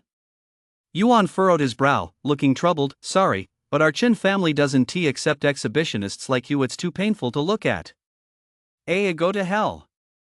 He Liancheng's face flushed crimson as he completely lost his temper. He let out a roar and was about to charge forward when he suddenly felt a wave of numbness wash over his legs. His entire body froze in place, unable to move. His face turned pale as he exclaimed, "This, what the hell is going on? Why can't I move my legs? Electricity conducts, don't you even know that much common sense?" Yuan gave a cold smile and said, "I saw it coming a long time ago. Although you're fast and your cultivation is far stronger than mine, you rely too heavily on your lower body when attacking. Once your lower body is compromised, your strength is bound to be severely diminished. If you'd protected your lower body better from the start, I really wouldn't have been able to handle you." But unfortunately, you're arrogant and overconfident, and you made the rookie mistake of underestimating your opponent. It's no surprise at all that you'd stumble at the final hurdle. Upon hearing Yuan's words, He Liancheng's face instantly turned pale. His eyes bloodshot, he growled, "Damn it. Some green, what behind the ears kid dares to lecture me? You're asking for death. Today, I'll slaughter you with my own hands and use your blood to consecrate my dagger." With that, he grabbed his dagger, forced his inner energy to surge, and lunged forward, aiming a fierce thrust at Yuan's vital areas. A cornered dog will bite. Without a moment's hesitation, Yuan sidestepped and countered with a backhand strike. The staff strikes the twin dogs aimed directly at his opponent's vulnerable lower joints. Although the numbness in He Liancheng's lower body had eased slightly, his speed and strength were now a far cry from what they had been earlier. Coupled with the severe setback he suffered earlier, the moment he saw the Shadow Guild staff coming at him, his fighting spirit was already halved. He hurriedly dodged to the right, barely evading Yuan's strike, which carried the force of 1,000 June. Just as he was breathing a sigh of relief, he suddenly saw Yuan flick his wrist, instantly changing his technique. The thunderclap staff stabbed diagonally toward him, piercing between his legs and sweeping upward with great force. He Liancheng's expression changed drastically in an instant. He felt a chill between his legs. Without a moment's hesitation, he leaped upward, trying to dodge Yuan's incredibly treacherous groin-sweeping staff. Yuan gave a mocking laugh and said, "Nice dodge." He planted one foot on the ground, leaped up with agile grace, channeled his strength into his right arm, and unleashed another move stick to the dog's head, swinging it violently downward, aiming straight for his opponent's face. Ah! Just as He Liancheng leapt into the air, he looked up suddenly and saw the staff of the Shadow Guild slashing down from above. Terrified out of his wits, he had no choice but to raise his arm to block the blow. The next moment, there was a thunderous boom. He and his dagger were struck mid-air by the thunderclap staff. Then came a series of sizzling sounds. He Liancheng, his entire body charred black, collapsed onto the ground, his whole body shaking violently. White smoke rose from his disheveled silver-gray hair, which stood on end one strand after another. His eyes had been electrocuted into a cross-eyed stare. With one hand clutching his buttocks and the other raised feebly, he said in a trembling voice, I'm done. Done? I really am done. I'll give you credit for knowing when to quit." Yuan landed lightly on the ring, dragged the thunderbolt staff over to He Liancheng's side, and sneered, "So you don't need to kill me to prove your cultivation anymore, do you?" He Liancheng was at a loss for words. He was truly bitter inside. As an F-rank entry-level warrior who had dominated the major betting arenas across Huaxia for years, he had never lost to a G-rank warrior. When he thrust his dagger at the back of Yuan's neck, he was still smug, fully convinced he could easily claim another head. But who would have thought that Yuan, of all people, would feign death and then seize the opportunity to launch a sneak attack on his most vulnerable lower body? This directly led to a stunning reversal of fortune, and he ended up suffering a crushing defeat. A loss was a loss at this moment. He Liancheng could only accept his fate. Just as he was about to close his eyes and face death with dignity, Yuan's indifferent voice suddenly rang in his ear, "You may go." "You're not going to kill me?" He Liancheng looked utterly stunned. "Why would I kill you?" Yuan said indifferently. "I told you long ago I'm here to work and earn money, not to kill people. Besides, there are countless ways to attain enlightenment. Killing is by no means the only one. I'm letting you off the hook today, but you'd better watch your step from now on." With that, he hoisted the thunderbolt staff onto his shoulder and walked off the ring. At that moment, the entire arena erupted. Countless spectators leapt to their feet, cheering loudly for Yuan's stunning comeback. "Holy shit, that scared the hell out of me. Yuan, could you have faked your death any more convincingly? That was some sneaky move. He even fooled us. Heaven has eyes. We finally kept the 300,000. My heart was about to jump right out of my chest." Meanwhile, those who had lost their bets looked as if they'd lost a parent, wailing and howling like ghosts. In the luxury box seats, every big shot except Hong looked completely dumbfounded. The air remained still for quite a while. Old Ghost, who was the first to break the silence, his eye twitching as he muttered, "The young are formidable, the young are formidable." Boss Tang was the second to speak. Heaven is my witness, I, Tang Santon, swear a solemn oath today, if I ever gamble with that Hong guy again, I'll chop off my own hand. The group of big shots began to discuss the matter. Some slammed their fists on the table and cursed, some sighed deeply, and others seethed with indignation. Fortunately, aside from Boss Tang, none of the big shots present were the kind of cheapskates who couldn't handle losing. It was just $1 million or $2 if they lost it, so be it. After a round of cursing, once they vented their frustration, they cast the earlier incident to the winds and resumed clinking glasses, bragging, and bantering. Old Hu stood up, toasted Hong, and sighed with a smile. Hong, I truly envy you. To have taken in such a prodigy, even an old ghost like me has to admit defeat. If I'd known this kid was this good, I'd never have gotten myself into this mess, Boss Tang said, still feeling the sting of his loss. Damn it, I wasted $3 million for nothing. That old man and that kid fleeced me until I didn't have a single hair left.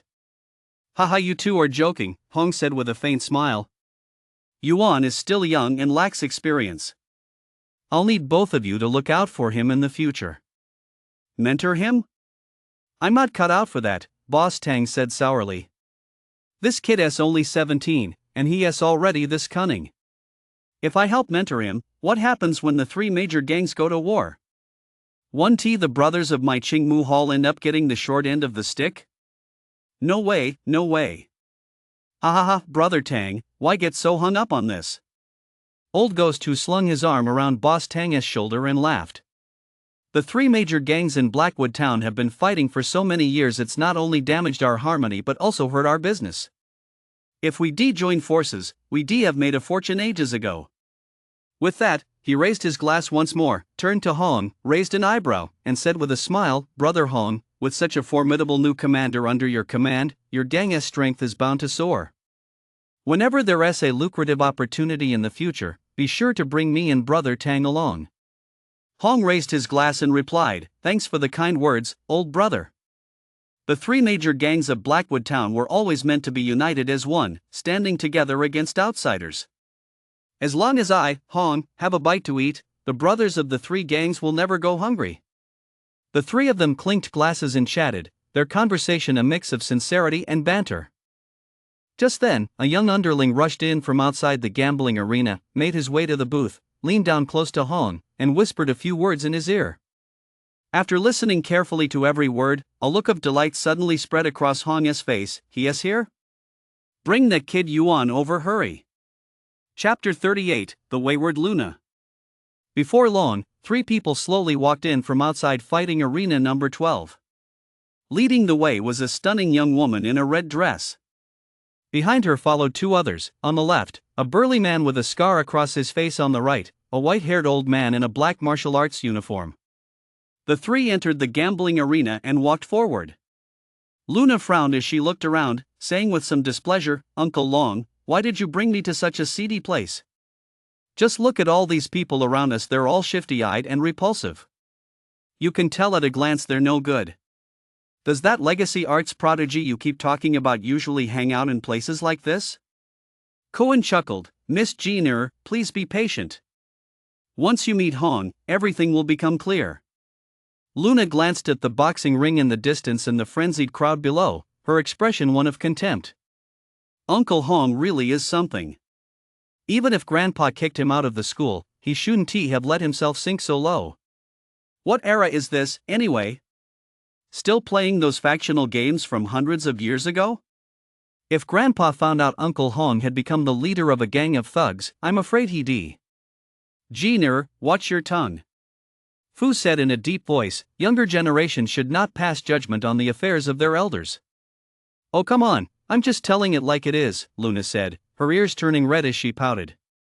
It's no big deal, Kuan interjected, trying to smooth things over. Miss Jenner speaks her mind, Fu, don't hold it against her. Humph, exactly. Uncle Long really does understand the situation, Luna said, tilting her little head back and striding off on her own. Fu watched her back as she walked toward the Shadow Guild inside. That girl is so headstrong and willful.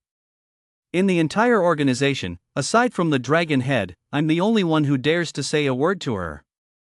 Once we two old men are gone, I really don't know who I'll be able to keep her in line. Fu, you're worrying too much, Cohen laughed. Miss Jenner is still young, after all. Once she is a bit older, I'm sure her temper will mellow. Besides, isn't there's still the young master in charge of the organization? The young master? A hint of a meaningful smile flashed across Fu's face. Let us not talk about him. I don't want people saying this old man is meddling in the head's family affairs and causing a stir. Hearing this, Cohen tactfully refrained from asking any further questions. The three continued on their way. They hadn't taken more than a few steps when they heard a hearty laugh coming from ahead. Ha ha Fu, it's been over 10 years since we last met. How have you been? The crowd ahead parted to the sides, and Hong stepped out, walking toward them with a beaming smile.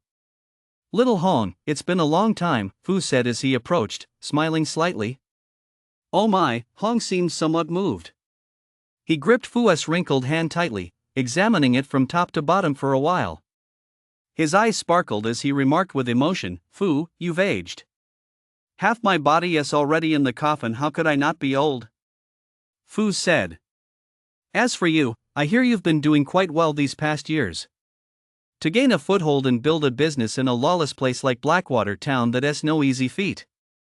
It's just small-time stuff, nothing that would catch Fu's eye, Hong chuckled.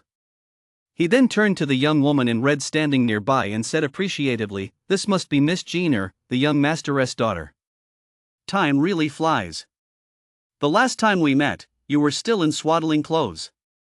I never imagined that in the blink of an eye, you'd have blossomed into such a graceful and radiant young lady. People like us really have no choice but to accept that we're getting old. Earlier, Luna had felt slightly displeased that Hong had been so preoccupied with catching up with Fu that he left her out of the conversation. Now, hearing him praise her youth and beauty, she couldn't help but feel a sense of pride. She smiled sweetly and said, Uncle Hong, you flatter me. My father often reminds Jenner to learn as much as possible from the elders in our sect. I hope you'll continue to guide me in the future. You're too kind, far too kind, Hong laughed heartily. I've long heard that Miss Jenner is exceptionally gifted at such a young age. You've already received the true teachings of the Dragon Head, unlike us good-for-nothing disciples who don't even have the qualifications to practice the legacy arts. As he said this, his gaze darkened slightly, but he quickly concealed it. Then he smiled and said, the place is modest, but I've already had the best booth reserved to welcome you two distinguished guests. With that, he bowed slightly and gestured for them to proceed. Fu nodded with a smile and led Luna forward. Hong stood behind them, walking side by side with Kuan. Hong, I can't believe you actually thought to bring Fu and the others here. I almost got choked to death by that little brat spit on the way here, Kuan said, turning his head and speaking in a low voice. If not here, then where? Hong said teasingly. This is Blackwood Town, not Linjiang City. These are the conditions here. Besides, I treated that little brat with courtesy only for the sake of Dragonhead and Fu. Otherwise, given what her father did to us in the past, I'd consider it generous not to tie her up and give her 200 lashes. Lashes, you really do have a taste for that. Cohen felt a chill run down his spine. Get lost. Hong snapped irritably. Just kidding, don't take it seriously, Cohen said with an awkward laugh. Are you planning to have that kid Yuan go up on stage and fight to show them what he is made of, or do you have other plans? Fight? It's already over, Hong said. Over? Kuan's eyes widened. You know the rules, the betting league never changes the start time of a match because of any one person, Hong said with a shrug. According to the original plan, I did want to have Yuan put on a show for them, but first, you guys took too long to get here, and second, the match ended too quickly. With things turning out this way, there is nothing I can do. Is it my fault? Cohen asked, sounding a bit exasperated. You know as well as I do that the monsters in Blackwood Mountain have been stirring up trouble again lately. And since I was driving at night, how could I not be extra careful? After a moment's silence, he asked, so what do we do now? Arrange another bet fight for him? That won't be necessary, Hong said. Fu has extensive connections, he'll find other ways to gauge that kid's talent. You and I just need to watch and see. True, Kuan replied. He fell silent for a moment before speaking again. I hope everything goes smoothly this time. Things haven't been peaceful at the Yun family lately. Ever since Yuan went missing, the police and people from the Ning family have been showing up every day to ask questions. If the Yun family's elder patriarch hadn't stepped in, they probably would have traced it back to us by now. Hong sighed softly and said, Yun probably wouldn't have dreamed that his kidnapping would end up being such a huge help to us. Now it all depends on whether that kid Yuan is willing to cooperate. Yuan has no hope of passing the college entrance exam. He has no choice but to cooperate with us, Cohen said. If we can use him to get back into the organization, it'll all be worth it. Let us hope so. Hong nodded, his eyes flickering slightly. The two were walking forward when they suddenly heard a commotion coming from the direction of the booth. In the crowd, Luna was arguing with a gambling den attendant. What? Fu and I came all this way, and you dare tell me the fight is over? Luna stood with her hands on her hips, her pretty face flushed bright red, looking utterly defiant. I don't care. Arrange for that kid Yuan to get up there and fight right now so Fu and I can watch, or I'll have you all locked up one by one. The attendant was clearly unaccustomed to handling such a situation. He kept smiling apologetically while trying to explain something to Luna. Jeaner, stop causing a scene, Fu said, seeing the crowd growing larger around them. Let us wait until Xiao Hong arrives and hear what he has to say first. Fu, you're way too easygoing. Seeing the waiter cowering, Luna's spoiled temper flared up instantly. I think they're just trying to make us come all this way for nothing. And all that talk about a legacy arts prodigy? I don't buy it. After saying that, she turned to the crowd and demanded, Where's Yuan?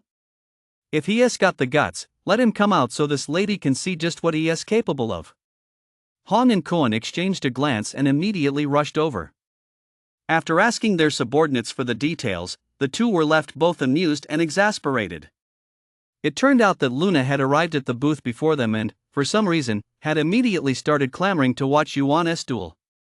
Yuan had just finished a duel, and the arena was already scheduled for another match, so naturally, her wish couldn't be granted. Unexpectedly, Luna flew into a rage right then and there, insisting that Yuan take the stage for a match no matter what. Feeling helpless, Hong stepped forward and said to Luna, Miss Jeaner, Yuan just finished a match. It'll be fine to have Fu test his skills in a bit. There's no need for him to fight another round, is there? That won't do, Luna said, pouting. Don't you all call him the legacy arts prodigy? If that is the case, he should definitely step into the ring for a real fight so Fu and I can see for ourselves. Well, Hong was at a loss. Just then, a calm voice drifted from the side of the crowd. What kind of crazy woman is this, making such a racket here? The crowd turned to look in the direction of the voice and saw Yuan walking slowly toward them in a light robe. He approached, narrowed his eyes slightly, and sized up the uninvited guests before him. The young girl in front of him was dressed in expensive clothes and exuded an intimidating aura. She was clearly the daughter of a wealthy family. Besides her, there were two others who caught his attention. A burly man with a scar and an elderly man in black. Needless to say, Yuan recognized the burly man with the scar at a glance. This was the F-rank warrior who had knocked him unconscious and kidnapped him on that path. What truly made him feel a sense of oppression, however, was the elderly man in black standing beside him. Although his aura was contained within, it instinctively gave Yuan the feeling of staring into an abyss. This old man's strength is unfathomable, far surpassing both Hong and the scarred brute. He is easily the strongest warrior I've ever encountered. Just who is he, anyway? Yuan furrowed his brow slightly and fell silent. Luna had been seething with rage ever since Yuan called her a crazy woman. Seeing him ignore her for so long only fueled her anger further, and she snapped angrily, Are you looking to die?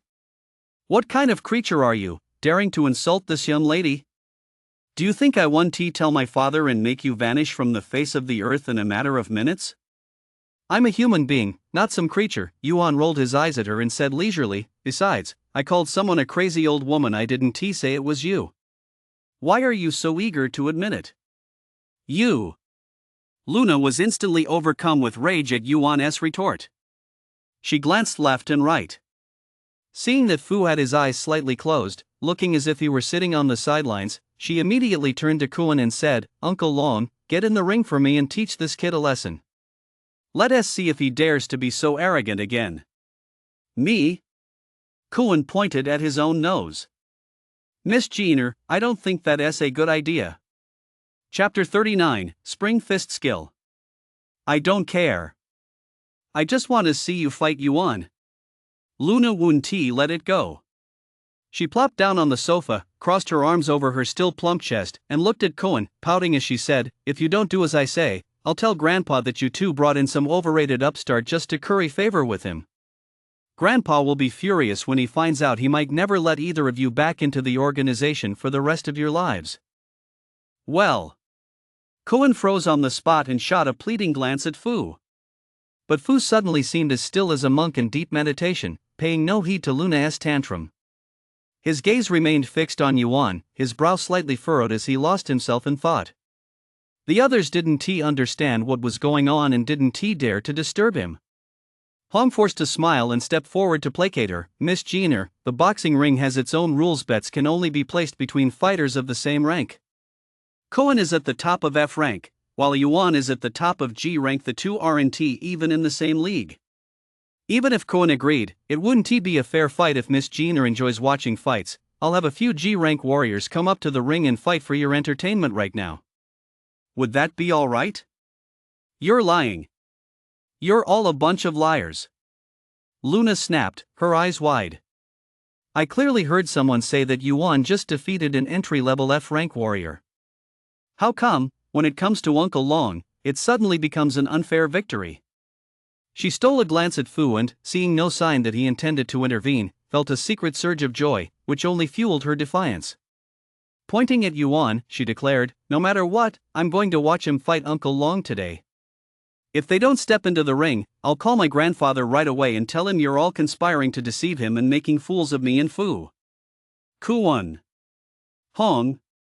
Luna's spoiled and headstrong nature was notorious within the organization.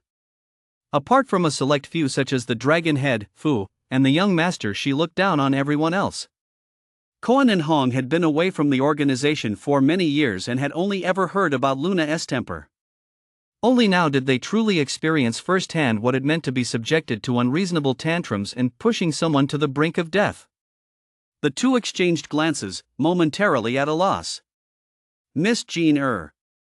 Just then, Yuan suddenly spoke up, "I don't care who you are, and I don't care if you're the big shot Hong invited. Bottom line, I'm an individual, not a servant in your household. If you want to watch a fight, have one of your own servants step up and fight.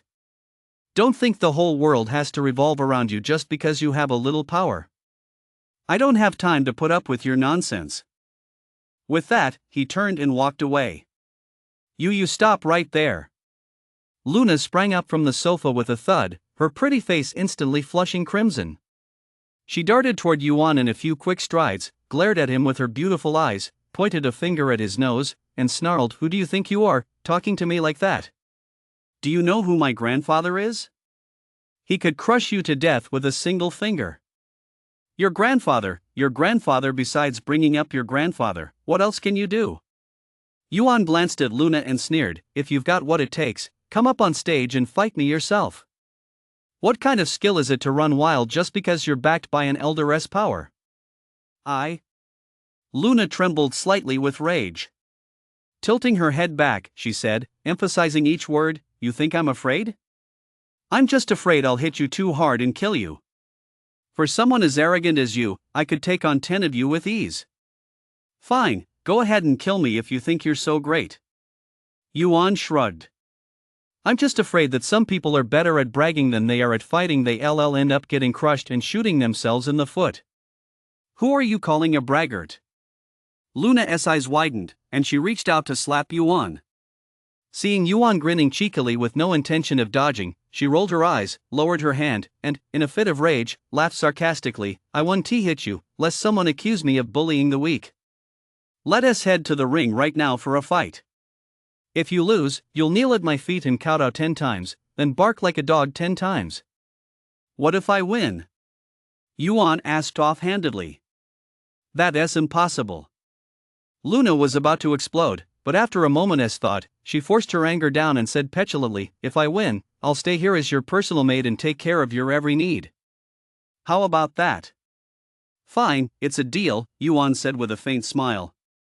That way, I won't have to look at one-eyed hero's ugly mug every day, and I'll have a sweet, delicate young lady to warm my bed in. That shouldn't be too bad. Seeing that Luna was about to step onto the stage herself to duel with Yuan, everyone watching was stunned. Hong and Cohen, in particular, were as frantic as ants on a hot pan, rushing to dissuade her. Luna was the cherished granddaughter of the Dragon Head and the apple of young master Su Jiannan Si.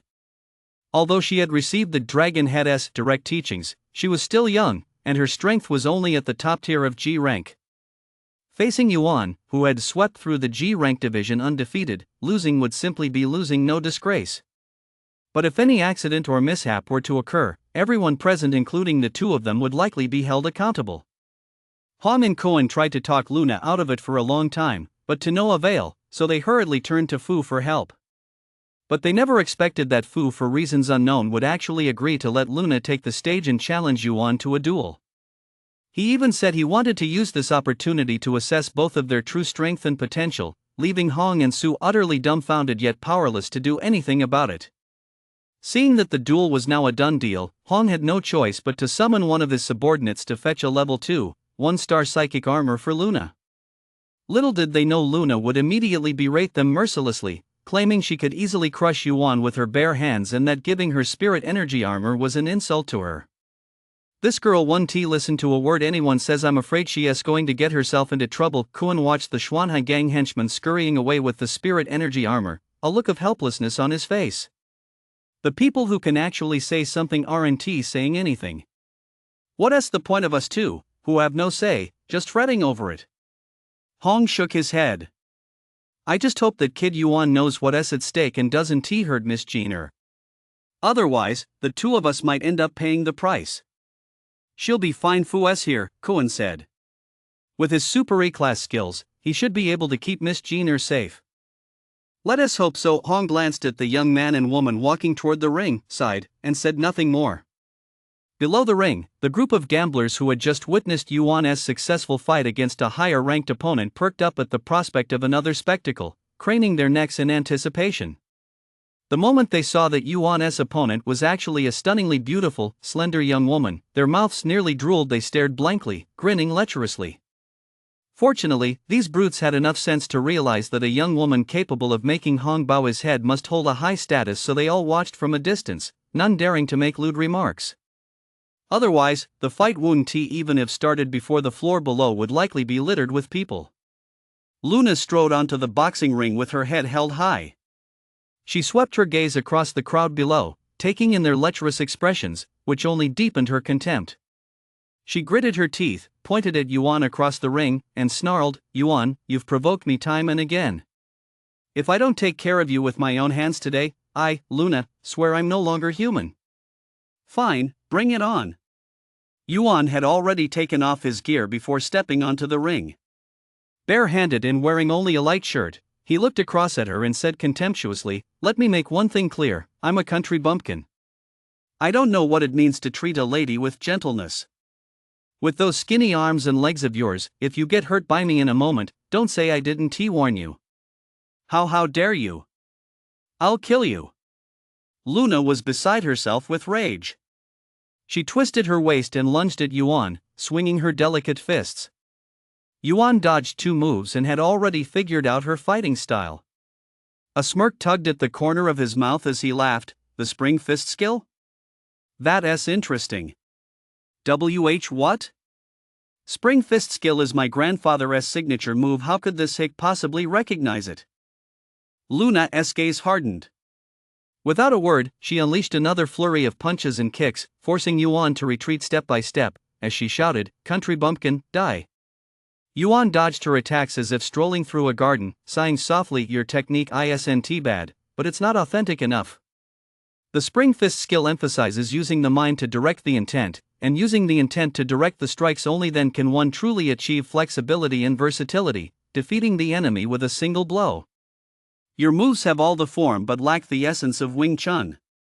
You call it legacy arts, but in reality, it's not much better than flashy, empty moves. It's still a long way from being ready for actual combat. What did you say? Luna swept out a kick and used the momentum to leap back, her mind filled with both shock and rage. She was furious that a lowly country bumpkin would dare to critique her most prized fighting techniques so brazenly. She was startled that he not only knew the essence of the spring fist skill like the back of his hand, but had also pinpointed the flaws in her form in the blink of an eye. No wonder uncles Hong and Long hold him in such high regard. Could it be that this kid really is the legacy arts prodigy they've been talking about? Luna's expression flickered with surprise, but she refused to admit defeat, snapping angrily, "You little brat, the Su family's secret arts are not for you to comment on here. Say one more word, and I'll cut your tongue out." Secret arts? What a joke, Yuan laughed coldly. The spring fist skill is a millennia-old national treasure of Huaxia. Since when did it become your Su family's secret art? Since you refuse to accept this, I'll personally teach you what the true national treasure of Huaxia really is. With that, he channeled his power into his feet, closed in, and launched a thrusting fingers skill, a technique from the spring fist skill straight at Luna's jaw. Seeing his attack coming at breakneck speed, Luna twisted her body and darted aside. Unexpectedly, Yuan was even faster than she was. In the blink of an eye, he had flashed before her like a ghost from the Shadow Guild, launching another strike, the bridge-seeking skill, straight at her face. Why does he know the spring fist skill too? This can't be. Driven back step by Yuan's spring fist skill, the very technique she herself mastered, and utterly unable to defend herself, Luna finally began to feel fear. The only thing keeping her standing on the stage was that tiny, insignificant shred of pride deep within her heart. Before she knew it, Yuan had cornered her at the edge of the arena, and the outcome of the match was about to be decided. Suddenly, Yuan's body flickered as he darted behind Luna, grabbed her slender, fair neck, pulled her toward him, and whispered softly in her ear, "Miss Jenner, there's a reason for this. I apologize for the inconvenience." He then lifted his head, gathered all his strength, and bellowed down at the crowd, "Nobody move. Luna is in my hands right now. If anyone dares to make a single move, I'll snap their neck on the spot." Chapter 40, Hostage Situation. "Yuan, you bastard, let me go." Luna clearly hadn't expected Yuan to dare take her hostage in public. Her pretty face turned deathly pale. She frantically tried to pry Yuan's arm away with both hands, only to discover that his seemingly frail arm possessed immense strength. No matter how hard she struggled, it was to no avail. The situation on the boxing ring changed abruptly, and the crowd below was instantly frozen with fear. Hong and the others, in particular, could never have imagined that Yuan would dare take such a desperate risk seizing Luna while surrounded by so many martial arts masters. They all stood as if on thin ice, not daring to breathe a single breath. Such a young age, yet quite the temper. Fu sighed, walked forward with his hands behind his back, cleared his throat twice, and said slowly, "Young man, considering your natural talent and the fact that you're a legacy arts practitioner, this old man won't make things difficult for you. As long as you release Jenner, I can guarantee you'll come out of this unscathed." Though his voice was soft and his speech slow, every word was imbued with deep, resonant mana. After those two sentences, Yuan felt a sharp pain in his eardrums. Struggling to suppress the turmoil within him, he shouted, "I have no intention of harming Miss Jenner. As long as you cooperate, I will naturally release her. But if you try to forcibly rescue her..." With a sharp click, he hooked two fingers around Luna's delicate throat and said coldly, "I don't mind going down with Miss Jenner. We'll both perish together." "Yuan, don't do anything rash," Hong shouted from the side. "Let Miss Jenner go, and we'll negotiate any terms. For heaven's sake, don't hurt her." "Hong, has this day finally come for you?" Yuan sneered. "You've always been the one scheming against others. I never imagined the day would come when I'd outmaneuver you." "Yes," Hong said, his expression darkening. "I should have seen this coming. You provoked Miss Jenner into challenging you on stage just to take her hostage and force us to let you return to Linjiang. It's not too late to realize that now," Yuan said coldly. "You've been colluding with Yun and Cohen. For the past half a month, you've kept me imprisoned in a dark room, not only monitoring me every moment but also forcing me to fight on stage for you. The reason I've been so patient with you all this time is that I've been waiting for an opportunity to escape back to Linjiang. Thankfully, heaven has its eyes. It gave me such a golden opportunity the day before the college entrance exams. What do you have in mind? Hong's body trembled slightly as he asked coldly. Nothing, Yuan replied. Prepare a car and a driver for me immediately to take me and Miss Jean back to Linjiang. Once I've safely reached the city, I'll release her. At this point, he paused, then continued slowly, but I must warn you, you have many skilled fighters on your side. If you dare pull any tricks, you know the consequences. All right, I agree. As long as you don't harm Miss Jean, everything can be worked out. Hong agreed without hesitation. He immediately turned around, summoned one of his men, and gave him a few whispered instructions. The subordinate immediately took out his cell phone to make a call. In just a moment, he reported back, Hong, the car is already parked outside the gambling den, and the driver is standing by. We're ready to leave at any moment. Hong nodded slightly, turned to Yuan, and said earnestly, Yuan, the car and driver are ready. You can come down now, can't you? Yuan's expression remained impassive as he pointed toward the audience below. All of you, get out of my way. The crowd exchanged glances and immediately parted like a tide, retreating to both sides to clear a path. Yuan, holding Luna hostage, stepped down from the ring one step at a time. Once off the ring, he walked forward at a steady pace, neither too fast nor too slow, his eyes fixed intently on the movements of Fu and the others, not daring to let his attention wander even for a moment. After taking a few more steps, his ears twitched as he suddenly detected faint footsteps behind him, and his heart gave a sudden jolt. Before he could even turn around, there was a dull thud. He'd been struck on the back of the head with a blunt object, and his whole body staggered sideways. Luna turned pale with fear, let out a shriek of awe, and wriggled free from Yuan's grasp. Glancing back, she saw a short, skinny man with a sleazy, shifty expression standing behind her.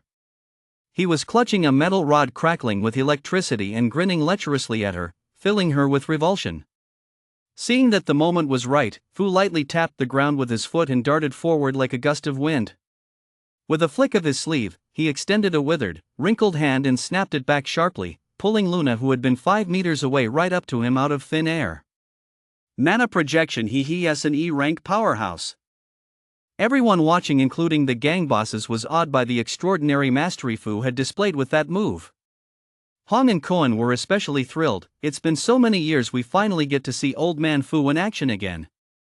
Fu's gaze remained impassive. He paid no heed to the crowd's praise and handed Luna over to Cohen. With another flash of movement, he lunged at Yuan, unleashing another mana wave that sent him flying 3 meters backward. Yuan let out a wah as he spat out a mouthful of blood, collapsed face down on the ground, and passed out. Fu brushed the dust off his hands, walked back with his hands behind his back, and sighed, I'm getting old. I'm not what I used to be. 20 years ago, I could have brought Jean back unscathed all by myself. Now, though, I have to rely on others and take advantage of someone's vulnerability. It really isn't a fair victory. Fu is the best. You took down Yuan with a single move. Luna stepped forward, wrapped her arm around Fu's, and shook him, saying, that really scared the life out of me just now. If UNT stepped in time, Jean might not have lived to see you again. And you have the nerve to say that? Fu shot her a glance and said irritably, if UNT been so unskilled executing that spring fist skill all over the place, how could he have subdued you so easily? That young man may act extremist and speak harshly, but there wasn't a trace of murderous intent in his eyes. It's clear he didn't want to kill you. I'm afraid he took you hostage only because he had no other choice. Jean has been wronged, and yet Fu is taking the outsider's side. Luna pouted, took a few steps forward, crouched down beside Yuan, and patted his cheek. Her eyes twinkled mischievously as she grinned, you little brat, daring to take this lady hostage. Just wait and see how I'm going to torment you. Someone, come here. Scaly head Zhang was standing nearby. Hearing Luna's call, he bowed and scraped, saying, what are your orders, Miss Jean? Luna didn't even look at him. Pointing at Yuan on the ground, she said, break his arms and legs for me. Let us see if he dares to bully anyone again. Well, scaly head Zhang hesitated. Although he always disliked Yuan, he knew Yuan was a talent Hong held in high regard. If he acted rashly and offended Hong, wouldn't he be the one to suffer the consequences? Why aren't you doing it? Luna's beautiful eyes narrowed in a glare. I. Miss Jenner, please show some mercy. Hong stepped forward, smiling apologetically. This man is a dual champion from Linjiang City, and a legacy arts prodigy the likes of which we see only once in a century. We've detained him here precisely to recommend him to the Dragon Head. He offended you, just have someone beat him up. Killing him outright would be a terrible waste. A waste? What's so wasteful about it? Luna furrowed her delicate brows and said disdainfully, didn't you see how he treated me just now? A person with such a corrupt heart, if we recommend him to my grandfather and he harbors any evil intentions, wouldn't that end up harming the old man? Well, Hong was at a loss for words, looking as though a scholar had run into a soldier. Just then, Fu stepped forward and said in a deep voice, all right, Jenner, that's enough. Little Hong is right. This youth is exceptionally skilled and is indeed worthy of being recommended to the Dragon Head. Those moves he just demonstrated from the spring fist skill were authentic and captured the essence of the art. Aside from being young and lacking a bit of strength, in terms of his understanding of the spring fist skill, I doubt anyone in the organization except for the Dragon Head could surpass him. He is truly a rare talent with great potential. In my opinion, let us go with Xiao Hong's suggestion, find someone to beat him up to let you vent your anger, and let us just call it a day. Just letting it go like that's letting him off way too easy. Luna's face flushed, and she wanted to argue a bit more. But seeing Fu's stern gaze, she dared not say anything else and reluctantly said, all right, Fu, it's up to you. After saying that, she planted her hands on her hips and turned to Hong. Today, I'll give Fu some face and spare this kid for now. But you better find someone to give him a thorough beating. If it's not severe enough, I'll tell my grandfather right away that you failed in your duties and secretly let the bad guys who kidnapped me off the hook. Hong. Kuan. Fu, sigh. Hong let out a sigh and said, got it. I'll do as Miss Jenner says and find someone to give him a thorough beating. With that, he beckoned to leprous-headed Zhang and whispered a few words in his ear. Scaly-head Zhang got the hint, summoned several burly men in black, and had them drag Yuan out of the gambling den. Witnessing this scene, all the gang bosses in Blackwood Town, including Old Ghost Hu and Boss Tang, stared in utter astonishment, thinking to themselves, this little girl sure knows how to make an entrance. Hong, a ruthless figure who ruled Blackwood Town with an iron fist and was feared by all, was completely powerless in her presence. Luna exhaled in relief as she watched Yuan being carried away. She slipped her arm through Fu's and smiled. Fu, now that things here are settled, shouldn't we head back? We'll leave first thing tomorrow morning, Fu said calmly, glancing at her. Why? Luna looked puzzled. Hong explained, Miss Jenner, you may not be aware of this, but Blackwood Town borders the Blackwood Mountains, and traveling at night is far too dangerous. Recently, reports have emerged from some monster hunting groups that the monster nests on Blackwood Mountain have been showing frequent signs of unusual activity. These reactions bear a striking resemblance to the catastrophe that occurred 100 years ago. In these extraordinary times, it's best to err on the side of caution. I think you should just make do and spend the night in Blackwood Town. First thing tomorrow morning, I'll personally send a car to escort you back. Ugh. What kind of hellhole is this? First kidnappers, now monsters. If I'd known, I never would come. Luna crouched there in frustration, propping her chin on her hands, her pretty face flushed red. Fu walked over to her side, affectionately ruffled her hair, smiled slightly, and said nothing. Suddenly, a chilling gust of wind swept in from outside the venue, ruffling his snow-white hair. Fu raised his cloudy eyes to gaze at the pitch-black wilderness outside, furrowed his brow slightly, and said in a deep voice, is the weather changing? Chapter 41, Monster Wave. Midnight. The dark room was deathly silent. Yuan lay alone on the spring bed, his eyes vacant, his heart as dead as ashes. As Hong had specifically instructed, he only received a symbolic beating that caused no real harm. Yet Yuan's spirits had already sunk to rock bottom. Nothing but despair, nothing but despair. It was now 1 a.m. on June 7th. In just over 8 hours, the theory division exam for the college entrance exam would begin. He had already done everything in his power to return to Linjiang and take the exam. Dad, Mom, Principal Su, Teacher Han, Su Peng, Young Master Hua, Senior Ningxi, and Old Master Gu, I'm sorry. I've let you all down. The faint yellow light cast upon his face illuminated two faint scars on his pale skin. Over the past 3 years, he had sacrificed far too much in his quest to get into college. From being a martial arts failure at the start, to later traveling through time and space to retrain in the legacy arts. The effort and sweat Yuan had poured into this journey were far beyond what ordinary people could ever imagine. The journey had been fraught with hardships. He regained the opportunity to train and was fortunate enough to obtain the dual champion, only to hit a wall at the mana manipulation stage. Later, he chanced upon Elder Gu and learned the mystic Qi scripture, which completely resolved his mana manipulation issues. But then, out of jealousy, Yun sent men to abduct him to Blackwood Town, where he was held captive for half a month. After his first failed escape attempt, he bided his time with great patience, risking life and limb to fight his way onto the stage, and finally seized the best opportunity to flee.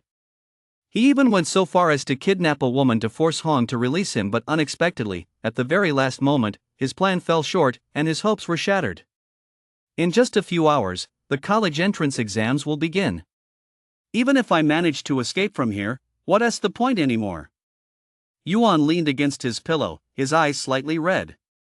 He reached up and rubbed them hard to keep the tears from falling. One-eyed hero sat on a small square stool next to the spring bed, holding a medicinal patch in his hands.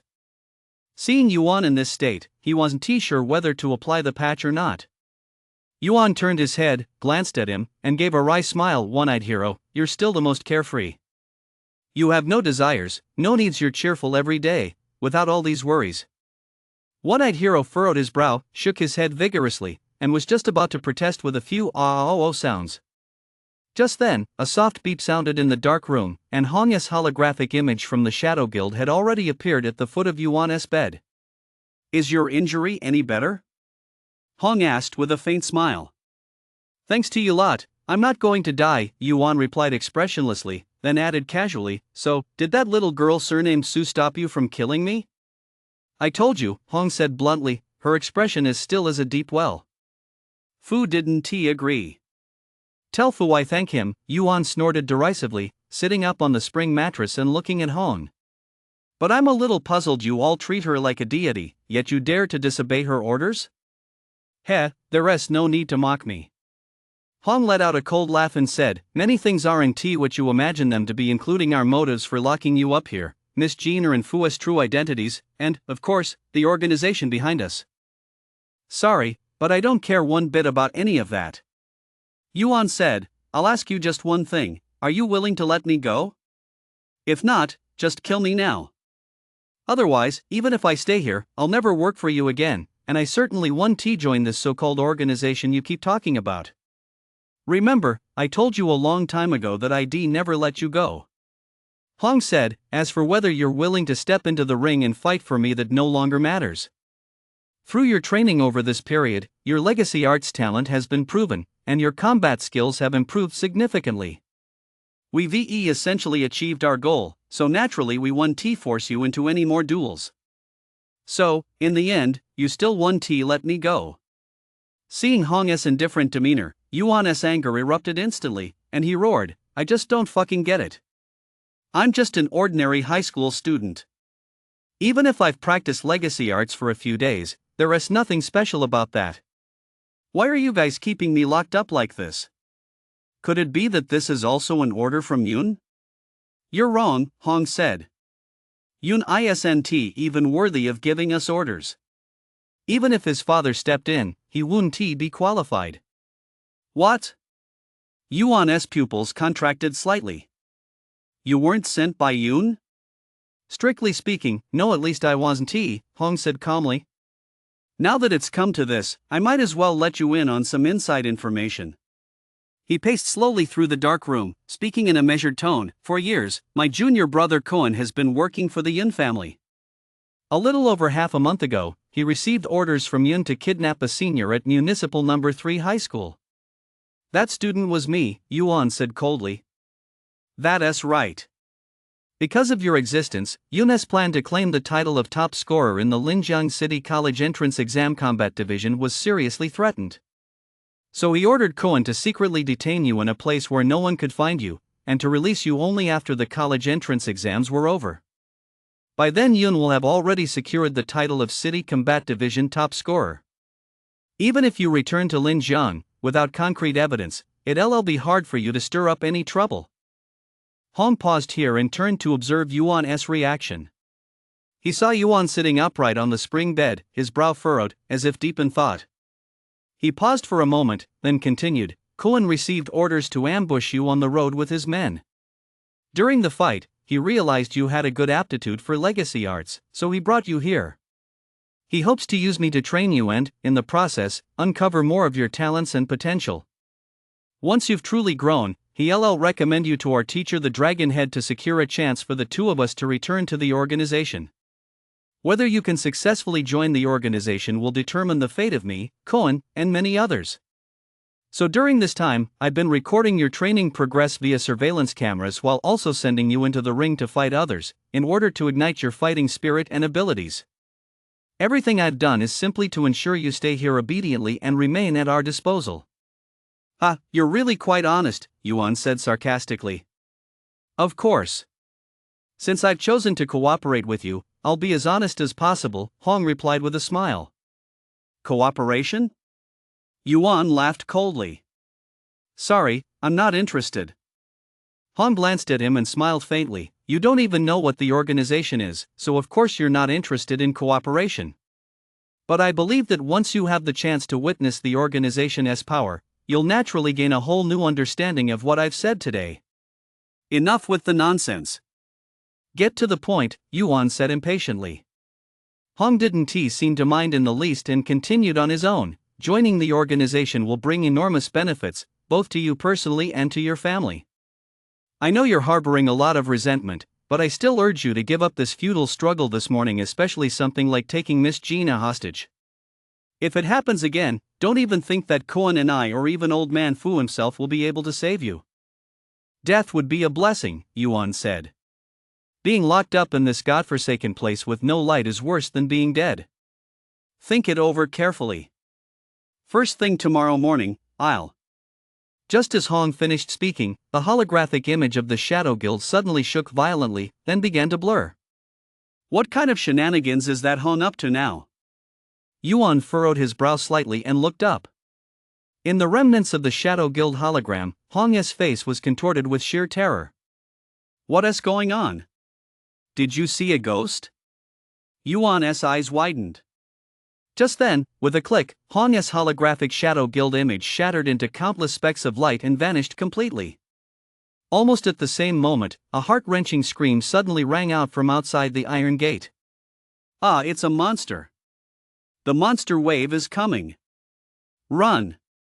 Miss Gina is still in her bedroom. Send someone to escort her out first. Damn it. When did these beasts show up? Guard squad, grab your weapons and go check it out. Monster wave. Yuan froze on the spot. As the top graduate of the theory division, he was, of course, all too aware of what those three words meant. Monster wave referred to monsters from another realm scattered across the wilderness who, under some unknown command, gathered in one place to launch a devastating attack on human cities or towns. The frequency varied, the duration differed, the scale ranged from small to large, and the destructive power differed as well. Yuan had once read in a non-textbook that the largest monster wave in history occurred in the United States of America, in North America. December 24, 2325, on the night of the Western Christmas holiday. Millions of otherworldly monsters swept across the state of California like a tidal wave. Overnight, the entire state of California was engulfed in boundless carnage and the terror of death. In the sky, tens of thousands of monstrous birds darkened the heavens. Facing these creatures, the U.S. military's fighter jet squadrons were as fragile as paper. They were completely destroyed in a single encounter. In the ocean, massive schools of monstrous fish attacked the Gulf of California, tearing large numbers of warships to pieces and triggering a massive tsunami. Coastal residents were either swept out to sea or devoured by the monsters, resulting in heavy casualties. On land, monsters of all sizes invaded hundreds of human towns, preying on people and killing indiscriminately, directly resulting in the deaths of millions and leaving California nearly razed to the ground. Yuan recalls that it was precisely after experiencing that utterly horrific monster wave that humanity began to truly prioritize the construction and fortification of base cities. Countries successively enacted legislation, more than doubling the height of the base cities' walls from their original levels, and stationing several times more military personnel and new warriors than before. 100 years ago, a small-scale monster wave also struck Blackwood Town.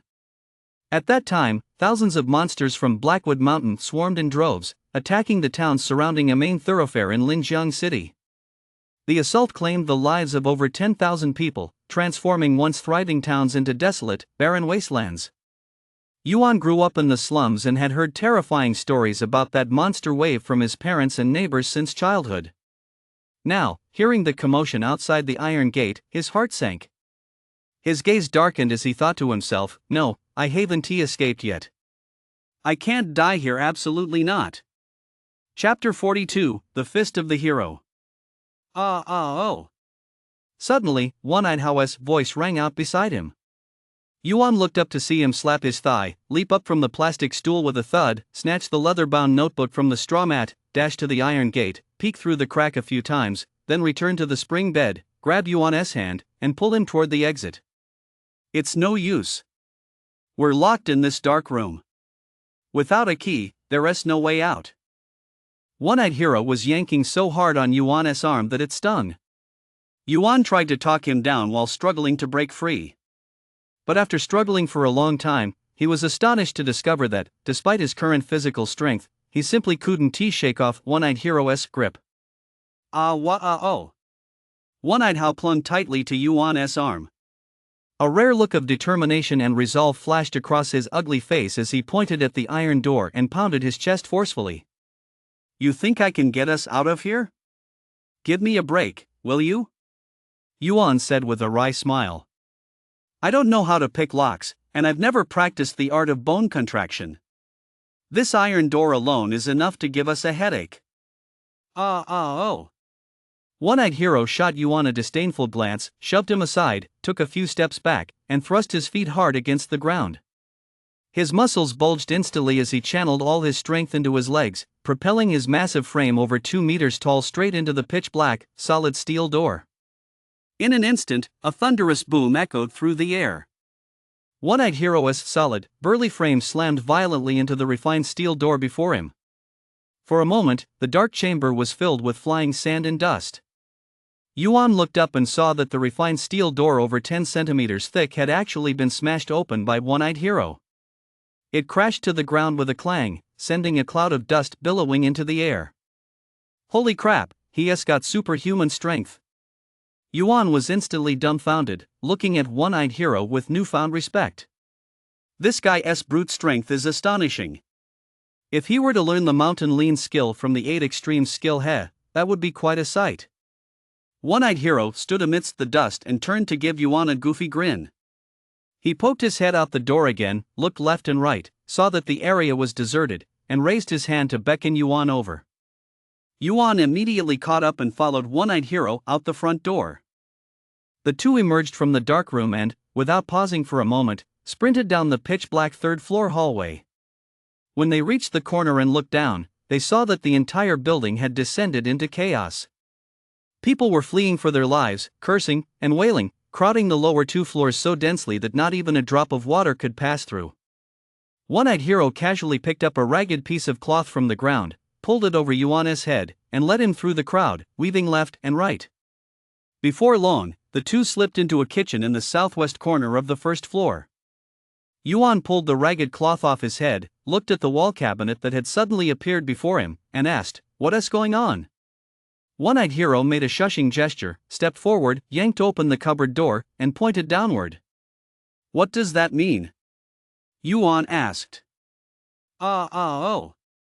One-Eyed Hero glanced warily around, then held up 2 fingers and mimed walking.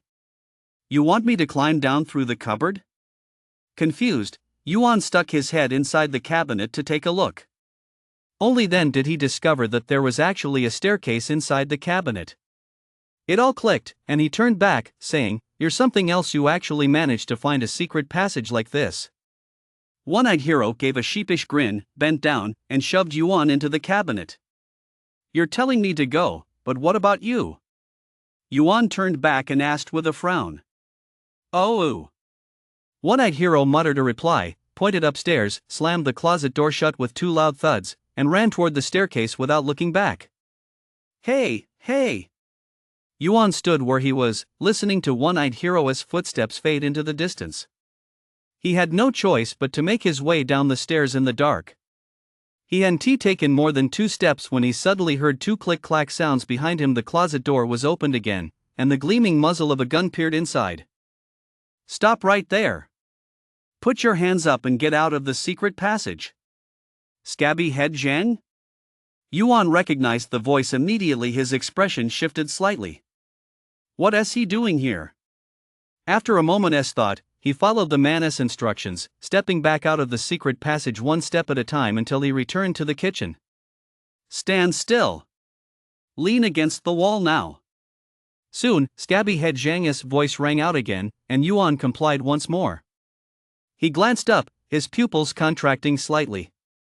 There stood leper-headed Zhang, teetering unsteadily 3 meters away, covered in blood and looking utterly bedraggled. A large chunk was missing from his left shoulder. The wound was a mangled mess of flesh and blood, with blood drip down his left arm onto the floor. He looked as though he'd crawled out of a mass grave, a sight too gruesome to bear. Pain had contorted his entire face. His chest heaved violently as he gasped for breath in ragged, labored breaths. With a cloth pressed against the wound on his left shoulder in his right hand, he clutched a pistol in his left, pointing it shakily at Yuan. His face twisted into a ferocious grimace as he snarled, I knew all along that One-eyed Hero was up to no good, but I never expected that he'd actually turn on his master and betray him. Good thing I got here in time, otherwise, you little bastard would be gotten away. Buddy, aren't you supposed to be running for your life? Yuan tentatively took 2 steps forward. You look outside, most of the people have already fled. Take 1 more step forward, and I'll shoot you dead.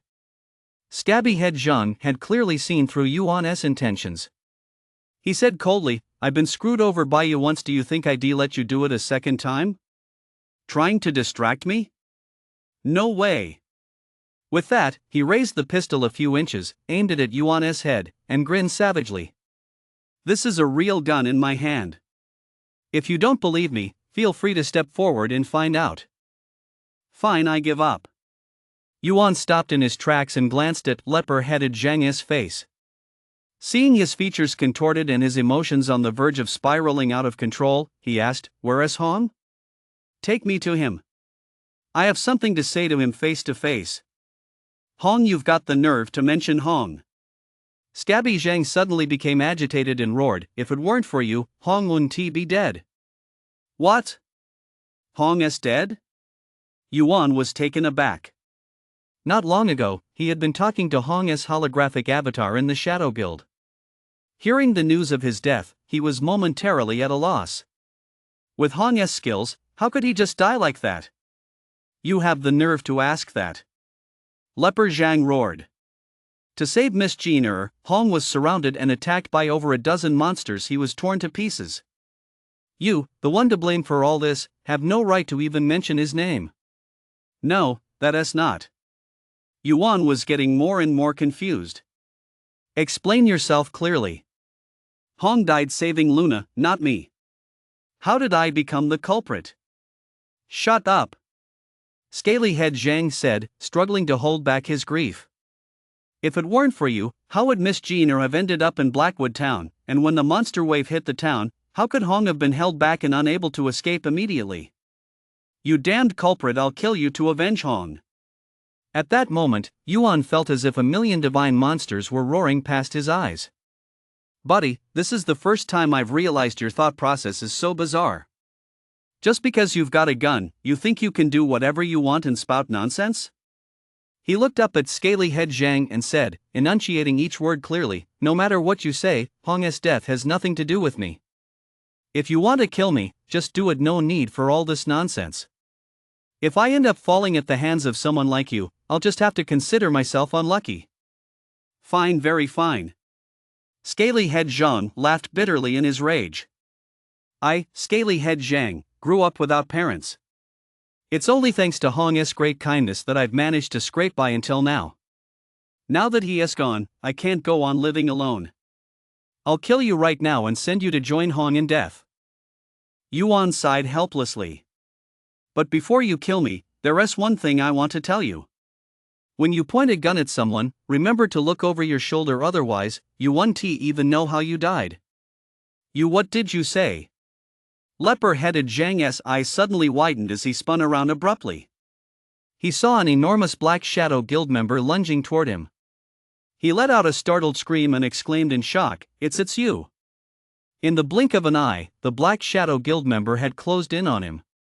With a whoosh, an iron palm knocked the gun out of leper-headed Zhang's hand. Then, closing in, the figure leaned slightly forward and delivered a powerful hook punch that slammed heavily into leper-headed Zhang's shoulder blade. Leper-headed Zhang, already severely injured, was struggling just to stay on his feet. Caught off guard, he took a heavy punch from the Black Shadow Guild and let out an agonized scream. His body flew 5 meters away like a kite whose string had snapped. He spat out a long jet of blood with a pft, slammed into the wall with a thud, and slid down like a pile of mud, his condition unknown. Everyone else learned to hit me from behind, but when it's their own turn, they're so careless? Yuan looked at Leper Zhang slumped on the ground and shook his head. He then turned to face Black Shadow Guild across from him and smiled, saying, Fist hero, not bad. One-Eyed Hao stepped slowly out of the darkness, gave a shy smile, and walked toward Yuan. Yuan immediately noticed that in his hand, he was clutching a strange object shaped like an eyeball, with wires still attached to its tail. He frowned and asked, What the hell is that? Oh. Just as One-Eyed Hero was about to answer, a series of heart-wrenching, desperate screams suddenly echoed from outside the small building. It's eating people. A monster is eating people. Everyone, run! Immediately afterward, there was a terrifying roar from some unknown animal.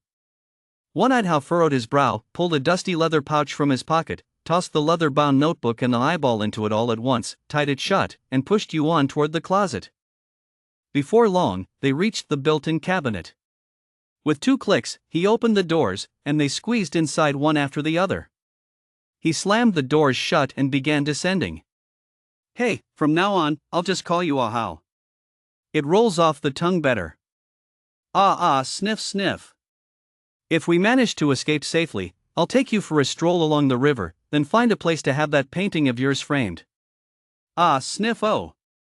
Hey, if we take this route, we'll be able to escape, right? Yeah, we'll definitely make it out. Chapter 43, Escape to Freedom. Inside the secret passage. The staircase was long, so long that its end was out of sight. Yuan and One-Eyed Hao felt their way along the wall, moving forward cautiously. It took them 10 minutes to reach the bottom of the stairs. At the end of the stairs was a narrow doorway. One-Eyed Hero hunched down and barely managed to squeeze through. The two passed through the narrow doorway, and a passageway strewn with rubble appeared before them. Following the passageway, they walked for another half-hour or so before the scene finally opened up. Before them lay a small pond. The water was a pale green, its surface covered with a vast expanse of unidentifiable green plants. One-Eyed Hero approached Yuan, pointed at the pond, and chattered away for quite a while, then performed a series of jumping and swimming motions. Yuan finally got the idea. You mean if we dive into the pond and swim through the waterway, we can escape the town? Whoa. One-Eyed Hero gave a goofy grin and nodded earnestly. Okay, I get it. I'll dive in first, you follow me. Without a second thought, Yuan leaped forward and plunged into the pond with a splash. He immediately realized the pond was much deeper than he'd imagined, and the water was incredibly cold, making his teeth chatter. Gritting his teeth and ignoring everything else, he took a deep breath and dove headfirst into the water. One-Eyed Hero followed close behind, stuffing the leather pouch into his pocket before leaping into the pond with a splash, sending water spraying high into the air. Yuan had grown up in the slums and, as a child, often played in the nearby waters with his friends Lu Su, Hui Yuan, and the rest, so he was a fairly strong swimmer. After swimming in the pond for a while, he quickly adapted to the underwater environment and swam toward the source of light shining up from the bottom. The two swam one after the other through the icy water. After 3 or 5 minutes, they finally managed to lift their heads above the surface. They took a few deep, satisfying breaths, looked around, and immediately swam toward the nearest shore. Before long, Yuan was the first to reach the shore. He slumped down onto the bank, nearly exhausted. One-eyed hero followed him ashore. Without even pausing to catch his breath, he immediately pulled a leather pouch from his pocket, examined it carefully, and only after confirming there were no leaks did he set it down with satisfaction and lie down on the soft grass to rest. "Have we already left Blackwood Town?" Yuan glanced around and asked, panting heavily. "Aga!" One-eyed hero stood up and pointed toward the northeast. Yuan stood up as well and strained his eyes in the direction one-eyed hero had indicated, his eyes suddenly widening. Hundreds of meters away, a small town was completely engulfed in raging flames. In the gloomy sky, black shadow guilds soared back and forth, emitting piercing, wailing cries. On the ground, massive monster shadow guilds ran rampant. The frenzied roars of the monsters mingled with the screams of the people, faintly audible yet sending a chill down one's spine.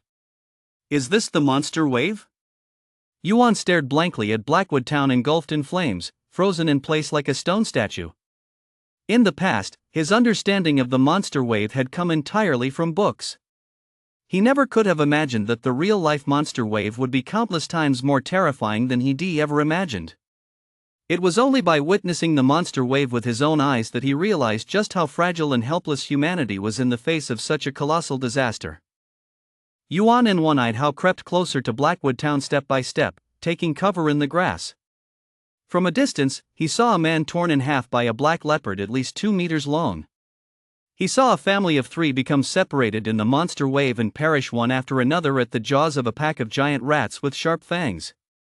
He also saw several giant elephants with spear-like tusks each about as tall as a 1-story building rampaging through the town. Building after building collapsed like blocks of wood, shattering into a pile of rubble. "It's too gruesome," Yuan sighed deeply.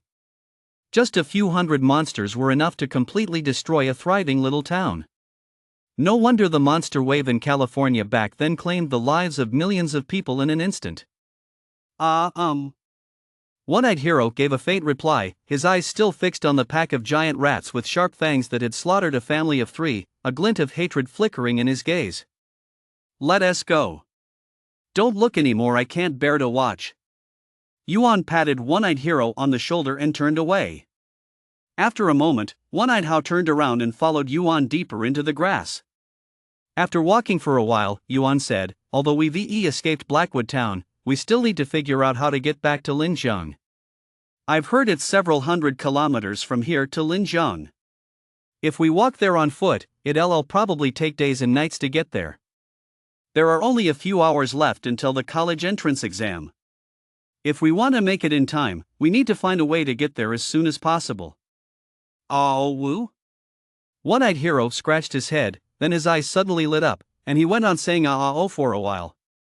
"You want me to wait here while you figure something out?" Yuan asked. Yeah." One-eyed How nodded. Before Yuan could say a word, he immediately crouched down and crept off in the direction of Blackwood Town. Yuan looked at One-eyed Hero's massive frame over 2 meters tall as it darted through the tall grass like a ghost, and shook his head with a sigh. "Damn it, so this guy is the real hidden boss after all. We've all been tricked." He waited alone in the grass for over 10 minutes. Suddenly, he heard the roar of an engine roar. Yuan looked up abruptly and saw a massive psychic motorcycle tearing through the tall grass, racing toward him, followed by several wolf-like monsters that were exhausted from the chase. One-eyed How sat upright on the bike, both hands gripping the handlebars tightly, his long hair flying wildly as he galloped across the overgrown wilderness like a god descended from the heavens. "Oh my god, is this even possible?"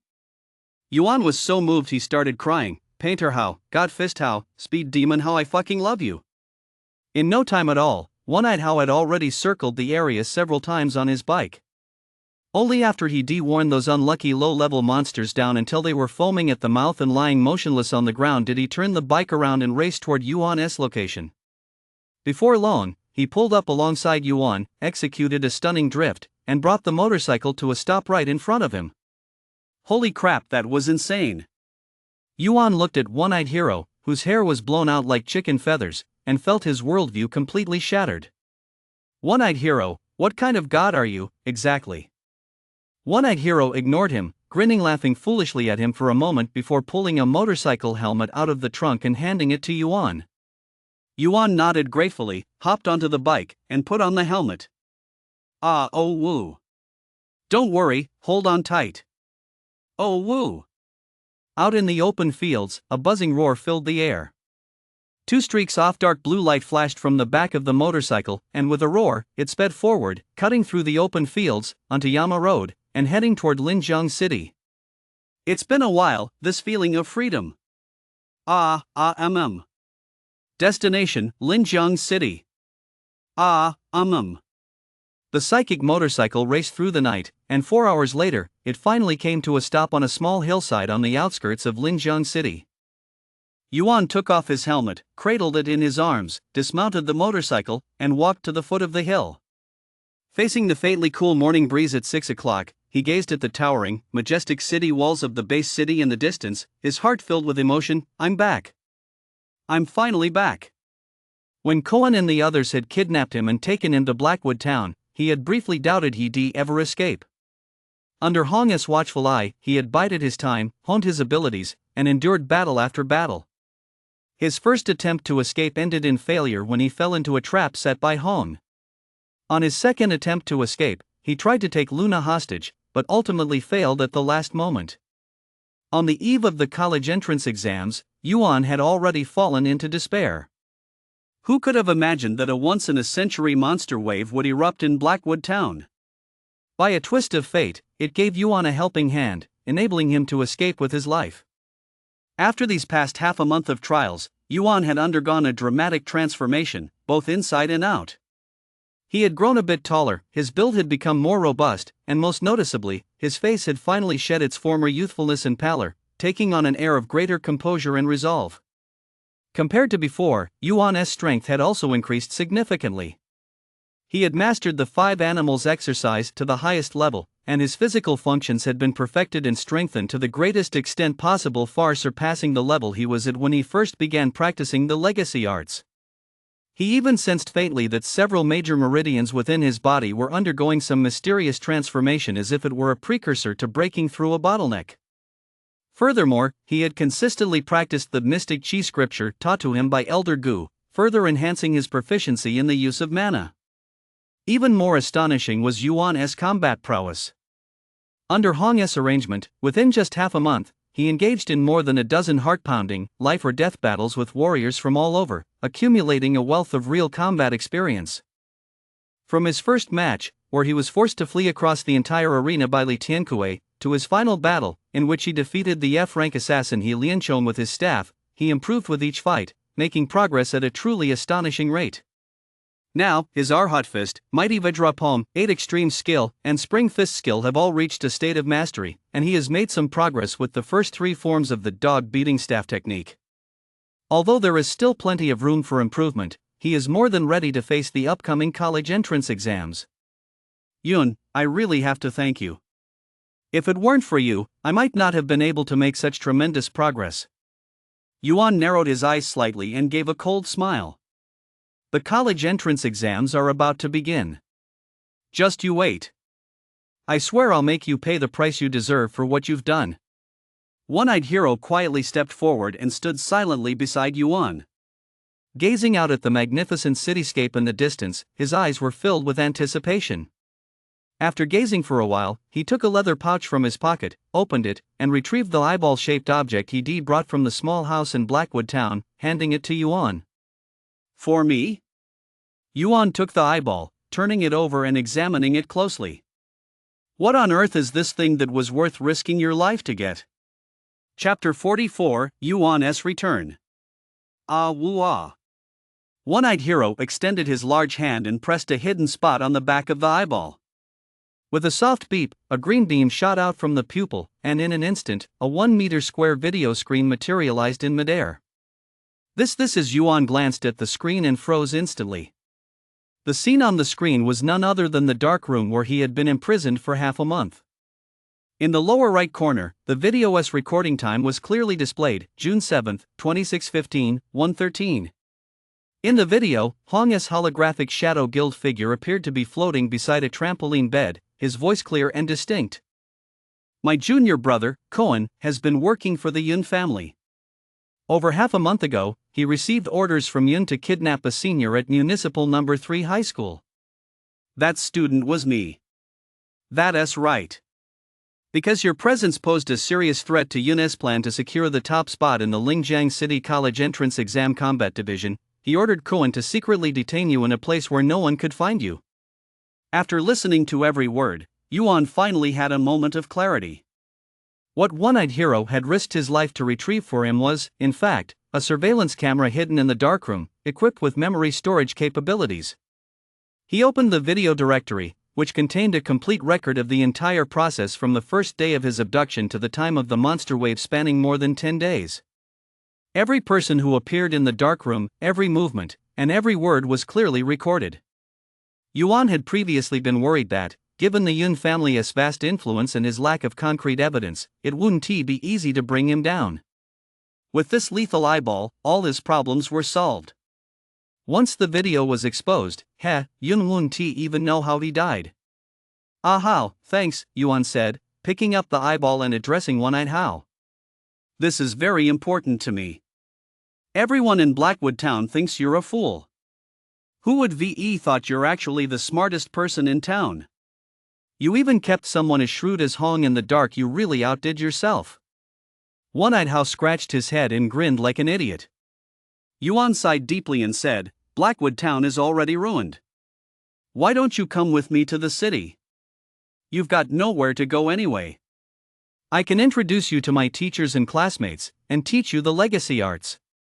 With your natural talent, after a few years of training, you'll definitely be 10 times stronger than you are now. Oh, sniff. One-Eyed Hero felt a lump in his throat and looked at Yuan in surprise. In an instant, his eyes welled up with tears. He hesitated for a long time, let out a deep sigh, and shook his head firmly. Yuan furrowed his brow. You're all alone now. Even Hong is dead, and the Xuanhai gang no longer exists. If you don't come into town with me, where else can you go? Oh. One-Eyed Hero lowered his head, took a leather-bound notebook from his leather pouch, and flipped through the pages one by one to show Yuan. As he turned the pages, he pointed at the text and made woo-woo-ya sounds. Yuan read it carefully and finally understood. You want to go back to your hometown to find your parents and younger sister, right? Yeah. One-Eyed Hero nodded, and the corners of his eyes began to well up again. Don't cry, Yuan said, feeling a slight sting in his nose. He took a deep breath and asked, Do you know how to get back to your hometown? Yeah. All right, Yuan said, I have to take the college entrance exam, so I can't go with you. If you get lost or can't find your way home, come find me in Linjiang anytime. As he spoke, he took a pencil from the inner pocket of his leather notebook and wrote down an address on a blank page. One-Eyed Hero stared at the address for several full minutes before closing the notebook and starting to grin silly laugh at Yuan again. Bro, take care. Yuan punched One-Eyed Hero on the shoulder. Hearing the word bro, One-Eyed Hero froze for a moment. He reached out with his thick, calloused hand, opened Yuan's jacket pocket, pulled out a piece of paper folded into a neat square but soaked through with water, and slowly unfolded it toward the rising sun. On the paper, 2 figures were drawn in pencil. One was missing an eye and an ear, standing there with a goofy grin. The other had a bandage wrapped around his head and was holding a broomstick. One-Eyed Hero carefully wiped the water stains off the paper, handed it to Yuan, gave him a silly grin, and held out his fist toward him. Woo. I'll miss you too. Yuan held out his fist and clinked it against One-Eyed Hero's. Once you find your parents and little sister, remember to come back to Linjiang. I'll be waiting for you here. Oh. One-Eyed Hero gave his chest a hearty thump. He smiled at Yuan, raised his hand to point toward Linjiang City, turned around, and strode toward his psychic motorcycle. The moment of parting had finally arrived. Though Yuan was reluctant to let him go, he knew that going home was a path One-Eyed Hero had to take. His parents and younger sister were the sole reason he lived in this world. Yuan turned his back and faced Linjiang City. Gusts of wind swept across his cheeks, drying the slight moisture at the corners of his eyes. The roar of an engine sounded behind him, followed by a familiar "ah-oh." Immediately afterward, the engine noise grew fainter and fainter until it faded away completely. Yuan whipped his head around, watching the towering figure of one-eyed hero from the Shadow Guild gradually recede into the distance, and rubbed his eyes hard. "We'll definitely meet again." "We definitely will." It was just past 7 in the morning. Linjiang City No. 3 High School, Administration Building, Principal's office. In less than half a month, Principal Su Huichio's hair had turned significantly grayer. Recent events had been a constant source of worry for the veteran principal, now in his 60s. A dual champion renowned throughout Linjiang, a top student who had been admitted early to Linjiang University, had mysteriously vanished while still in school. Such a situation would be unbearable for any principal. During this time, external skepticism and criticism had never ceased. In particular, the media, which thrived on sensationalism and seemed to relish stirring up trouble, had seized upon the top student's disappearance to make a huge fuss, directly pointing out various shortcomings in Municipal No. 3 High School's educational practices and thrusting the school's faculty and staff, including Su Huichio, into the eye of the public storm. Although the school reported the incident to the police immediately after Yuan's disappearance, the police, through a thorough investigation, had identified Yun, the eldest son of the Yun family, as the prime suspect. However, over the past half a month, despite the police's best efforts, they have failed to uncover any useful information or leads, and Yun has been officially cleared of suspicion, allowing him to sit for the college entrance exam without incident. During this period, representatives from the Municipal Education Bureau, Linjiang University, and the Ning family of South China each visited the school several times to investigate, but the results were the same: no progress whatsoever. As a result, a dean surnamed Gu from Linjiang University flew into a rage, stating that if Yuan was not found before the college entrance exams, he would report the matter directly to the education authorities and revoke the eligibility of Linjiang No. 3 high school students to apply to Linjiang University for the next 3 years. Over the course of half a month, Su Huichio was at his wits' end. Every day, he rushed to school before dawn to search for any information about Yuan. But after searching for so many days in a row, it served no purpose other than to offer him a little self-reassurance. If anything, it only deepened his anxiety. The college entrance exams are about to begin. Where on earth has that kid Yuan run off to? Behind his large desk, Su Huichio propped his forehead with one hand, gently massaging the space between his eyebrows. If I don't find him soon, I'm afraid I won't be principal for much longer. The media's relentless criticism alone is enough to drown a man. Ring ring. Just then, the psychic phone on his desk suddenly rang. Su Huichio sat up straight as a reflex, glanced at the phone, and asked in confusion, "The first floor lobby?" He raised his hand to check his watch. "It's barely past 7. Who is coming to see me this early?" Frowning, he pressed the answer button on the phone. With a beep, a small holographic image of the Shadow Guild popped up above the phone. "Teacher Lu, is someone looking for me?" Principal Su asked. Principal Su, good news." Teacher Lu and the Shadow Guild hologram looked so excited he could barely get his words out. With the school in this state, what kind of good news could there be? Principal Su said, his face set in a stern expression. "Let me explain." Teacher Lu managed to get his words straight, only to stumble over them again. "Chen Yuan is back." "What?" Su Huichio shot up from his leather chair, his wrinkled face lighting up with immense surprise. Where is he? Hurry up and have him come see me." I was afraid you'd be worried, so I've already granted him special permission to leave. Now I think he is almost here." Su Huichio muttered something incomprehensible, hung up the phone, and began pacing restlessly around his office while rubbing his hands together excitedly. He is finally back. These past few days, due to Yuan's disappearance, he had been under immense pressure from all sides. Now, upon hearing this unexpected good news, the weight on his shoulders suddenly lifted, and an overwhelming urge to cry welled up inside him. Soon, knock, knock, knock, a soft knock sounded at the door. Su Huiqiu couldn't even wait to say come in. He strode forward and flung open the office door. Standing before him was a short-haired teenager wearing only a light jacket, his whole body soaking wet. It was Yuan. Yuan, it really is you. You're back. Without a word, Su Huiqiu stepped forward and embraced Yuan tightly, two streams of tears rolling down his cheeks as he was overcome with indescribable emotion. Principal Su, you're going to choke me. Yuan's eye twitched slightly. Overcome with joy, Principal Su released Yuan and examined him carefully from head to toe, sighing, "It's just as long as you're back. You've been missing for so long, we were afraid something had happened to you." "Something did happen," Yuan said, wiping the water from his face with a faint smile. "But everything's been resolved now." Chapter 45, The Top Priority. Sit down and let us talk. Principal Su led Yuan to his desk and had him sit down. He pulled a remote control from his suit pocket, pressed a button lightly, and a service robot over a meter tall immediately glided over from the corner of the room. After a series of fluid movements, it placed 2 steaming cups of coffee in front of Principal Su and Yuan. Principal Su sat back in his office chair, trying to calm his emotions. After taking a few deep breaths, he looked at Yuan and asked in a solemn voice, "Yuan, where exactly have you been for the past half a month? Why, despite extensive searches by the school and the police, have we been unable to find any trace of you? Could it be true, as the rumors suggest, that you were?" "Yes, I was kidnapped," Yuan said resignedly. I see Principal Su's pupils contracted slightly. Although the situation was exactly as everyone had suspected, hearing it from Yuan's own mouth still came as quite a shock. After a moment of silence, he asked, "Have you figured out who did it?"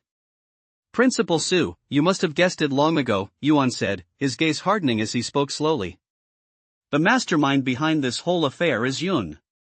He then gave Principal Su a rough account of how he'd been followed on the street, how he'd been abducted to Blackwood Town and held captive for over 10 days, and how, through a series of twists of fate, he'd managed to escape from Blackwood Town. Principal Su listened to every word, already utterly stunned. He stood there frozen, unable to speak for a long while. After a long pause, he said bitterly, "Yun, as the descendant of a renowned martial arts family, has actually committed such a despicable and vile act. Not only has he brought shame upon his family, but he has also disgraced our municipal number 3 high school. Both morally and legally, he deserves severe punishment." He looked up at Yuan and said, "Yuan, do you have any concrete evidence to incriminate Yun? If so, we can report this to the police right now, revoke his eligibility for the college entrance exam, and bring him to justice." Evidence? Yuan rubbed his bulging pants pocket, hesitated for a moment, and said, "Not yet." I see Principal Su looked somewhat disappointed. After thinking for a moment, he added, "But it's all right. With you, the victim, serving as a witness, Yun won't be able to get away with this. Once the college entrance exams are over, I'll personally represent the school and seek justice for you from the Yun family." He hadn't handed the surveillance footage over to Principal Su because he had his own plans. The eyeball was crucial evidence that one-eyed hero had retrieved from the darkroom at the risk of his life. It was also his most powerful weapon against Yun. Unless absolutely necessary, he didn't want to hand it over to anyone else just yet. Principal Su was certainly trustworthy, but in these extraordinary times, it was best to err on the side of caution. Furthermore, his top priority right now was the college entrance exams. If he rashly handed over the evidence, the Shadow Guild would inevitably interfere with his upcoming exams. After much consideration, he decided it would be safer to wait until all his exam subjects were finished before pursuing this matter with full force. Principal Su, of course, had no idea what Yuan was really thinking. He sighed softly and said, "By the way, you probably don't know this yet, but your parents have also arrived in Linjiang City." "Really?" Yuan was both surprised and delighted upon hearing this, and asked, "When did that happen?" "About half a month ago," Principal Su replied. "As soon as they heard the news of your mysterious disappearance, your parents immediately took an extended leave from the mine and made a special trip to the city. They rented a room right outside the school gates and have been coming to the school several times a day to look for any news about you. It's all my fault I've caused them so much worry." Yuan's eyes darkened, and he asked anxiously, "Are they okay now?" How are they holding up? Your father's doing all right. Men tend to be able to handle major setbacks, after all, but your mother. What about my mom? Yuan's expression changed, and his heart immediately sank. Principal Su glanced at Yuan and sighed softly. Ever since she heard you were missing, your mother hasn't been able to eat or sleep for the past half a month. She often stays up all night, and every day before dawn, she rushes to the school to ask for the latest news about you. We've tried to persuade her to get some rest, but she has always refused to listen to us. The day before yesterday, she finally wore herself out and fell ill. Now, she is currently hospitalized at the city hospital. What? Yuan jumped to his feet with a start, his face turning pale as he demanded, Principal Su, which ward is my mom in at the city hospital? I'm going there right now. Sit down first. Principal Su waved his hand at him and said, I fully understand how you feel right now, but I don't recommend you go to the hospital just yet. Well, why? Yuan braced his hands on the desk and leaned forward. My mom is lying there in the hospital, how can I just leave her alone? Principal Su replied, your father is at the hospital with her, and the school has specially hired 2 professional caregivers to take turns looking after her around the clock.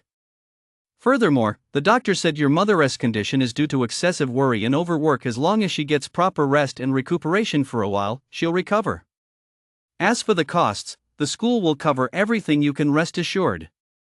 At this point, he fixed his gaze on Yuan and said, enunciating each word clearly, right now, what you need to worry about is yourself. Myself.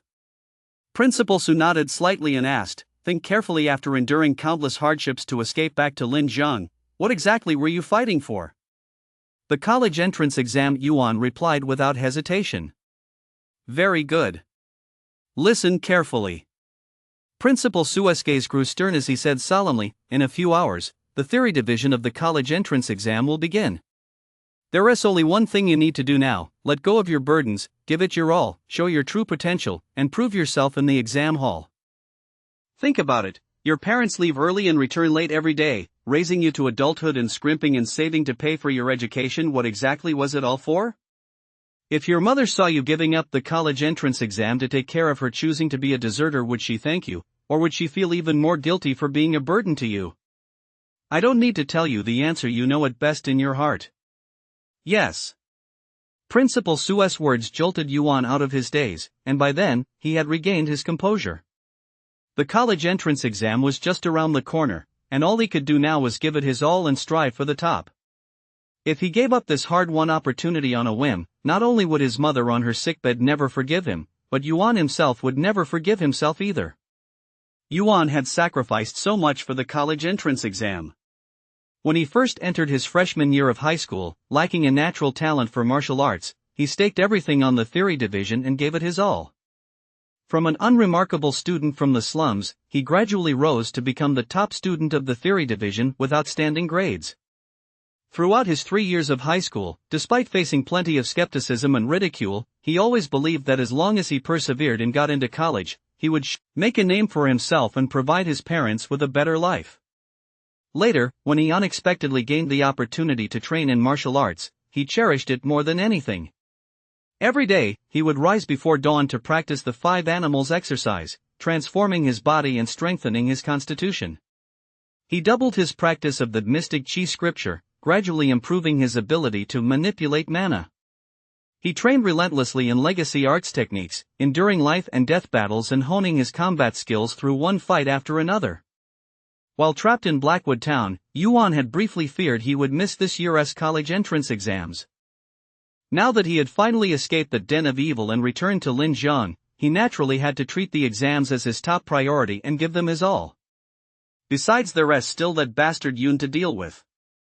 Yuan's gaze darkened as he looked up and said, Principal Su, I'll be on time for this morning's college entrance exam.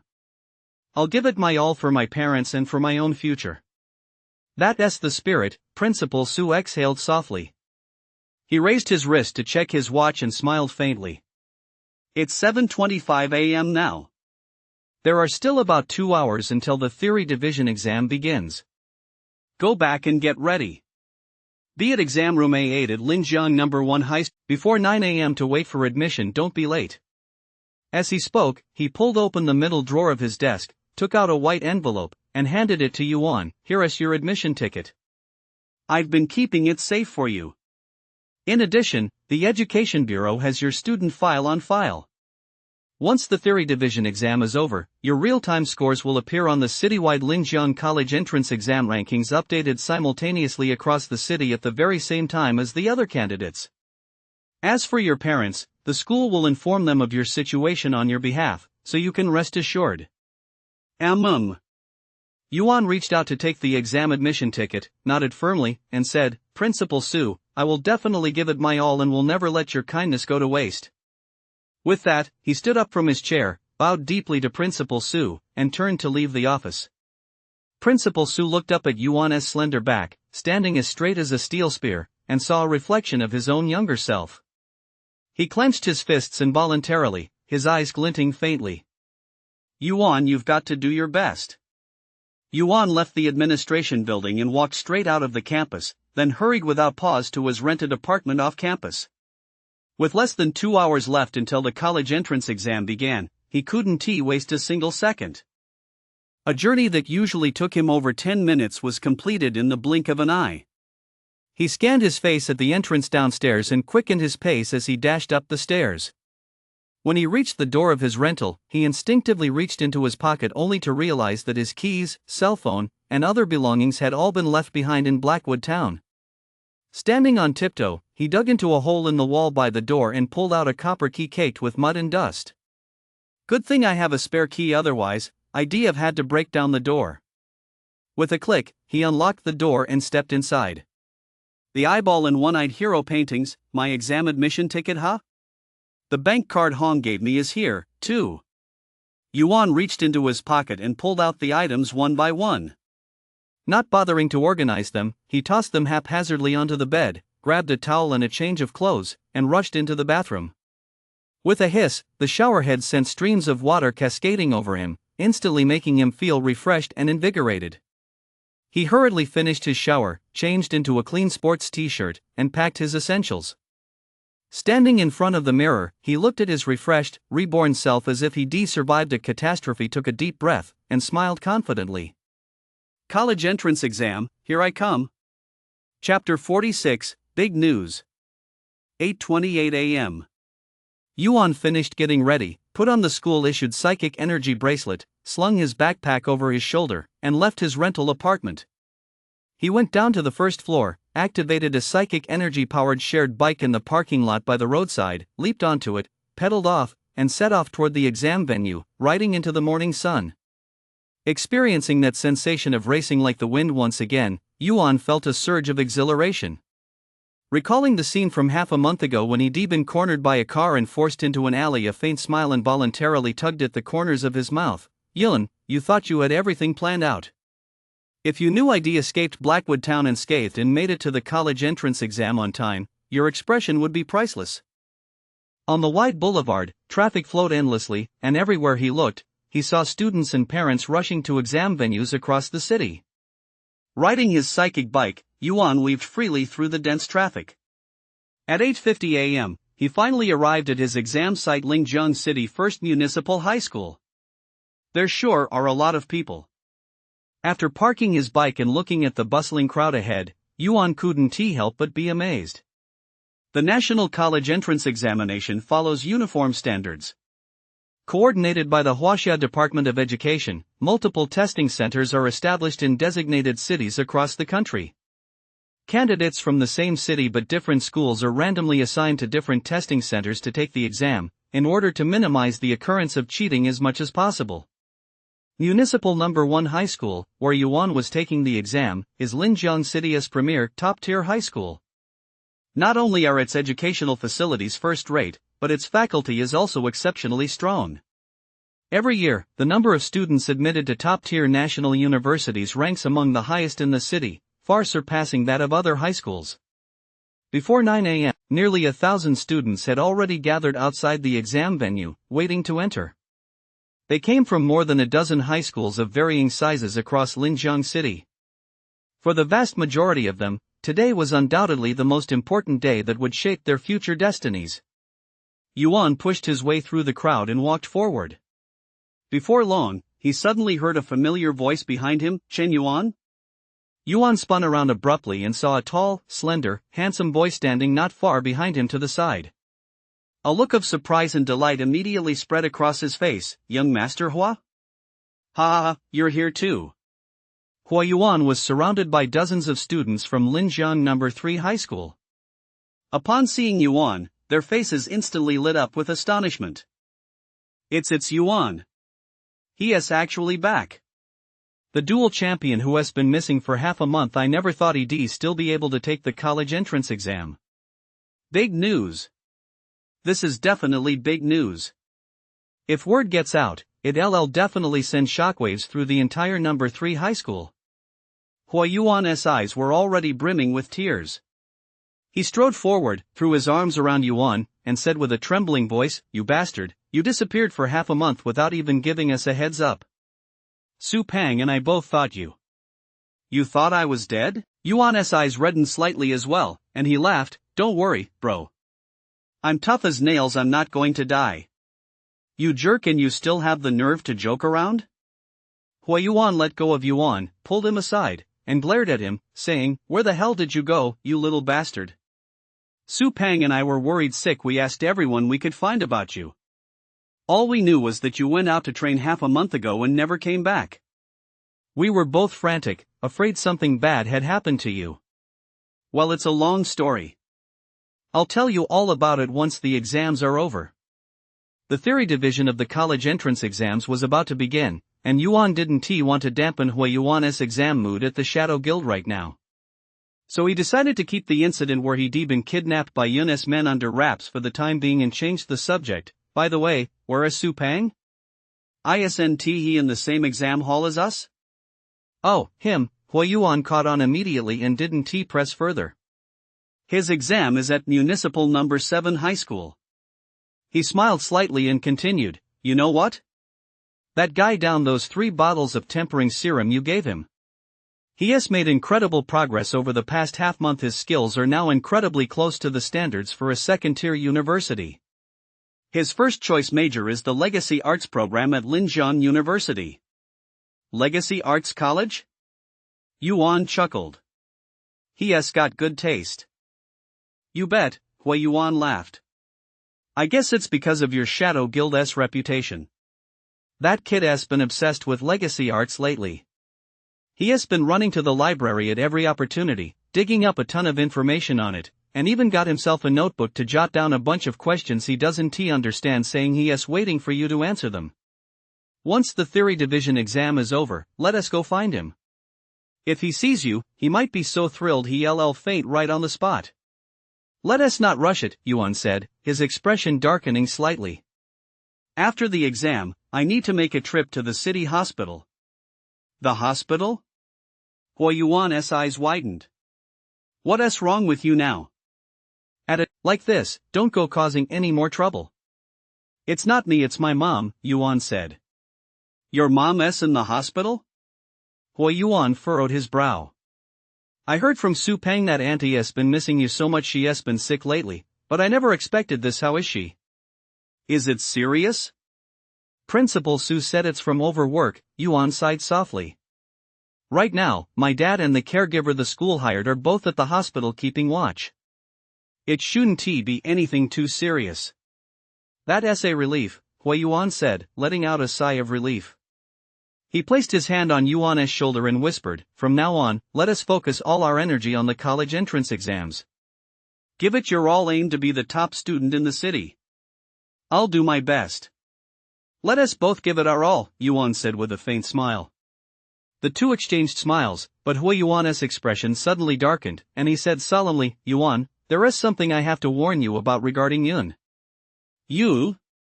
Yuan's heart skipped a beat, and he furrowed his brow. Hua Yuan lowered his voice and said, "I've heard that Yun has recently received a massive amount of support from within his family. His strength has skyrocketed reportedly. He has already broken through to the entry level of F class. He has even declared that he is going to take the top spot in the combat division of the Linjiang City College entrance exams. You two had a falling out during the city-wide quality inspection. If you run into him during the Combat Division live-action matches, don't try to prove yourself, but don't let yourself get the short end of the stick either. Got it? I see. Yuan gave a cold smile and said, "Alright, I promise you, I definitely won't let myself get the short end of the stick." Hui Yuan glanced at Yuan. Seeing the grim expression on his face, he added, "There's one more thing. Lately, many people have been speculating that your mysterious disappearance was orchestrated by Yun. There are some things you don't want to talk about, and I want to just give me the straight story. Does this matter have anything to do with Yun?" Yuan nodded. He glanced around and said in a low voice, "We'll talk about the details later. First, let us get past this theory division hurdle. As for Yun, I've already left him a surprise. We'll just have to wait and see." Within minutes, news of Yuan's dramatic return had spread throughout the student and faculty circles at Municipal No. 3 High School. In no time, eye-catching headlines appeared on the school's major social media platforms, and Yuan's return became the hottest topic of discussion on campus ahead of the college entrance exams. Breaking news! Dual champion Yuan returns after disappearance, spotted at the Theory Division exam site at No. 1 High School. After a mysterious disappearance lasting several days, the academic superstar has returned to Linjiang. Is it a coincidence or a conspiracy? The truth is about to be revealed. A new variable in the battle for top honors, Yuan's triumphant return. The legend of the Municipal Quality Inspection exam is about to unfold once again. 9:07 a.m. Yun, flanked by a group of bodyguards, was waiting outside the Yueying High School exam hall, looking relaxed and at ease. He was full of ambition and brimming with confidence for this year's college entrance exam. Especially for the Combat Division, he was determined to win and vowed to claim the top spot.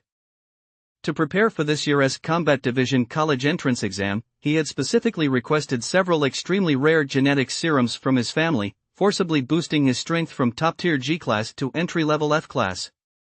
In terms of cultivation alone, he was more than a cut above all other examinees in Linjiang City. It's such a pity to have gone to all this trouble and still not be able to personally trample Yuan underfoot. Yun smoothed out his suit, gently brushing aside the long, slightly curly hair on his forehead, his face radiating contentment. Seeing this, a group of bodyguards began fawning over him from behind. "Ha, young Master Qin Yan, this year's Combat Division top scorer title is yours for the taking."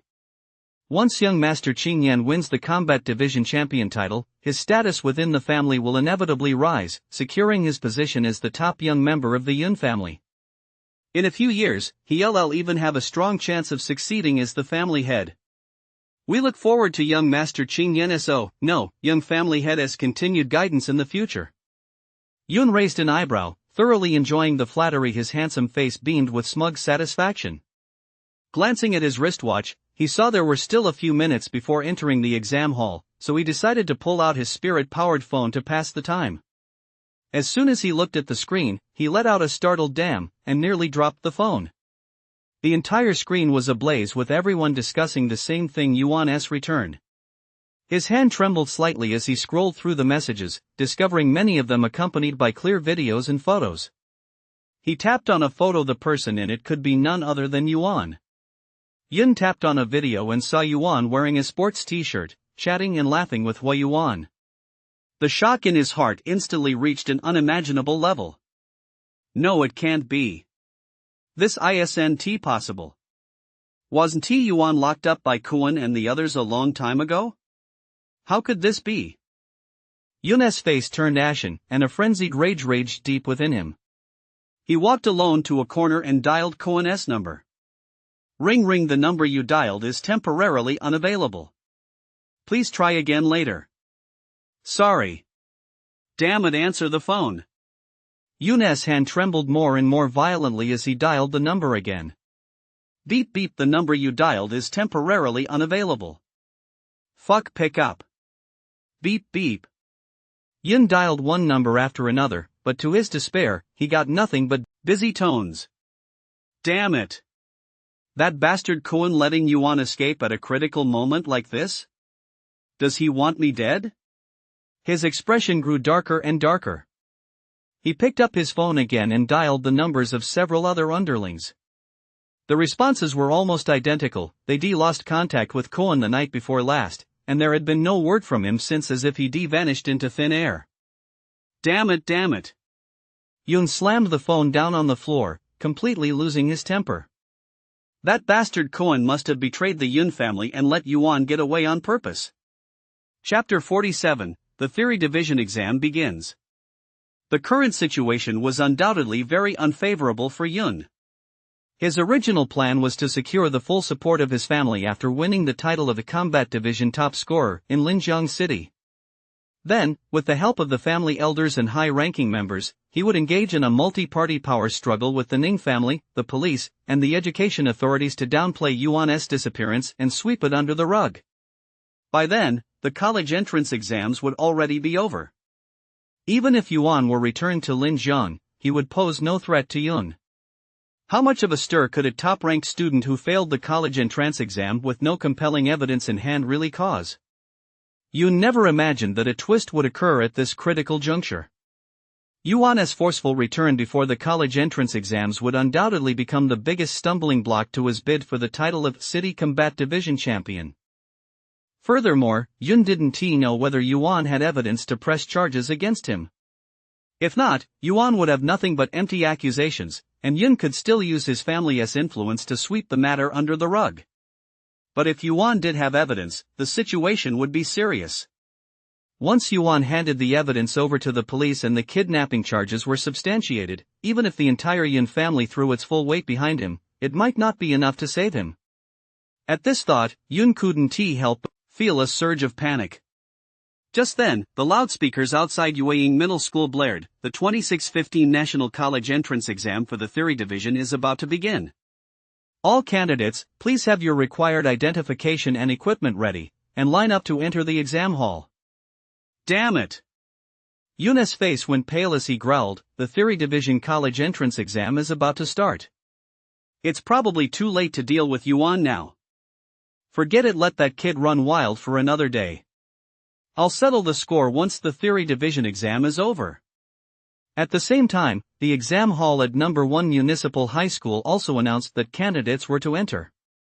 Yuan and Huayuan followed the crowded throng, walking slowly toward the school gate. A few minutes later, they arrived at the identity verification station at the school gate. Yuan placed the chip-shaped admission ticket he'd taken from the envelope flat on a device emitting a blue glow. With a beep, his candidate information immediately appeared clearly on the screen above the device.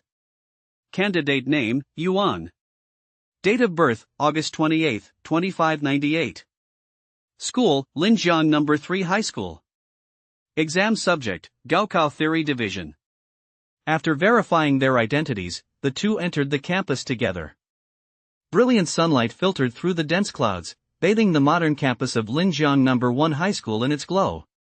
Walking along the tree-lined paths, gazing at the luxurious classroom buildings of varying heights in the distance, and soaking in the unique academic atmosphere of Linjiang No. 1 High School, Yuan and Huayuan couldn't help but feel a pang of envy.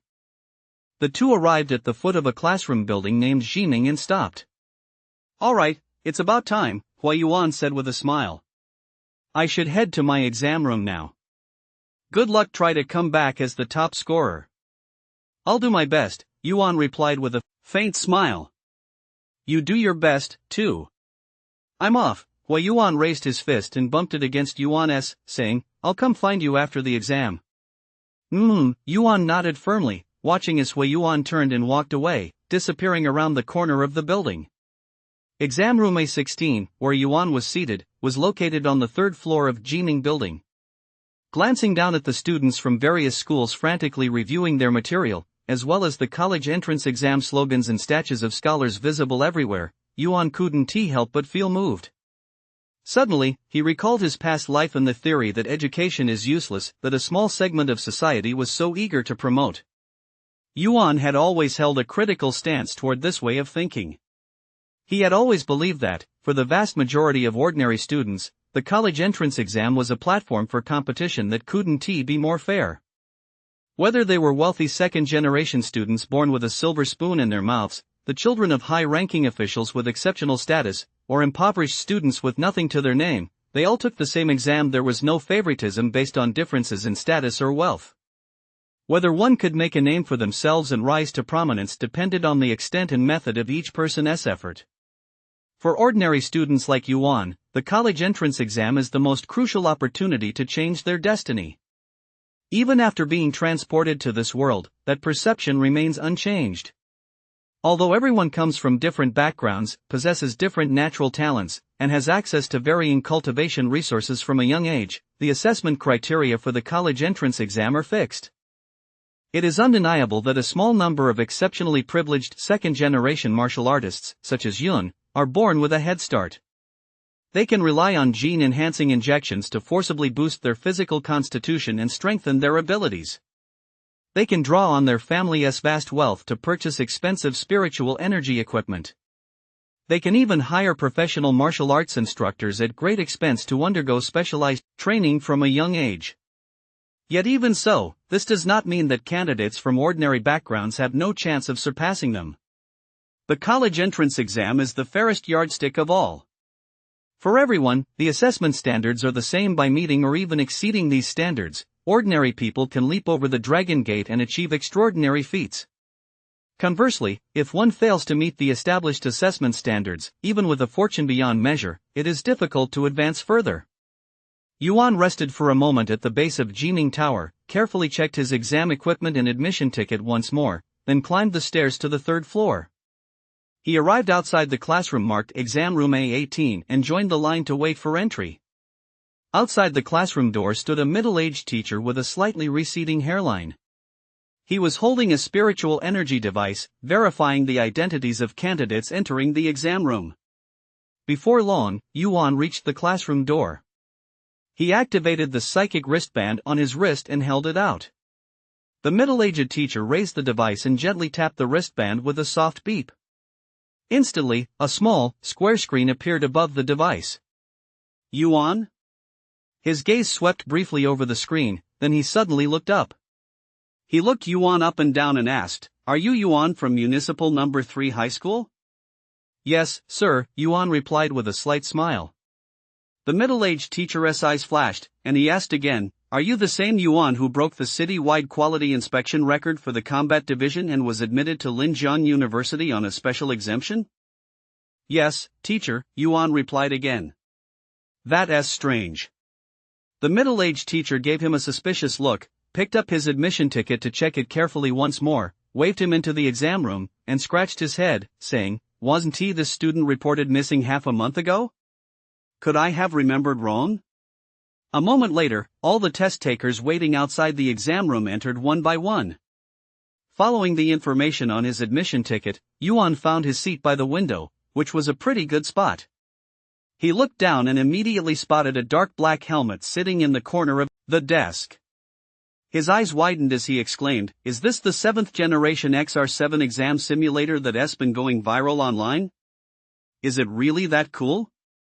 Just as he was about to pick it up to get a feel for it, he suddenly heard a cough coming from the lectern and immediately pulled his hand back. Looking up, he saw two people walking into the classroom, one in front and one behind. Leading the way was a teacher in his 40s with a crew cut. He stood over 1.85 meters tall and had an incredibly muscular build. Wearing a tight-fitting camouflage t-shirt that highlighted his bulging muscles, he strode in with the confidence of a dragon and the power of a tiger, exuding strength from head to toe. Right behind him was the balding middle-aged teacher who had been checking the candidates' information outside the classroom earlier. He, too, wore a stern expression and rarely smiled. The teacher with the crew cut, his face as expressionless as a poker face, walked up to the podium, swept his gaze across the room, and said coldly, "My surname is Tan. My name is Tan Mingyu. I am the proctor for your theory division exam." After speaking, he spread his hands and pointed to the middle-aged teacher beside him, introducing him in the same detached tone, "This is Mr. Li Zhongquan from the Municipal Education Bureau.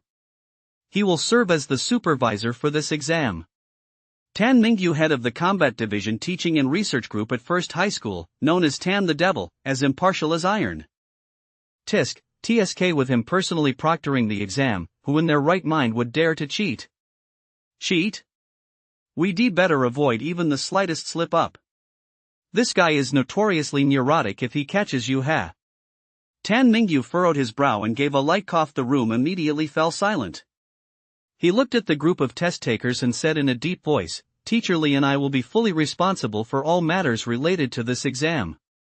Let me warn you in advance, if any of you are carrying prohibited devices or exam-related materials, you'd better hand them all in now.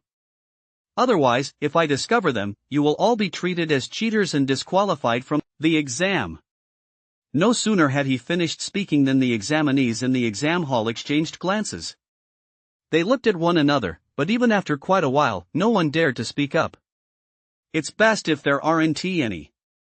Tan Mingyu nodded impassively and continued, "There are still about 10 minutes left before the exam begins.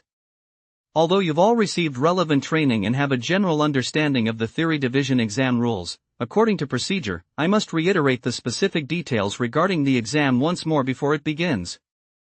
Everyone, listen up carefully. If, during the exam, anyone triggers the Shadow Guild alert due to a misunderstanding of the rules, you will bear full responsibility yourselves. Do you understand?" His voice suddenly rose, causing the walls to buzz. The examinees were startled and immediately replied in unison, "We understand." Tan Mingyu nodded slightly and said to Li Zhongchuan beside him, "Teacher Li, as the examination specialist from the Municipal Education Bureau, please go ahead and explain the exam details to them." "All right." Teacher Li took 2 steps forward, tapped his psychic bracelet on his wrist lightly, and a massive holographic screen immediately appeared in the center of the lectern, filled with various information and images. After making a few adjustments to the screen, Teacher Li cleared his throat and began his explanation.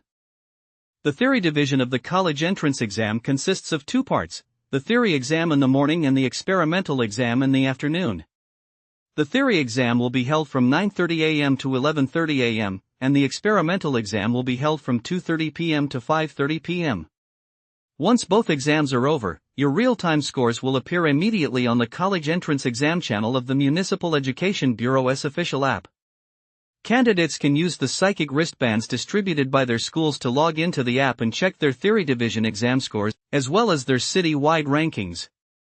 Additionally, he glanced whether intentionally or not in Yuan's direction, then turned to face the crowd and said slowly, "After the theory division exam concludes, major media outlets across the city will broadcast the final score rankings live. Once the combat division exam is over, we'll compile data from all major regions across the country to announce each candidate's national ranking for individual subjects as well as their overall national ranking." Oh! Yuan's eyes flashed, and he thought to himself, this year's college entrance exam is really cutting edge. They're even releasing national rankings. I wonder where I D rank nationally with my current skills. Chapter 48, Easy Questions. Next, I'll explain the exam procedure. Teacher Li glanced at the audience and said, "This year, we'll again use virtual answer sheets. Once the exam begins, the Education Department's central exam system will automatically send your college entrance exam papers to the XR7 7th generation exam simulator in front of you. The simulator will connect to your brainwaves to construct the exam scene you imagine. You'll complete your answers within the environment created by virtual reality technology. As for the room temperature, lighting brightness, and font size of the exam paper, these can be adjusted and customized according to each person's individual needs." As he spoke, he took a spare exam simulator from behind him, tried it on his head, and said, "Students, you may now check whether your simulators are functioning properly. If you encounter any issues, please report them immediately. We will replace your simulators with new ones as soon as possible." The group of test takers below the podium had long been eager to begin. Before he could finish speaking, they immediately began fiddling with the exam simulators on their desks. Yuan also picked up the helmet-shaped simulator from his desk and put it on. In an instant, before his eyes grew dim, and he felt as if he were suspended in a hazy void. He blinked hard and noticed several options appearing before him. 1. Set up exam room. 2. Simulate exam paper will be automatically distributed during the college entrance exam. 3. Submit exam paper. 4. Personalized settings. Having undergone relevant training during his senior year of high school, Yuan quickly got the hang of the simulator's various functions. Keeping his mind calm and focused, he soon saw a miniature version of himself appear in the virtual space. He controlled himself with his mind, walking forward, and with a beep, pressed the Build Exam Room button. In an instant, a humming sound suddenly rang in his ears. The virtual space, like a gray curtain, split open down the middle and then pulled apart at both ends. In the blink of an eye, a bright and tidy classroom appeared before his eyes. Is this a 21st century classroom? Yuan stared in disbelief as he guided himself into the classroom. At either end of the classroom hung two blackboards inscribed with the College Entrance Exam Manifesto. Four dark green ceiling fans hung from the ceiling, and beneath them stood rows of desks and chairs, their surfaces spotless and looking as good as new. Yuan walked into the classroom and quickly found the desk in the third row by the window, where his personal information and a copy of his admission ticket were posted. A plastic pencil case sat on the desk. When he opened it, he found a complete set of stationery, everything he could possibly need. At that moment, Teacher Li's deep, magnetic voice came through the loudspeaker at the front of the classroom. How does it feel to see the exam hall you imagined and built yourselves? That's so cool, this cutting-edge tech is amazing, Yuan laughed. He controlled himself to sit down at the desk and tapped the simulated exam paper button in front of him. With a swish, a clean, neat exam paper unfolded on the desk. Aside from being completely blank, its size and layout were exactly the same as the one he had seen in his previous life. Just then, Teacher Li's voice came over the loudspeaker again. The test is over. Please remove your simulators, everyone. Upon hearing this, the test takers took off their exam simulators one after another, though each still wore an expression of reluctance to end the experience. Teacher Li cleared his throat and said, "Time is limited. Those who haven't had enough can continue later." Now, I'll explain the content of the third section, the Theory Division exam. The entire content of the Theory Division exam is taken from this year's newly released college entrance exam syllabus, covering dozens of subjects across 8 major fields: history, geography, humanities, social sciences, new martial arts theory, martial arts cultivation, spiritual energy studies, and applied spiritual energy studies. The practical exam for the Theory Division consists of 3 major components: simulated alchemy, simulated artifact forging, and simulated spirit cultivation. You've all conducted these experiments during high school, so they shouldn't be unfamiliar to you. Having said this, he glanced out at the audience and continued, the theory and practical sections are each worth 50 points, which together make up your total Theory Division score. Additionally, once the exam time is up, the exam simulator will automatically shut down, so be sure to manage your time carefully. Does everyone understand? We understand, the candidates replied in unison. Very good. Mr. Li gave a slight nod, then reiterated the exam rules before stepping back to stand beside Tan Mingyu. Tan Mingyu nodded in acknowledgement, turned to the audience, and announced in a booming voice, Mr. Li has already explained the exam content, procedures, precautions, and regulations in detail. Since everyone understands, I won't dwell on it any further. As he spoke, he glanced at his psychic bracelet, then looked up and said, it is now 9:25 a.m. There are 5 minutes left until the college entrance exam begins. Everyone, put on your simulators immediately and wait to receive your exam papers. At his command, all the examinees in the room immediately picked up their simulators and placed them on their heads. Yuan opened his eyes and was instantly transported back to the 21st century style classroom from earlier. In the virtual exam room, he was the only candidate present. However, the Shadow Guild avatars of Tan Mingyu and Li Zhongquan had inexplicably appeared above the lectern. Soon, the other candidates noticed the anomaly as well, and gasps of surprise rang out one after another. Just then, Tan Mingyu's slightly mocking voice suddenly rang in Yuan's ears. I forgot to tell you, the Shadow Guild avatars of Teacher Li and me will be projected into your exam simulators at random intervals. In other words, whenever we choose, we can enter any one of your virtual exam rooms to supervise you. So let me warn you all, don't even think about trying to cheat. Is it really that intense?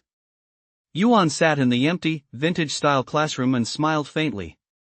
He gathered his thoughts, focused his attention, and waited for the exam to officially begin, while silently resolving, the Theory Division is my strong suit, I'm determined to score high. 5 minutes flew by in the blink of an eye. Accompanied by a soft hum in his ears, a loud, deep voice rang out. The 2615 National College Entrance Exam Theory Division is now officially underway. Exam papers are being distributed, please wait a moment. Yuan looked down and saw that a virtual progress bar had suddenly appeared at the top of the blank exam paper, displaying the 6 small characters exam paper distribution progress, followed by a row of tiny numbers. 0%, 20%, 36%, 65%, 86%, 100%. Suddenly, with a beep, the previously blank exam paper was instantly filled, row upon row of densely packed text. Judging solely by the formatting style, the exam paper before him was identical to those used in 21st century exams. If it weren't for the different exam content, Yuan might have suspected that he had accidentally traveled back 500 years in time. Once the exam paper was in hand, Yuan didn't rush to answer the questions. Following his usual exam routine, he first checked the paper thoroughly from beginning to end to see if there were any missing sections. After finishing the check and confirming everything was in order, he took a black ballpoint pen from his pencil case, filled in his personal information near the staple line, and only then began to carefully review the questions. 40 multiple choice questions, 0.5 points each, for a total of 20 points. 20 non-multiple choice questions, 1 point each, for a total of 20 points. There's also one theoretical analysis question worth 10 points. The volume isn't too large. 2 hours should be plenty of time for me. Yuan picked up his pen and thought deeply, his gaze settling on the first multiple choice question. 1. After the Mana revival, the world entered the 5th Industrial Revolution. What is the new energy source driving this industrial revolution? A. Solar energy, B. Tidal energy, C. Spiritual energy, D. Nuclear energy. An easy one. C. Yuan picked up his pen and neatly wrote C in the blank. 2. After the monster invasion, a large number of base cities were built around the world. Which is the largest base city in the world to date? A. China capital base city, B. United States Washington base city, C. Russia Moscow base city, D. France Paris base city. Gimme question, B. Yuan immediately picked up his pen to answer, his mind racing as he reasoned. Among the world's 5 major powers, the United States has the strongest comprehensive national power. Having endured the most devastating California monster wave in history, it has spared no effort in building base cities and has long been at the forefront globally. That said, Huasha isn't far behind. At the very least, the Shanghai base city has already made it into the world's top 10. Question 3, a gimme D. Question 4, a gimme A. Question 5. Why are these all gimmies? B. Question 6. In less than 5 minutes, Yuan had finished all 40 multiple choice questions. Without a moment's pause, he immediately picked up his pen and tackled the non-multiple choice questions. The non-multiple choice questions consisted of 3 categories: knowledge recall, reading comprehension, and experiment analysis. Compared to the multiple choice questions, Yuan was more adept at answering these types of questions. They offered more room for him to demonstrate his abilities and better highlighted his long-term accumulation of knowledge and exceptional analytical skills. 20 minutes later. Yuan finished the last non-multiple choice question, rubbed his aching wrists, and turned his attention to the final major section, theoretical analysis. He read the prompt carefully and smiled slightly, on the importance of warrior diversity in the new era. That's interesting. After a brief moment of reflection, he began to write. Approaching the topic from the perspective of an ordinary high school student and drawing on the historical context of Mana's revival, he addressed each point raised in the question one by one. His essay flowed smoothly, drawing on a wide range of sources and weaving together historical and contemporary examples. Spanning over 1,000 words, it analyzed the issue in a well-organized and incisive manner. 40 minutes later, having finally written the last character, Yuan gently set down his pen and let out a long sigh. I've written everything I wanted to. Now it's up to the grading system to deliver. Chapter 49, The Perfect Score Prodigy. After finishing the exam, he still had 45 minutes left. Yuan suddenly looked up to see a submit button, glowing with a pale yellow light, appear out of thin air before his eyes. He wasn't in the habit of submitting early, so he casually closed the submission page and buried his head in a thorough review of the exam. Starting with the first multiple-choice question and working his way through to the final theoretical analysis question, he carefully checked every single one from beginning to end. Then, starting with the theoretical analysis questions, he worked backward, reviewing each question one by one. More than half an hour passed. At this point, there were less than 10 minutes left until the end of the exam. In exam room A16, more than half the students had already chosen to submit their papers early, but Yuan remained completely oblivious to the commotion around him, continuing to check his work back and forth on his own, ensuring there wasn't the slightest error. 10 minutes flew by. A deep voice boomed from the loudspeakers above the exam hall. The 2615 College Entrance Exam Theory Division has concluded. We are now collecting the answer sheets. Candidates, please remove your exam simulators and exit the hall in an orderly manner. Yuan set down his fountain pen and sat up straight. A progress bar reappeared before his eyes, displaying the status of the answer sheet collection. As the progress bar advanced, his exam paper gradually faded from solid to ethereal, and the handwriting on it began to blur, as if smudged by a ladle of clear water. Immediately afterward, the entire virtual exam room began to warp. Objects such as the blackboard, desks, chairs, and lectern transformed into chaotic, shadowy forms and vanished in an instant. A few seconds later, his vision returned to a hazy gray. Yuan took off the exam simulator, wiped the beads of sweat from his temples, and let out a long sigh. It's finally over. This theory exam was moderately difficult. Given how I performed, scoring over 45 points should be a breeze. The main event this afternoon, the practical exam, is what will really determine the score gap. The practical exam assesses candidates' daily accumulation of knowledge and their ability to apply what they've learned. Out of a total of 50 points, simulated alchemy and simulated artifact forging each account for 15 points, while simulated spirit cultivation accounts for 20 points. Simulated alchemy involves using herbs and raw materials that appear randomly in the virtual space to craft a specified type of potion according to specific methods and proportions. A candidate's final score is then determined based on the potion's quality. The examination process for simulated artifact forging is largely similar. Within the virtual space, candidates perform artifact forging operations using specific materials and components. Since the artifact forging knowledge covered in high school is still relatively basic, candidates are only required to forge the embryo of a spirit-powered weapon, and their score is determined based on the quality of that embryo. The focus and greatest challenge of the practical exam lies in simulated spirit infusion. Candidates must perform spirit infusion on a spirit-powered piece of equipment generated by the system, and their final score is determined by the number of successful spirit infusion attempts. Of the three exam components, spirit infusion is the most difficult to complete. Candidates must remain fully focused during the exam. Even a minor operational error can result in damage to the equipment at best, affecting his Shadow Guild score at worst. The equipment could be completely destroyed, causing his score for that subject to plummet to 0. However, Yuan felt fairly confident about the afternoon exam.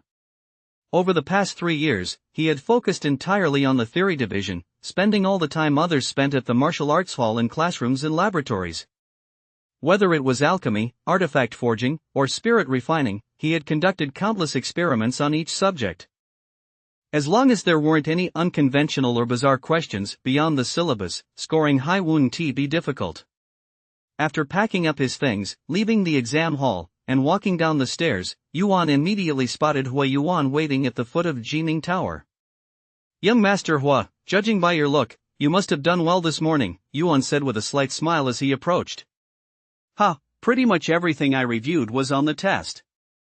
Scoring 40 points shouldn't be a problem, Hua Yuan grinned, slinging his arm around Yuan's shoulder. "And you?" "Questions of this difficulty are a piece of cake for someone like you, the theory division top scorer." "Theoretical analysis was a bit tricky, but the rest was fine," Yuan said. "The key is this afternoon's practical exam. If we nail the afternoon lab, the theory division exam should be in the bag. With the top student on the case, even the toughest questions will be a piece of cake, right?" I'll do my best. Let us both give it our all." Outside classroom A16 on the 3rd floor, Tan Mingyu and Li Zhongquan stood side by side, gazing intently at Yuan and his companion as they walked away toward the Shadow Guild. Their eyes were deep and pensive, lost in thought. At the same time, in the Data Statistics Department of the Linjiang City Education Bureau office building, a massive data processing mainframe was rapidly calculating the theory division scores for every examinee. All around, dozens of staff members sat before a series of light screens, busily conducting calculations and compiling statistics. The office was filled with open holographic screens and a dense array of data. Soon, the scores of each examinee began to appear on different holographic screens. On one of them, the 4 large characters Linjiang No. 3 High School were prominently displayed at the top. Linjiang No. 3 High School, Gochen, Theory Division, 36 points. Linjiang No. 3 High School, Huayuan, Theory Division, 42 points. Linjiang No. 3 High School, Lusu, Theory Division, 35 points. Linjiang No. 3 High School, Yun, Theory Division, 45 points. Linjiang No. 3 High School, Yuan, Theory Division, 50 points. A staff member in charge of tallying the scores for Municipal No. 3 High School saw this and nearly dropped his jaw. He immediately called over all his colleagues to gather around. In an instant, the office was filled with a chorus of gasps and exclamations.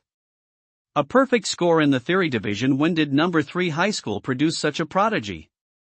Yuan?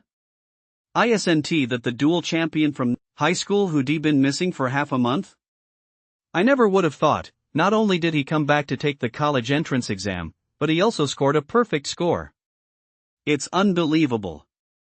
It's been so many years since Lin Zhang produced a perfect score in the Theory Division. We must report this to our superiors immediately. At 2:20 p.m., Yuan returned to exam room A16 to take the practical exam for the Theory Division of the college entrance exam. Following Teacher Li's reminder, he first carefully inspected the exam simulator. After confirming everything was in order, he powered on the device and entered the virtual exam room. Unlike the morning's theory exam, the practical exam venue was uniformly constructed by the Education Department. Yuan controlled himself as he walked through the hazy space, pushed open a narrow door emitting a faint glow, and stepped into a spacious, well-lit alchemy laboratory. In the center of the lab stood a long white table, covered with various alchemical tools, and a large pile of assorted medicinal ingredients. Next to it was a row of alchemy-related machines. Yuan walked over to the long table and picked up a medicinal ingredient. Just then, a line of striking large characters suddenly appeared before his eyes. Practical Exam Task 1, within 1 hour, use 18 medicinal ingredients including dragon spirit grass, mystic leaf tree root, and 100 herbs reishi mushroom leaves to refine a bottle of level 1 essence of strength. Maximum score, 15 points. Essence of strength, huh? Yuan set the herb down, a faint smile curving his lips. Essence of Strength is a performance-enhancing potion that temporarily boosts a person's strength attributes. Although its value isn't particularly high, the brewing process is somewhat more complex compared to other low-level functional potions. First, one must use extremely precise techniques to separate the active components from the 18 herbs including dragon spirit grass and mystic leaf tree root. Extract their essences, mix them in specific proportions, place the mixture into a machine, heat it to a certain temperature, and finally, as it reaches the boiling point, quickly remove it and cool it down to complete the brewing process. Based on Yuan's past experience, there are 3 main challenges in crafting Essence of Strength. First is the extraction process. Herbs such as dragon spirit grass, mystic leaf tree root, and 100 herb reishi mushroom leaves are inherently difficult to extract. If the separation isn't thorough enough or the heat control is off, an entire hour could pass without even extracting the essences from these herbs. Second is the ratio. There are no fewer than 18 types of herbs used to refine the essence of power, some of which are extremely similar in shape, taste, and medicinal properties. Distinguishing them from one another requires extremely solid professional knowledge and highly refined discernment skills. Third is the final cooling process. To refine the essence of power, the herbal mixture must be removed just as it reaches boiling point and placed in a freezing unit for rapid cooling. This requires candidates to have extremely precise timing. Cooling it even 1 second too early or too late will reduce the quality of the essence of power, thereby affecting the Shadow Guild's final college entrance exam scores. First, separate the active components from these herbs, then extract their essence. Yuan picked up a dragon spirit herb from the pile of medicinal herbs, grasping the root with one hand while gently pinching the leaves and stems with the other, peeling them off one by one. He gathered the removed leaves and stems together, reached for a transparent glass container, carefully placed them inside, and set it aside. Next, he picked up a mystic leaf tree root, patiently untangling the knotted vines, used a small knife to slit open the root's outer bark, and squeezed the pale green sap into a small glass bottle. Afterward, he picked up the third herb, the leaves of the 100-herb rasher, and patiently began processing them. Yuan carried out the first step of alchemy with great care and meticulous attention to detail. Every movement was incredibly skilled and executed with effortless precision. Soon, he had carefully stripped the active components from all 18 herbs and placed them in the glass containers. Next, Yuan walked over to an extraction machine about as tall as a person, placed the 18 glass containers one by one into their respective extraction chambers, set the extraction times for each, and waited for the extraction process to complete. 1 second, 2 seconds, 5 seconds. Before long, a series of crisp ding-ding-ding sounds rang out. Yuan removed the glass containers one by one from the extraction chambers and placed them on the lab bench. In an instant, the bench was filled with herbal extracts of various colors. Since the lab was a virtual simulation, there was no scent of the herbs. But judging by the colors of the liquids, this round of extraction had undoubtedly been a success. Yuan let out a long sigh, wiped the beads of sweat from his temples, and began the next step: formulation. The formulation process required the operator to possess extraordinary patience and meticulous focus. The slightest mistake could lead to an imbalance in the mixture, compromising the quality of the Shadow Guild's medicines. Yuan's nerves were on edge as he weighed the herbal extracts one by one on the laboratory scale. After shaking them for a while, he blended them together one by one, muttering to himself unconsciously. 5 units of dragon spirit grass, 3 units of 100 herbs rasher leaf, 10 units of moon white flower. 10 minutes passed, and the extracts from all 18 herbs had been fully blended. A large bottle of gray-green, blended solution appeared on the lab bench. Next comes the most critical step. Yuan picked up the blended solution and gently swirled it in front of him. Heat it, cool it. If everything goes smoothly, I've got this exam in the bag. Chapter 50, Virtual Experiment. The final step. Yuan poured the fusion solution of the 18 herbs into a beaker designed specifically for heating. After swirling it for a moment to ensure uniformity, he walked over to a machine marked with a flame symbol, opened the chamber door, placed the fusion solution inside, set the timer, flipped the switch, and waited quietly for the heating process to complete. Given the concentration and properties of the mixture, it should take about 4 minutes to reach boiling point. The optimal time to remove it should be around 3 minutes and 55 seconds. I have to place it in the cooler within 10 seconds, which means I only have a mere few seconds. Yuan held his breath, his eyes fixed intently on the stopwatch displayed on the aerial screen, not daring to relax for a single moment. The seconds ticked by. 3 minutes and 53 seconds, 3 minutes and 54 seconds, 3 minutes and 55 seconds. Yuan timed it perfectly, immediately yanking open the hatch, snatching the test cup, taking 2 steps at a time to the cooler, placing the test cup inside, and slamming the door shut with a bang. The entire process took a mere 3 seconds. Phew! Only then did Yuan feel a burning sensation spreading through his palm. He couldn't help but wince. Damn it, isn't this a virtual device? How come even the sensation of high heat burning my hand is simulated so realistically? Fortunately, he had managed to place the test cup into the cooler the very first moment. The entire process takes 15 minutes. Before long, Yuan heard a beep boop sound coming from the cooler, and his heart filled with anticipation. I've practiced this countless times over the past 3 years just for this moment. No matter what, I have to succeed. The 15 minutes flew by in the blink of an eye. Yuan slowly opened the cooler's hatch, took out the test cup, and looked down. His eyes immediately lit up. Wonderful! The quality of this essence of power is higher than in any experiment I've done before. Suppressing his excitement, he took a deep breath and placed the test tube on a grating device on the lab bench. Before long, a green light lit up on the grating device, and a clear voice echoed throughout the entire laboratory.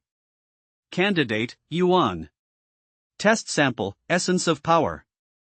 Operation time, 36 minutes. Sample purity, 95%. Score for this item, 14 points. The purity actually reached 95%. That's much better than I expected. Seeing his score, Yuan was overjoyed. Previously, in the school lab, the highest purity he'd ever achieved for Force Elixir was 90%. He never expected to perform so exceptionally well during the college entrance exam. His joy lasted only a few seconds, however. Suddenly, a soft beep sounded in the lab, and a voice boomed in his ear. The first simulation task of the Gaokao Theory Division practical exam simulated alchemy has concluded. The system is now generating the simulated artifact crafting scenario. Please wait a moment. Is this a seamless transition? Yuan was momentarily taken aback, but a smile immediately spread across his face. Alright, next stage artifact forging. Here I come. In an instant, the vast laboratory scene began to warp slightly. Curbs, raw materials, workbenches, and rows of machines started to blur, then vanished. With a ding, Yuan's vision suddenly brightened. A weapon forging laboratory with a distinctly metallic feel appeared before him. As far as the eye could see, equipment components and smelting equipment, gleaming with a metallic luster and floating in mid-air, were everywhere far superior to the forging room at Linjiang No. 3 High School. Before Yuan had a chance to admire this state-of-the-art equipment, a new exam objective appeared before his eyes. Within 1 hour, assemble the equipment components in this lab into a complete spiritual energy equipment prototype and complete the refinement process using the smelting furnace. Maximum score, 15 points. Assembly, huh? That just happens to be my forte, Yuan said with a confident smile. Compared to alchemy, his artifact crafting skills were even more impressive. Although he hadn't yet reached the pinnacle of mastery, at Linjiang No. 3 High School, if he claimed second place, absolutely no one would dare claim first. He walked to the center of the lab and looked at the artifact components floating all around him. Instead of rushing to start assembling them, he rested his chin on one hand and patiently analyzed the situation. These components before me were clearly disassembled from several different pieces of equipment. To assemble a complete spiritual energy equipment prototype, I must first categorize the existing components, then select those from the same piece of equipment for assembly. According to the college entrance exam scoring criteria, the more complex the structure of a spiritual energy equipment component, the higher the score. To achieve a high score, I must select a spiritual energy equipment component with the most complex structure for refinement. With that in mind, he wasted no more time. He immediately focused his attention on performing simple calculations and categorizing the components floating in the air. 15 minutes later, all the components had been sorted, and his train of thought gradually became clear. Judging by the available components, the simplest in structure is the level 1, for star spiritual energy sphere prototype, which requires a total of 68 components. The most complex is the level 1, 8-star spiritual energy armor prototype, which requires 162 components, more than double the number of the simpler one. Given my current skill level, crafting a level 1, 8-star spiritual energy armor prototype shouldn't be a problem. With that, without a moment's hesitation, he walked straight to the pile of sorted equipment components and began assembling them. The college entrance exam's simulated artifact crafting differs from actual artifact crafting. The true artifact crafting process requires polishing equipment components one by one, then assembling the polished and finally using modern scientific methods to mold them into shape. Only after undergoing multiple advanced processes can a complete spiritual energy artifact be forged. The college entrance exam's simulated artifact crafting, however, is a simplified version of the process, omitting many of these steps to directly assess the candidate's assembly and crafting skills. Thanks to 3 years of continuous practice and accumulation during high school, Yuan's assembly process went fairly smoothly. First, he divided the 162 components that make up the spiritual energy armor into 4 distinct sections A, B, C, and D, then assembled each section one by one before finally joining the assembled sections together. 20 minutes later, a complete spiritual energy armor prototype had been assembled. Yuan checked the time and immediately placed the assembled equipment embryo into the smelting device beside him. He slowly turned the knob to set the time precisely, then stood to the side, waiting for the sample to be smelted into shape. 10 seconds, 9 seconds, 3 seconds, 2 seconds, 1 second, done. A dozen or so minutes later, a beep sounded, signaling that the Level 1, 8-star psychic armor prototype had been successfully refined. Yuan couldn't wait to open the smelter, remove it, inspect it thoroughly, and place it on the grading device in the center of the lab. In an instant, the green light lit up again, and a loud voice announced. Candidate, Yuan. Test sample, Level 1, 8-star spirit-powered armor prototype. Operation time, 52 minutes. Sample completion rate, 98%. Score for this item, 15 points max. "Ha, I actually got a perfect score," Yuan exclaimed, overjoyed. Now it's on to the final item, spirit refinement. Among the three major sections of the college entrance exam's practical test, spirit refinement is widely recognized as both the focal point and the most challenging part. In today's world, the vast majority of new warriors are equipped with spirit energy gear that has undergone multiple rounds of spirit refinement. This process involves using modern technology to infuse the gear with mana from the heavens and earth, thereby enhancing its various attributes. The more times spirit refinement has been performed on a piece of spirit-powered equipment, the greater its power and durability. However, if spirit refinement fails, not only will all previous refinement effects be completely lost, but the original equipment will also suffer damage. Unlike actual spirit refinement, the college entrance exam assesses candidates by having them use manual guidance to infuse cosmic mana into virtual spirit-powered equipment. Their final scores are determined by the number of successful spirit refinement attempts. Compared to technological refining, manual refining is far more difficult. It not only tests the candidate's ability to channel and absorb mana but also their ability to control and utilize the mana within their body. This is the final stage.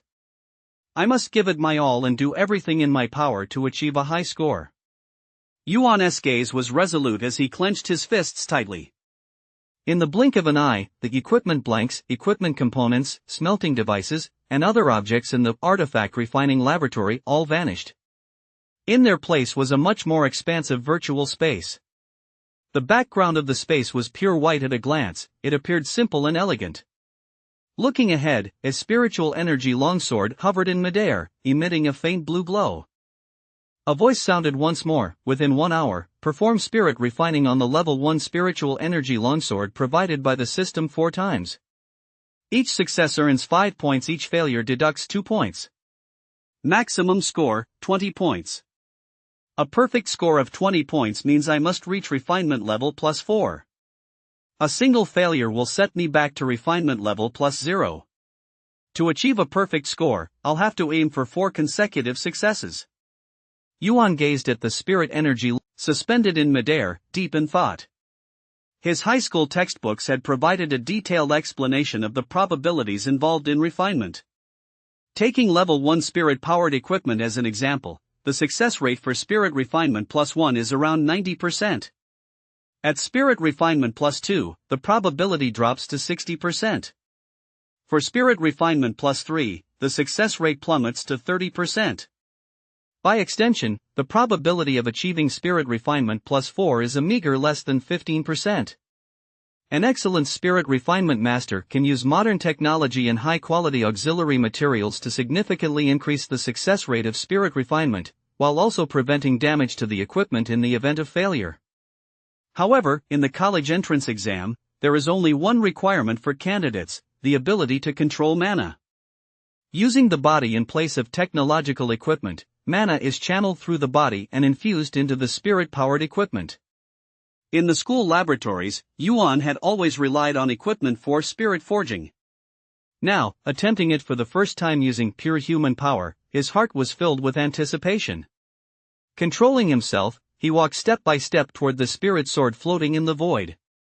He raised one hand gently, and with a boom, a virtual vortex of mana immediately appeared in his palm. He raised his head high, his eyes, set in a delicate face, were filled with unwavering determination. Here I come. My goal 20 points. Chapter 51, A New Generation of Talents Emerges. My goal 20 points. Yuan controlled himself as he strode forward and grasped the hilt of the spiritual energy sword. He held the sword horizontally with his right hand, then extended 2 fingers of his left hand to rest on the blade, carefully tracing it from the base to the tip. Judging by the material, this sword is made of K17 high-strength alloy. Based on the formulas in the textbook, the amount of mana that can be infused into this alloy during spirit refining is roughly between 40 and 60 units. After all this time training, the amount of mana I can input at once now definitely exceeds 100 units. In other words, during spirit refining, I must suppress the output of mana to below 60 units to maximize the success rate of the process. Let us try one run first to get a feel for it. Yuan's gaze grew intense. His right hand gripped the sword hilt tightly, while his left arm extended to the side, fingers splayed, and he clenched it with force. A powerful vortex of mana formed once more, swirling in the void for a moment before entering his body from the left. He held his breath. With a thought, the stream of mana instantly flowed from the left side of his body to the right, surging into his right arm like a waterfall and merging into his palm. Feeling a wave of heat in the center of his palm, Yuan didn't pause for a moment. He immediately gripped the hilt tightly and, following the method taught in the book, channeled the mana stored within his body bit by bit through his right palm and into the spirit-powered longsword. After a short while, a faint purple aura enveloped the blade and began to flow slowly across it. Did it work? Just as a hint of joy flashed across Yuan's face, his smile froze there almost immediately. The purple aura swirled around the blade for a moment before slowly fading. A minute later, it had vanished completely, dissipating without a trace. At the same time, a voice rang out in the virtual space: spirit refining failed. Current base score is 0. No points deducted. He Yuan shook his head with a wry smile. I was too impatient. I didn't control my mana well enough. He then spread his fingers and released the hilt. After practicing mana conduction repeatedly in the virtual space, he gripped the hilt firmly once more and began his second spirit refinement. Having learned from his previous mistake, Yuan approached this round of spirit refinement with much greater caution. From mana induction to mana conduction, he executed every detail with the utmost care. Only after suppressing the mana within his body to below 60 units did he begin to gradually infuse mana. In an instant, a purple aura once again enveloped the blade. Beads of sweat formed on the corner of Yuan's forehead as he watched, eyes fixed intently on the aura slowly flowing along the blade, his heart in his throat. Before long, a soft hiss could be heard. The purple aura swirled for a moment before finally merging with the blade, and a faint purple mark gradually emerged on the edge. A voice sounded once more: spirit refinement +1, +5 points. It worked. Yuan smiled with satisfaction. Strike while the iron is hot, let us refine it again. He gathered his focus, running his left hand carefully over the spirit-powered longsword as he carefully reflected on the previous spirit refinement process, following the steps outlined in the book one by one. 3 minutes later, a faint blue mark appeared below the purple one. Spirit refining +2, +5 points. Now that I've got the hang of it, it's definitely much easier. The success rate for spirit refining +3 is only 30%, but if I execute it properly and avoid the mistakes I made before, I should be able to raise the probability to over 50%. Yuan took a deep breath, preparing to begin his third spirit refining attempt. Thanks to his exceptional talent in the theory division, and after 1 failure and 2 successes, he had gradually figured out the key to the spirit refining exam. The third spirit refining attempt went exceptionally smoothly. After 5 minutes, a green mark appeared below the blue and purple marks. Spirit refining +3, +5 points. The success rate for +4 is only 15%. Should I go for it? If +4 succeeds, I'll have 20 points in the bag. If it fails, I'll have to start over from 0. Yuan glanced up at the remaining time, steeled himself, and said, forget it. I'll take the risk. If I fail, I'll just have to go through the process again. After an hour and a half, the weight on his heart finally lifted.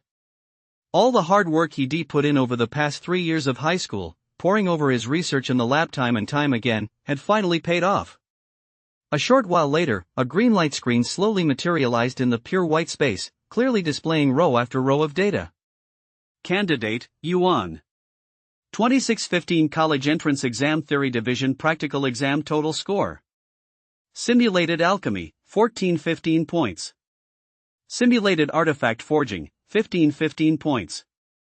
Simulated Spirit Refining, 2020.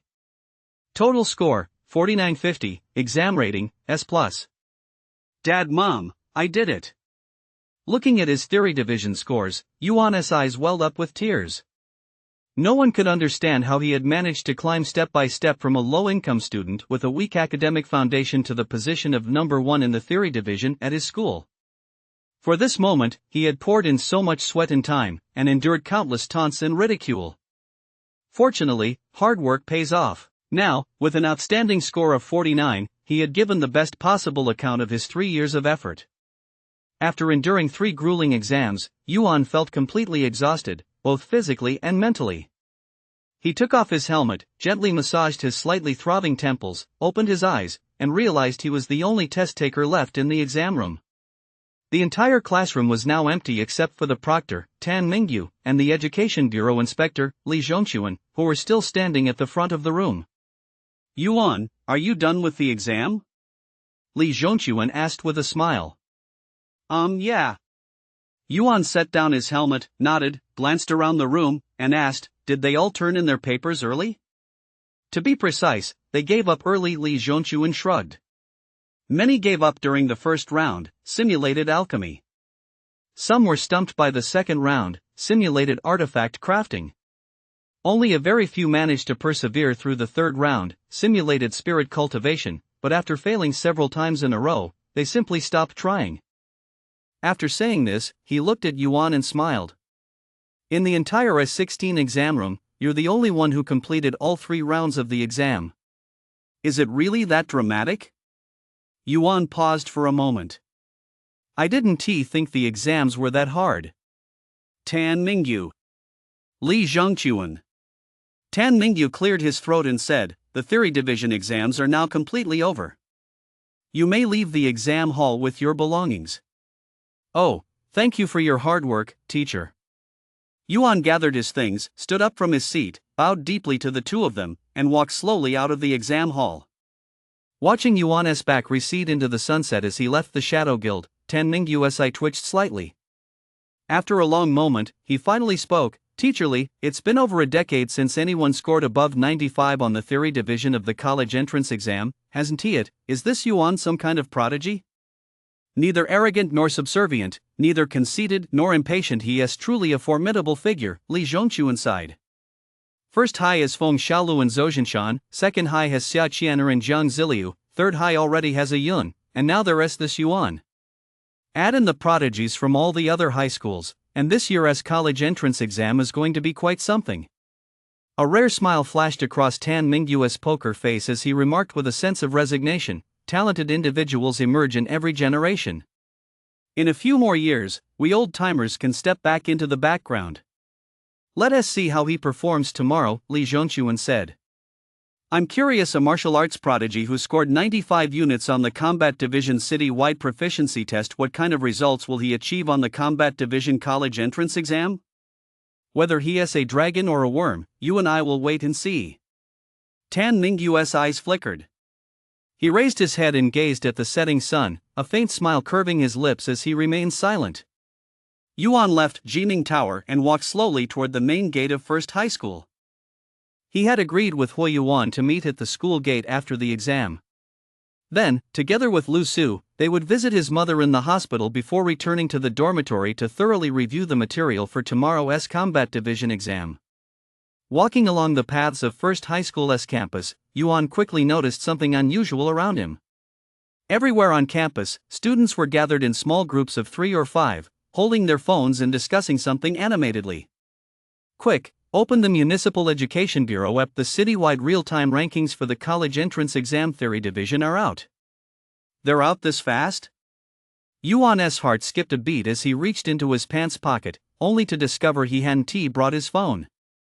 Resigned, he said, I guess I'll just have to wait until young Master Huo arrives to check. Just then, a flurry of excited chatter drifted into his ears from the crowd nearby. 6th place, Zhou Jinshan from Municipal Number 1 High School, 86 points. He has pretty much guaranteed a spot at a top national university. 5th place, 87 points, the eldest son of the Jiang family, Jiang Ziliu.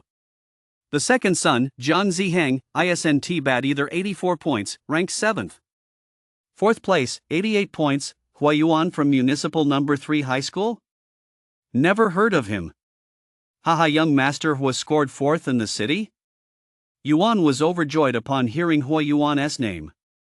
Just as he was about to crowd in for a better look, he immediately heard a name he didn't want to hear. 3rd place, Yun, 88.5 points, also from Municipal Number 3 High School. Impressive. Yuan's expression darkened slightly as he continued listening. No way Feng Xiaolu, the top genius from Number 1 High School, scored 90 and is only 2nd? It's been how many years since Lin Jiang last saw a score above 90? Quick, let us see who's south in 1st place. Okay, let me see. 1st place, Yuan from Linjiang Number 3 High School, total score 99 points. Holy shit, 99 points. Is this guy some kind of demon? Yuan stood frozen in place, his whole body feeling as if he'd been struck by lightning. I actually came in 1st in the whole city. Chapter 52, 1st in the city. I actually came in 1st in the city? Yuan stood there in a daze, his expression a mix of shock and joy. Before he could even recover from his overwhelming joy, he heard an excited shout from behind him, "Yuan, good news!" Turning around, he saw Hua Yuan, clutching a cell phone, sprinting toward him. When he got close, he gasped, "Shen Yuan, the Linjiang City Theory Division College Entrance Exam rankings are out. You're the top scorer." No sooner had he finished speaking than the crowd around them, who had been chatting, immediately turned to look, their eyes filled with awe and admiration. Holy crap, is that Yuan? I never would have guessed this year's Theory Division top scorer was actually in the same exam room as us. Don't stop me, let me soak up some of that divine aura. Stared at by the eager gazes of a crowd of test takers, Yuan gave them a polite smile and pulled Hua Yuan toward the school gates. Once they reached the entrance, he finally let out a sigh of relief and chuckled, "I've known about being the top scorer for a while now." You came in 4th in the city, right? I just got lucky, I can't compare to you. Hua Yuan scratched his head sheepishly, looked at Yuan, and frowned with a laugh. You're a freak scoring 99 points? Are you trying to make life impossible for us mere mortals? Maybe I just spent more time on the theory division? Yuan came up with a half-hearted explanation and asked, "By the way, how did you do on the theory division? That's always been his weak spot. Did he drop the ball on the theory division this time?" See for yourself. Hua Yuan smiled faintly, picked up his psychic phone, and casually swiped up to bring up a holographic screen.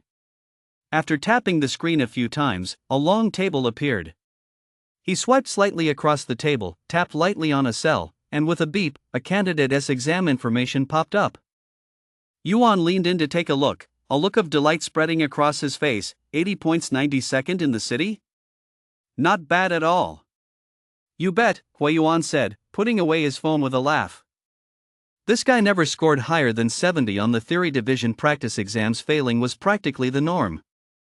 I never expected him to pull off such an amazing performance on the college entrance exam. I bet he is already going crazy with joy, clutching his phone right now. I can just picture it, Yuan said with a knowing smile.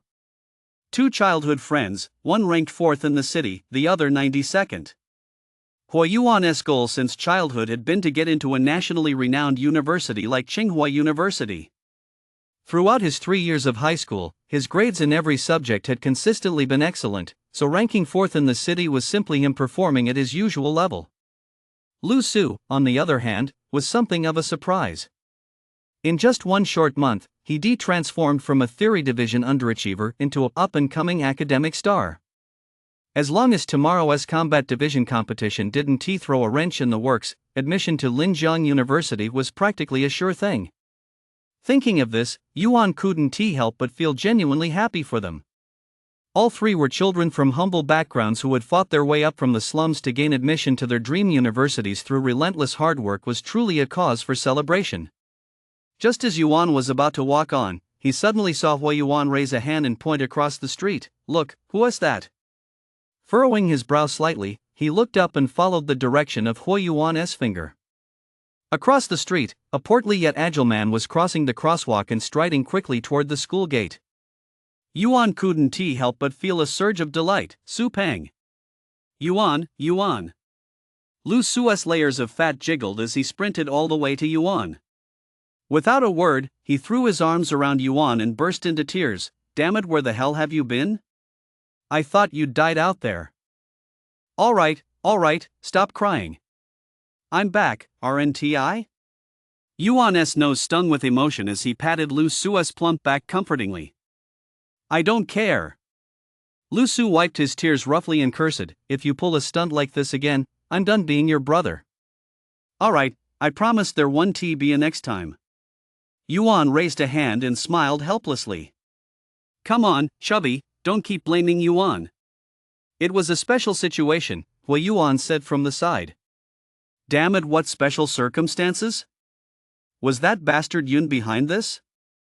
Lu Su, his eyes red, grabbed Yuan's arm and demanded, rumors are flying around that he hired someone to take you out so he could be the top scorer on the college entrance exam. If that is true, I'll tear that son of a bitch to pieces next time. Let us talk about the details after the college entrance exams. Yuan evaded the question.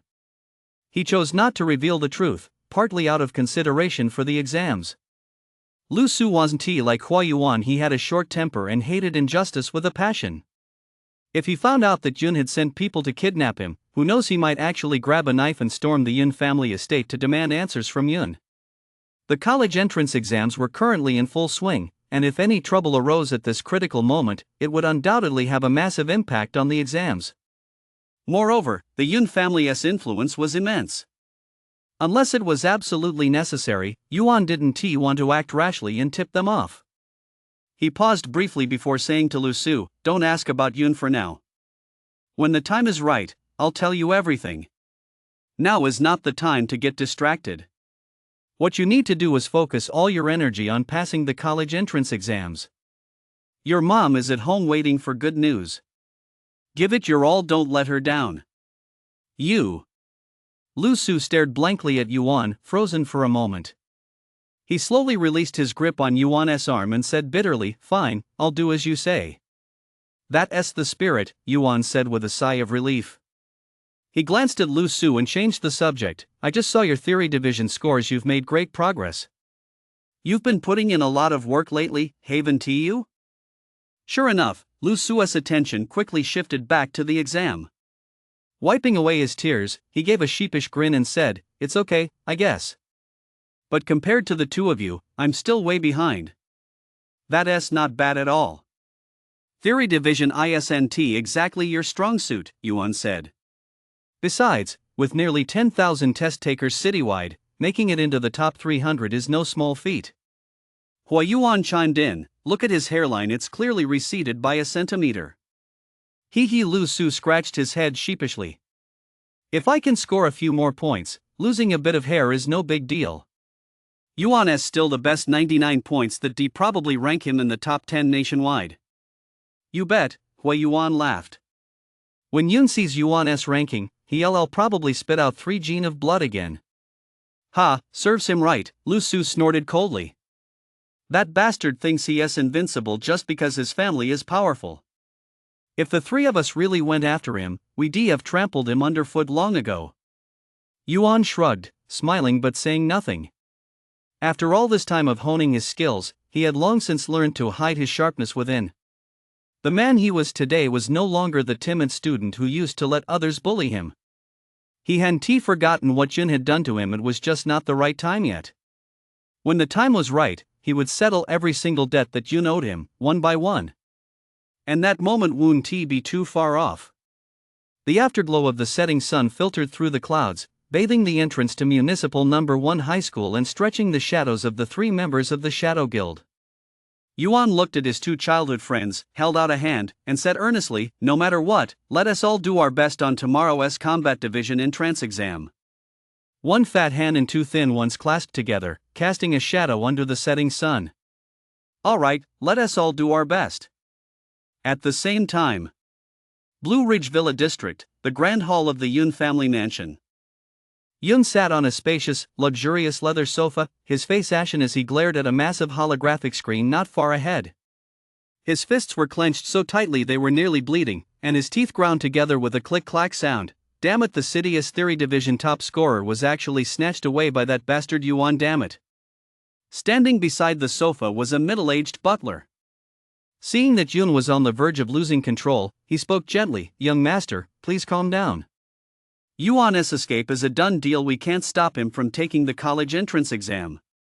We should focus on devising a strategy as soon as possible and do everything we can to win tomorrow's combat division exam."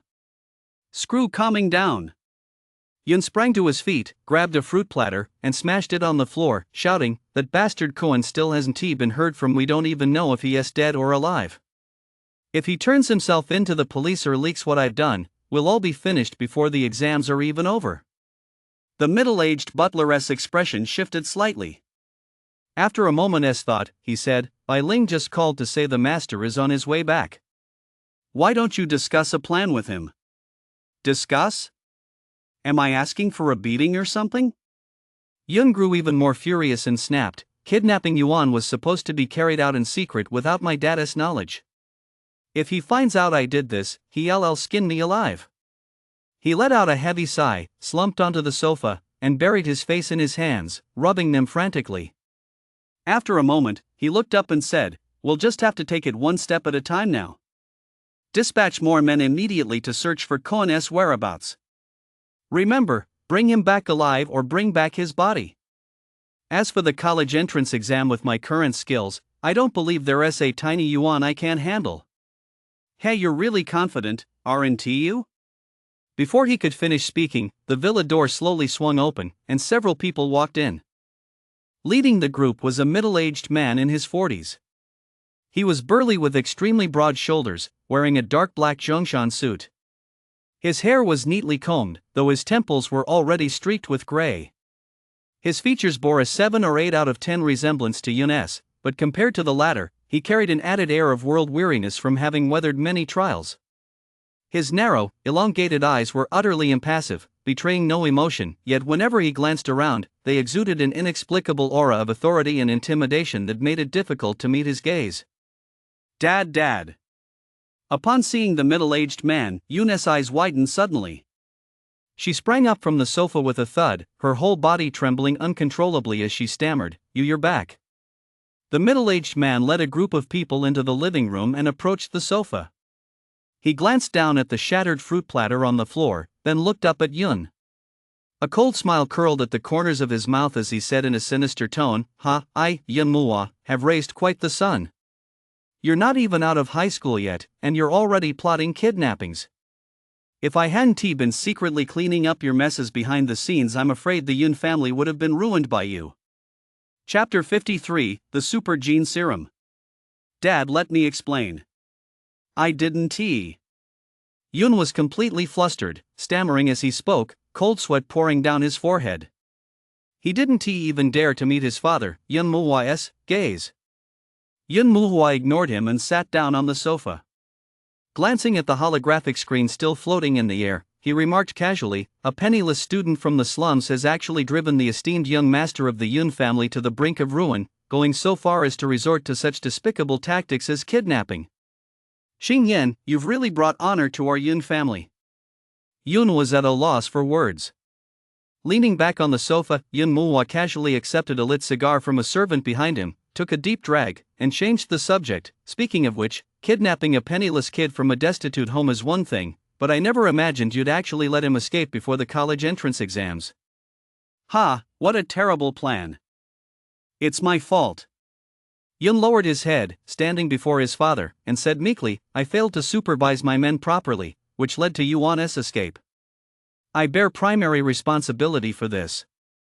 "Failed to supervise?" Yun Muhua sneered. "No, you simply misjudged him." He straightened up, raised his gaze to meet Yun's, and said, enunciating each word clearly, "I ask you, how well do you know Cohen?" Yun thought for a moment, then shook his head. "I don't know him." "You don't know him?" Yun Muhua said sarcastically. Let me tell you, it's not just you, even I have never truly seen through him. I keep him by my side because he is useful, not because he is loyal. To the Yun family, Cohen is nothing more than a tool. Conversely, in his eyes, the Yun family is perhaps nothing more than a tool as well.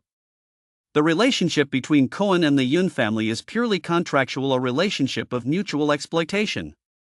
To put it plainly, he is, after all, an outsider.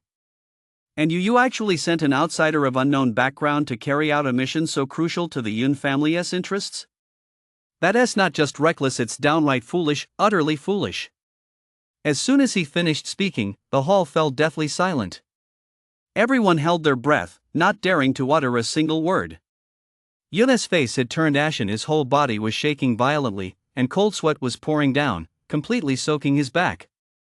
He finally realized the gravity of the situation. At the time, when he saw Yuan's grades improving by leaps and bounds, he had only one thought in his mind: to prevent Yuan from successfully taking the college entrance exam at all costs. He never imagined that doing so would create such a huge hidden danger for the Yun family. If, back then, Yun had chosen a trusted confidant from the main branch of the family to carry out the mission, he might have minimized the risk. But in his haste, he had actually chosen Cohen, a man he'd never truly known. I was wrong. I was wrong from the very beginning. Overcome with remorse, Yun suddenly leaped to his feet and slammed his fist into the wall beside him with a bang, instantly sending several cracks shooting across it. It's not too late to realize your mistake now, Yun Muhua said, glancing at him. He took a puff on his cigar, tapped the ash into the crystal ashtray on the coffee table, and remarked calmly, I overheard some of your conversation at the door just now. Those two contingency plans of yours are somewhat feasible, but they're far from enough. Oh? Yun turned around, his eyes fixed on his father. First, Yun Muhua said expressionlessly, Cohen must be found. Over the next couple of days, I'll have Dog 9 lead a citywide manhunt for him.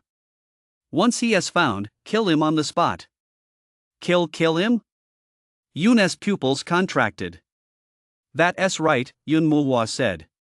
Cohen already knows your plan. Keeping him alive will only be a source of trouble in the end. Besides, Yuan has already met him. If he falls into the hands of the police, things will get complicated. After saying this, he raised a second finger and continued a second. The fact that Yuan managed to win first place in the theory division despite being kidnapped for half a month shows that he hasn't given up fighting all this time.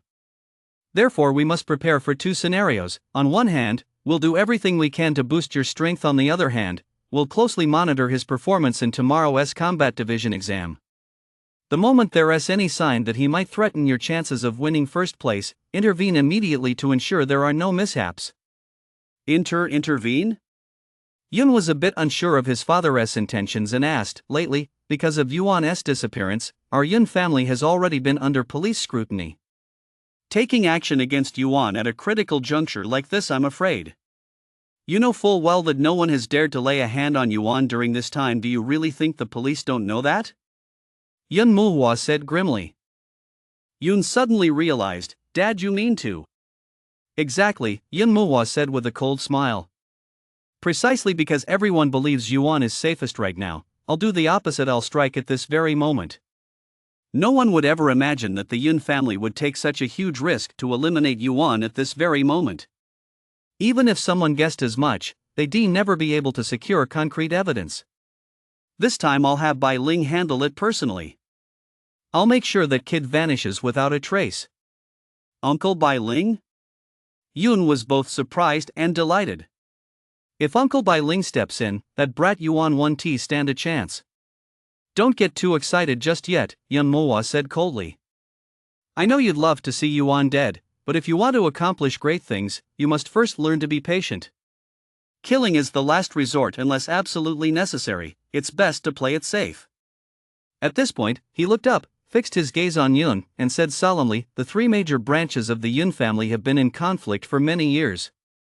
In recent years, among the branches led by your eldest uncle and third uncle, the younger generation uncles and nephews have been excelling one after another. In my branch, you're the sole heir. If you fail to win this year's combat division champion title and fail to gain the favor of the old patriarch and the clan elders, we'll not only lose our right to compete for the next head of the clan, but we may even be absorbed by the other two branches. So no matter how much of a troublemaker you usually are, this time no matter what, you must win back that champion title for me. Yes, I understand. Yun lowered his head, a look of determination flashing across his face. Yun Muhua gave him a sidelong glance and beckoned to his back. A martial servant stepped forward and handed him a small black box. He took the black box and said to Yun, I heard that a month ago, you used your family connections to secretly bribe a rotten apple in the Education Bureau to place Yuan and you in the same group for the college entrance exam simulation. That means if that kid Yuan manages to survive long enough to reach the simulation exam, a showdown between you two is inevitable. So, I've prepared this especially for you. With that, he handed the black box to Yun. Yun took the box, opened it, and froze instantly, exclaiming in shock, a gene serum? Dad, what? This is all I can do for you, Yun Muhua said in a deep voice. Remember, we can't afford to lose. With that, he took the syringe filled with a pale blue serum from the black box, narrowed his eyes slightly, and said, This is the T82 Super Gene Serum I had someone buy at a high price from the underground black market. Within 72 hours, it will take your strength to the next level, reaching the peak of the entry-level F rank. With this serum, you can sweep through all the senior high school students in the city. Even if you face Yuan, you'll easily crush him. Most importantly, this serum has only just been developed in ISNT yet classified as a banned substance for the college entrance exam. Furthermore, this serum does have side effects. Once the effects wear off, your combat prowess will temporarily regress to the top of grade G, and you'll experience a weakness period lasting 1 month. However, compared to the combat division champion title that's within your grasp, such a price is negligible. Dad, I'll do as you say. A fervent gleam flashed in Yun's eyes as he snatched the syringe from Yun Muhua's hand and declared, For the combat division champion, I don't care about anything else. With that, he rolled up his sleeve, exposing his pale arm. Aiming carefully, he plunged the sharp needle into his vein, pressed down on the syringe's plunger, and slowly injected the light blue serum into his body. Ow! Wave after wave of excruciating pain washed over him. Sweat beaded on Yun's forehead, and his whole body shook violently. Yun Muhua watched quietly from the side, his gaze utterly cold, as if the one enduring the pain were not his own son, but a discarded pawn with whom he had no connection whatsoever. Before long, the entire dose had been administered. Yun let out a furious roar, ah! His eyes were bloodshot, and the veins on his body bulged. Suddenly, his body lurched to one side, and with a thud, he collapsed to the ground. Convulsing violently as he rolled across the floor, he foamed at the mouth and growled incoherently, Yuan! Yuan! I'll kill you, I'll kill you! Yun Muhua leaned forward slightly, watching Yun writhe in agony on the floor with a calm expression. Xinyan, this will be over soon. It's all for the family and for your own sake. Meanwhile, Yuan, Lu Su, and Hui Yuan were riding in a spirit-powered, driverless taxi headed for Linjiang City Hospital in the city center. More than half an hour flew by in the blink of an eye. The taxi slowly pulled up outside the main entrance of the city hospital. The three got out and hurried straight toward the inpatient ward.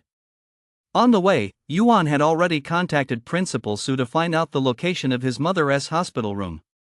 They quickly located Building B2, where the ward was located, took the elevator to the 5th floor, and arrived at the door of room 510. Yuan struggled to suppress his anxiety and excitement, took a deep breath, pushed open the door, and immediately spotted his mother reclining on the bed at the far end of the room. Compared to a few months ago, his mother, Guo Weilan, looked much more haggard. Her slightly disheveled long hair was streaked with many new silver strands, her cheeks were deeply sunken, her lips parched, and her eyes, gazing out the window, were hollow and sorrowful. Hearing the noise outside the door, she turned around blankly. Upon seeing Yuan and the others pushing the door open, she froze in place. In an instant, Guo Weilan's vision blurred, and 2 streams of hot tears rolled down her gaunt cheeks. Summoning all her strength, she propped up her frail body. Her lips trembled as she whispered, Yuan, it's you, it really is you. Yuan, too, had long since been overcome with tears. Gazing intently at his mother, he said in a choked voice, Mom, your son is back. Chapter 54, A Family Reunion. Mom! With Yuan's single call, the emotions he had suppressed for so many days erupted in an instant. He stepped forward to embrace his mother and said tremblingly, "It's my fault for making you and Dad worry. As long as you're back, that's all that matters. As long as you're back." Guo Weilan, her eyes brimming with tears, gently stroked her son's back and whispered words of comfort. This scene brought a lump to the throats of Lu Su and Hui Yuan, and their eyes welled up with tears. Even the caregiver standing by, who was there to assist, was deeply moved. After embracing for a while, Guo Weilan placed both hands on Yuan's shoulders and examined him carefully from head to toe. She sighed, "Seeing that you're all right puts my mind at ease. I thought I'd never see you again." As she finished speaking, she was on the verge of tears again. "Mom, don't cry. I promise I'll never let you two worry like this again," Yuan said, his eyes red. Guo Weilan nodded gently, trying to calm her emotions. After a long moment, she asked, "Where on earth have you been all this time? The school and the police searched for half a month and still couldn't find a single trace of you. Your father and I were so worried about you we were afraid someone might have." "It's all in the past now," Yuan sighed deeply. "A while back, I ran into some unexpected circumstances that cut me off from the outside world, but everything has been resolved now." Not wanting her mother to press further, she wiped away her tears and smiled. "Mom, I have some good news to share with you." Guo Weilan held Yuan's hand, her eyes glinting slightly, and said, "The fact that you've come back safe and sound is the best news for Mom. Everything else is secondary." A sudden wave of warmth washed over Yuan, and he smiled. "Think carefully, what day is it today?" Today Guo Weilan paused slightly, looking a bit bewildered. Lately, she had been racking her brain over her son's disappearance. Since being hospitalized, she had been virtually cut off from the outside world. To allow his wife to focus on her recovery, her husband, Chen Kexiong, hadn't dared to mention a single word about the college entrance exams. So when Yuan asked her, she couldn't quite process it right away. Seeing her mother's hesitation, Yuan blurted out, "Mom, today is the Theory Division college entrance exam." "Did you forget? The college entrance exam, oh, right." Guo Weilan slapped her forehead in frustration and said, "I've gotten so confused being in the hospital, how could I have forgotten something so important?" Turning to Yuan, she asked with concern, "So did you take the exam?" "Auntie, don't worry," Lu Su said as he walked up to the hospital bed, grinning broadly. Not only did Yuan take the exam, but she also came in first in the theory division for the entire city of Linjiang. Really? Guo Weilan froze in surprise. "It's absolutely true." Hui Yuan pulled his psychic smartphone out of his pants pocket, opened the Municipal Education Bureau official app, brought up the holographic screen, tapped it twice, and smiled. "Auntie, look, this is the city-wide ranking for this year's Theory Division college entrance exam.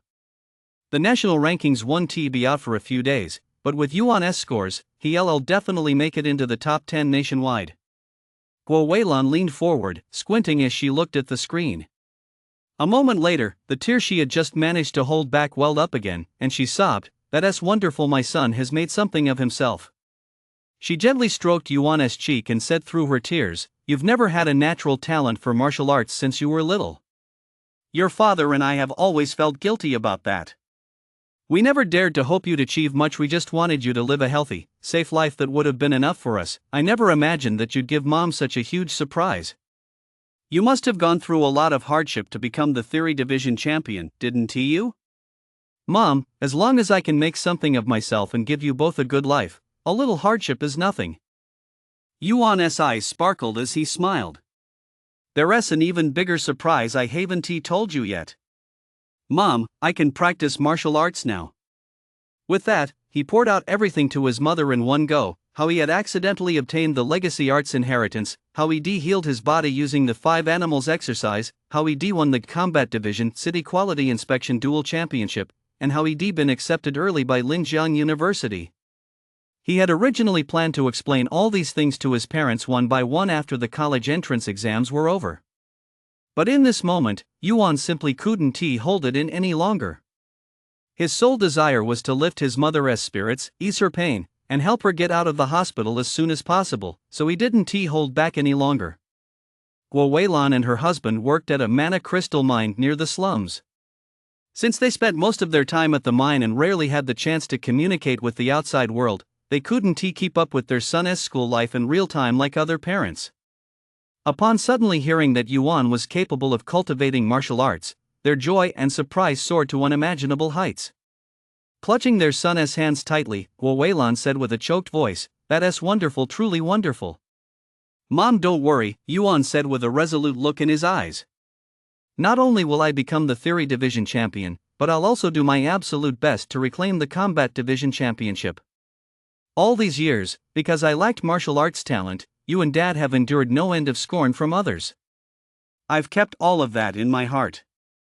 In this college entrance exam, I will definitely prove myself to everyone and let all those who bullied you know that your son is a true warrior." "As long as you have that determination, I'm satisfied," Guo Weilan said softly. "You've grown up now. I'm not very educated, so I can't give you much useful advice. There's just one thing you must remember no matter what: don't let yourself down. I don't care at all whether you win the Combat Division top scorer title.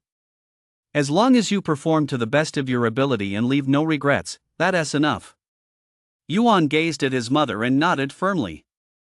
"I know what I have to do." Guo Weilan smiled faintly, the wrinkles at the corners of her eyes crisscrossed, her gaze filled with pride. It had been a long time since mother and son had seen each other, and they talked animatedly from sunset until nightfall. For the most part, Yuan did the talking, while Guo Weilan listened quietly beside him, occasionally adding a few simple remarks or responding with a nod or a smile. At dinner time, Yuan's father, Chen Kexiong, returned from the cafeteria carrying a chipped plastic lunchbox. Upon seeing Yuan, the two embraced and wept bitterly, a sight that moved everyone present. Due to years of labor at the mana crystal mine, Chen Kexiong's skin was rough and tanned, his back slightly hunched, and his body covered with visible and hidden wounds of all sizes. He looked every bit the working-class laborer. But in Yuan's eyes, his father was not only the pillar of the family but also a guiding light on his path to maturity. From childhood onward, he had gradually learned the principles of life and how to conduct himself through his father's words and example. Although his father's income from working in the mine over the years had been meager, he had always done his utmost to provide Yuan with the very best. Yuan held all of this close to his heart, hoping only that he could get into college as soon as possible, make a name for himself in society, and spare his parents any further hardship or toil. "Dad, Mom, your son will give it his all to make you proud and help you live a better life as soon as possible. Time spent together is always all too brief." At 8:30 p.m., after repeated urging from his parents, Yuan left the hospital with a heavy heart. He said goodbye to his childhood friends Hui Yuan and Lu Su, took a ride back to his off-campus apartment, and prepared for the next day's Combat Division college entrance exam.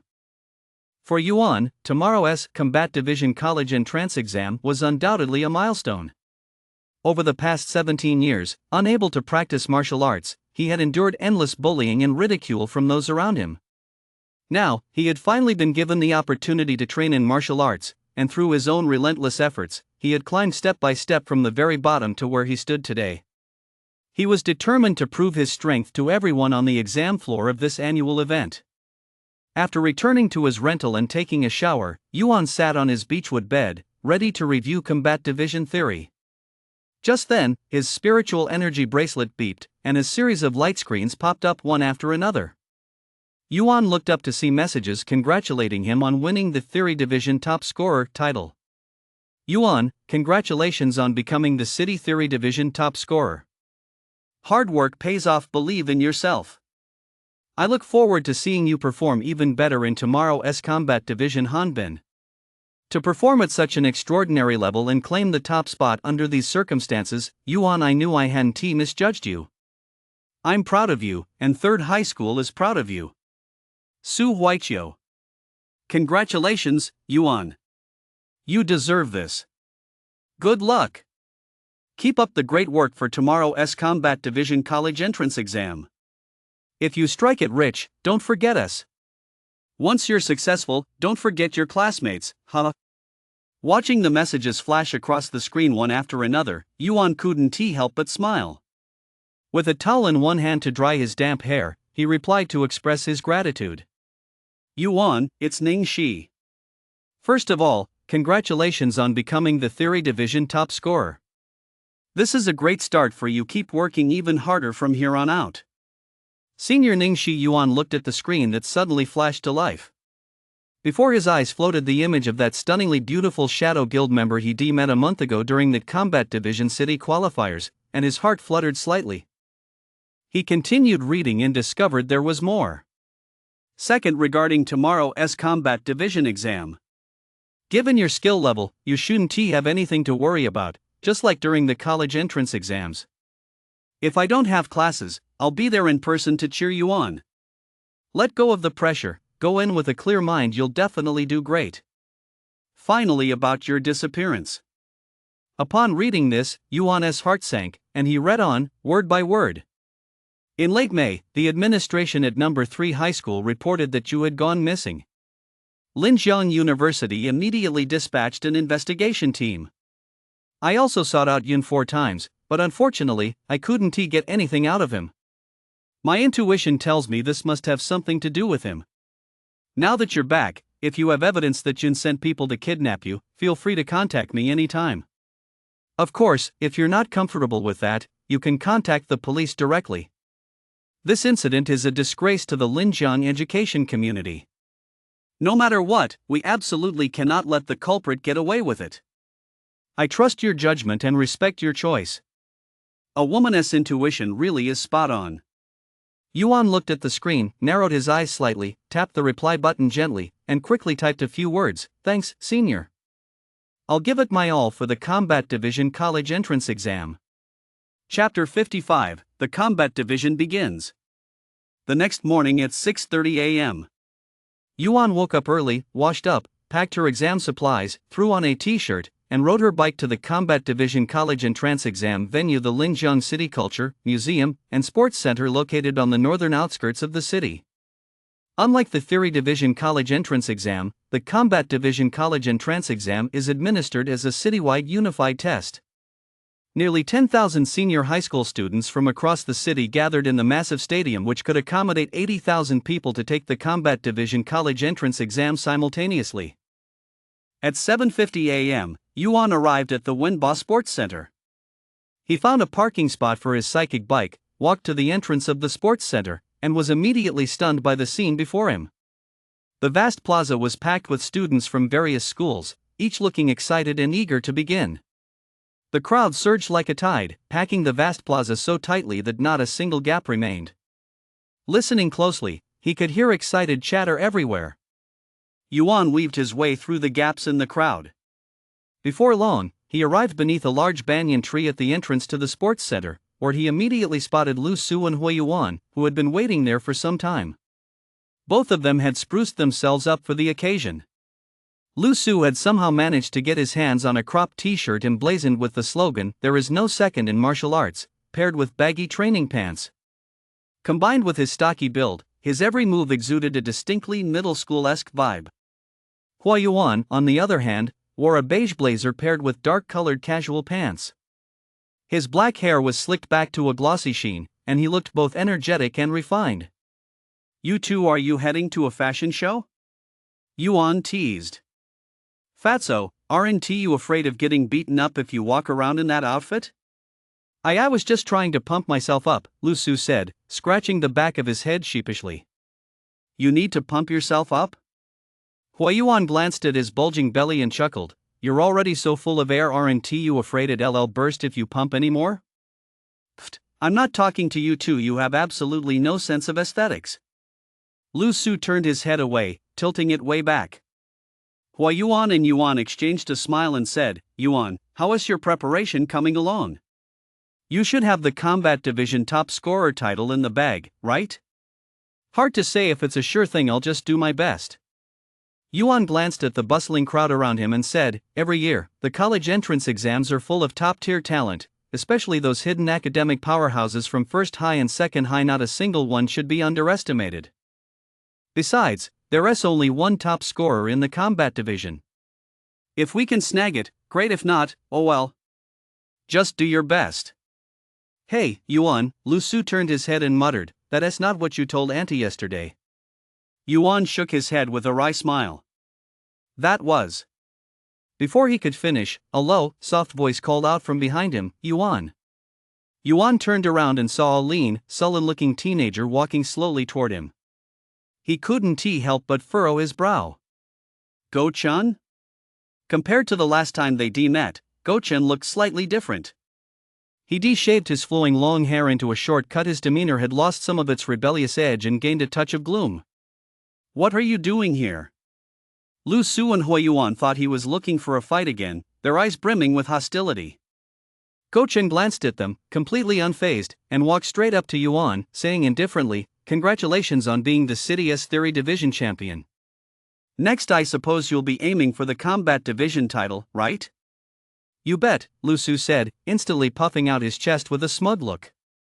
"Yuan's goal is to become the City S Dual Champion. What's the deal? You used to pick on him all the time, but now that he has gotten stronger, you're trying to suck up to him?"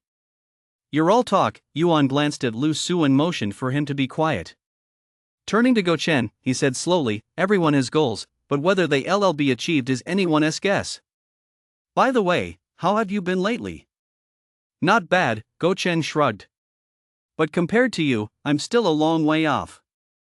I really don't know how you did it in just a month. You went from a total noob who couldn't even practice to one of the strongest contenders for the City's Combat Division top spot. That kind of divine favor is just too much to envy." "Is that so?" Yuan muttered non-committally. Go-chen glanced at Yuan, paused briefly, then said, "I didn't come here to suck up to you. I came to remind you of something." "Oh?" Yuan furrowed his brow slightly. Go-chen glanced warily around and lowered his voice. "I've got it confirmed. Yun's strength has taken another leap forward. He is currently at the peak of the entry-level F rank.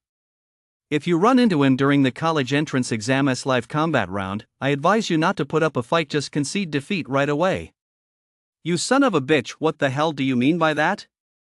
Lu Su swung his fist, ready to charge forward, but was held back firmly by Huiyuan beside him. "Nothing." Go-chen habitually flicked his hair, only to suddenly realize he'd shaved it short. He let his hands drop dejectedly, looked at Yuan, and said with a half smile, "I'm just giving you a friendly reminder not to put up a futile fight. I'll admit you're strong, but you're nowhere near strong enough to beat an F rank. The Combat Division champion title, Yun is definitely going to take it." "So?" "Impossible," Huiyuan interrupted from the side. "Yun only broke through to F rank beginner with the help of drugs half a month ago. How could he possibly level up again in such a short time?" "That is something I can't say." Go-chen glanced at him and addressed the three of them. "Whether you believe it or not, I've said all I need to say. Good luck and don't accidentally die on the exam floor." With that, he turned and walked into the dense crowd. "You better stop right there." Lu Su shook off Huiyuan's hand and strode forward. "Su Pang, just let it go." Yuan grabbed the enraged Lu Su by the arm and said, "I don't think Go-chen necessarily came here with malicious intent." "Exactly, don't act on impulse just yet." Huiyuan stepped forward and said in a deep voice, "Very few people know that Yun's strength has increased. Assuming he is in cahoots with Yun, there'd be absolutely no need for him to go out of his way to warn us. He could just sit back and watch us fail the exam, couldn't he? Besides," he paused to think for a moment before continuing, "I've given it some thought, and it's actually possible for Yun to have grown so strong in such a short time." What? Lu Su's eyes widened. Huiyuan sighed. "Before the college entrance exams, my dad and I once went to the suburbs to check out the black market. At the auction, I saw a type of super gene serum that could help people break through their limits in a short period of time, but once the effects wore off, there would be severe side effects. This serum hadn't yet been classified as a banned substance for the college entrance exams, and at the time, it was sold at auction for a whopping 1 million per vial. If what Go-chen said is true, it means Yun has already obtained this serum through some channel. With the serum's effects boosting him, his strength must be even more terrifying. If we face him during the actual college entrance exam, we have to be extra careful." At this point, his expression grew somber. Turning to Yuan, he said, enunciating each word clearly, "Especially you. Yun's actions are likely connected to your return to Linjiang. If you come face to face with him, don't try to take him on head on, understand?" I'll be careful." Yuan nodded slightly, his eyes narrowing ever so slightly. Lu Su slumped to one side, the corner of his mouth twitching slightly. After a long moment, he muttered, "Money really does let you do whatever you want." Just then, a commotion broke out among the crowd around them. Moments later, a luxurious motorcade consisting of 20 high-end psychic-powered sedans slowly approached from the distance and pulled up on the wide road outside the sports center. Dozens of bodyguards in black suits and sunglasses stepped out of the cars and lined up in a row in front of the plaza. The sight was visually stunning, drawing a large crowd of test-takers to stop and watch. Wow, which school are these students from? Do they really make such a grand show just for an exam? Are you blind? Didn't you see the Yun emblem on the cars? Is this the Yun family's motorcade from Linjiang? Could the person in the car be that Yun who vowed to definitely win first place? Who else could it be? I heard his strength has already broken through to F rank. Aside from those prodigies at first and second high who are on par with him, I doubt anyone can match him. The crowd buzzed with speculation. Before long, the door of a sedan in the center of the convoy swung open, and a strikingly handsome young man stepped out. He stood tall and straight, dressed in a high-end, custom-tailored pure white suit, his feet in polished leather shoes. With his hands in his pockets, he strode forward with the speed of the wind. His dark brown hair was slightly permed, with a few strands of bangs falling over his sharp, arched eyebrows. His bright eyes swept the surroundings with a look of unbridled arrogance. As the female onlookers saw Yun step out of the car, hearts instantly began to appear in their eyes, and they began screaming wildly. Wow, Yun from number 3 high school, he is even more handsome than the rumors say. From a distinguished family, strikingly handsome, academically accomplished, and a romantic at heart, a man like that is simply perfect. Third place citywide in the theory division of the college entrance exam and the top favorite to win the combat division. Whoever marries him would be worth living 20 years less. Surprisingly, not a trace of smugness appeared on Yun's face.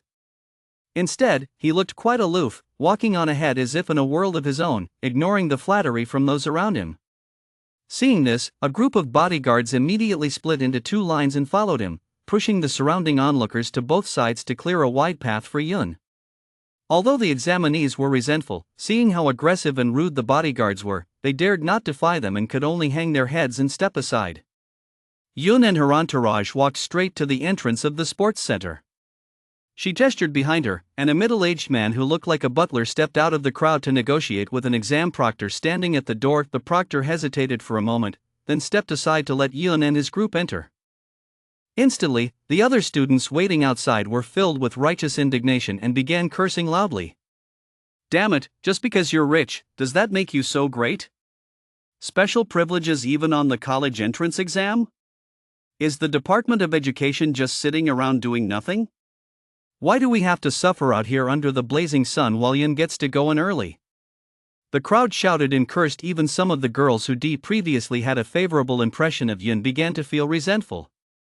Under the banyan tree, they watched as Yun led his group into the venue with great fanfare. Lu Sua's face flushed red. He clenched his fists tightly, desperately suppressing the anger boiling inside him. Hua Yuan's expression was grim, his eyes fixed unblinkingly on Yun's back as he walked toward the Shadow Guild, a chill spreading across his face. Yuan, on the other hand, looked as if none of this concerned him, a faint smile playing on his delicate features. Yun, you've finally shown up. Just wait, I'll collect every single penny you owe me, one by one. Chapter 56, Yun's Warning. The time was 8:30 a.m. There was 1 hour left until the combat division of the college entrance exam officially began. Just then, the 16 giant psychic loudspeakers surrounding the Wenba Sports Center sounded simultaneously, and a booming voice echoed across the entire plaza. Attention, all examinees. The 2615 College Entrance Exam Combat Division is about to begin. Please have your required identification and equipment ready, line up in order, and wait to enter the venue. The crowd in the square immediately began surging toward the 8 entrances of the sports center. In the blink of an eye, 8 long, serpentine lines had formed in front of the stadium's 8 gates. Yuan and his 2 companions joined the second line on the east side and moved forward slowly with the flow of people. One by one, the candidates had their identities verified at the gates and entered the exam hall.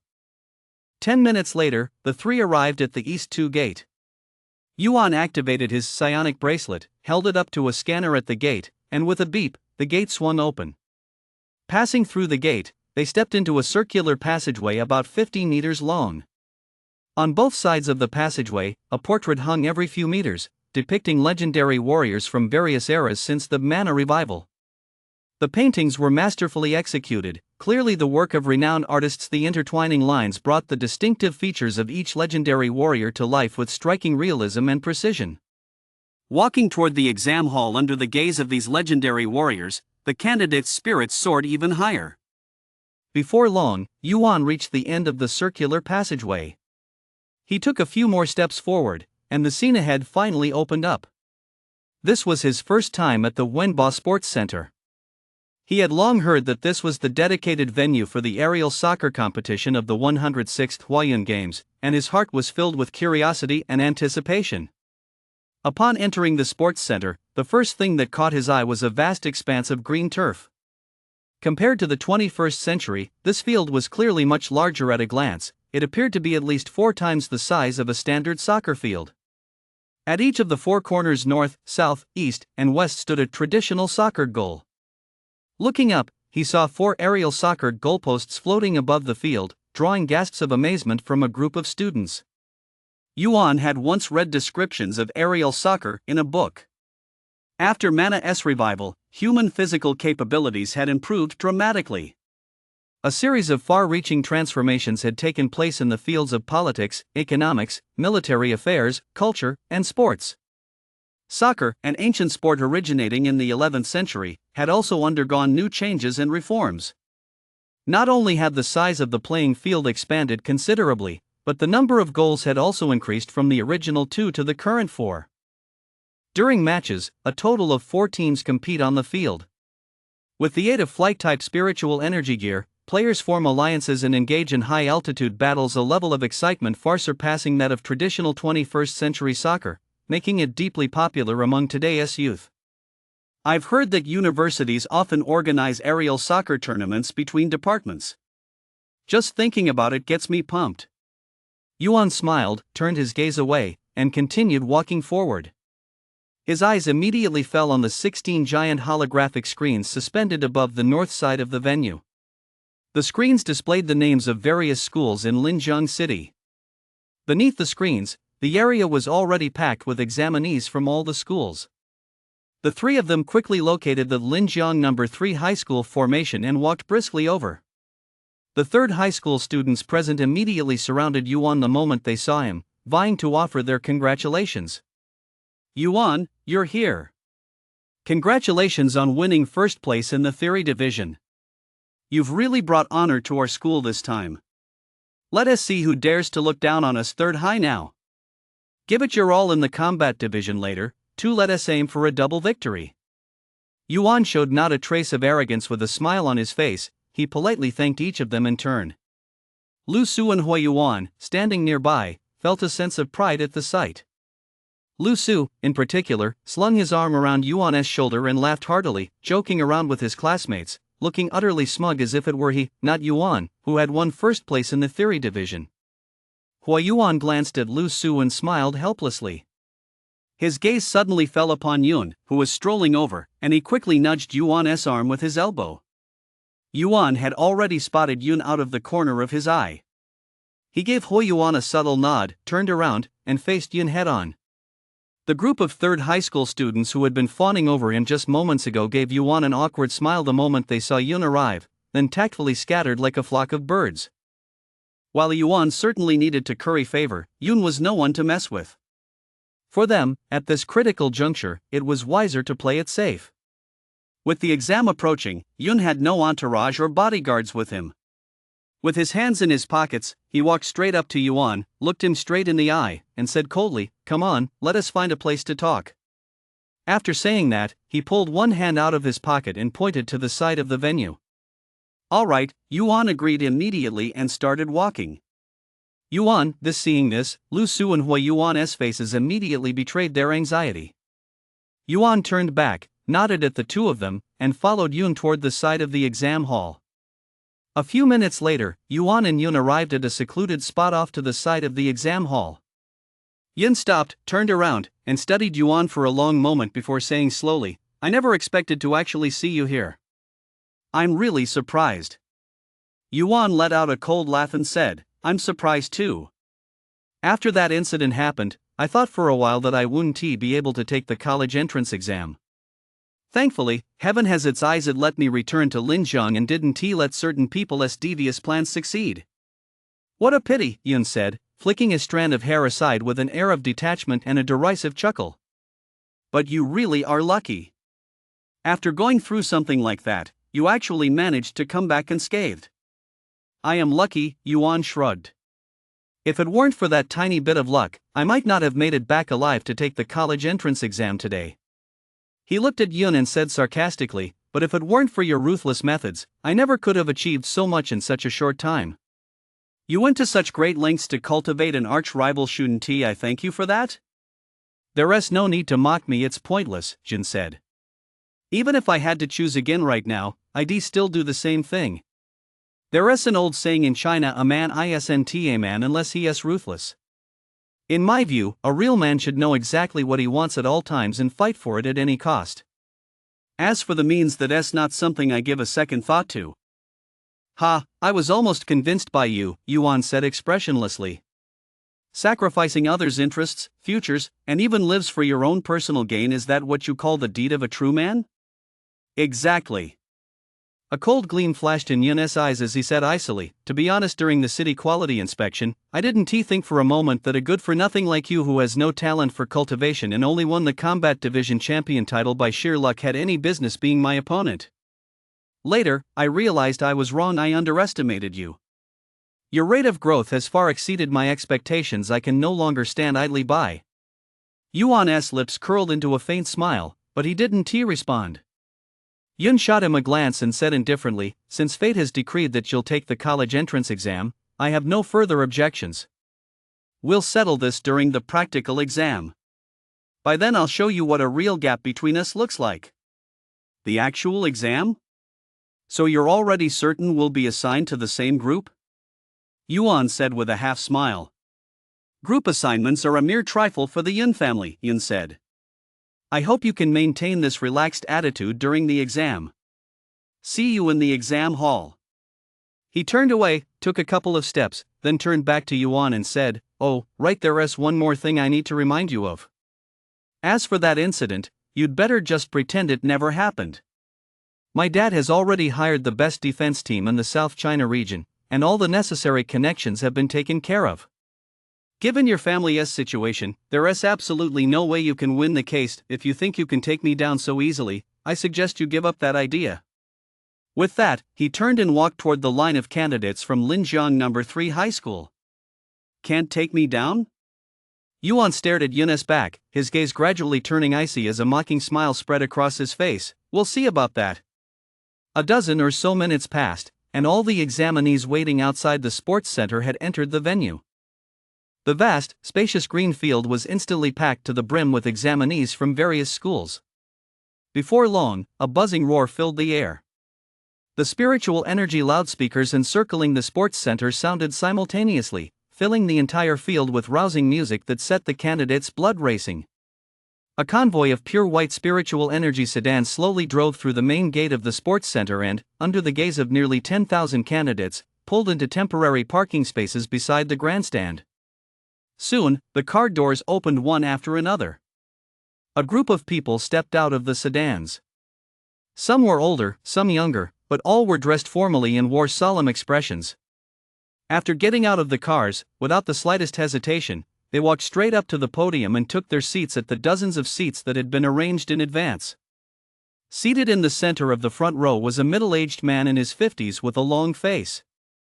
Dressed in a dark blue Zhongshan suit, he sat upright with a stern expression, his eyes coldly sweeping over the dense crowd of examinees on the green field, his gaze as sharp as a hawk's. "Deputy Director Rin from the Municipal Education Bureau, even he is here. I'm feeling a little nervous." It's not just officials from the Education Bureau, several prominent figures from Linjiang's educational circles are here too. A few senior professors from Linjiang University are here as well. "Look, Their S. Yuan was standing in the formation of Linjiang No. 3 High School. Hearing the crowd's exclamations, her curiosity piqued, and she looked up toward the podium. There, he saw a graceful, ethereal-looking girl in white, following behind several elderly men dressed like scholars. She walked to a chair on the right and sat down. His eyes widened in recognition. Senior Ningxi. Chapter 57, Bloodline Talent. There were simply too many examinees in the sports center, so Ningxi didn't T-spot Yuan. She merely cast a quick glance toward the direction of No. 3 Municipal High School before turning away and striking up a conversation with the elderly professor beside her. A moment later, a middle-aged man in a suit and tie, with a square face, walked to a table at the front of the podium. Raising the psychic microphone in his hand, he announced in a loud voice, "Attention, all examinees. The 2615 Combat Division College Entrance Exam is about to begin. Everyone, please take your places in your school's formation and carefully check your identification and equipment for the exam." His voice was exceptionally loud, and amplified by the psychic microphone, his shout rang out like thunder. Upon hearing this, the expressions of the examinees all changed inexplicably. They immediately sprang into action as required by the higher-ups, and before long, order was restored to the exam hall. No one was whispering or wandering about anymore. The green field fell silent.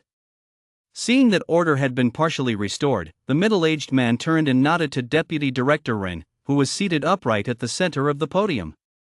He then turned toward the audience and announced in a booming voice, "And now, please welcome Deputy Director Rin from the Linjiang City Bureau of Education to deliver his remarks. A round of applause, please." In an instant, thunderous applause erupted throughout the sports center. Deputy Director Rin rose from his seat, smoothed out his Zhongshan suit, waved to the densely packed crowd below, and declared in a clear voice, "Hello, senior high school seniors of Linjiang City. My name is Rin Zhong, and I'm something of a veteran in Linjiang's education sector. Today marks the second day of the National College Entrance Examination and the first day of the Combat Division exam. These few short days of the exam are the most important days of your lives and the most unforgettable experience of your 3 years in high school. I believe that each and every one of you has poured a great deal of sweat and effort into preparing for this day. Of course, for a warrior, the college entrance exam is merely a starting point. For now, all you can strive for is a stepping stone into this vast world of martial arts. It is only after entering university that you will truly step through the door. There, you will gain a deeper understanding of martial arts, society, and the world, and the foundational knowledge you've acquired over these 3 years of high school will help you quickly find your footing in college and continue your pursuit of knowledge. The college entrance exam is a crucial test of whether the foundation you've built is solid. In the upcoming Combat Division exam, I hope every candidate will put their knowledge to good use, give it their all, and fight for their future so as not to let down the past, the present, or the future." Deputy Director Rin spoke with a steady tone, every word full of conviction. His brief speech, lasting only a few minutes, left many students in the audience feeling deeply moved and filled with passion. After he finished speaking and returned to his seat, the square-faced teacher walked to the front of the stage and said, "Thank you, Deputy Director Rin, for your remarks. Next, please welcome Mr. Ji, head of the Combat Division College Entrance Exam Office at the Municipal Education Bureau, who will explain the specific rules and important notes regarding the Combat Division College Entrance Exam." With that, he took 2 steps back. On the podium, an elderly man with graying hair and a plaid shirt stood up from his seat, walked to the front of the stage, cleared his throat twice, and said slowly, "Attention, all examinees. I will now explain the rules and important notes regarding the Combat Division exam. First," he spoke slowly and in a relatively soft voice. Yuan had to strain his ears for quite a while before he could make out what he was saying. "This year's Combat Division College Entrance Exam follows rules similar to previous years. The exam runs for 3 consecutive days from June 8 to 10th, corresponding to the 3 major subjects of the Combat Division Bloodline Test, Mana Application, and Combat Assessment.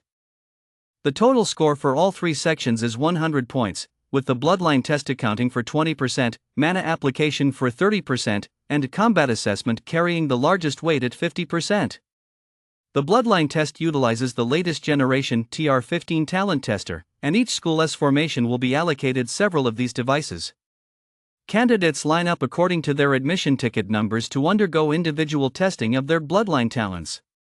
In the modern new martial arts system, the level of a bloodline talent depends on the extent to which an awakened individual can perceive and utilize specific attributes. Based on the quality of the bloodline talent, it is classified into 5 types: legendary, epic, rare, special, and common. Each type is further subdivided into 4 grades: supreme, superior, intermediate, and inferior. A common bloodline, also known as a pure strength bloodline, refers to one in which no special attributes have been awakened. In combat, such individuals can only rely solely on their own strength and cannot benefit from the bonuses of other elements. Among the millions of college entrance exam takers in China each year, the vast majority awaken only a common bloodline. A special bloodline refers to the ability to perceive and utilize 1 or 2 special attributes. In combat, one can draw on these awakened attributes for auxiliary bonuses, significantly boosting their combat effectiveness. In college entrance exams over the years, candidates who have awakened a special bloodline account for approximately 1% of the total number of examinees. Rare bloodlines are far less common than the 2 categories mentioned above. Those who awaken such bloodlines can simultaneously harness 3 to 4 special attributes, resulting not only in more flexible and versatile combat tactics but also in combat power that is several orders of magnitude higher than that of the previous 2 categories. Fewer than 1/10,000th of all examinees awaken a rare bloodline, and every single one is fiercely sought after by the nation's top universities. Tong Yuanxi, the Tsinghua University top student Yuan saw on the special admission invitation a while back, is a rare bloodline awakener. At just 12 years old, he had already awakened the 3 major special attributes: wind, fire, and lightning. While still in middle school, he had received invitation letters from 30 to 40 top universities nationwide. He was later admitted to Tsinghua University through a special recruitment program, becoming a child prodigy renowned throughout all of Huaxia. If rare bloodlines are already so scarce, epic bloodlines are even more of a rarity. According to statistics, among the millions of students taking the college entrance exam each year, it is extremely rare for even 1 or 2 to awaken an epic bloodline. According to official Huaxia policy, once a candidate awakens an epic bloodline, they are directly admitted to the Huaxia Martial Arts Academy, an institution directly under the Central Authority for Advanced Training, where they are personally instructed by senior, top-tier warriors within Huaxia. After graduation, most of these individuals join the Huaxia military for further training and honing, gradually growing into martial arts masters who defend their respective regions. As for legendary bloodlines, they are not included in the college entrance exam as scoring criteria. After all, in the vast nation of Huaxia, no legendary bloodline has emerged for over a century. According to official records, during the 500 years of the Mana revival, only 9 legendary bloodline awakeners have appeared worldwide, 4 from the United States, 2 from Russia, and 1 each from the United Kingdom, France, and Huaxia. To date, all of them have become the absolute pinnacle of martial arts on Earth. They are not only the core force in the fight against alien races but also the pillars of strength in the hearts of every citizen of their respective nations. With their transcendent status and commanding presence, they are the undisputed superheroes of the human world. In China, the sole warrior possessing a legendary bloodline goes by the codename Dragon. This title was bestowed directly by the highest levels of the government at the time. It represents the nation and symbolizes hope, carrying profound significance. The history textbooks studied by Yuan and his peers detail the series of remarkable feats Dragon achieved after his emergence, inspiring generation after generation of Chinese warriors to follow in his footsteps, defend their homeland, and jointly safeguard humanity's last remaining territory. I wonder what type of bloodline I'll awaken. Yuan stood in the center of the 3-school formation, lost in thought. Just then, Teacher Ji finally finished speaking. The square-faced teacher walked toward the podium and gave a command. The double doors on either side of the sports center swung wide open, and hundreds of staff members entered the examination hall, placing talent testers one by one at the front of each school as formation. Several talent testers were also assigned to the front of the Linjiang No. 3 high school formation. Yuan looked up and saw that the base of the talent tester was a square, white pedestal. Embedded on top was a small electronic screen, divided in half by a thin line. The upper half displayed bloodline rank, while the lower half showed the candidate's score. Above the white base, a rhombus-shaped crystal hovered, emitting a faint blue glow. Below the crystal, in the east, west, south, and north directions, stood 4 short cylinders. From the tips of these cylinders, strands of blue threads resembling electric currents extended toward the central crystal. So this is the talent tester? It looks so high-tech, Yuan couldn't help but exclaim in awe. Just then, several staff members from the Education Bureau approached the tester. The man leading the group stood over 1.9 meters tall with a muscular build. At first glance, he resembled a giant bear in human form. With a stern, dark face as flat as a pot bottom, he took 2 steps forward, looked down at the 3rd high school examinees before him, and said in a deep voice, "My surname is Wang Jianlei. I am the proctor for this exam session. Before the exam begins, I will repeat the exam procedures and scoring criteria. Everyone, listen up." Impressed by his commanding presence, the group of examinees all straightened up and fell silent. Wang Jianlei didn't beat around the bush. He summoned a holographic screen from his psychic bracelet and said in a deep voice, "Once the exam begins, the 573 examinees from number 3 Municipal High School will line up in 5 rows according to their admission ticket numbers and take the assessment in turns. During the assessment, first use your spiritual energy bracelets to activate the device, then grip the instrument's crystal core firmly with your hand. You may release it once your score appears on the display below." Additionally, Wang Jianlei said, giving a light tap in the air. A holographic screen over 2 meters wide and over 1 meter high immediately popped up behind the talent tester. The screen displayed a leaderboard, with a line of large text prominently displayed at the very top: Lingjiang Municipal No. 3 High School College Entrance Exam Combat Division, real-time top 100 bloodline test scores. He widened his eyes, gazing at the examinees ahead, and said grimly, "Your real-time rankings will be synchronized immediately to the school leaderboard in front of you and the city-wide leaderboard above the podium." Real-time updates? That's so awesome. Yuan stared at the table not far away, his eyes wide. Chapter 58, 1,000 soldiers, 10,000 horses, a narrow bridge. Below are the candidates' scores corresponding to each bloodline tier. Listen up, everyone. Wang Jianlei surveyed the crowd, enunciating each word clearly. According to the unified standards of the Huaxia Department of Education, the corresponding exam scores for common bloodlines are 6 to 9 points for special bloodlines. They're slightly higher at 10 to 13 points for rare bloodlines, 14 to 17 points for epic bloodlines, 18 to 20 points, and as for legendary bloodlines, there's no need to explain them, since they have nothing to do with you anyway. Does he have to be so blunt? The candidates grumbled among themselves. Wang Jianlei gave a sarcastic smile, then concisely went over the detailed rules for the bloodline test once more. He motioned backward, and several staff members stepped forward, powering on the talent testers one by one. In an instant, the candidates' hearts leapt into their throats as they gazed at the row of devices lined up at the front of the formation, feeling both awe and anticipation. Wow, I've finally waited for this day. I wonder what kind of bloodline I'll awaken. Lu Sua's eyes flickered slightly as he clenched his chubby fists. The gourmet bloodline, no doubt about it. Hui Yuan teased. Hey, bro, watch your language, Lu Su said, raising an eyebrow and pounding his chest. I'm the man who's going to surpass the dragon. That's the worst bashing the dragon has ever taken, Yuan added, rubbing salt in the wound. SHT. Lu Su flipped them off. But if you ask me, Hui Yuan glanced at Yuan and chuckled. Yuan is the one among the 3 of us with the best chance of awakening a high-level bloodline. Yuan is just a glitch, Lu Su pouted. 1 month of training equals 3 years for others. In my opinion, he is at least epic or higher. Give me a break, Yuan said with a helpless laugh.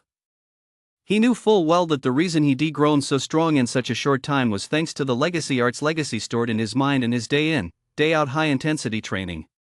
As for bloodline talent and all that, it was just something to think about. He had absolutely no expectation that a country boy whose ancestors were all laborers could awaken to a so-called high-level bloodline. As long as he could earn the base score and not drag down his combat division's overall score, he'd be perfectly satisfied. A little while later, Wang Jianlei gave the order. The 3rd middle school examinees present immediately lined up in 10 columns according to the sequence on their admission tickets. Yuan's admission ticket had been arranged by Principal Su Huiqiu, so his number was relatively low. He was in the very last row of the sixth column.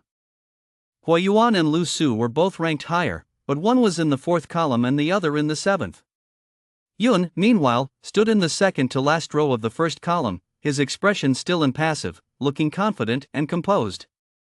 Just then, a commotion suddenly erupted at the front of the line.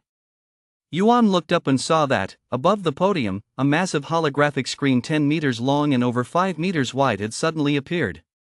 Displayed clearly on the screen was a line of large characters: Lingjiang City Combat Division College Entrance Exam Overall Rankings Top 300. The columns below the table were labeled Candidate Name, Bloodline Talent, Mana Utilization, Combat Prowess, Candidate's Total Score, and Ranking, among others. Immediately afterward, the square-jawed teacher stepped up to the podium and explained, "Candidates, please take note. What you are now seeing is the citywide combat division rankings for this year's college entrance exams. This ranking is updated every time an exam section concludes. Unlike the branch school rankings displayed in front of each formation, the overall ranking on the main screen only shows the real-time exam results for the top 300 candidates citywide. Candidates who cannot find their names on the overall ranking may log into the Education Bureau's official app, College Entrance Exam Channel, to check their scores and rankings." No sooner had he finished speaking than, with the exception of a very few, the vast majority of candidates began whispering among themselves. With nearly 10,000 candidates citywide, how amazing would you have to be to make it into the top 300? If you're going to be a slacker, you've got to accept it. Why worry so much? Forget the top 300, even the top 3,000 ISNT in our league. We might as well just check the app. The Linjiang No. 3 Middle School Contingent. Upon seeing the rankings, both Lu Su and Hua Yuan wore excited expressions. Yun, in particular, looked downright fanatical, his eyes fixed intently on the empty number 1 spot at the top of the list, his fists clenched so tightly they cracked. Yuan, on the other hand, remained impassive, betraying no emotion. At 10 a.m. sharp, the blood-pumping music began to play. From the podium, Deputy Director Ren gave the order, and the dozen or so formations on the green field immediately sprang into action. In an instant, everyone's hearts leapt. The Gaokao Combat Division exam has finally begun. Before long, the third-year high school students taking the first round of tests arrived one by one at the talent testing device. A tall, flat-topped boy immediately caught everyone's attention. It's Mo Yunsheng, class president of Senior 3, Class 4. He ranked in the top 10 school-wide during the last Combat Division Municipal Quality Inspection. Mo comes from a humble background. Since he managed to rank in the top 10 school-wide, his talent shouldn't be too shabby. Barring any surprises, he'll be at least a special type, right? Mo Yunsheng, huh? Yuan's eyes narrowed as he looked up. Mo Yunsheng looked visibly nervous. He took several deep breaths in a row before pulling his admission ticket out of his pocket and activating the device. With a soft beep, a green light illuminated on the device. After a staff member nodded in confirmation, he tremblingly reached into the device and grasped the rhombus-shaped crystal suspended in the center. In an instant, several blue threads shot out simultaneously from the 4 cylinders on either side, intertwining with his palm. In less than 10 seconds, the beams dissipated. On the electronic screen below the device, several lines of clear, small text popped up: Mo Yunsun, Bloodline Rank, Ordinary Middle, Candidate Score, 7 points. Mo Yunseng's face darkened as he stared blankly at his score. He stood frozen for a moment before turning and walking back into the crowd. At the same time, the group of onlookers was also deeply puzzled. Mo Yunsheng, who is in the top 10 in the entire school, only has an ordinary middle talent? Are you kidding me? Yuan watched Mo Yunsheng walk away dejectedly and sighed deeply. As expected, bloodline talent is merely a combat aid. There is no inherent connection to one's cultivation realm. Otherwise, given Mo Yunsheng's actual cultivation level, his bloodline talent couldn't possibly be this lousy. The first round of testing concluded, and not a single special type bloodline had appeared among the 3 school formation. As far as the eye could see, they were all uniformly ordinary type bloodlines. Among them, there were 4 lower ordinary, 2 middle ordinary, and 3 upper ordinary. There was one ordinary top-tier result. The recipient was a poor student from Class 8 of Senior 3, which came as a huge surprise to everyone. Immediately afterward, the second round of testing began. In the seventh column, Zhou Jie, the class representative from Class 6 of Senior 3, stepped up to the talent tester. Since they were classmates, Yuan was also quite interested in her results. Zhou Jie took a deep breath, reached her fair palm into the tester, and grasped the rhombus-shaped crystal. Unexpectedly, this time the blue threads dissipated even faster. After 7 or 8 seconds, the screen displayed her results. Zhou Jie, bloodline rank, lower ordinary, score, 6 points. The blood drained from Zhou Jie's face. 2 streams of tears welled up and spilled over her cheeks. She covered her face with both hands and ran off, sobbing. For a moment, the formation was filled with wails of despair. Holy crap! If a top student like Zhou Jie only got 6 points, doesn't that mean I'm going to be the absolute worst? It's over, it's over, it's over. Suddenly, I'm a little scared to take the test. Damn it, is there not a single special type at our third high school? Hearing everyone's chatter, Yuan was at a loss for words. Bloodline talent is random by nature. You either have it or you don't. Is it really worth all this fuss? As the morning wore on, nearly half the students had already taken the test. Within third highest formation, only one special type bloodline had emerged. The awakener was a nerd named Li Mu, who was exactly like Yuan used to be. He scored well in the theory division but was absolutely terrible in the combat division. No one expected that such a combat division underachiever would actually manage to keep the blue thread surrounding the rhombus-shaped crystal intact for over 30 seconds. In the end, he was found to have awakened a water attribute special bloodline, earning 10 points and temporarily ranking first on the third high school leaderboard. As for the overall rankings, Zhou Jinshan, a long-standing top student from Municipal No. 1 High School, awakened his special top-tier bloodline, scoring 13 points and taking first place. Jiang Ziliu, the Jiang family's prodigy from Municipal No. 2 High School, also awakened his special top-tier bloodline, but since the strength of his special attribute was slightly inferior to Zhou Jinshan's, he temporarily ranked second. Ranking third is Luo Yuqing from Yueying High School, with his special superior bloodline and 12 points. As for Li Mu, the top student at No. 3 High School, he ranks 46th citywide. It was only upon seeing Li Mu's ranking on the overall list that the students of No. 3 High School finally realized what a gap there really was. Among the dozen or so schools present, a total of 45 special-type bloodlines had been awakened. Yet, the vast third high school had only Li Mu as its sole representative, a truly embarrassing outcome. It was lunchtime. After having lunch at the dining area set up at the sports center, the examinees immediately returned to the exam hall to prepare for the afternoon's test. Yuan, Lu Su, and Hui Yuan exchanged words of encouragement before returning to their respective lines to await their tests. Meanwhile, on the podium, Deputy Director Rin leaned back in his chair, looking completely at ease. Teacher Ji, seated behind him, leaned forward and chuckled. The morning has passed, and no rare bloodline has emerged among this year's candidates yet. Aren't you getting anxious, Deputy Director Rin? Why be anxious? Deputy Director Rin picked up the teacup on the table, took a light sip, and said, nearly half the candidates haven't taken the test yet. Elite talents like Feng Xiaolu, Xiaqian Yun, and Zhang Ziheng haven't even taken the stage yet. Not to mention that prodigy named Yuan 95 on the Combat Division South City Quality Inspection Exam and 99 on the Theory Division South College Entrance Exam. He has broken Lin Jiang's records twice. You and I might as well wait and see. The best is yet to come. Chapter 59, A Proliferation of Powerhouses. Loser. Lu Su shot him a disdainful glance, turned away, and took a deep breath. A long time passed. The other candidates in his group had already begun their tests, but he still hadn't made a move. What should we do? I'm a little worried, Hui Yuan said anxiously. Su was a bit nervous. Yuan frowned slightly. Look, his legs are shaking. Yuan knew Lu Su all too well. Although the guy seemed carefree and indifferent to everything, the pressure he was under was no less than his own. Lu Su came from a single-parent household and had always relied solely on his mother. That is why, from a young age, he set his sights on making a better life for her through his own hard work. After entering high school, he began cultivating the new martial arts, but his cultivation resources were limited, so his performance had always hovered around the middle of the pack. It wasn't until he received the 3 bottles of tempering serum from Yuan that his strength saw a qualitative leap. Lu Su cherished this opportunity to take the college entrance exam deeply to prepare. He had been studying day and night, barely eating or sleeping. His goal was to perform at his absolute best during the exam, so as not to let down his childhood friend who had helped him, nor his mother, who was eagerly awaiting news at home. Standing before the talent tester, Lu Su suddenly moved.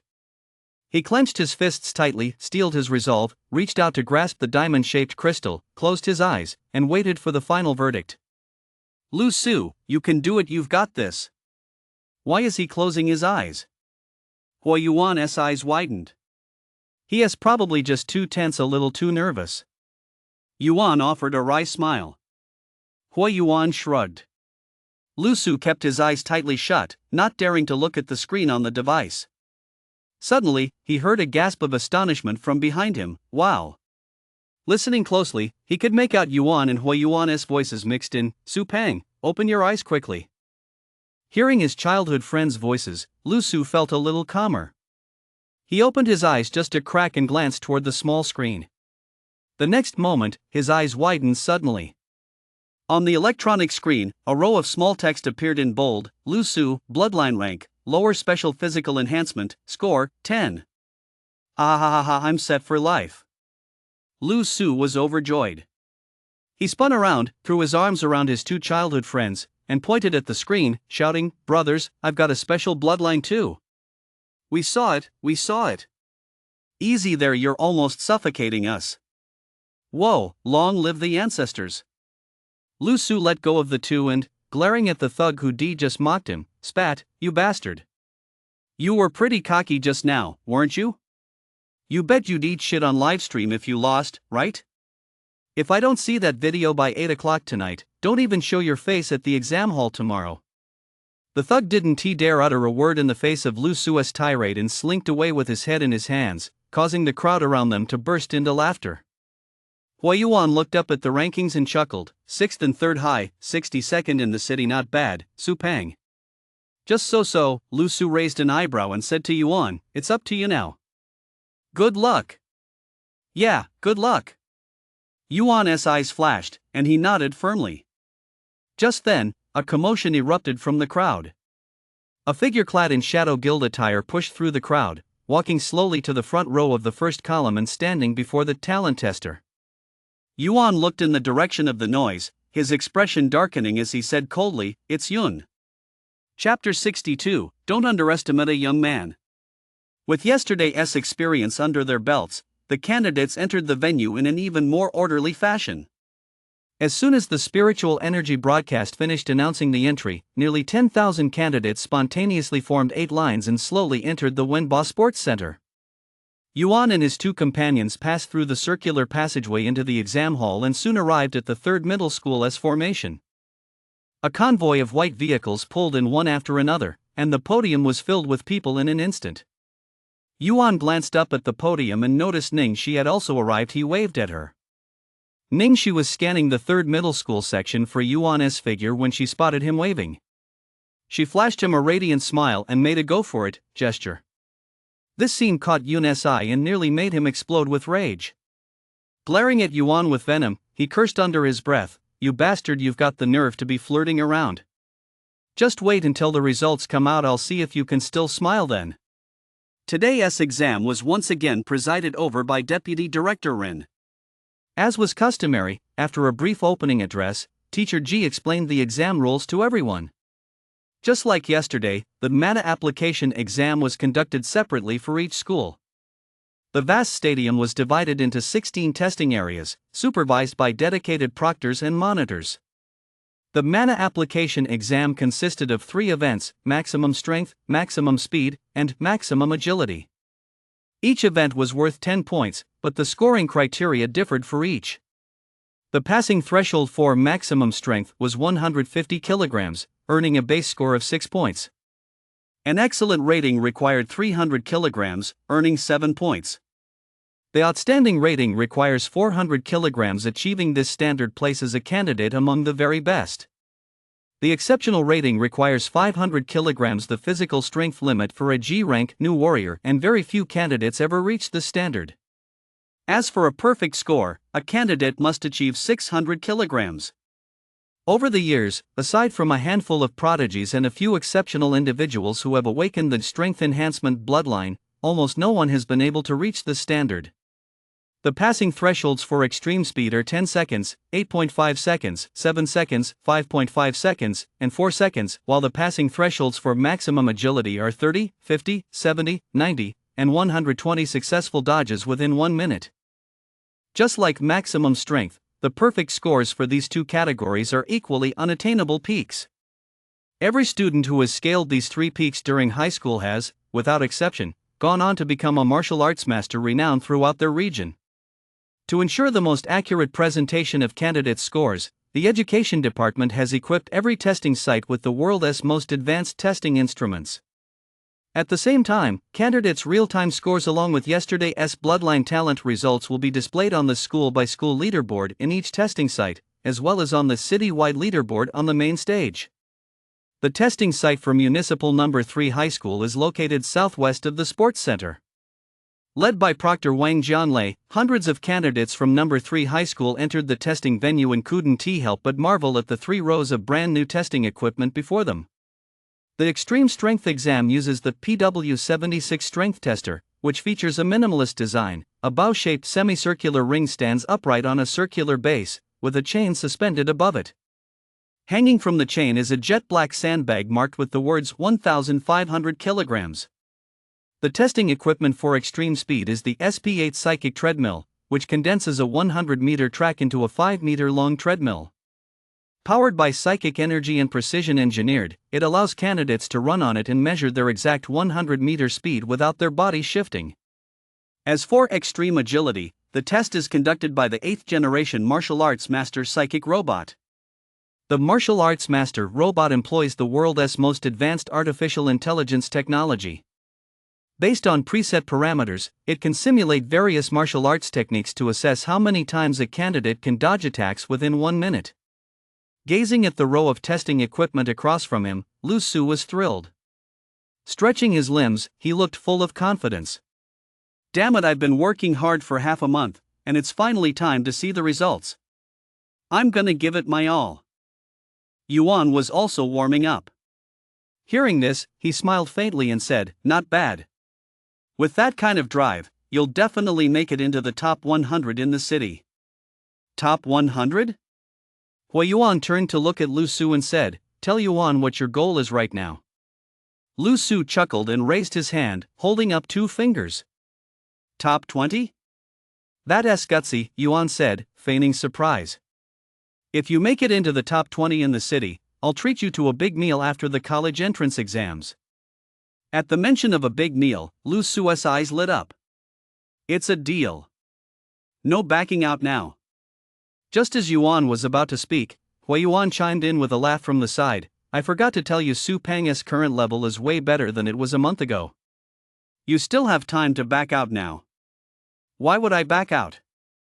Yuan glanced at Lu Su and teased, "I'm just afraid this guy won't pull his weight and let a sure thing slip through his fingers." "Damn it, can't you have a little faith in me?" Lu Su grumbled. "Haven T, you heard the old saying, fortune shifts with the tides, never look down on a poor youth? You two just wait and see me make a comeback." Yuan and Hui Yuan burst out laughing. With a command from the podium, the second event of the Combat Division's College Entrance Exam Mana application officially began. Just like yesterday's exam, over 500 third-year students were divided into 10 columns and took the test in rotating shifts. Yuan stood in the back row of the 6th column, patiently waiting for his turn. Looking up ahead, he immediately spotted Mo Yunsheng, the class president of Class 4, who had suffered a crushing defeat in yesterday's Bloodline Talent exam. Due to his poor performance in the previous exam, Mo Yunsheng looked even more nervous than he had the day before. He first walked up to the strength tester and activated the device with his psychic bracelet. Taking a deep breath, he planted his feet firmly, leaned forward slightly, and with a whoosh, slammed his fist right into the center of the punching bag. A soft beep sounded, and the electronic screen quickly displayed his results.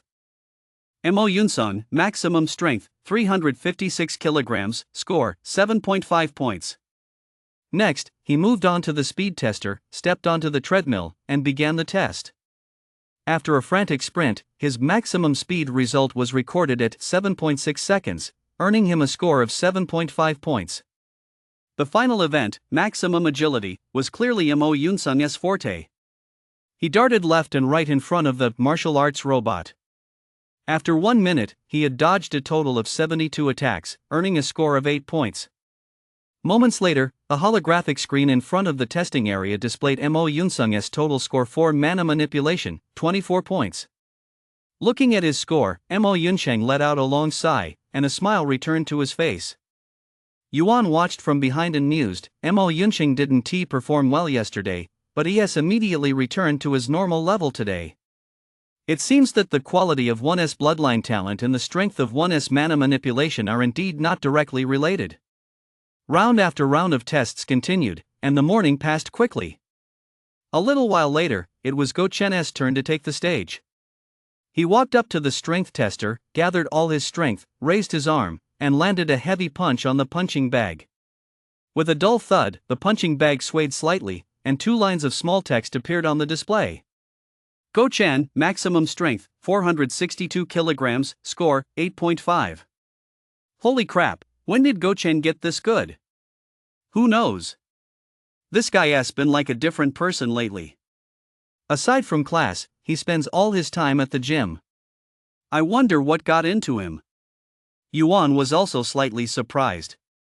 Just over half a month ago, Go Chen's max strength was still below 400 kilograms.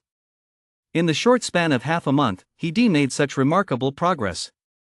Everyone has been giving it their all lately, Yuan said, glancing at his own fist with a faint smile. Before long, Go Chen completed the maximum speed and maximum agility tests, scoring above 8 on both, and ultimately achieved a high score of 25.5 points. This temporarily placed him first on the number 3 high school rankings and 6th on the city-wide overall rankings. Go Chen was clearly very satisfied with his results in an unprecedented move. He bowed to the proctor before turning and walking back into the crowd.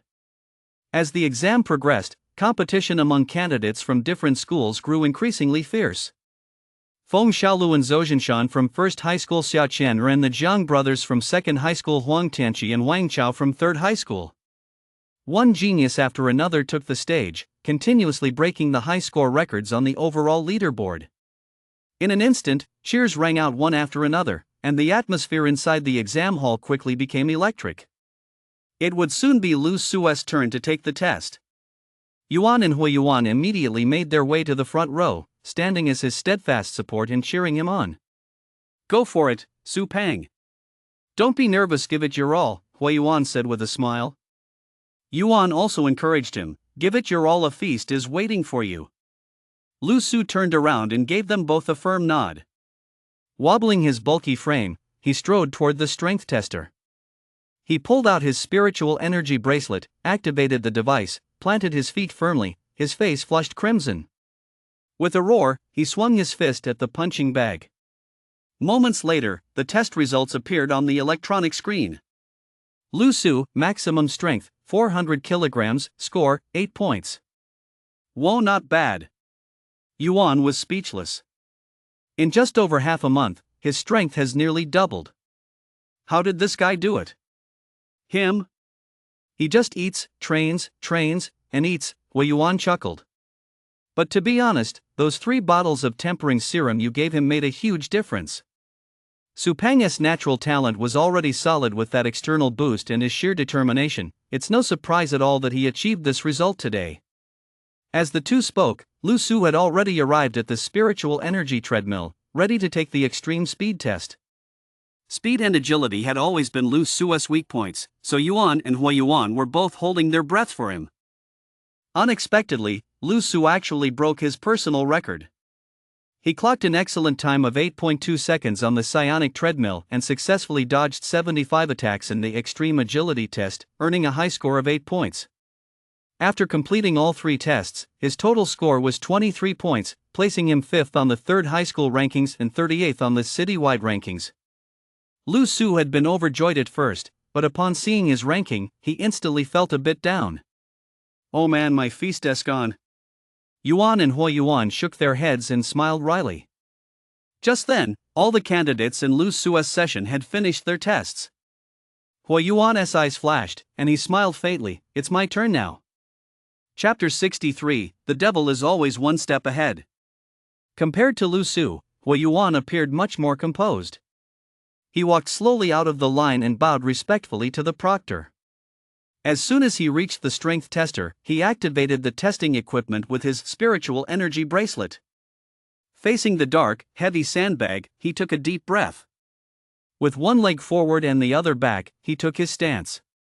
Then, using his left leg as a pivot, he took a slight step forward with his right leg, shifted his entire body weight forward, and slammed a punch right into the center of the sandbag with a thud.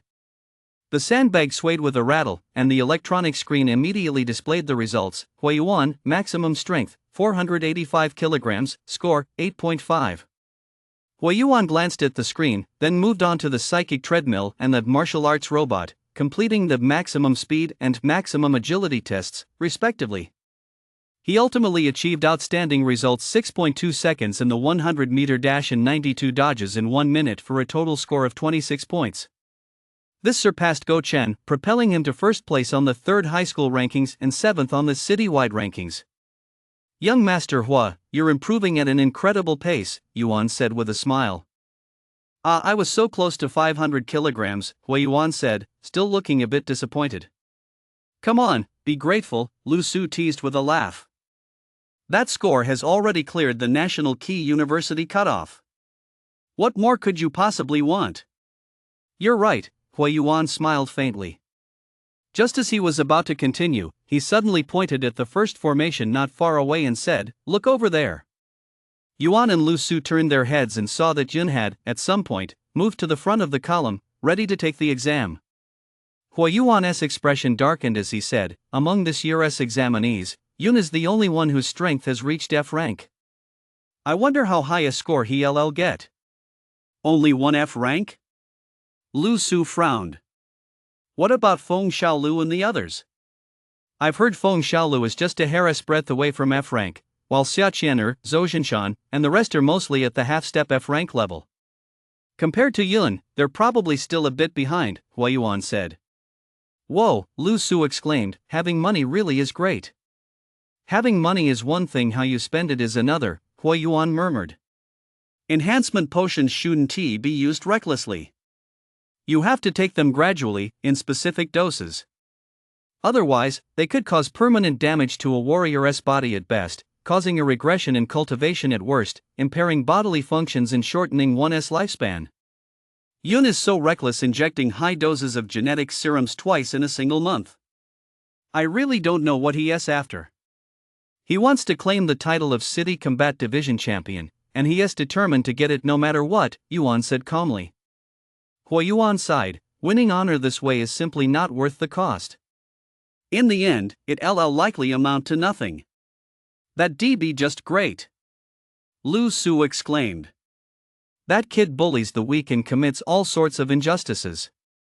If the Combat Division Champion title were to go to someone like that, it would be a complete travesty of justice. Yuan smiled and said nothing more. By then, Yun had already stepped up to the strength tester.